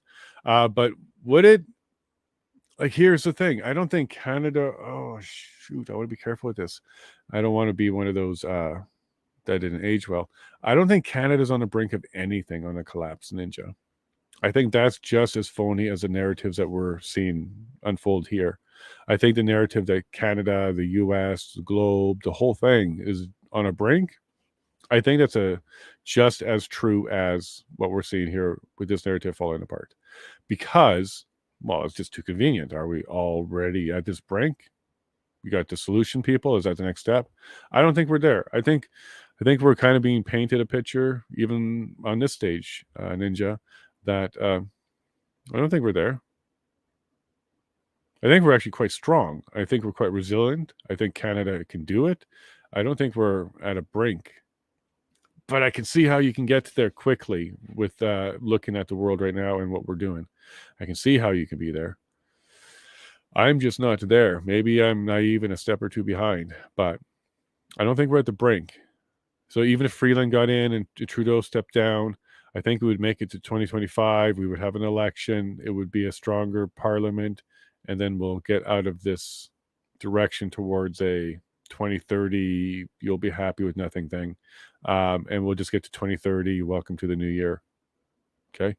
2031 is going to be a great year because whenever we get past the doomsday thing, 2012, whatever, whenever we get past the doomsday thing, the very next year, we always do quite well because people are past it all.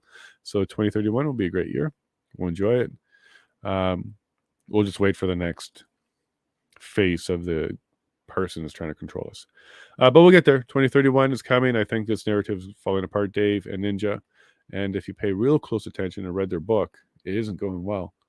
They really expected us to be a lot more docile and beggy. They really wanted us to beg them for the system. It's not happening. We're not liking it.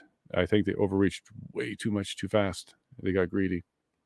Other than that, they had some good moves to try and control a whole whack of countries. Look into the Global Fund. It's a big fund. Hey, Clay, given how she tours the country for her foreign relations gig, foreign relations gets her to she tours foreign, but she goes to other countries, sure. I could totally see Jolly getting around the globe to deal with national issues. She wasn't welcome in Alberta. I don't know if I would have done the same thing, but I'm glad she heard the frustration of Alberta when she showed up there. Isn't she from Alberta? Did I hear that right? That Freeland's actually from Alberta? Let me just check that quickly. Hope this doesn't put me on the list searching for her info. Freeland birthplace. Yeah. Peace River, Alberta. All right. Peace River, Alberta. Freeland's from there. Thought I heard that. And here we go, Dave. I don't think he'll get to the backbenches. I think he'll just be gone.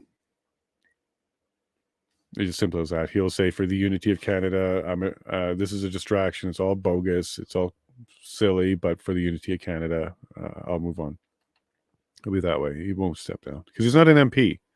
He didn't come in as an MP for real. He didn't care about his community and try and run or anything like that. He was the PM. He was brought in to be the next leader. So he won't be going back to the job of an MP. It's not for him. Wow. So do we bribe them or just punish them? Yeah, for the tow trucks, right? Peace on Earth. Are we going to pay them or punish them? That's also what they use the EA for, right? Because I'm sure they could have paid, and US was offering operators money, could have gotten enough tow trucks there to do the job. It wasn't about moving people with tow trucks, so peace. It wasn't at all. Okay. It was about using force on the people. They just went for punishment and don't tow, and we will eventually put you off the road with fines. Yeah, fines, going after a whole whack of things, pulling over all the time. There's cameras everywhere, as you just saw. So of course, life could get a little bit more difficult. You don't get the contracts from the government anymore. Maybe you used to do the 400 series highway, all that. Sure. And it's funny how the government is telling the commission all about the threats to business by protesters to tow trucks. Yet here they are demonstrating threat to business by government to tow trucks, and they're bringing it forward as evidence of why they had to add more rules and more laws and the EA eventually. What is the definition of hypocrite? Has that changed too? I didn't get the memo. I wonder how the truckers are on the list getting pulled over for non-existing problems, fined, and run out of business. Yeah, they can be. I do like to think, Dave, that most of the government won't do that. So the officers themselves won't be actively targeting anything like that. Because I do believe that most people, even officers, know what's right and wrong, know the charter, and they do respect it. You're going to get some that won't, and you'll get some that will just follow orders. That's true. But I don't think to the point of running out of business. But again, I'm trying to be as optimistic on this as I can. How they're going to penalize truckers and tow truck truckers that didn't cooperate. I really like to think that the people that actually do the jobs aren't that connected to like the agenda or the motives, and they won't do that. It's not what they do. But I could also be wrong. In a piece on the Ontario 400 series highways, police decide who gets to tow jobs. Yeah, we saw that on that heavy tow truck show that was on Discovery for Toronto. Like there's a West Coast one for dangerous highways or something like that. But Toronto had one as well. And yeah, you saw that. They have a list and they rotate. They kind of call in and rotate between certain ones. And I guarantee you, if you're rumbling with MTO or anything like that, as we heard, like points and demerits were things they were using to filter, then yeah, you could be excluded. There's all types of social credit, right? Social credit scoring. We don't fully have it, but this is kind of like it. You get penalized with points, and we're not going to be calling you in to deal with stuff, or you don't help us out, and we're going to put you off the let's call list. We already have a lot of the social credit stuff in. Sorry to get back late. Hey, Terry. Missed from the restart. Any quick update? Lawyer, okay. Yeah, I believe Railroad took care of you here. Yeah, the Railroad found tweets and kept us informed and was bang on. So great job, Railroad. Yeah, Dave. Yeah, I didn't like that part either. Because you get points just for missing a sign, or you thought it was a complete stop, but they didn't see a complete stop. Like I did a lot of traffic, a lot of stop sign stuff too. And you get points for lots of things that are just a small mistake. So why should a small mistake like that follow you? It's not meant to be. That's why it's a fine. It's not meant to be a record thing. They do these points because if you're repeat or over, like aggressively, sure, but innocent until proven guilty, and we're allowed minor mistakes. Come on, Dave, you say it. And they were told not to engage. Okay, wait, hold on. This was a setup from the start to finish. Who are they told not to engage? Not to engage the tow trucks. I know they were filtering and stuff like that, but I think I missed a chunk there. But I think what you're getting at, Dave, was they weren't cooperating with as much of the tow truck drivers as they could have, in order to cause the tow truck deficiency problem itself. Kind of like vaccinating or forcing a vaccine February 1st when there's a protest in your city on the OPS, causing 20 or 10% of the workforce to not be able to come back. Kind of creating the problem and then pointing to the problem. Yeah, Dave, you're awesome. Peace on earth. Shameful that people need to be told that you are innocent until proven guilty. You were smelling this at the same time, Peace. Because yeah, that's what they're saying. Like you're guilty for points and pictures. Let's take pictures of everybody. Let's get camera shots. Let's use them for prosecutions. It's invasion. We don't want a government that does that, and neither does the government. the government themselves, as a human being, as the citizen, they don't want it either. They're just in a position to be going along with their power. They kind of miss what it's like. And like we saw with the mayor, he totally forgot what it was like to be an Albertan. And even though he saw it all around him, he remembered, but he didn't act like it anymore. Power may do that. Comfort may do that. Oh, yeah, the little hiccup with the stream. Okay, so on my end, I was looking at the timer thing. The timer stopped, which is usually a bad sign for me. That means I have to redo the window and redo everything. So that's why I'm looking at that. And then it went back at the spot it left. So it's kind of like a pause. Then it came back, and then it jumped. Could have been the stream buffer full somewhere along the line. It just is how TCP/IP works. But it also could have been just implementing a delay, a live button delay, a 10-second, 5-second delay, so they don't broadcast anything like that again. Could be. And I'm surprised they didn't have one, to be honest with you. I got some audio in my ears. Maybe don't see. I'm surprised they didn't have one. So we did actually get that video. Typically, that would have been cut off. We wouldn't have seen it. 10-second delay would have handled that. That was the stream. Yeah, I was letting you know. Again, in the corner, if I'm moving, it's not Elon interrupting or anything like that. The stream had the hiccup. I think a chain of command is a recurring theme. There you go, peace. Yep, we're hearing that a lot. Chain of command, and eventually you're going to want central command so that everybody can be disseminated the information, same message. We've even heard that before. We need a unified messaging to the public. The problem with all that is you better be right 100% every time, all the time, if you're going to do that. Otherwise, you're ignoring all the people who are right.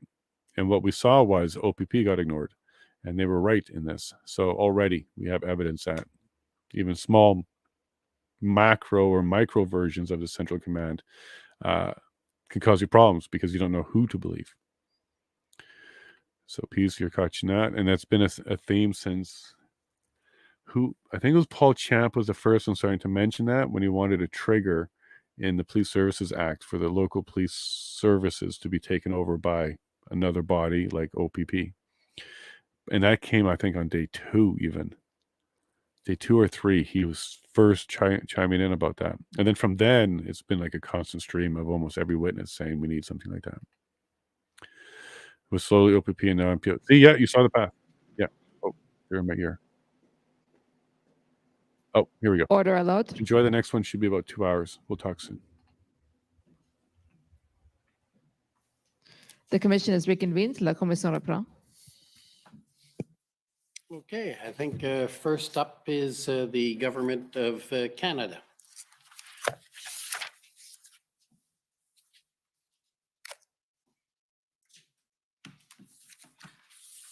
Thank you, Commissioner, and good afternoon, Mr. Freeman.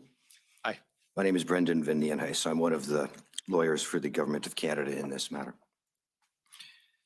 Could we go, please, to ONT 50447?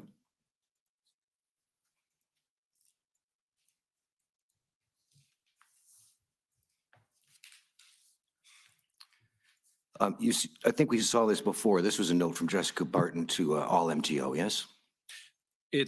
No, it's to a particularly, it's sorry, to the enforcement branch of MTO. I see, okay. If we could just look down the page there, just under good afternoon, she refers to a planned convoy called the Convoy for Freedom, right?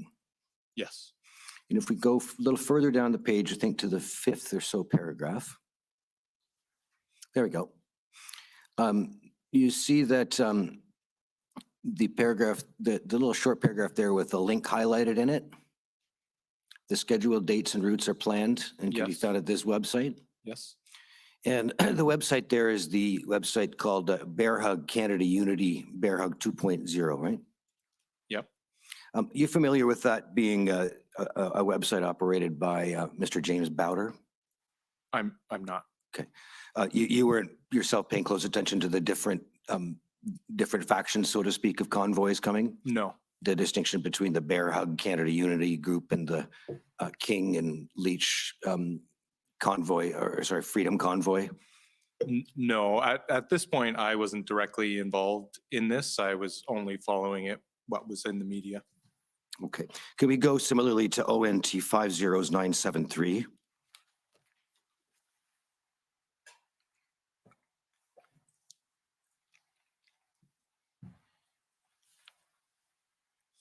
And this too is a note from Jessica Barton, and this is to Transport Canada, right? Yes. And this is sharing information also on January the 21st about the upcoming Convoy for Freedom. Yes. Yeah. If you can just go slightly down the page to that first entry in the table, you see already she has information with respect to a planned protest regarding border control in both Windsor and Sarnia, yes? Yes. And that's planned as what I think is referred to as a slow roll based on the description offered there. Yes. And then moving further down the page to the next table entry, you see again reference to the Convoy for Freedom and the Bear Hug or CanadaUnity.com website, correct? Yes. And so again, to the best of your knowledge, there wasn't awareness on the part of MTO at that time of there being other convoy groups such as the Freedom Convoy group associated to Mr. Barber, Ms. Leach, etc. I don't know that I would take from this email that there was an awareness of other groups. I can't speak to why only this particular website is identified. So I can't say with certainty the answer to that question. Fair enough. Could we go to ONT 405150, please?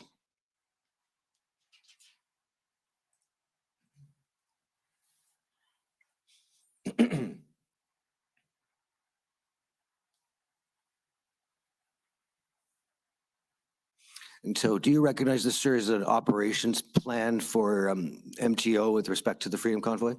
Yes. And this is a document that went through various iterations as sort of a living document as things evolved, fair? Yes, there's multiple versions of this. We went through some of them, I think, in the... And this one appears to have been amended up to January the 31st? Yes. Okay. If we could go to page 4 of the document, please.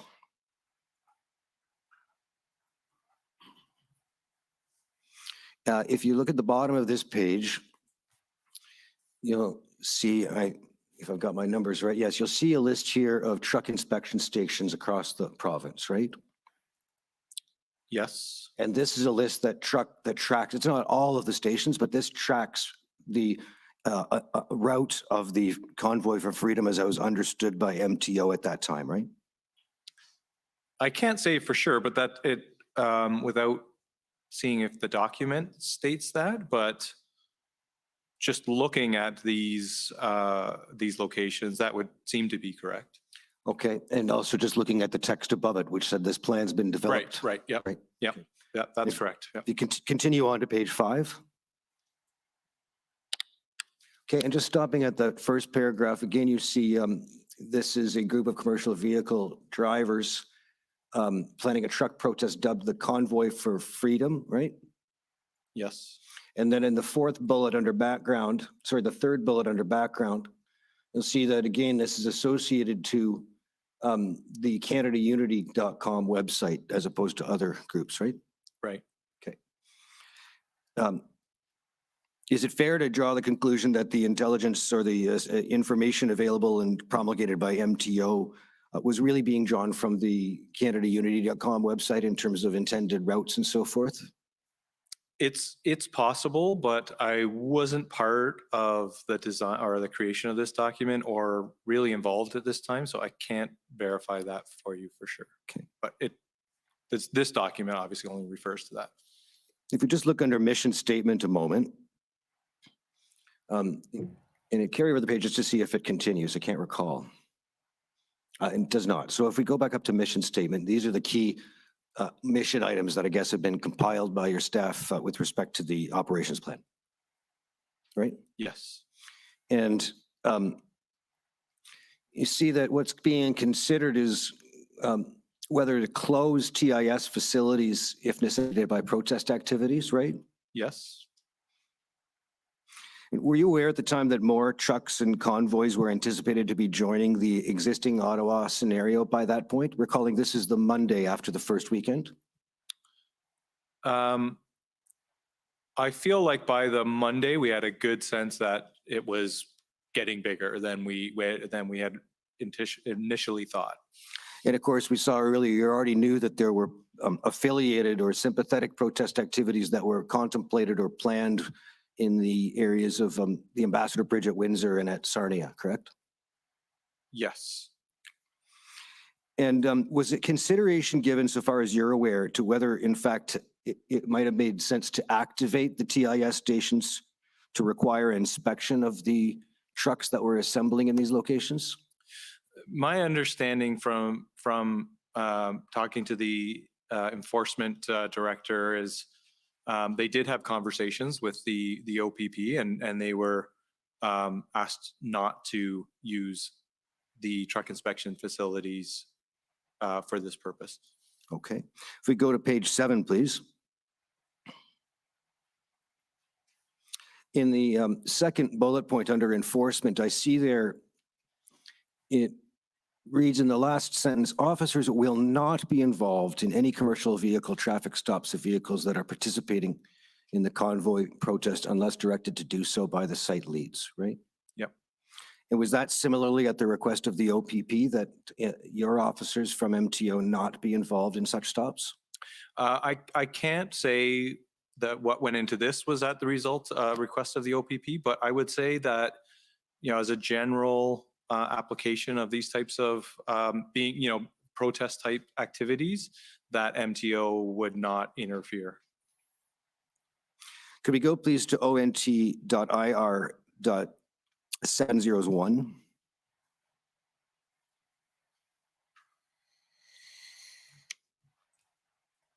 It'll ask to go to page 7 when the document's up. This is the Ontario Institutional Report, Mr. Freeman. Okay. And if we go to page 7, to the entry for February the 4th, and that's the entry for 16, sorry, let me actually do the first bullet. At 9:09 a.m. entry, do you see that? Yes. It indicates that MTO officers began supporting the OPP with issues arising from the planned protest at Queen's Park in Toronto, including blockage of GTI highways, right? Yes. And that lasted until Monday, February 6th, correct? Yes. That would be the second weekend of the convoy events? That's correct. And at that time, similar assistance was not provided by MTO with respect to the scene in Ottawa, correct? Well, my understanding on that weekend is MTO officers were also providing regular patrols in Ottawa as well. I believe MTO was also assisting with closing of highways. I don't know whether it was done through enforcement officers, but I believe that weekend there may have been some highway closures. I may be wrong in my facts, but I know there was definitely times where MTO assisted with closing of highways or exits at the request of the OPP. It's possible it wasn't on that weekend. Okay. Is it fair to say you don't recall when, but you believe that that occurred at some point? Yes. If I look at the next entry on February the 4th at 16:45, representatives of MTO attended an urgent meeting convened by Transport Canada, correct? Yes. And that was to discuss provincial and territorial mitigation measures directed at the Freedom Convoy protests, right? Yep. Okay. Could we go now, please, to ONT 402759?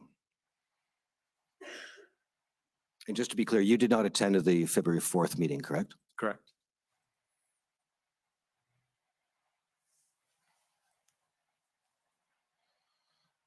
Could we go to the bottom email, which is at the intersection of pages 2 and 3?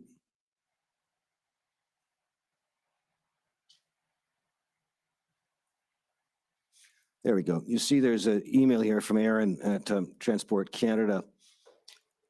Aaron McCrory at Transport Canada to you and others, right? Yep. your provincial and territorial colleagues? Yep.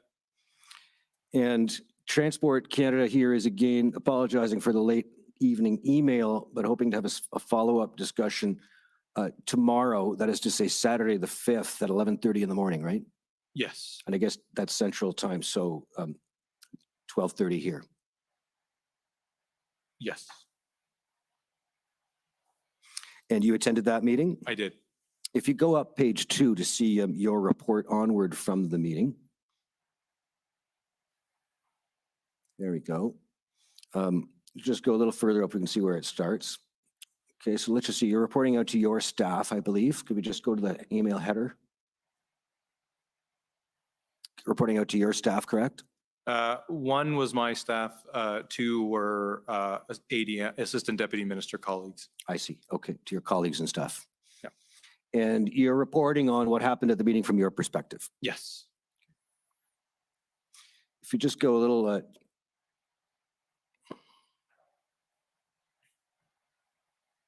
down the page there, you're reporting on what Transport Canada is looking for with respect to three things. So if I may summarize, the impacts of charges that lead to commercial vehicle operator registry points, right? Yep. Legislation that protects critical infrastructure and services from disruption, right? Yep. And lastly, incentives that might be offered to tow operators or penalties to compel them to provide services, right? Correct. And if you go a little further down the page, you say they're hoping for any information we can provide as soon as possible, right? Yes. And Transport Canada has called this as an urgent meeting, right? Yes. And what you say to your colleagues and staff is, my suggestion is we pull what we can easily do on Monday and send end of day. Best efforts here. If something isn't available, I think we can say that, right? Yes. So you're saying to your colleagues and staff, essentially, don't work too hard on this. Don't kill yourself. We'll deal with it on Monday. Fair? No, I didn't mean it to say that.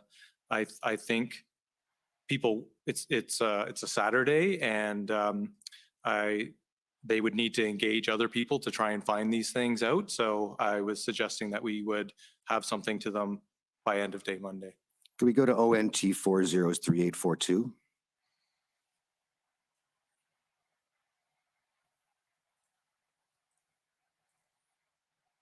This is the February 6th meeting, Mr. Freeman, the Sunday meeting to which I believe you didn't go, but you did send Lori LeBlanc, right?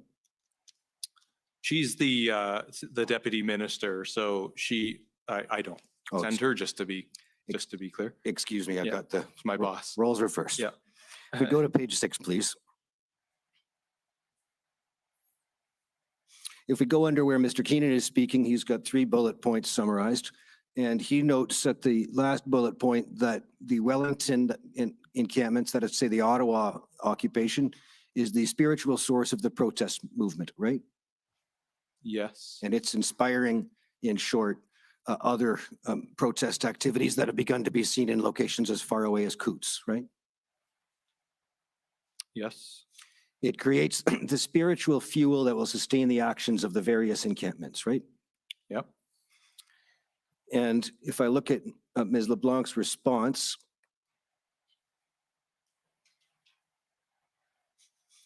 she's reporting in the 3rd bullet that demerit points relative to the CVORs, I take it, is a long-term strategy that will not help with the situation in the short term. Is that fair? Yes. And then also that the trucks are from outside province, and that adds a layer of complexity to enforcing on a licensing basis, right? Yes, that's what. And if I look at the top bullet, she says that with respect to tow trucks, MTO will just be working with the private sector to see what's out there. Fair? Yes. Okay. Now, the next day, February, or actually, can we go to the last page of this document?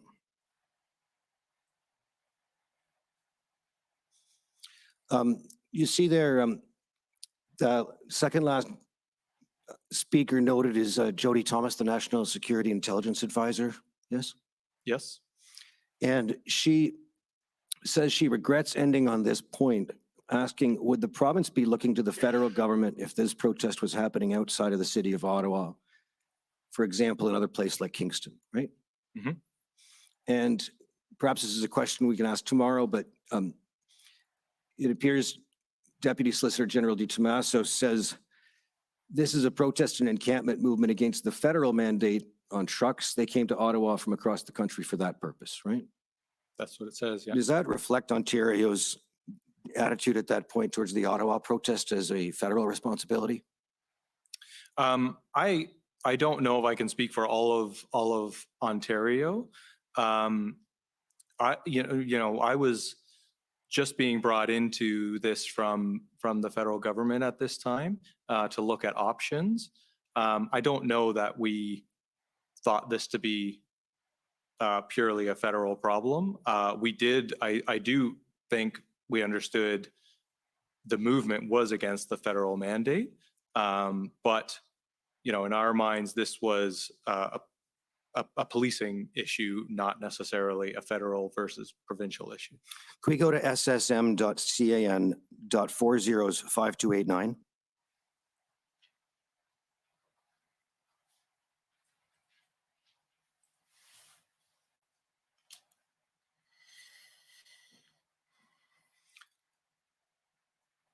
I'm showing you a text exchange from your minister with Minister Alghabra of the Federal Minister of Transport, okay? Are you familiar with these exchanges? No. No. Were you involved in any calls with Minister Mulroney and Minister Alghabra? No. We just take a look at them a second and scroll down the page. It's clear, though, that assuming that's what they are, that this is Minister Alghabra asking for a call, right? Yes. And February 7th, 3:50 p.m., Minister Mulroney, fair to say, does not respond in the sense of scheduling a call, right?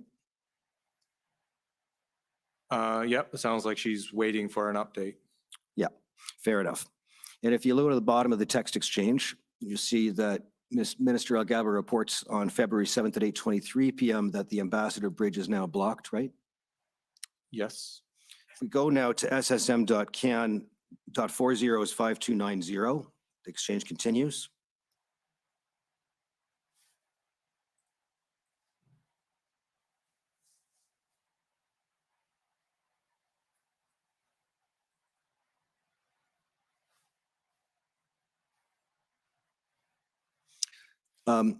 Minister Mulroney does not respond for about 24 hours, at least if these texts are accurate.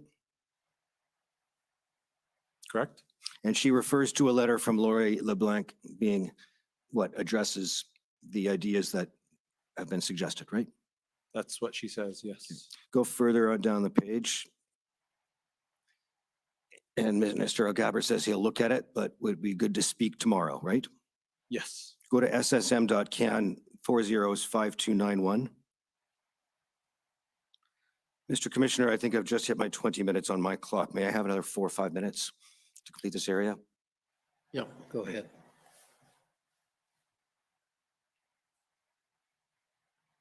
And at the top of the page, you see Minister Mulroney now sends a letter along, says happy to speak once you've had a chance to review, right? Yes. Continue down the page. And you see that by Friday, February 11th, Wednesday, February the 9th, Minister Alghabra is again asking, who do you recommend in your office we should reach out to for a call, right? Yes. Okay. And I understand they did speak, and we'll come back to Ms. LeBlanc's letter in a moment. If we could go to, well, actually, let's go to the letter briefly, ONT 50156.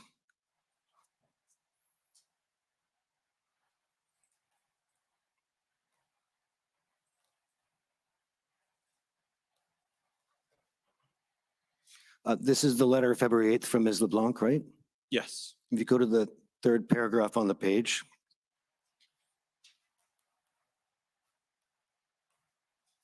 I'm sorry, the fourth paragraph. She here is, I think, saying roughly what was said in the meeting, right? That the CVOR sanctions have a complicated administrative process that will require time to be effective, correct? Yes.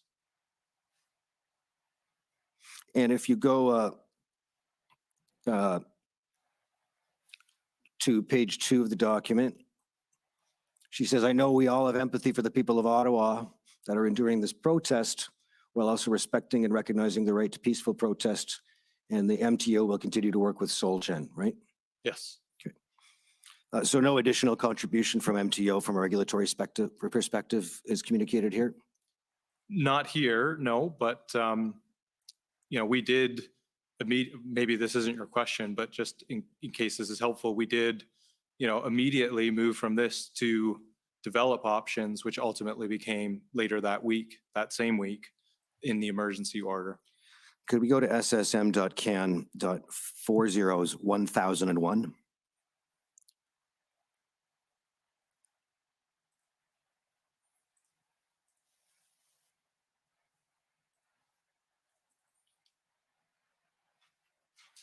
And we'll go to the very end of the document, please. Just above that, you can see that this is a readout of the February 9th call between Minister Alghabra and Minister Mulroney.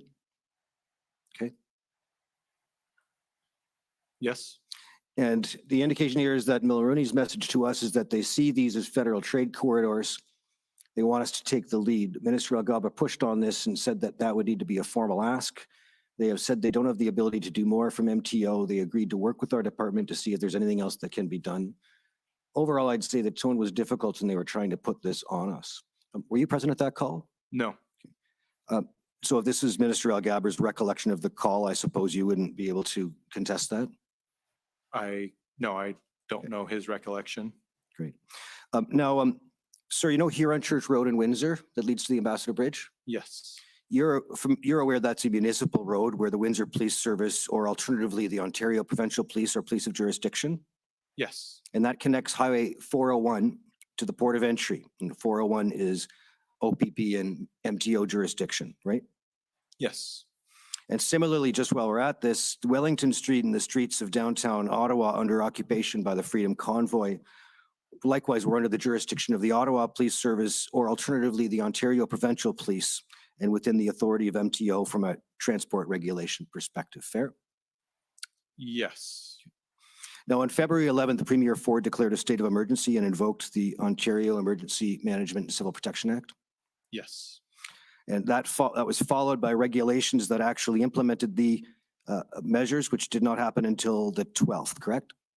Yes. And that was the Saturday of the third weekend of the convoy events? Yes. You agree with me that critical infrastructure defined in those regulations included 400 series highways? Yes. It did not include municipal roads, right? Well, it did. It did in that, and we went through this. We'd have to bring it up so I could describe, but it does include municipal roads, and those powers were deployed in the city of Ottawa. If that's where you're going. Okay. Now, in terms of the power to order to leave or order to depart, right? All provisions, including CVOR powers that were talked about previously. Okay. You're aware that on February the 14th at approximately 4:30 p.m., the Prime Minister announced the invocation of the Emergencies Act, right? Yes. And you're aware that the Premier of Ontario that morning had expressed his support for the Emergencies Act being invoked during the First Minister's meeting, yes? I don't recall that specifically, but. Are you aware that the Premier of Ontario has recently reaffirmed his support, saying that he stood shoulder to shoulder with the Prime Minister in making that decision? I did see that in the media.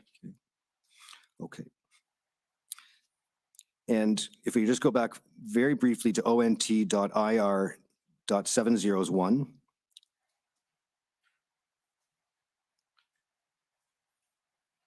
Actually, I'm sorry, we just skipped that. Can we go back to ONT 50179? And it's just my last point, Mr. Commissioner, I apologize.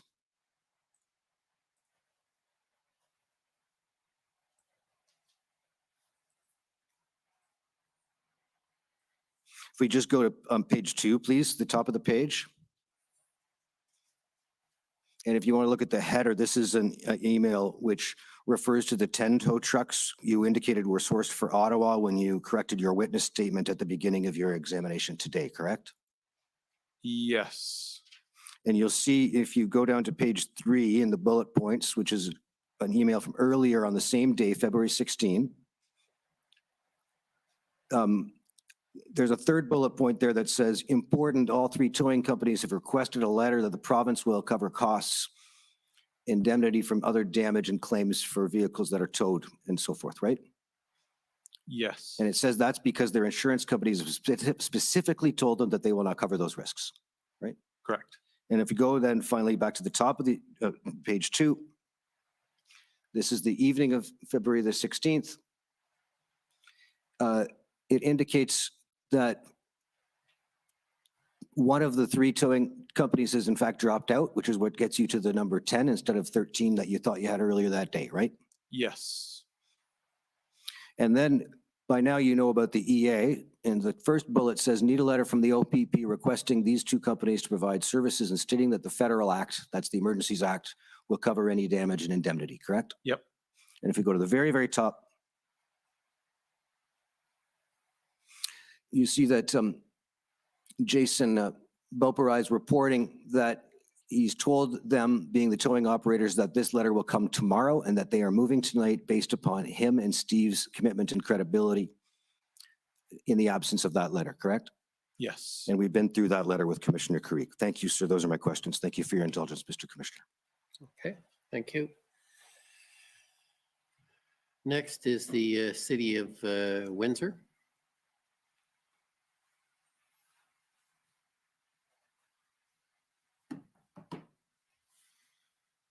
Good evening, Mr. Freeman. Hi. My name is Jennifer King. I'm legal counsel to the City of Windsor.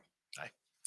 In your witness summary, and you mentioned in your testimony, you state that you're aware that MTO assisted the OPP in identifying contractor to place concrete barriers in Windsor, Yes. and this was at the direction of the OPP. Yes. I take it that you understand that this was to better manage future risk of vehicles being used for blockades and disruption of cross-border movement of people and goods? Yes. Are you aware that there was confusion at MTO at the time as to who would pay for these barriers? I've subsequently read in the documents that there was questions as to how it would be funded. Okay, so I'll show you some documents. If you could please pull up, Mr. Clerk, ONT 50182. Well, this is coming up, Mr. Freeman. This is an email dated February 15th between Jason Beaupre of MTO and Superintendent Dana Early of the OPP.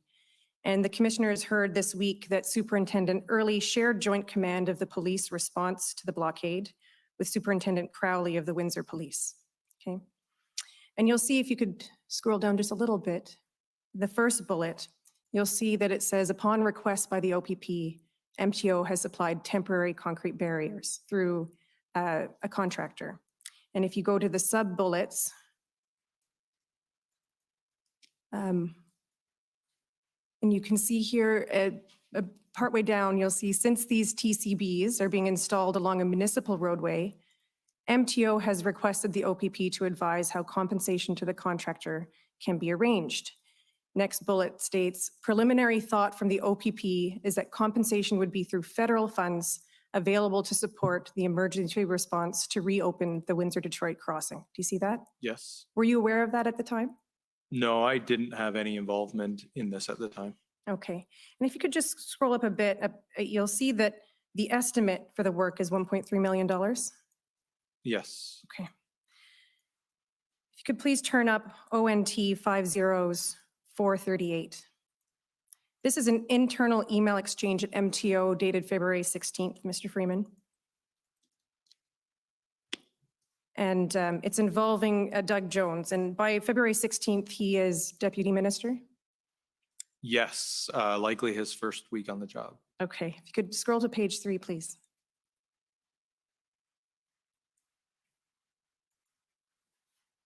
Further down a bit, please. There you go, thank you. So on February 16th, Doug Jones is writing to Stefano Oliviero. Who is that? That would be an advisor in his office. Okay. And you'll see that Doug Jones is talking about a conversation that he has with the CAO of Windsor, that's Jason Rayner. And he talks about, again, this issue of costs of the concrete jersey barriers.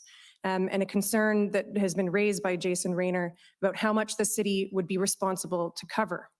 And it's not clear to me based on the, because this is black and white, who made this statement, but someone at MTO was under the impression that the total cost for the installation, removal, and rental of the Jersey barriers would be covered 100% by MTO. Do you see that? Yeah, and I read this as him asking that question. Okay. And so I'll take you to one more document here, WIN 402143. So this is an email exchange between CAO Rayner to individuals at Rayner, so you wouldn't have seen it at the time.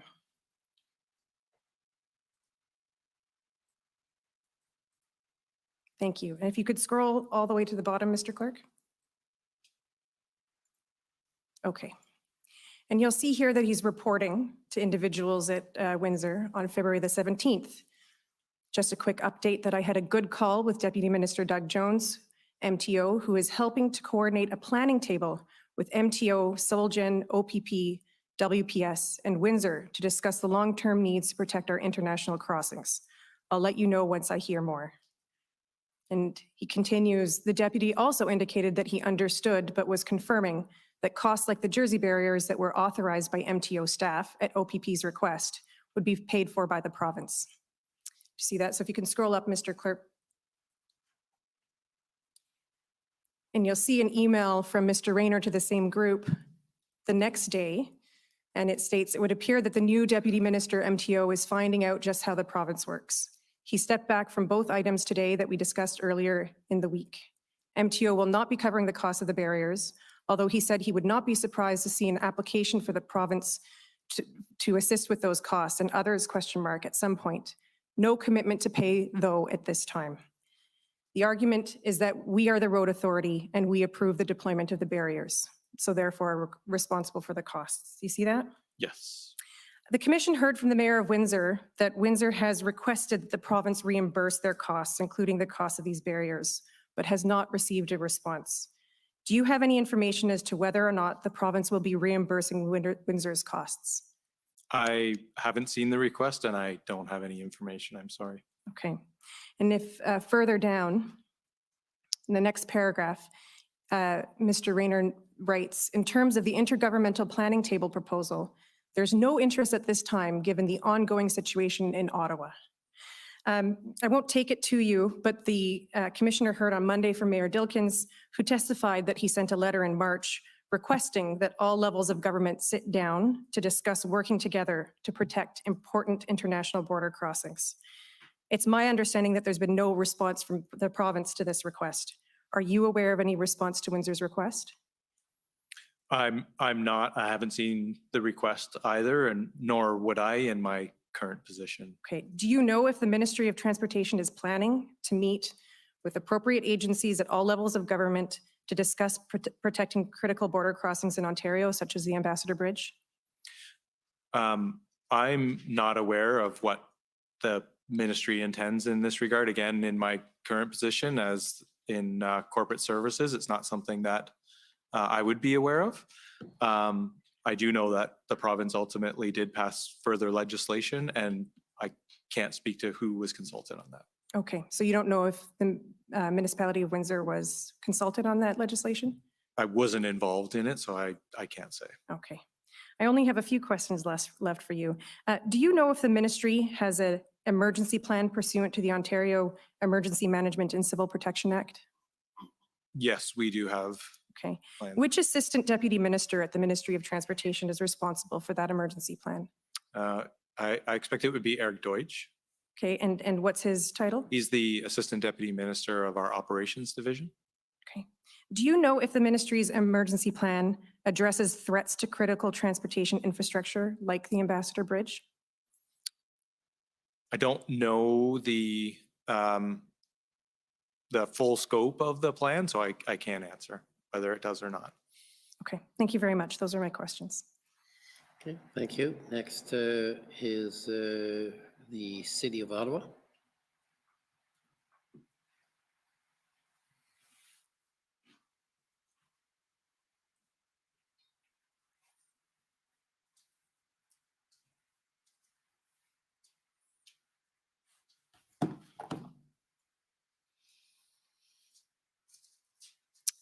Good evening. My name is Anne Tardif. I'm one of the lawyers representing the City of Ottawa. Hello. So we've explained that the CVOR is the Commercial Vehicle Operator's Registration, right? Yes. And you need one to operate a commercial vehicle in Ontario. Correct. And the CVOR program monitors and evaluates the operator's safety records. Yes. And the CVOR operator, the person who holds the registration, can be either a person or a corporation responsible for the operation of the vehicle. Yes. Right. And I take it only applies to certain categories of vehicles. Yes, over a certain weight, I believe. I have a note here that it's 4,500 kilograms gross weight. Does that make sense? That sounds right, yeah. Perfect. And we've certainly seen in the documents and in your witness summary reference to a sort of a demerit point system, right?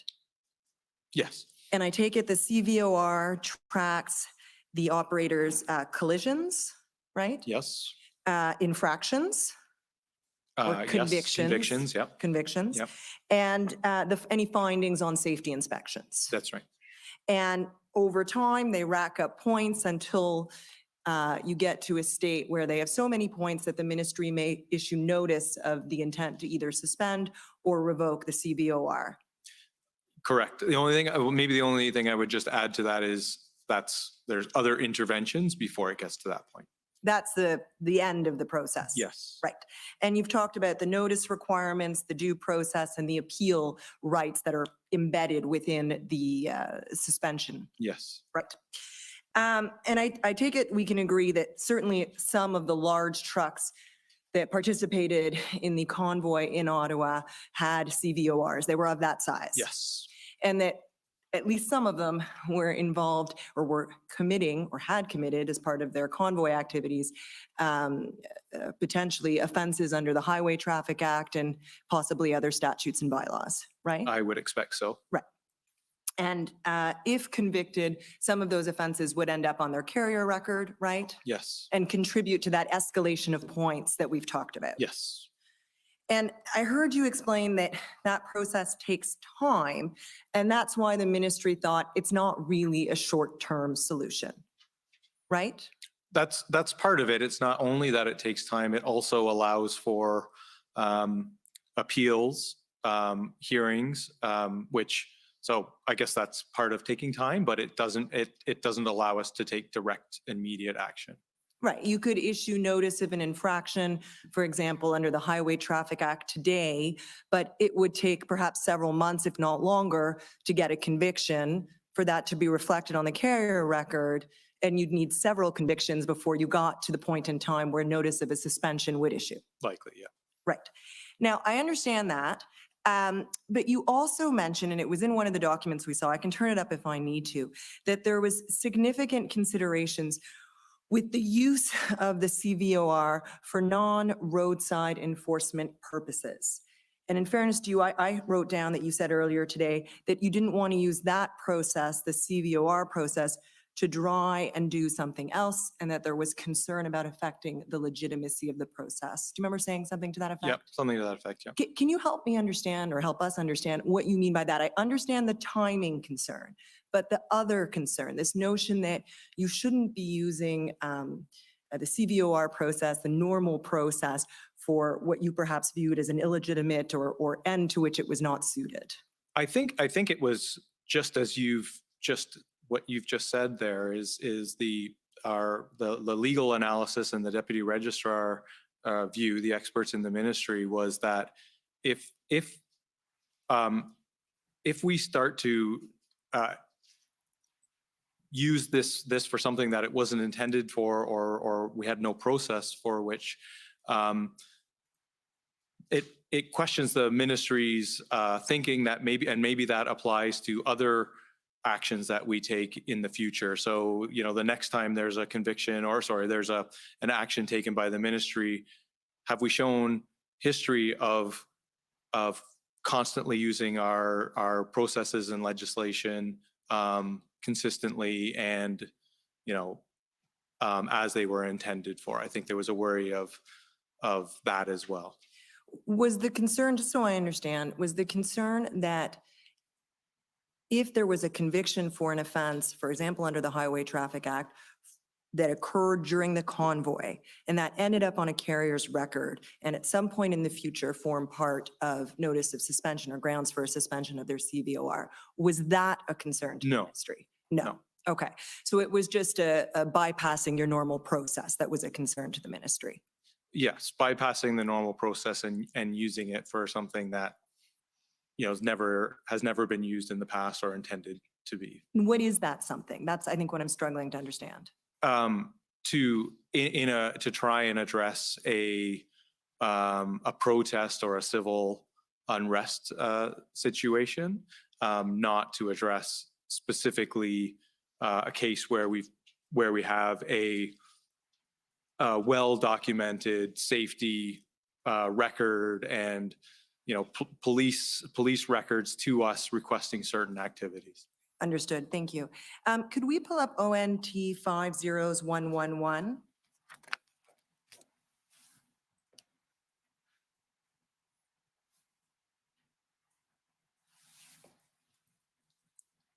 And could we scroll to the bottom? Or sorry, yeah, just to the top of that email. Perfect. You were taken to this email, Mr. Freeman, but not to this part of the chain. This is an email from Mr., I'm going to pronounce it Beauparai. I apologize if I'm butchering that. And if we scroll down, we can see in his signature block, a little bit further down, Mr. Clerk, thank you. He's with the MTO, correct? Yes. With the Highway Operations Management? Yes. We'll scroll up a little bit. He says, good evening, Chief Superintendent Carson Party. So Chief Superintendent Party is with the OPP. We heard from him earlier in this inquiry. And he says, my apologies for the cold call. I've been working with Chief Superintendent Thompson and Superintendent Eaton on some other files and have recently been asked to lead, coordinate MTO's overall response at the provincial level related to various, and I'll slow down here, blockades in the province. I am reaching out to you regarding the ongoing blockade at the Windsor-Detroit Bridge. And I'll pause here because Chief Superintendent Party was actually in charge in Ottawa, not in Windsor. Mr. Beauparai was confused and that gets cleared up, up the chain. He says, we are wondering whether the OPP has been collecting CVOR information of trucks blocking the bridge crossing, and if available, can this information be shared with MTO? This will allow us to review and be better prepared to support the OPP as this situation continues to evolve. Would be great if we can discuss this further, or if you can connect us with the appropriate OPP contact. Thanks. And if we scroll up, just so you can get the context, Mr. Freeman, that's Chief Superintendent Party's response advising that he's in Ottawa, leading the support plan for the OPS and advising him who's in charge in Windsor and giving some additional information. The reason I bring this to your attention is I had understood that, in fact, the position of the MTO was not to reach out and offer to assist with CVOR, but only to act in response to specific police requests for assistance. And can you help me reconcile that with this email? I think we were trying to get a handle as to, there was a couple things. The first I recall, there was anecdotal communication we had heard that actually at the bridge, it was mostly non-commercial vehicles. And I think we wanted to know if that was actually the case. We just wanted to understand more. And there was even, we were having all sorts of discussions as to how we can help. I think it's important to know we were certainly there to support the OPP, but at this time, we had been having discussions with the federal government and others about what else can the province do. At this time, we were looking at what sort of, because we believe the CVOR did not work, what could we do? And that's how the emergency order came about, or I shouldn't say that's how the emergency order came about. That's part of what went into the emergency order within a matter of 2 days was new powers that could do what was being asked. So we were looking at all sorts of different angles. We were there to assist the OPP. We weren't doing any direct enforcement, but we were trying to gather information just like many other people were as well. So we were looking at all sorts of ideas. And I think this also connected.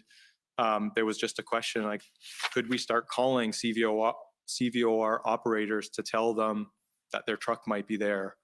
Like this was just, you know, one of the many angles we were trying to do to try and help solve the situation that week. Just because we didn't think the CVOR was the right way to go, it didn't mean we weren't trying to find other ways to address the situation that week. Thank you. Those are my questions. Thank you. Next is the CCLA.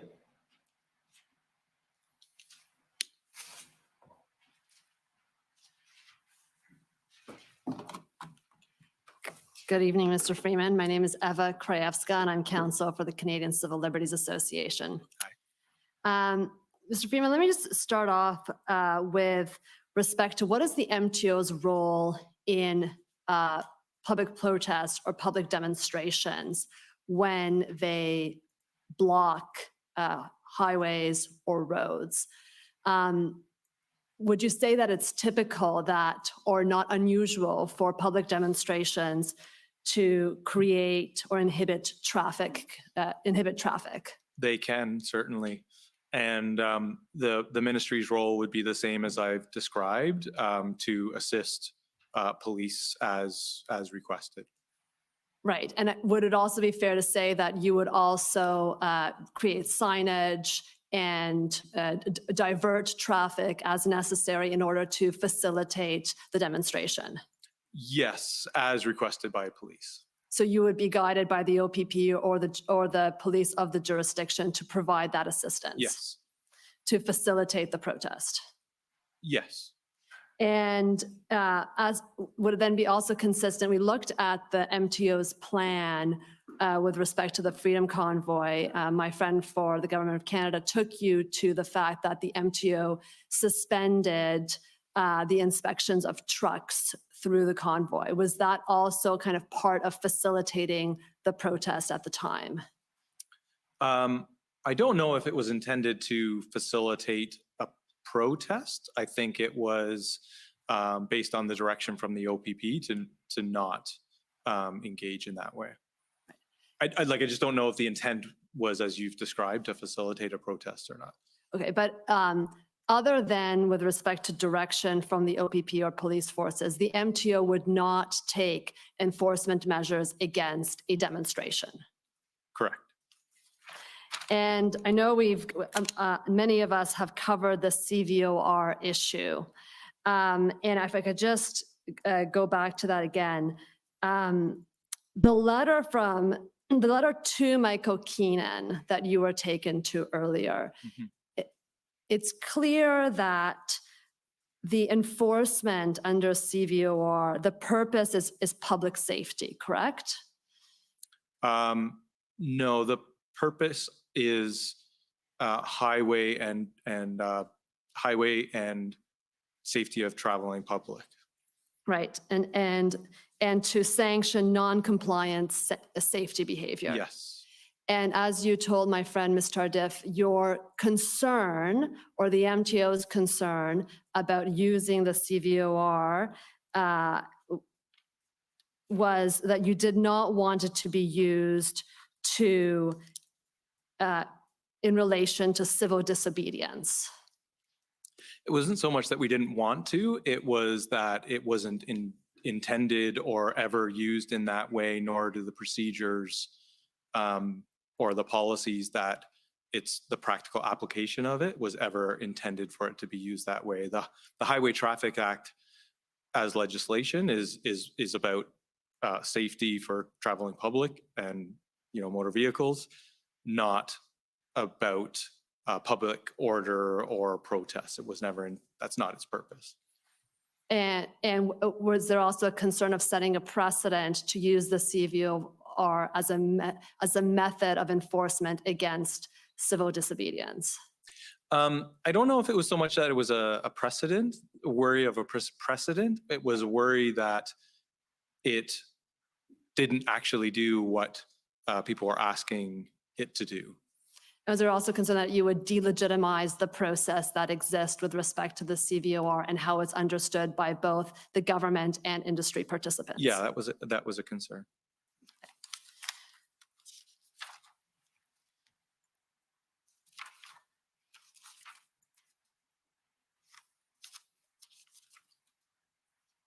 I'm just going through my notes because some of these issues have already been covered.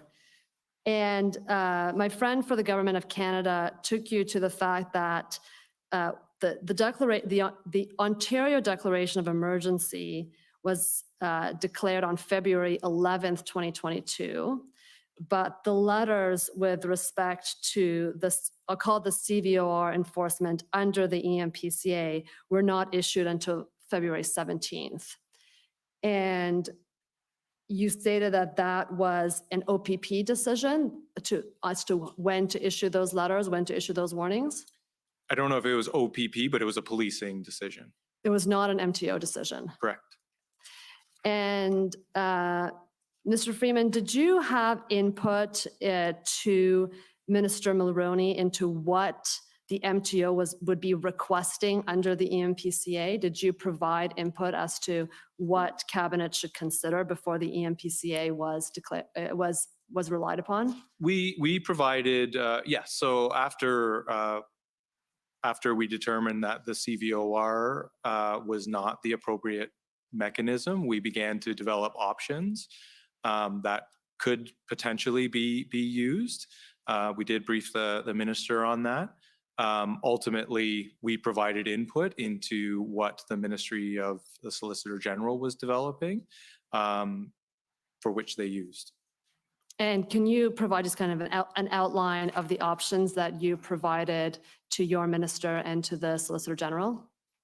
Well, we provided options looking at, increased changes to, for example, new legislation or changes to the HTA penalties that could exist, those types of things. So amendments that could be done to the HTA to increase fines or increase enforcement? Yeah. Yeah. Thank you, Commissioner. Those are my questions. Thank you. Next, the CCF.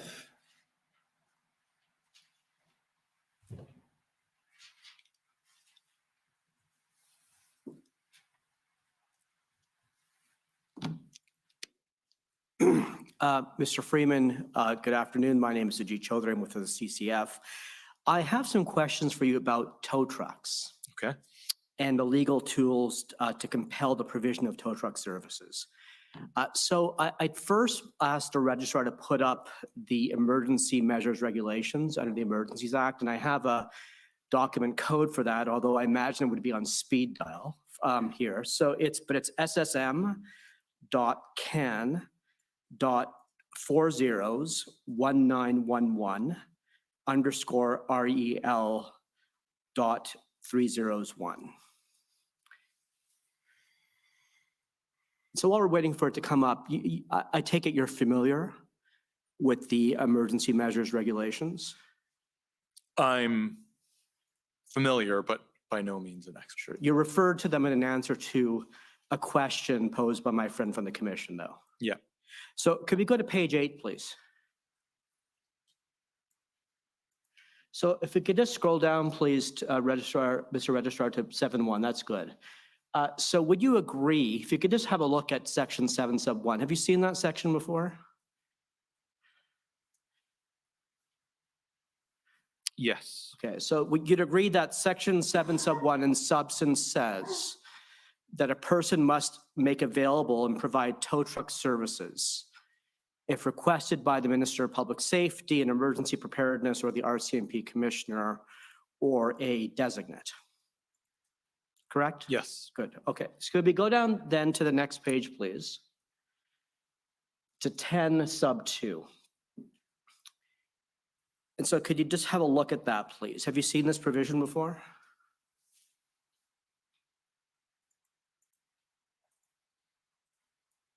Yes. Okay. So would you agree that in substance, section 10 sub 2 provides that creates a criminal offense for a failure to comply with the emergency measures regulations, including the provision we just looked at together, section 7 sub 1, in relation to tow trucks? That's what it appears to do, yeah. Good. And there's sanctions involving both fines and imprisonment under both summary and indictment. Yes. Good, all right. Now, I'd like to take you to the HTA, if I could. And so this document, Mr. Registrar, is CCF 50s, I believe. Yes, wait, 60s, 10.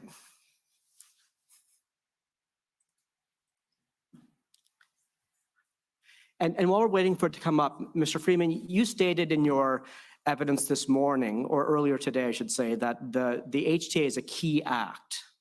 Is that, we're going to take you to section 171. So this is on page 361, please.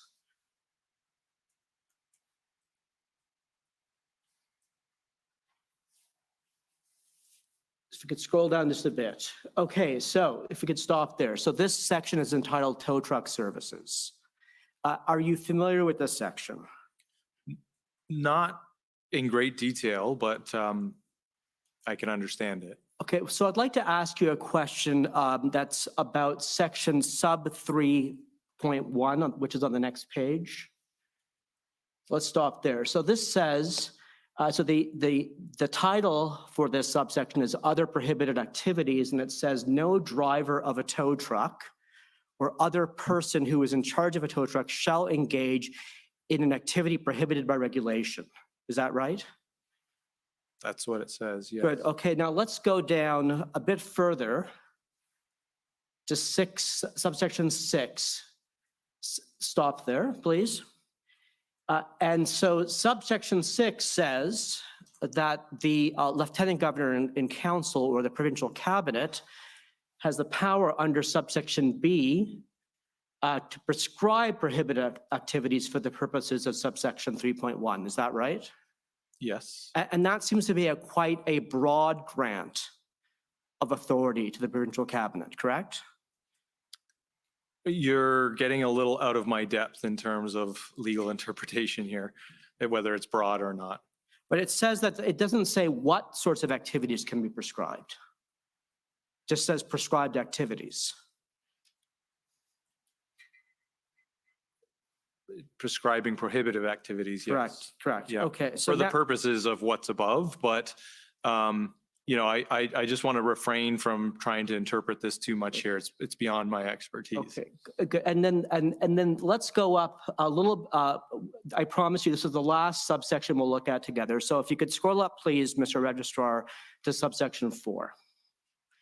And so this provision is entitled offense. It creates a provincial offense for breaching any provision in this section, which it would include, of course, any regulation enacted pursuant to subsection 3.1, correct? Yes. So Mr. Freeman, I'd like to ask you this. Would you agree that under section 171, at any time, the Ontario cabinet could have made it a regulation that a tow truck driver cannot deny a tow truck services if requested by a suitable public official, so a municipal chief of police, the OPP commissioner, or the head of the RCMP? I don't know the answer to that. It's there could be other provisions here that suggest otherwise. I don't know this well enough. So Mr. Freeman, I'm going to press you on this a bit. I put it to you that this is the only section in the HTA governing tow trucks. And that under this section, the provincial cabinet can prescribe conduct by tow truck drivers. And that it's an offense if a tow truck driver breaches that requirement. I'm not a lawyer, and anytime we would say what we can or can't do, it's something we would engage our counsel on. So I don't want to tie myself to an answer that I could be wrong for the commission. Sure. So Mr. Freeman, I'll conclude on this note then. If in fact the provincial cabinet could have passed a regulation requiring that a tow truck driver provide a service and making it an offense to not do so, would that not in substance have been the same as the corresponding provision in the emergency measures regulation? I think based on what you said, possibly, yes. Good, thank you. Okay, next, the convoy organizers.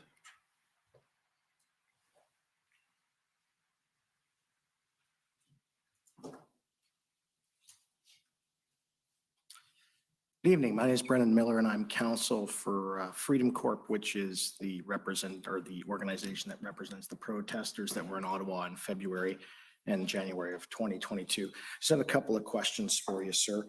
Are you familiar, I'm assuming you're familiar with most transportation law. I know my friend has put some things to you and that you talk to lawyers, but are you familiar with the International Bridges and Tunnels Act?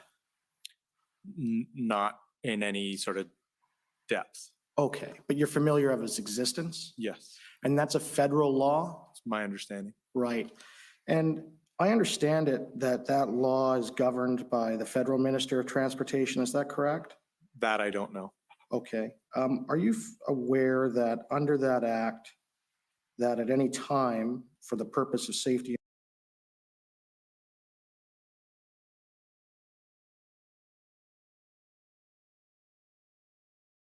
and security, that the Federal Minister of Transport, if the minister is of the opinion that there is an immediate threat to the security or safety, any international bridge or tunnel, the minister may make directions, including directions respecting the evacuation of a bridge or tunnel and the diversion of traffic or persons, requiring any person to do or refrain from doing anything that, in the opinion of the minister, is appropriate to do or refrain from doing in order to respond to that threat. So he's permitted to just pass an order to vacate the bridge, vacate the area. Would that have been helpful? Well, so two things. First, without the act in front of me, I can't say that that's part of it or not. I don't work for the federal government. And again, police were leading the response, so you'd have to ask police whether or not that would have been helpful. Mm-hmm. And this protest, it started on the 7th? No, it 7th of February? Started. Sorry, you're talking about in Windsor.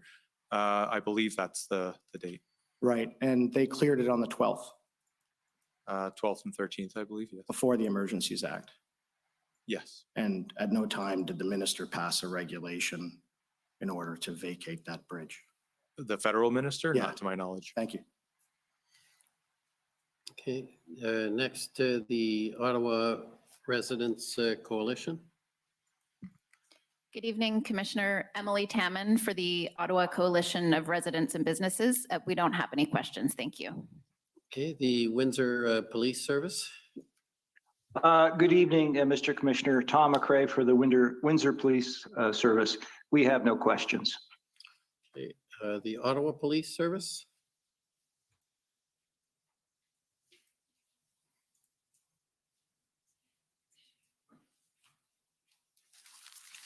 Good evening, Mr. Freeman. My name is David Michikowski. I'm a lawyer for the Ottawa Police Service. Hello. You were asked some questions by one of my colleagues earlier about MTO enforcement officers in Ottawa, and I believe you weren't certain if they were used in Ottawa on the first weekend, so I'm going to see if I can help you. If we could call up, Mr. Clerk, ONT 400272, please. Page 1.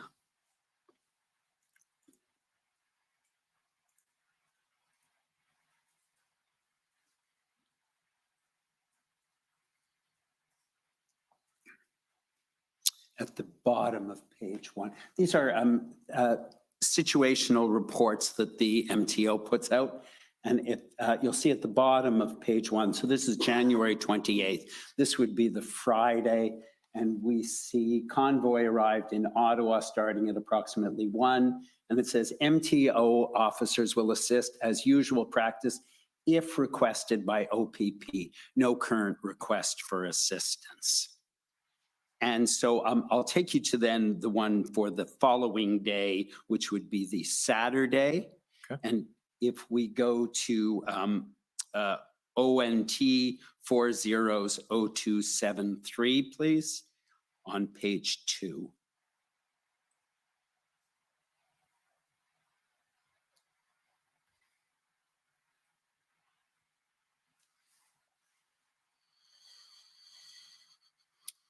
And if you just scroll up a little bit, please. No, the other way, I'm sorry, scroll down. Thank you. So you'll see on January 29th, so that's the Saturday, convoys to arrive at Parliament Hill. MTO officers will assist as usual practice if requested by OPP. No current request for assistance. Do you see that? Yes. And so as I understand it, and so I believe MTO did have enforcement officers there for the subsequent weekends, if I'm not mistaken. I believe they were as well. Right. In Toronto, we know, however, that MTO was asked in advance of the February 1st convoy arrival to be on the GTA highways by the OPP, partly as a deterrent and to provide support to the OPP, correct? Yes. And so that was in advance. It was the day before, I believe. Is that correct? I don't remember the exact time, but it was in advance of the expected weekend protest. And the focus was on the routes going into downtown and the 400 series highways. Yes. And that's because you had the Ottawa experience, so Toronto was treated a bit differently. Again, we weren't making decisions. It was the police who asked for the help. So one could imagine that might have been why they wanted to do that. And it was the OPP who specifically asked yes. for MTO to be involved. And Ottawa was always expected to be a peaceful event, I believe. That was in the original operational plan of the MTO and the original announcement on January 21st that we saw, correct? That was MTO's understanding, yes. MTO, we saw, I took you to when I started the situation reports. And I understand those situation reports came out virtually every day and sometimes a couple times a day during the convoy. Yes. And so you would agree with me, I've looked at the situational reports for January 23 up to January 28th. There's no reference in them to the convoy causing major problems or to how long they're going to be in Ottawa. Is that record with your recollection? I don't recall them speaking to the timelines or level of disruption. Right, and I won't call up the documents, but just for the record, it is ONT 40 0260 to 0272. And it is only on January 29th, which is ONT 400273. Mr. Clerk, if we could please turn that up on page 1.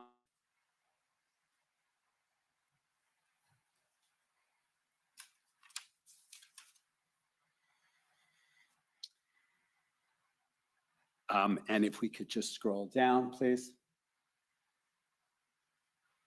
Yeah, sorry, if you can just stop there. Thanks very much. Information received, so this is January 29th. Information received that the convoy protesters may stay in Ottawa for up to a month or longer if their demands are not met. So that's on Saturday when the convoy is already there. And so up until then, I did not see it referenced. So I take it only became relevant on the Saturday when they were already there. Is that right? Well, that, I don't know about relevant, but that's maybe when whatever intelligence the enforcement community at MTO had became apparent.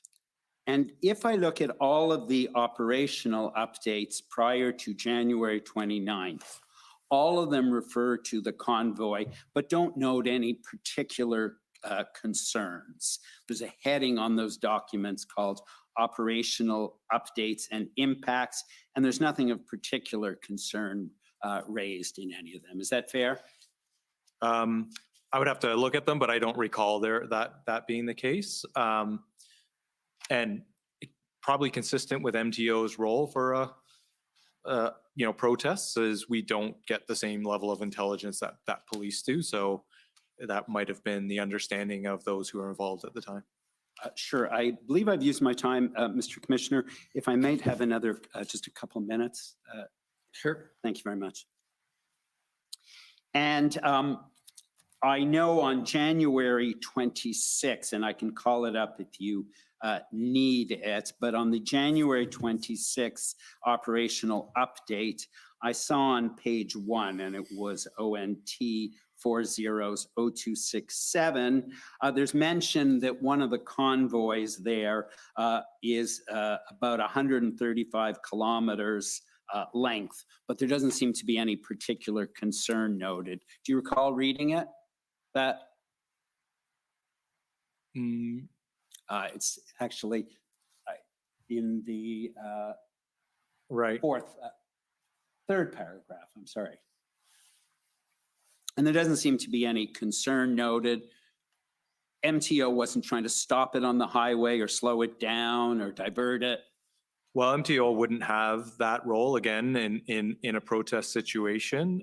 Police would be the lead, and we would be there to assist. I don't know in any of these that the level of concern is ever indicated. And you know, I was not involved in these early reports, so I'm seeing them, you know, for the first time when we've pulled them up. Sure.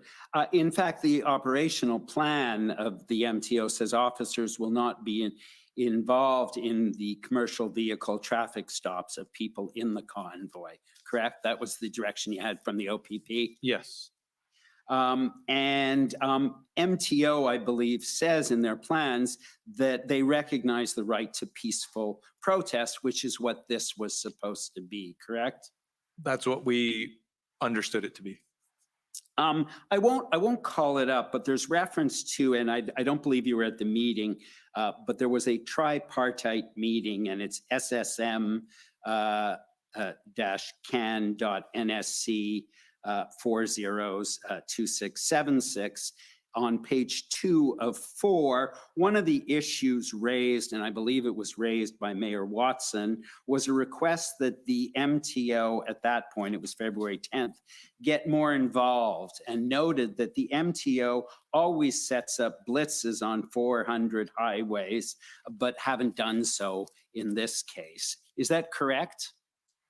I would have to see the document, but are you asking, is his statement correct? No, I'm asking, yeah, is that statement correct that the MTO does do blitzes on highway 400 series highways, but did not do so in this case? MTO does do enforcement blitzes, not directly on the highways, but you know, near highways. In this case, we were asked not to do that type of work by police, by the OPP. And sorry, just to finish off, I want to ask you a question regarding weigh scales. And one of the things considered by the MTO was to look at what Quebec did, because they had a convoy as well. And I understand they set up truck inspection stations, but Ontario chose not to do that. Is that correct? That's my understanding. And the question was raised, and it is ONT 400092.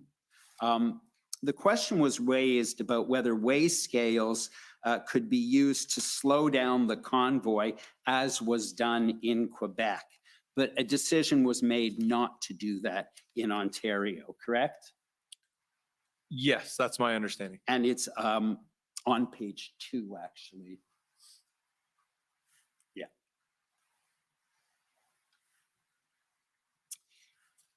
And I understand that under the Highway Traffic Act, MTO officers may stop vehicles and direct them to weigh stations, correct? You have that authority? Yes. And if weigh stations are open, trucks have to stop and be subject to inspection, check for weight, height, length, axles, proper class of license, etc. Yes. Okay, thank you very much. Those are my questions. Okay, next is the Ontario Provincial Police. Thank you, Commissioner. It's Janine Cabersi, and I have no questions. Thank you. Counsel for former Chief Slowly. Thank you, Commissioner. Tom Curry for former Chief Slowly, and we also have no questions. Government of Saskatchewan.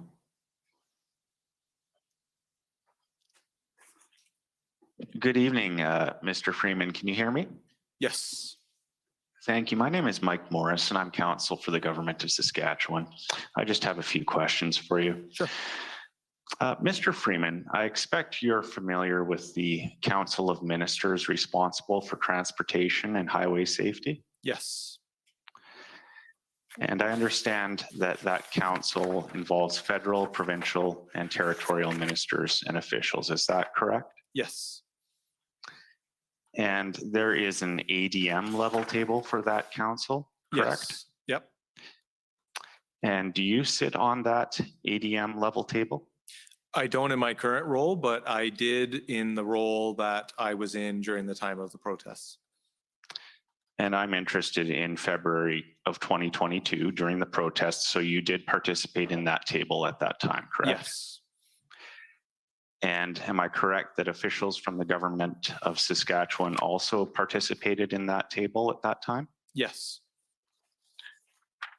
And this has been referenced already in your evidence, but I understand that there were meetings of the ADM level table on February 4th and 8th.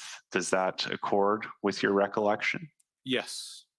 And maybe just to clarify too, it wasn't a formal committee meeting, but members of the committee were meeting informally at the request of Transport Canada. Yes, my understanding is that the meetings were organized by Transport Canada, and they were specifically because Transport Canada wanted to develop a common strategy to deal with demonstrations on roadways. Is that fair? Yes, it was. That was part of the purpose. Absolutely. And these were effectively ad hoc meetings then. Is that what you're indicating? Yes. And they were organized then on relatively short notice? Yes.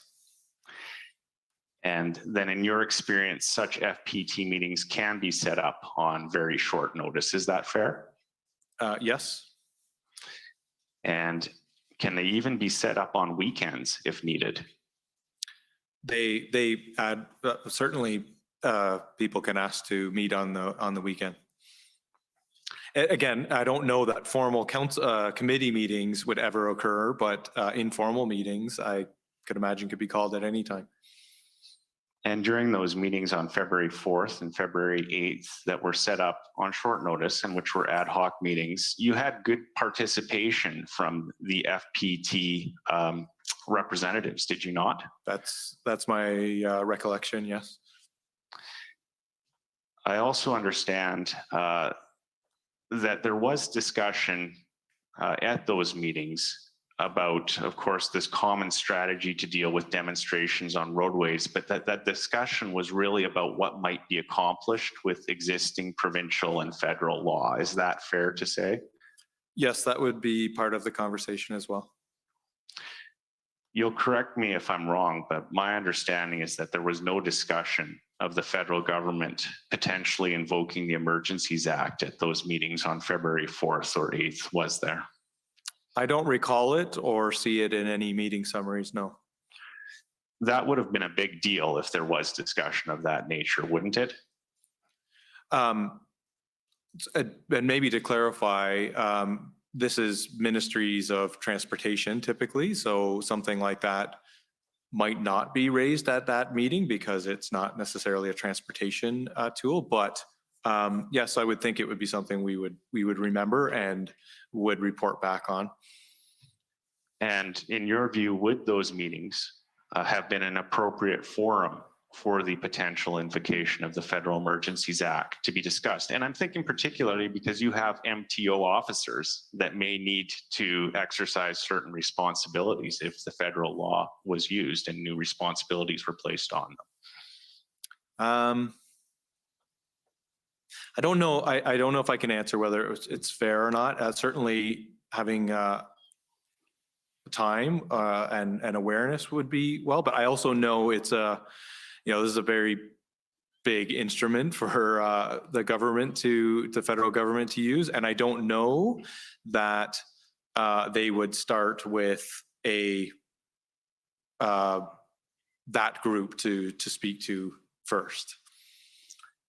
If that information were made available to you, for example, on February 8th, it would have been valuable and you would have been pleased to receive it, correct? I mean, the more information is always better, but I don't know if I would agree that we would expect to hear about the federal government choosing to invoke such a legislation or a tool at that type of meeting. That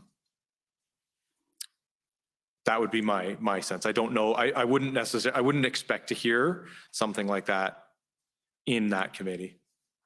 It might be above your pay grade. Is that what you're indicating? Yes. Okay. Thank you, sir. Those are my questions. Okay, next, the government of Alberta, please. Good evening. Honolora Yamamoto for the government of Alberta, and we have no questions. Okay, thank you. The Democracy Fund, please.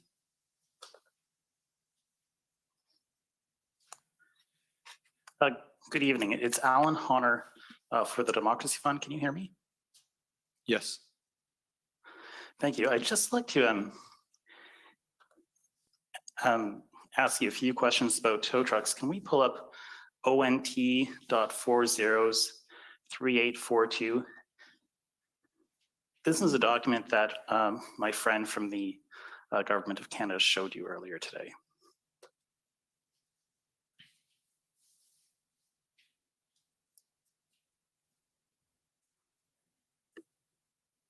Okay.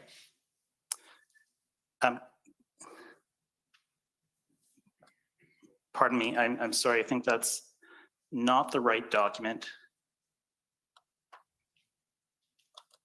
403842.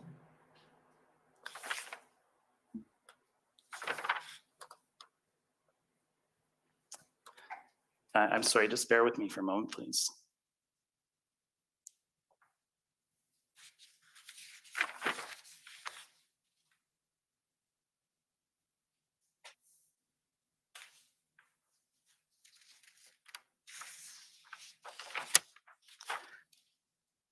Sorry, that was 3842, ONT 403842?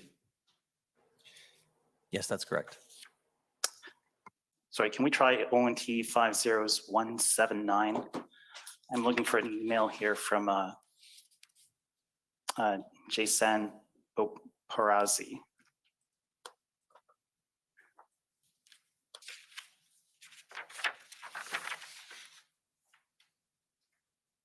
That's it. Thank you very much.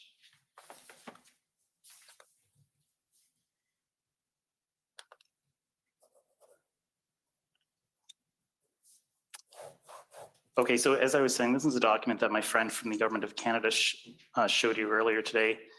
If we look at the top of the second page, so if we can just scroll down there.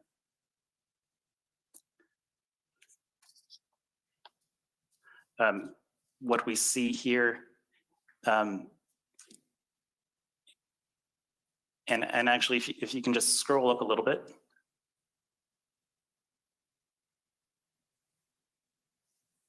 Okay, so you see just up at the top, this is an email from Jason Baravi, and later in the text of the email, he says that the third towing company has dropped out and that you're now down to 10 tow trucks. Do you see that? Yes. Okay, and if you just scroll down to page 3, a little bit lower. That's good. In the first point in this email, which is dated February 16th, we see that the 13 trucks are heavy tow trucks. Do you see that? Yes. So what you're down to now is 10 heavy tow trucks as opposed to 13 heavy tow trucks. Yes. Okay. And would you agree with me that if the companies were being compelled to provide tow truck services under the Emergencies Act or the measures available to them, they would not be able to drop out. That's my understanding of the federal legislation, yes. Right. And so this email suggests, when we read that somebody dropped out, that the 3 towing companies were providing their services willingly. Yes. Okay, thank you very much. Those are my questions. Okay, thank you. The CLA, CCDL.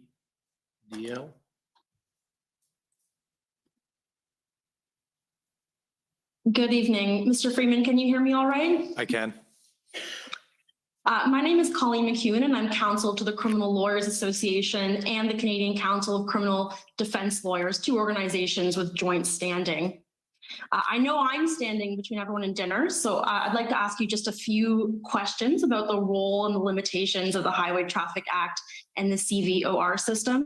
And I know my friends from the City of Ottawa and the CCLA have already asked you some related questions, so I'm going to try to be brief. Okay. You said in your witness statement and have repeated here that addressing protests is not the purpose of the Highway Traffic Act or its associated licensing tools. Do I have that right? Yes. Instead, the purpose of the HTA is to keep traffic flowing and keep the roads safe. Is that fair? It's primarily a safety legislation, yes. Okay. And you identified in your witness statement some of the provisions in the Highway Traffic Act that would make it an offense for individuals to block a highway. And in the interest of time, I'm not going to pull up your witness statement, but you identified a few provisions. Is that right? Yes. There's section 170 subsection 12, which prohibits parking or standing a vehicle in a way that interferes with traffic. Is that one of the sections? Yep. Yes. And then section 132, which prohibits unnecessarily slow driving that impedes or blocks traffic. Is that one? That sounds right. Yep. And then section 134.1, which authorizes police to direct the removal and storage of vehicles or debris blocking traffic. Yes. Is that right? Yes. And of course, you knew at the time that parking vehicles in the roadway was something that protesters did both in Ottawa and in Windsor. Is that right? Yes. And that's why you pointed to these particular provisions in your witness statement. Yes, I think I maybe was asked for relevant provisions, but yes, that's why. These are the ones that are responsive to that concern. Yeah. Yes. Okay. And you'd agree with me that blocking a road can interfere with keeping traffic flowing and keeping roads safe. Yes. Okay, and you told us a little bit today about some of the ways the HTA and associated licensing tools can't be sort of used properly. And for example, you explained that the MTO was concerned about delegitimizing the CVOR certificate system by misusing it in the context of civil disobedience. Do I have that right? That was part of the concern, yes. And the MTO took the position that the scheme couldn't be used to just cancel a CVOR certificate outright, at least not until the emergency order was in place. That's right, not without the due process and the collecting of evidence and following the steps. Right, that's the lengthy process that you sort of several council took you through, and sort of shortcutting that, that's the kind of action that would be a misuse of the CVOR scheme. Yes. Or a misuse of the demerit points scheme for outside the commercial trucking context. Right. But I take it that it's not the MTO's position that the police should refrain from laying charges under the Highway Traffic Act where appropriate, simply because this was a protest. Well, I don't believe we have an opinion on what police do or don't do. That's up to police in the context of the situation that they're dealing with. Right, because that's a policing decision, whether or not to lay charges, whether it's an appropriate situation, whether there are other concerns. That's a policing decision, not a decision that comes from the MTO. That's right. Okay, but so police deciding to lay charges under the HTA, that's not something that would be the kind of misuse that the MTO was concerned about. Correct. And so should the commission understand your comments about the role of the HTA as being related specifically to the suggestion that perhaps the MTO could get involved and cancel licenses or cancel CVOR schemes. So I guess my question is your comment about the limited use of the HTA specifically responsive to that sort of suggestion that was being made perhaps by Transport Canada as they tried to understand the scheme, perhaps by commentators in the media? So should we understand your comment in light of those suggestions?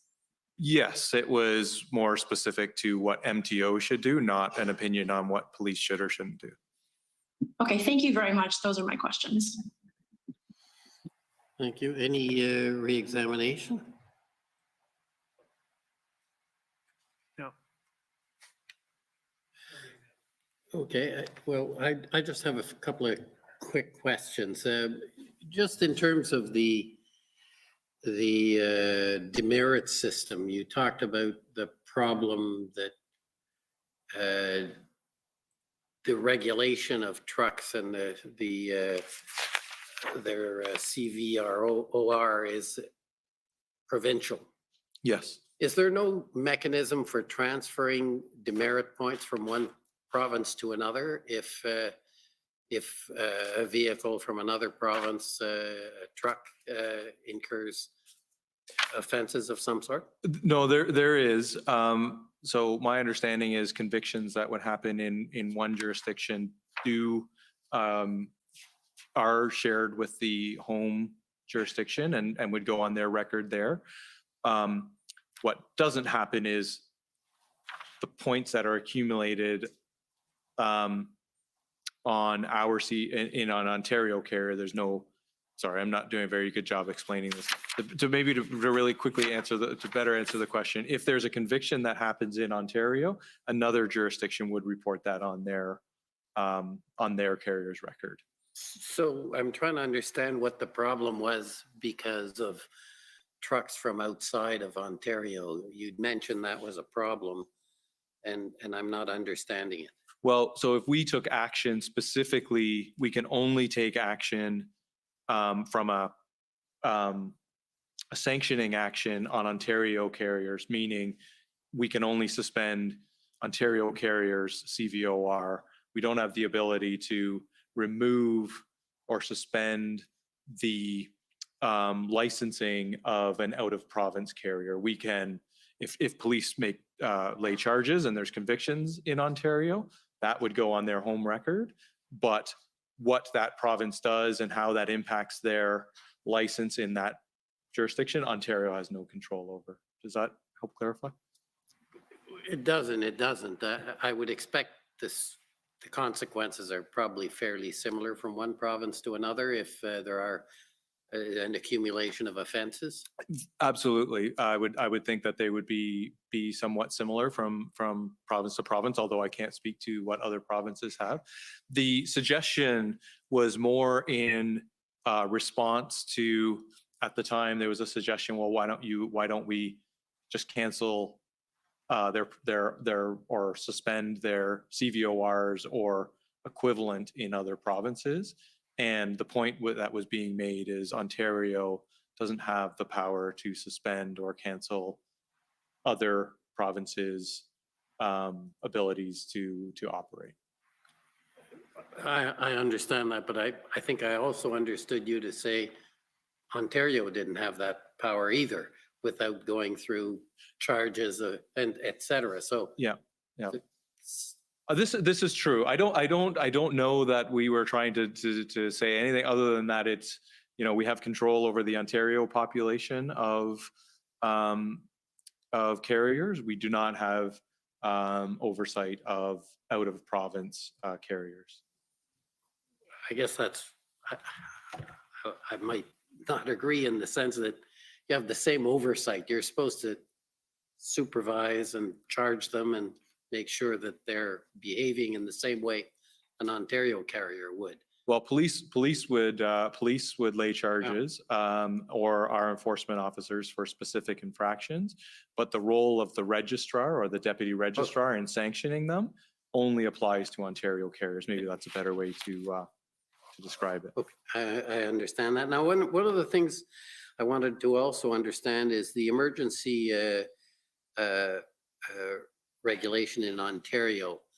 It provided powers with respect to the licenses, the CVROR. Isn't that correct? Yes. Now, what's the process there? Is it a charge to which they will then have to go to court and they have a right to appeal? And Specifically with the emergency order, there was no rights to appeal.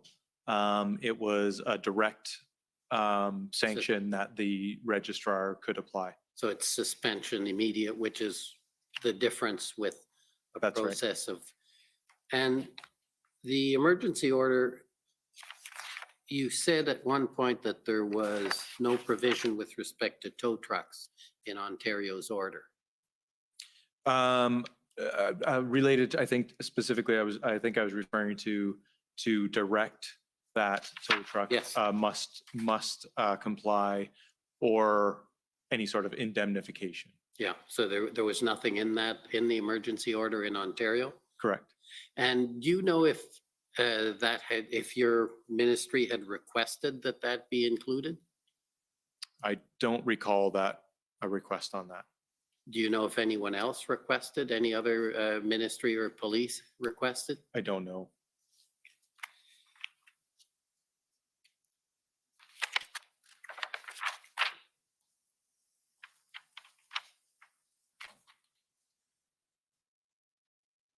Okay, those are my questions. Thanks very much for your testimony and thank you for accommodating the commission by switching. That's much appreciated. So, Okay, thank you.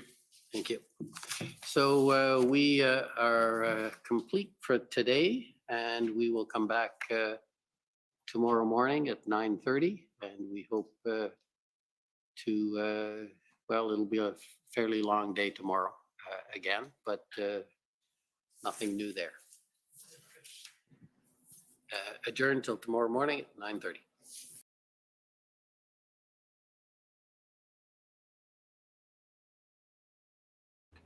Oh, this is another one of those mentally tiring days for me.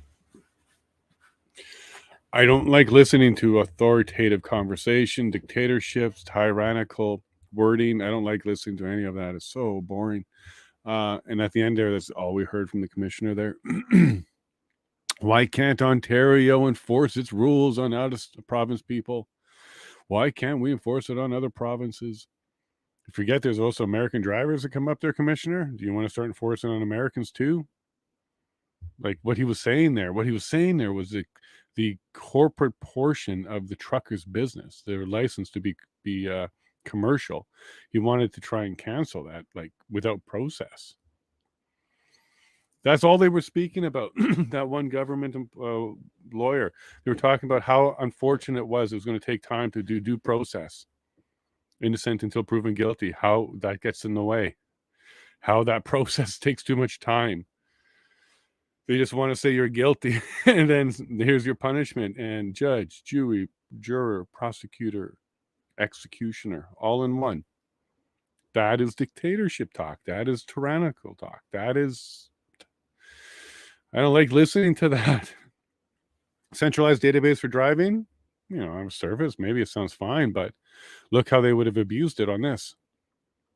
They would have abused it. They totally would abuse it. They wanted to abuse it. They're looking for ways to abuse it. And you know who they're talking about here. 50% of them had Alberta plates, right?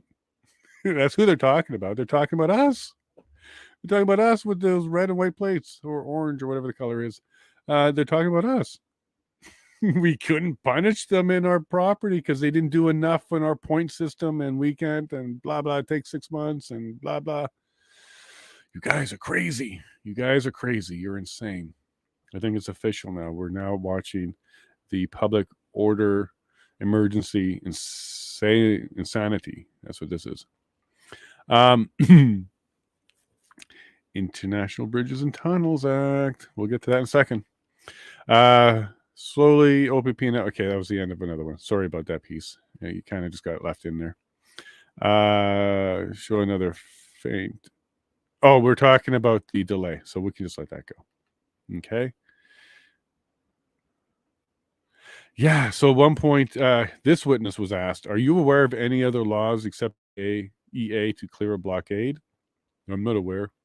I want to highlight that he works in corporate services. So if you've never worked in government, I have. Corporate services is the administration department. So that's where you'll find payroll. That's where you'll find the secretary. That's where you'll find PR, media. You'll find all the administrative stuff.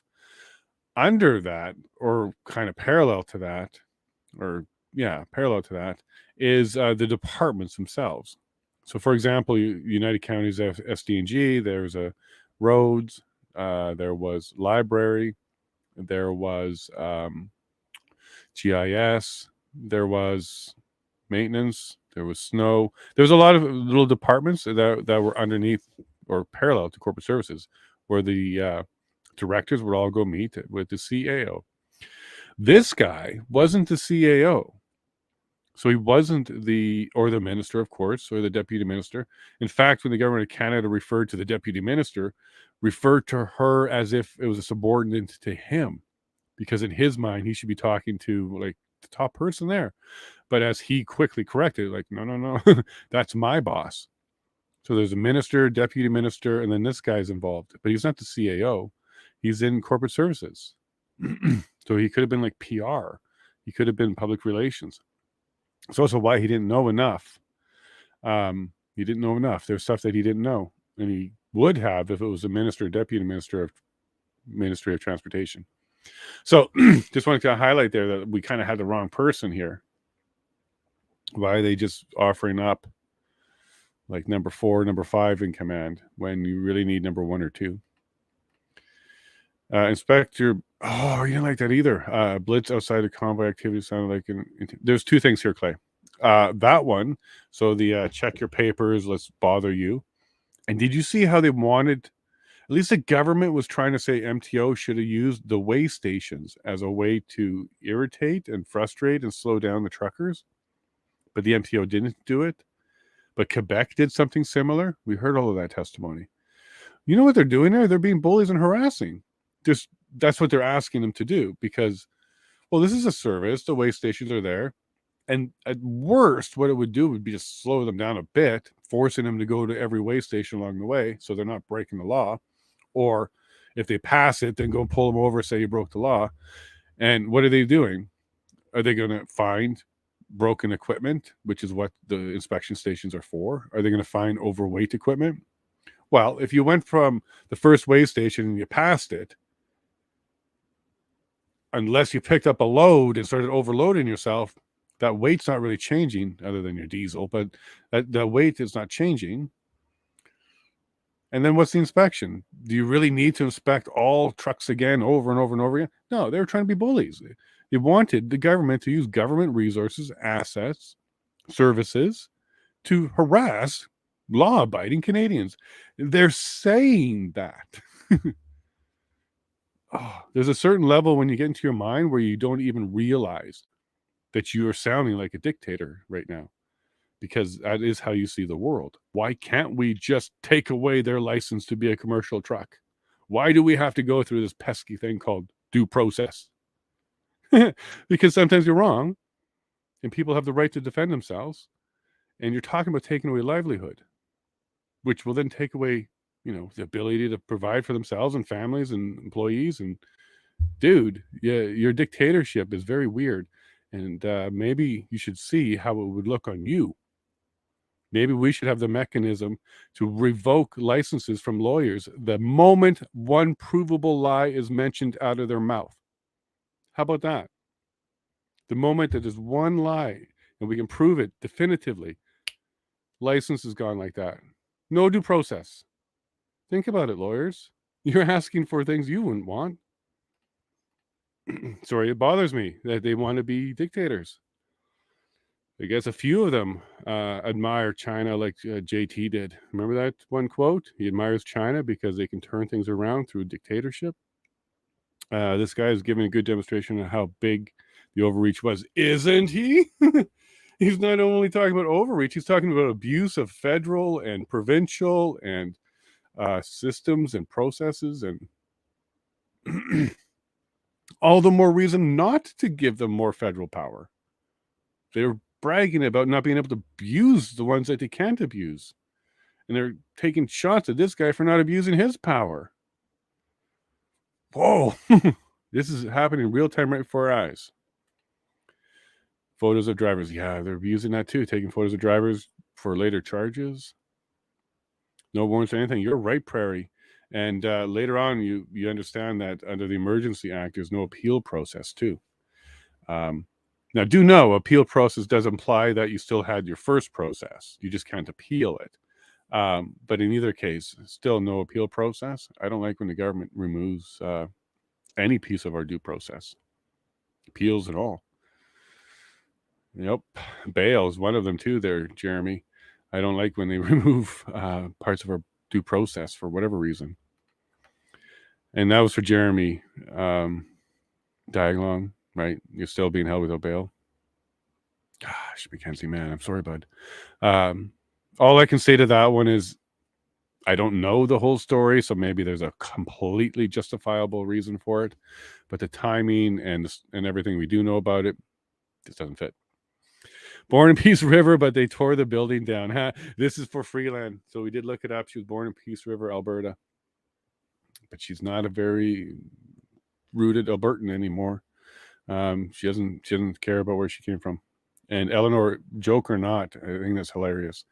So if they actually did tear down her house, whatever, I'm sure it wasn't because it was her, but if her house is gone, I kind of find it a little bit funny. Apino. But don't expect him to resign to that back. Not a chance, Clay. You see what I see. He's a PM, not an MP. Not a chance. He didn't come up through the ranks or anything like that. He went through the Young Global Leaders Program. That's how he got into it. Unlike other MPs who do it for other reasons, he just kind of floated past that step, didn't he? And there's no chance he's going to go back to it because he's not an MP. Never was. I think if they have not done that last 2 years or more, we would have not seen this coming. I just butchered that, Dave. I think if they had not done the last 2 years or more, we would have not seen the coming. They outed themselves, and now the world is awake to what they are trying to do. Whew, that took some work. All right, Dave. Yep. Yeah, the last 2 years have really exposed them, and there's a whole whack of people now that have exposed themselves.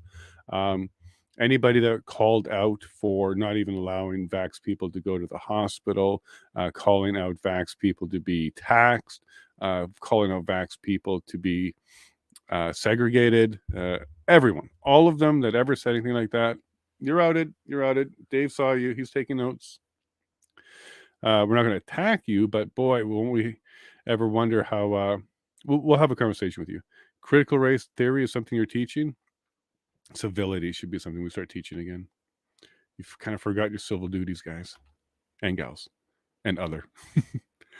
I agree, Dave. They moved too fast.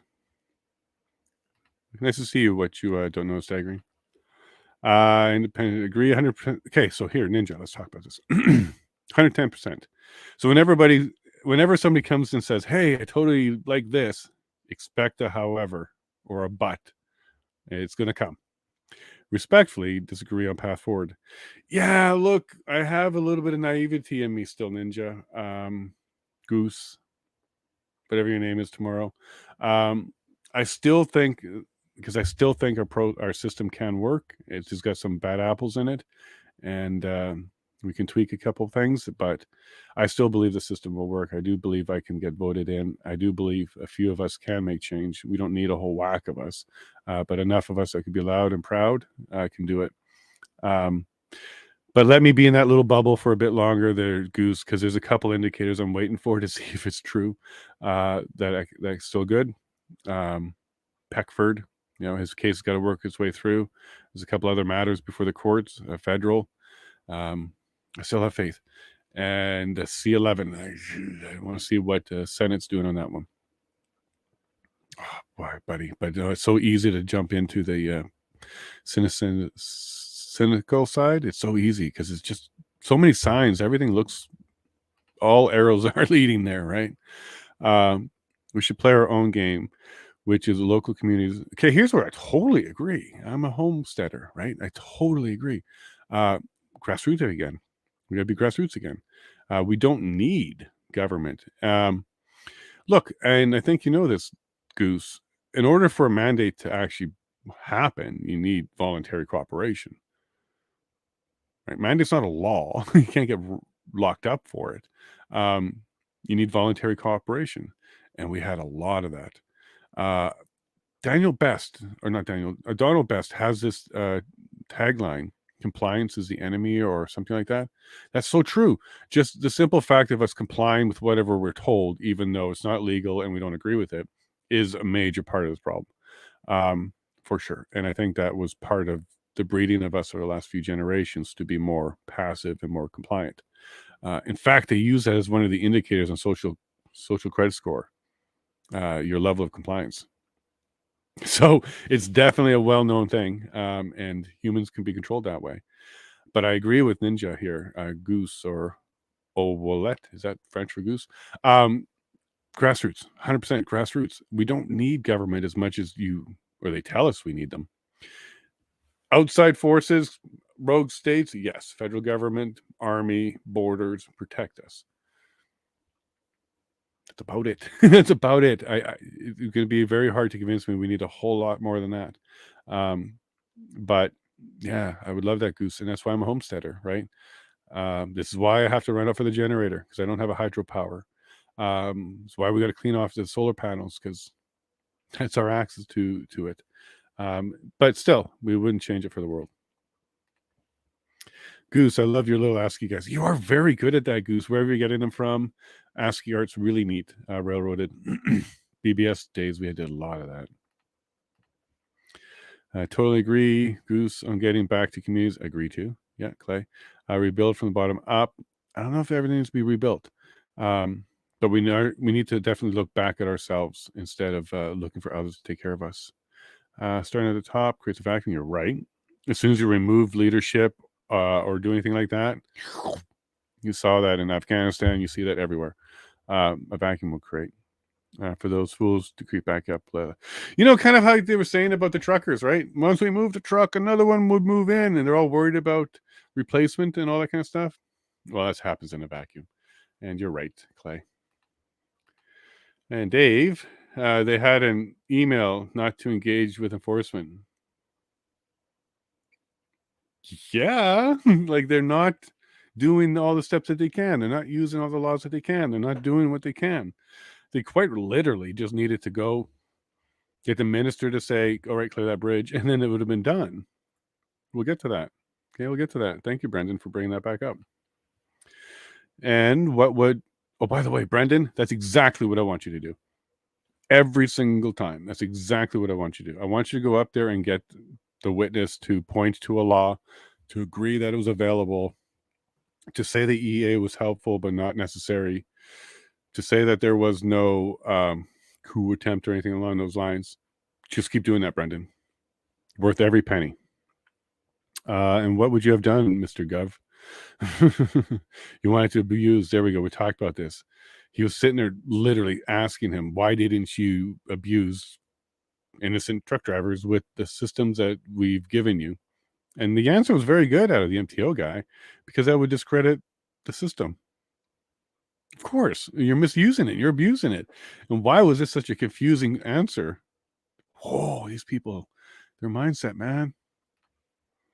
Too much power. There you go. Prairie, there you go. I feel the same way.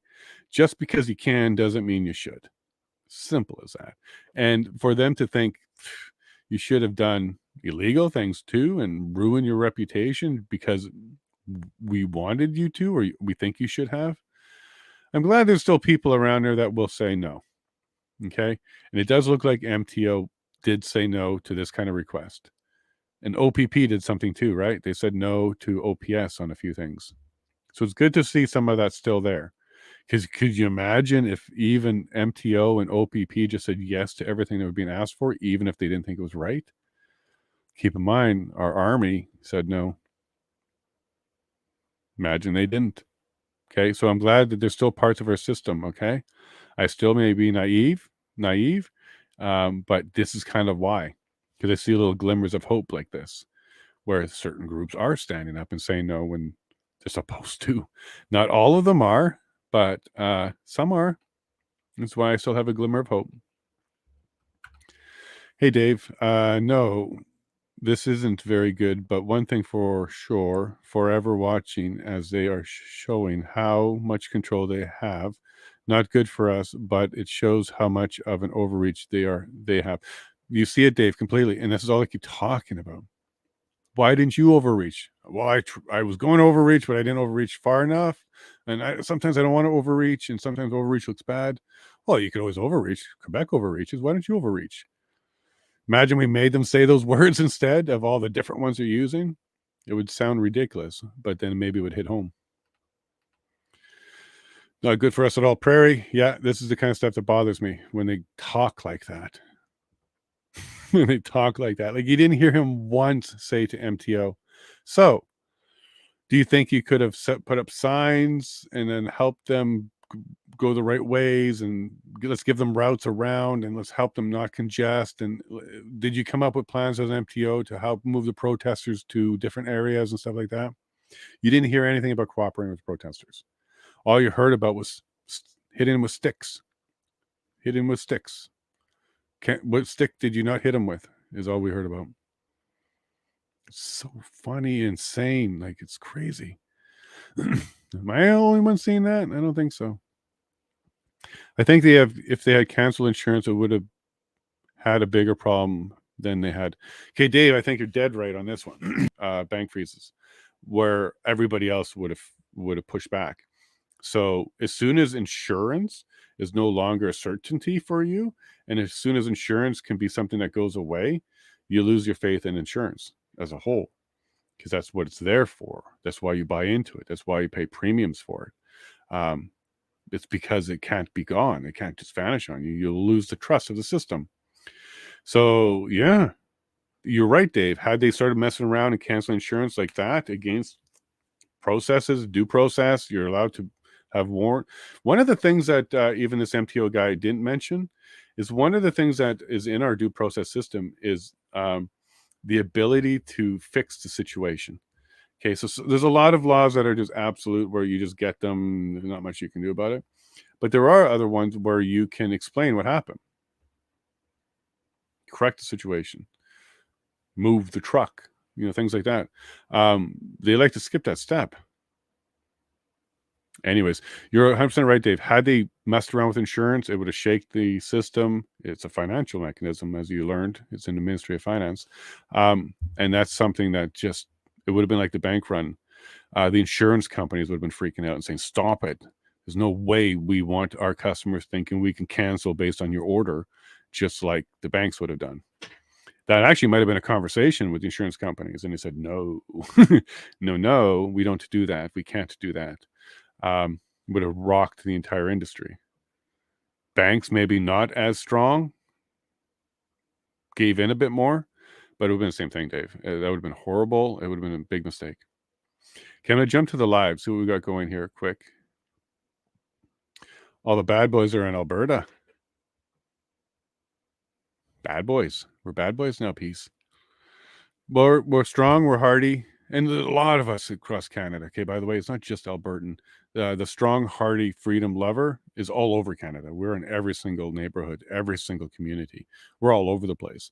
But there definitely seems to be a loud version of us here in Alberta. Okay, we're a little bit louder. Saskatchewan's getting loud. Manitoba, you're whispering. I'd like to hear you a lot more.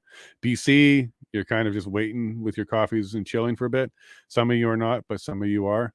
Ontario, it looks like your eyebrows raised. I mean, we can control our own stuff. I like that.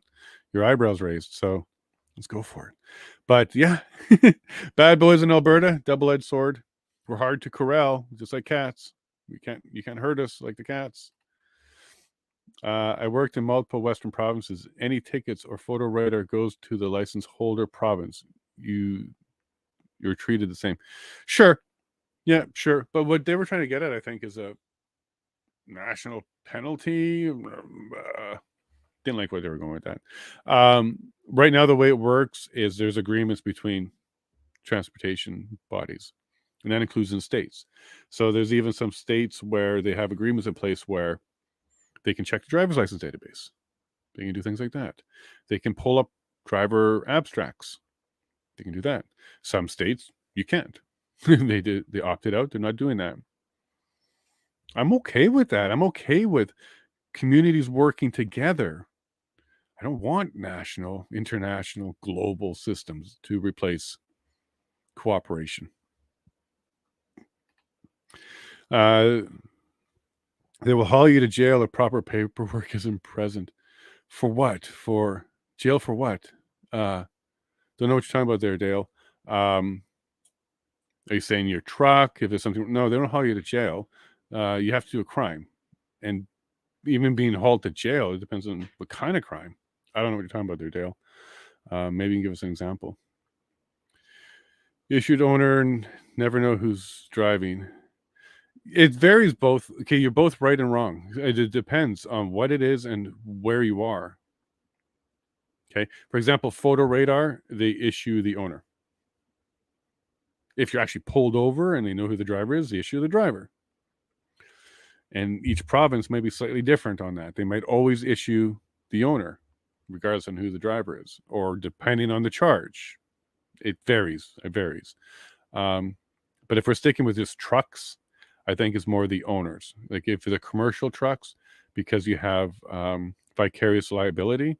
What vicarious liability is if the driver does anything wrong, the company's responsible, and that's also where the company gets control of letting them be an agent. So this is why the owner of the truck would be targeted more than the driver in commercial situations. But when you're dealing with like just your personal car, it's definitely going to be, well, there's a mix of both. Sometimes it's just on the car and sometimes it's on the driver. And it also depends on what province, because insurance is different across Canada. Some is private, some is public. It's a complicated mess, but it works. Okay. We don't need to replace it with a national anything. Yep, we got emotions there.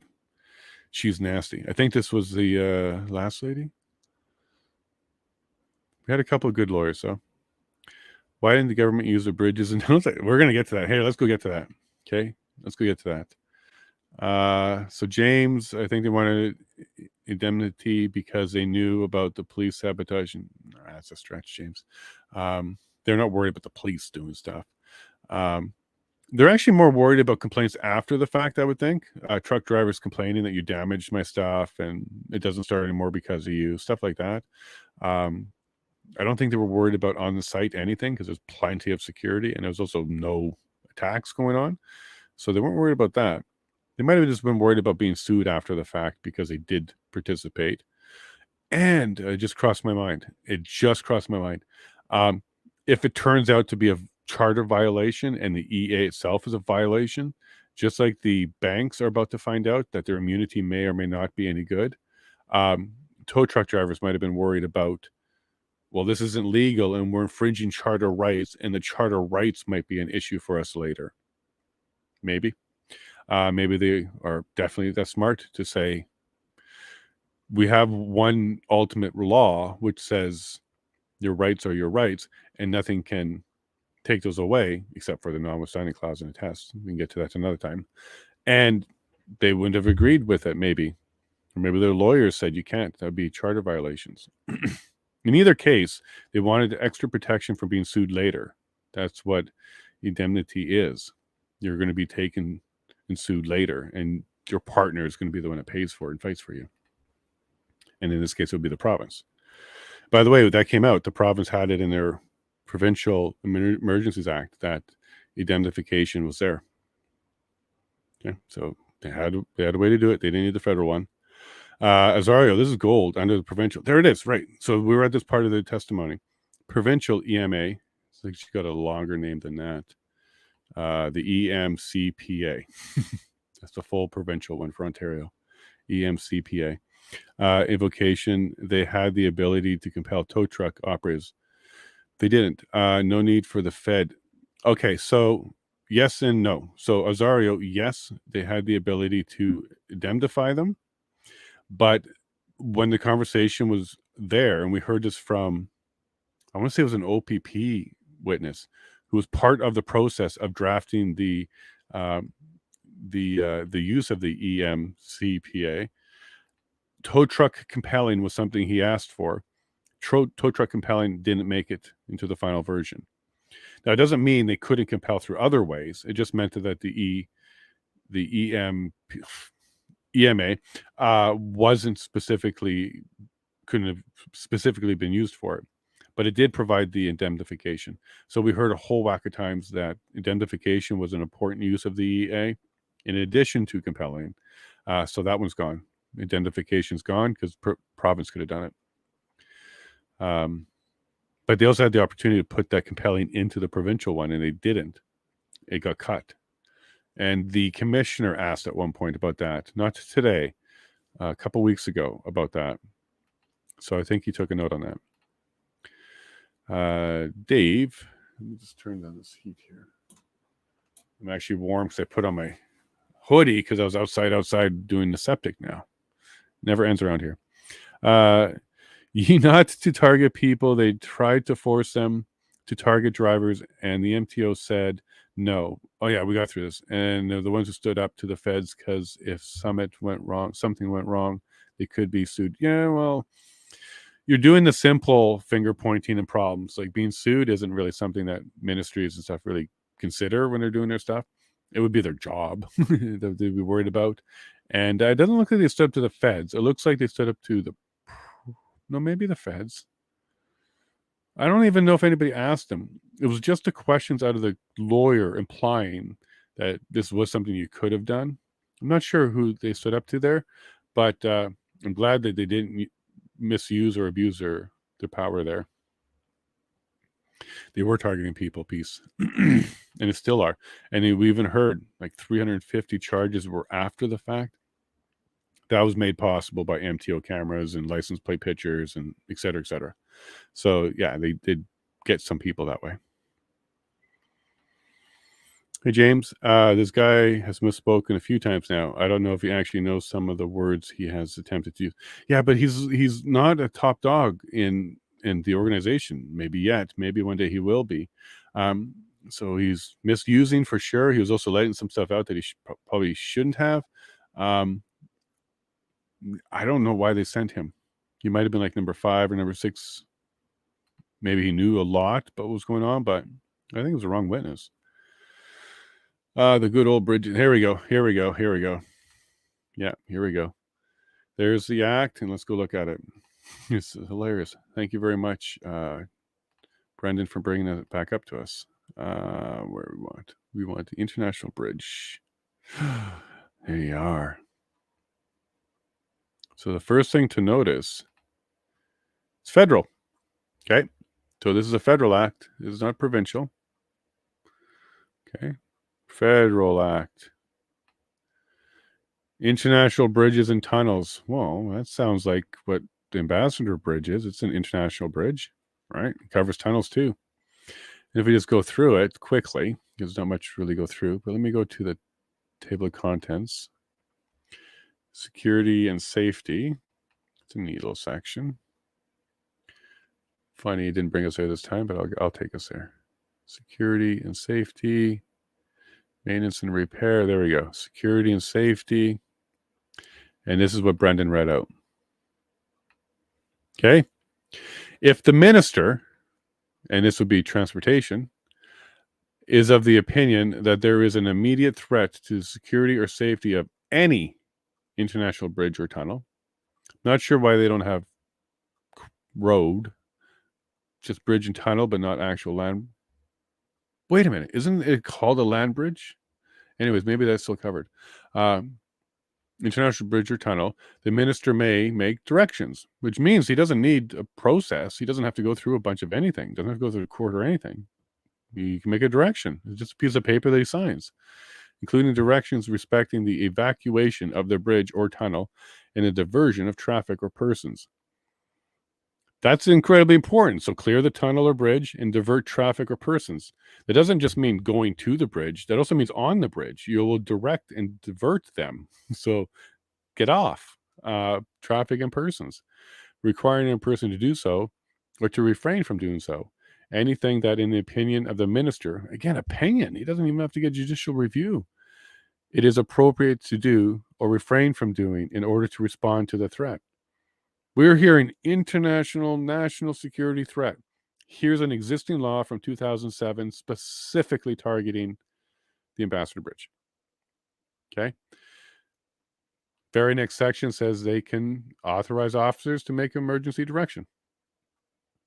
This is command. This is how you do command. So thank you, Brendan. Yeah, I did a tweet on it. Oops, International Bridges and Tunnels Act protects them. And all you need to do is direct. You don't even need to get any other approvals. You don't have to get cooperation. You can just direct the action. That's an existing law. I believe so. We just looked at it. Kind of neat, huh? And this is what we'll get in this inquiry. We'll get a lot of those. There'll probably be more that they'll come up, that obscure laws people didn't really realize were existing. Maybe he's pulling. Yeah. They're all about optics, aren't they? I agree with you, John. I know that you're gone, but I agree with you still. Brendan Miller is more of a craftsman in his line of questioning, to the point and on topic. When you have the truth and you only need to expose the truth, and that's your only purpose, you can do it quickly. When you want to obfuscate and want to confuse and you want to beat around the bush and you want to sound more official, or you want to just straight up lie with a bunch of words, yeah, it doesn't sound like what Brendan's doing. We've heard a lot of that. Hey, Dave. I don't know, because he took the money. He wasn't sacked. And okay, we're talking about slowly here. Okay, so you're asking about he's worried about being sued? No, there's no suing for him. He's got lots of immunity and other things protecting him as an officer for civil stuff. So no, there will be nobody suing him. Not directly related to the job that we've seen. There could be other stuff behind the scenes that maybe, but not from what we've seen here, Dave. I think it's more likely he's planning to sue. Now, I do know that John mentions a little bit up, kind of agrees with you that maybe you're right. But just because he resigned, just because he took a severance, just because, still doesn't mean he can't sue.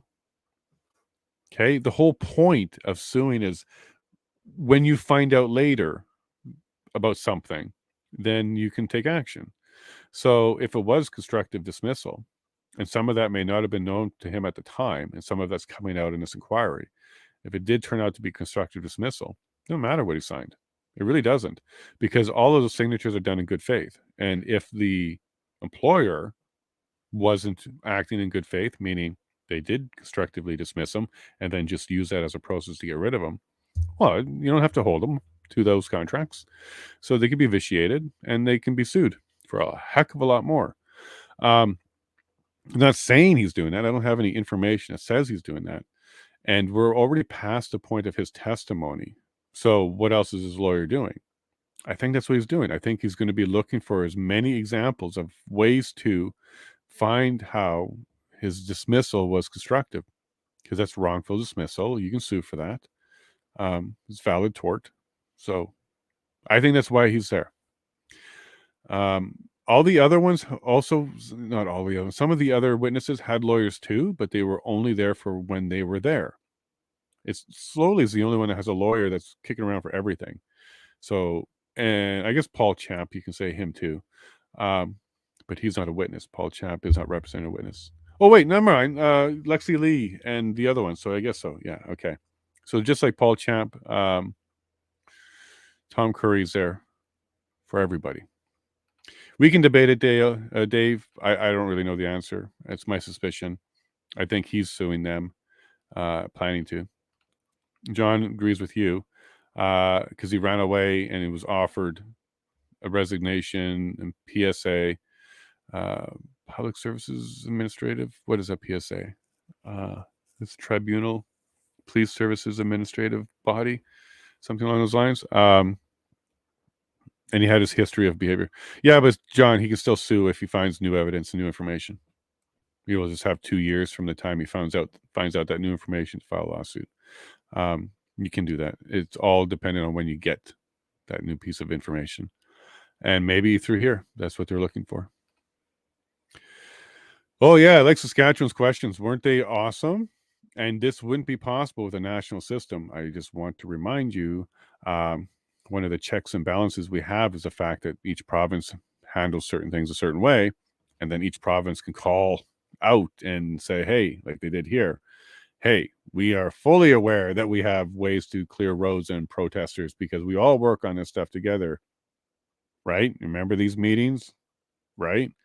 Only Saskatchewan can do that, or provinces can do that when they have their own systems and they're have autonomy. This is kind of why you want to keep it, because you have other people that can push back, or other provinces, and in the U.S. states. You know, they have some big issues down there, and it's a good thing that some states don't agree. It keeps everybody, I want to say, more honest, because you have opposition. So look, if we had central everything, this particular line of questioning would not have been able to come out. Okay, because they can call them out. They're like, look, we participate in this system together. You and I both know there's ways to clear protesters, right? And you had to admit, yeah. There's yet another way to clear protesters with existing laws. And yeah, John, you caught that too, because provincial autonomy does not go far enough. And it's a good check and balance in the system. Okay, they can call fouls because they can see it. They're like, wait a minute, we know that that's not true, because we too have that. And we saw Alberta do that too earlier. I forget which witness it was, but Alberta got on there and said, hey, look, you and I both know that we tackle this way. And it was like, yeah, I guess so. You wouldn't have that if it was a federal system and complete government overreach. And this is a good thing. And these are the good things we should be wanting. And it's also why we should have an Alberta police force. Autonomy is very important. Now, this was in response to the drink. Which one was it this time for drink? It just came up so many times. Tow trucks, I think. Tow trucks. And then you said that could be the Civil War call. We're not there yet, Azario. We're not there yet. We got a little bit more spunk and fight in us before we get there. Yeah, John, I love those headphones from Alan. Is his name? Is it Alan? Let me just get his name here. I'm really starting to like him. Yeah, Alan. When I first saw him, I couldn't get past him. Okay, because those are gamers headset, and he was sitting so low on the screen, and he has the and he could barely make out his hair. He sincerely looked like a gamer just caught in the middle of Call of Duty, and he has to ask a bunch of questions. And then when he showed up yesterday, he was there in person yesterday. He looks like a grown, strong man. Like, he was like, wow, I barely could recognize Alan. But when he's sitting in his chair with those headsets and his blurred out background, he looks way younger. And it's hard to take him seriously. But the good news, John, he is great. He's a great lawyer. I do like his questions. I like his demeanor. I like the way he talks to the witnesses. He's a great lawyer. It just visually, that throws me off a little bit. So that showed on February 16th that 3 tow truck companies were not compelled at all. They dropped out by choice. Very good. This was Alan. So what he did was there was an email, and it was showing how they had the choice to not participate. And this is after the EA. So right in that email, it just deflated the entire tow truck narrative. And we already knew this. We heard from the OPP that the number of participants went down after the EA was invoked, not up. There's the email that showed it. Good job, Alan, because that's a very big part of their narrative about the EA. You just blew it out of the water there, bud. Headphones are not. That's a gold star. Uh-oh. One new recommendation, Central Transportation Authority. This was Commissioner's questions. Why can't Ontario restrict Alberta trucks? Alberta. But that's what he meant. He knows 50% were Alberta. Commissioner, you're not here to make new laws. And it's not relevant to the EA on whether or not driver's licenses and commercial licenses and other things could have been impacted. Because Commissioner, they weren't breaking laws. This is why your due process would have netted nothing, because they weren't breaking the law. You just wanted to penalize them. It's weird. It's weird. I didn't like that out of the Commissioner at all. This will be one of you see it, Dave. Yeah. Something around compelling other provinces to do things based on one province's assessment of a situation. This truck broke our law, in our opinion, on our land. Therefore, you need to, without trial, take action. I assure you, Alberta would fight that, because we don't think that way. You break a law here, and then we'll penalize you here. Sure. But Ontario, you're getting pretty tyrannical with that kind of thinking there. But that wasn't Ontario, right? That was the bit of the Commissioner and the government lawyer. Because each province keeps its money. It's more than that, Dave. It's not about money. It's more than that. It's not a significant amount of money. That's not the reason. We want our autonomy. We want to be able to govern and regulate ourselves. Our roads may be similar but different. We treat, maybe we want to treat farm equipment differently than other provinces that don't have as many farm equipment. Maybe we want to be able to move buildings along the roads where other communities don't do that. No, it's regional. And this is the beauty of Section 92. It is listed there. It is one of the things that we should be keeping provincial. And anything that tries to take that away from us, I'm going to push hard against it. All right, we're back. Where's Stunt? I saw Stunt a little bit this morning, but he's working hard today. Stunt, you're missed. So if you do hear this, you're missed. We missed you, bud. All right. It looks like we're almost out of here, folks. Ministry of Transport, Omar, had all the power to divert, but didn't because of the authority of the dictatorship. Wouldn't do that. All political points. And it's like, Dale, these noses.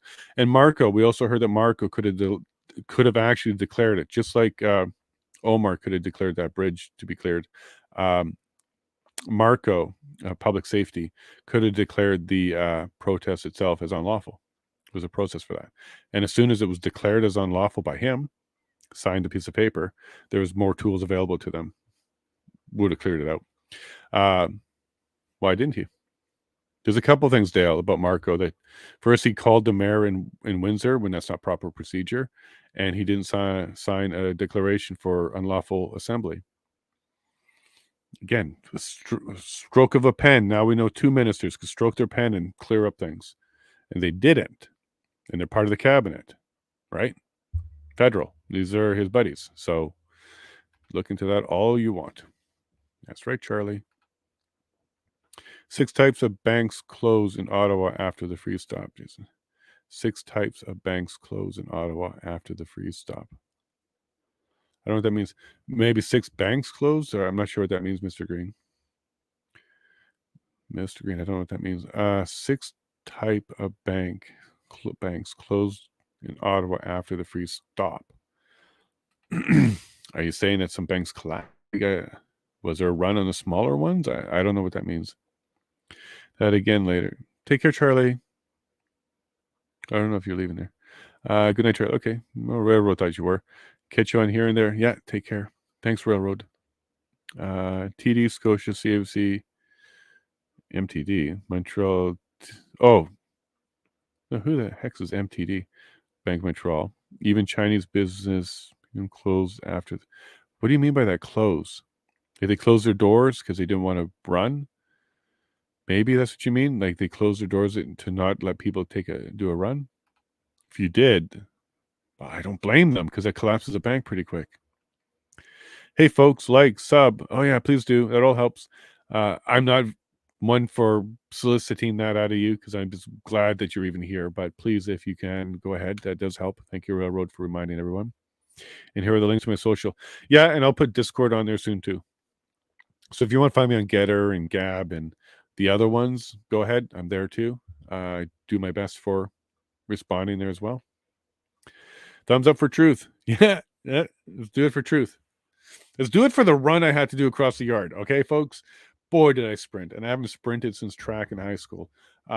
But for you, when it goes dark or somebody falls or collapses, I'll run for you. All right. So give me a thumbs up for the run today. If anything else, for the effort of making sure that you had something to listen to. That is my job here, right? You don't want dead air. You're not here for dead air.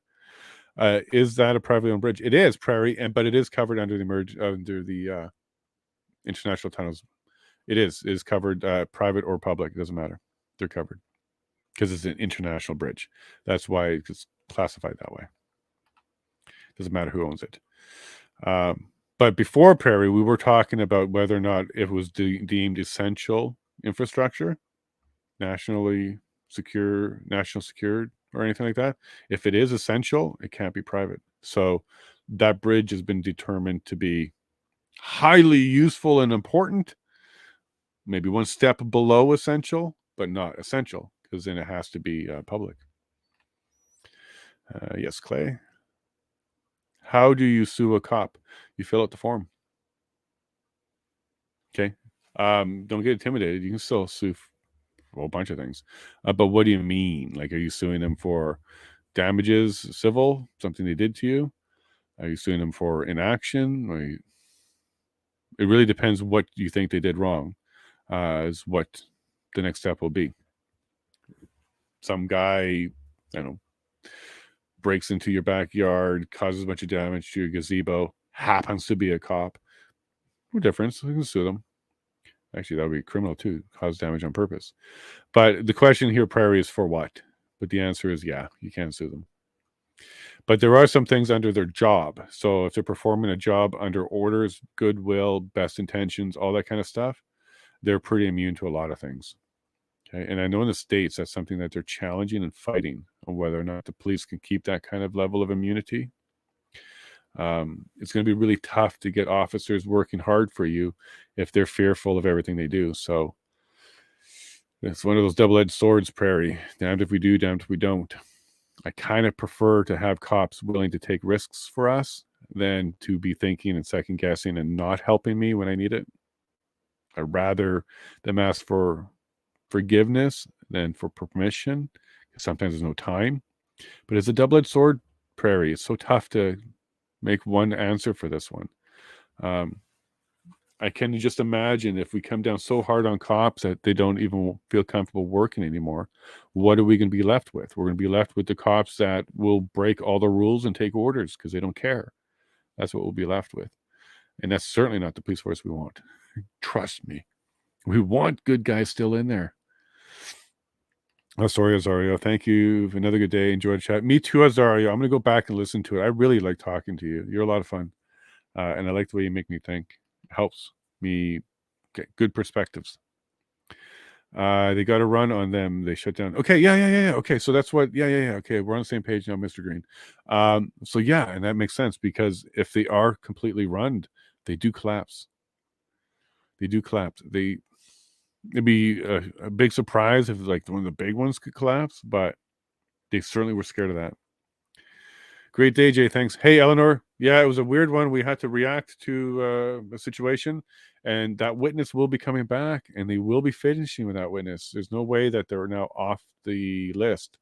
So we may have a really, really long day tomorrow as they're playing catch up. But the good news, Eleanor, sounds like he's okay. He's back on his feet. That's the most important thing. And if you liked my run and I got here fast enough for you, Eleanor, give me a thumbs up. And if I didn't run fast enough, God help us, because that was as fast as I can go. Peace on Earth, James, centralized, theme of the inquiry. Yep. Goose has been around long enough to know that, this is going to be the recommendations. There are going to be several of them around consolidating intelligence, consolidating police resources, consolidating traffic, consolidating all types of services.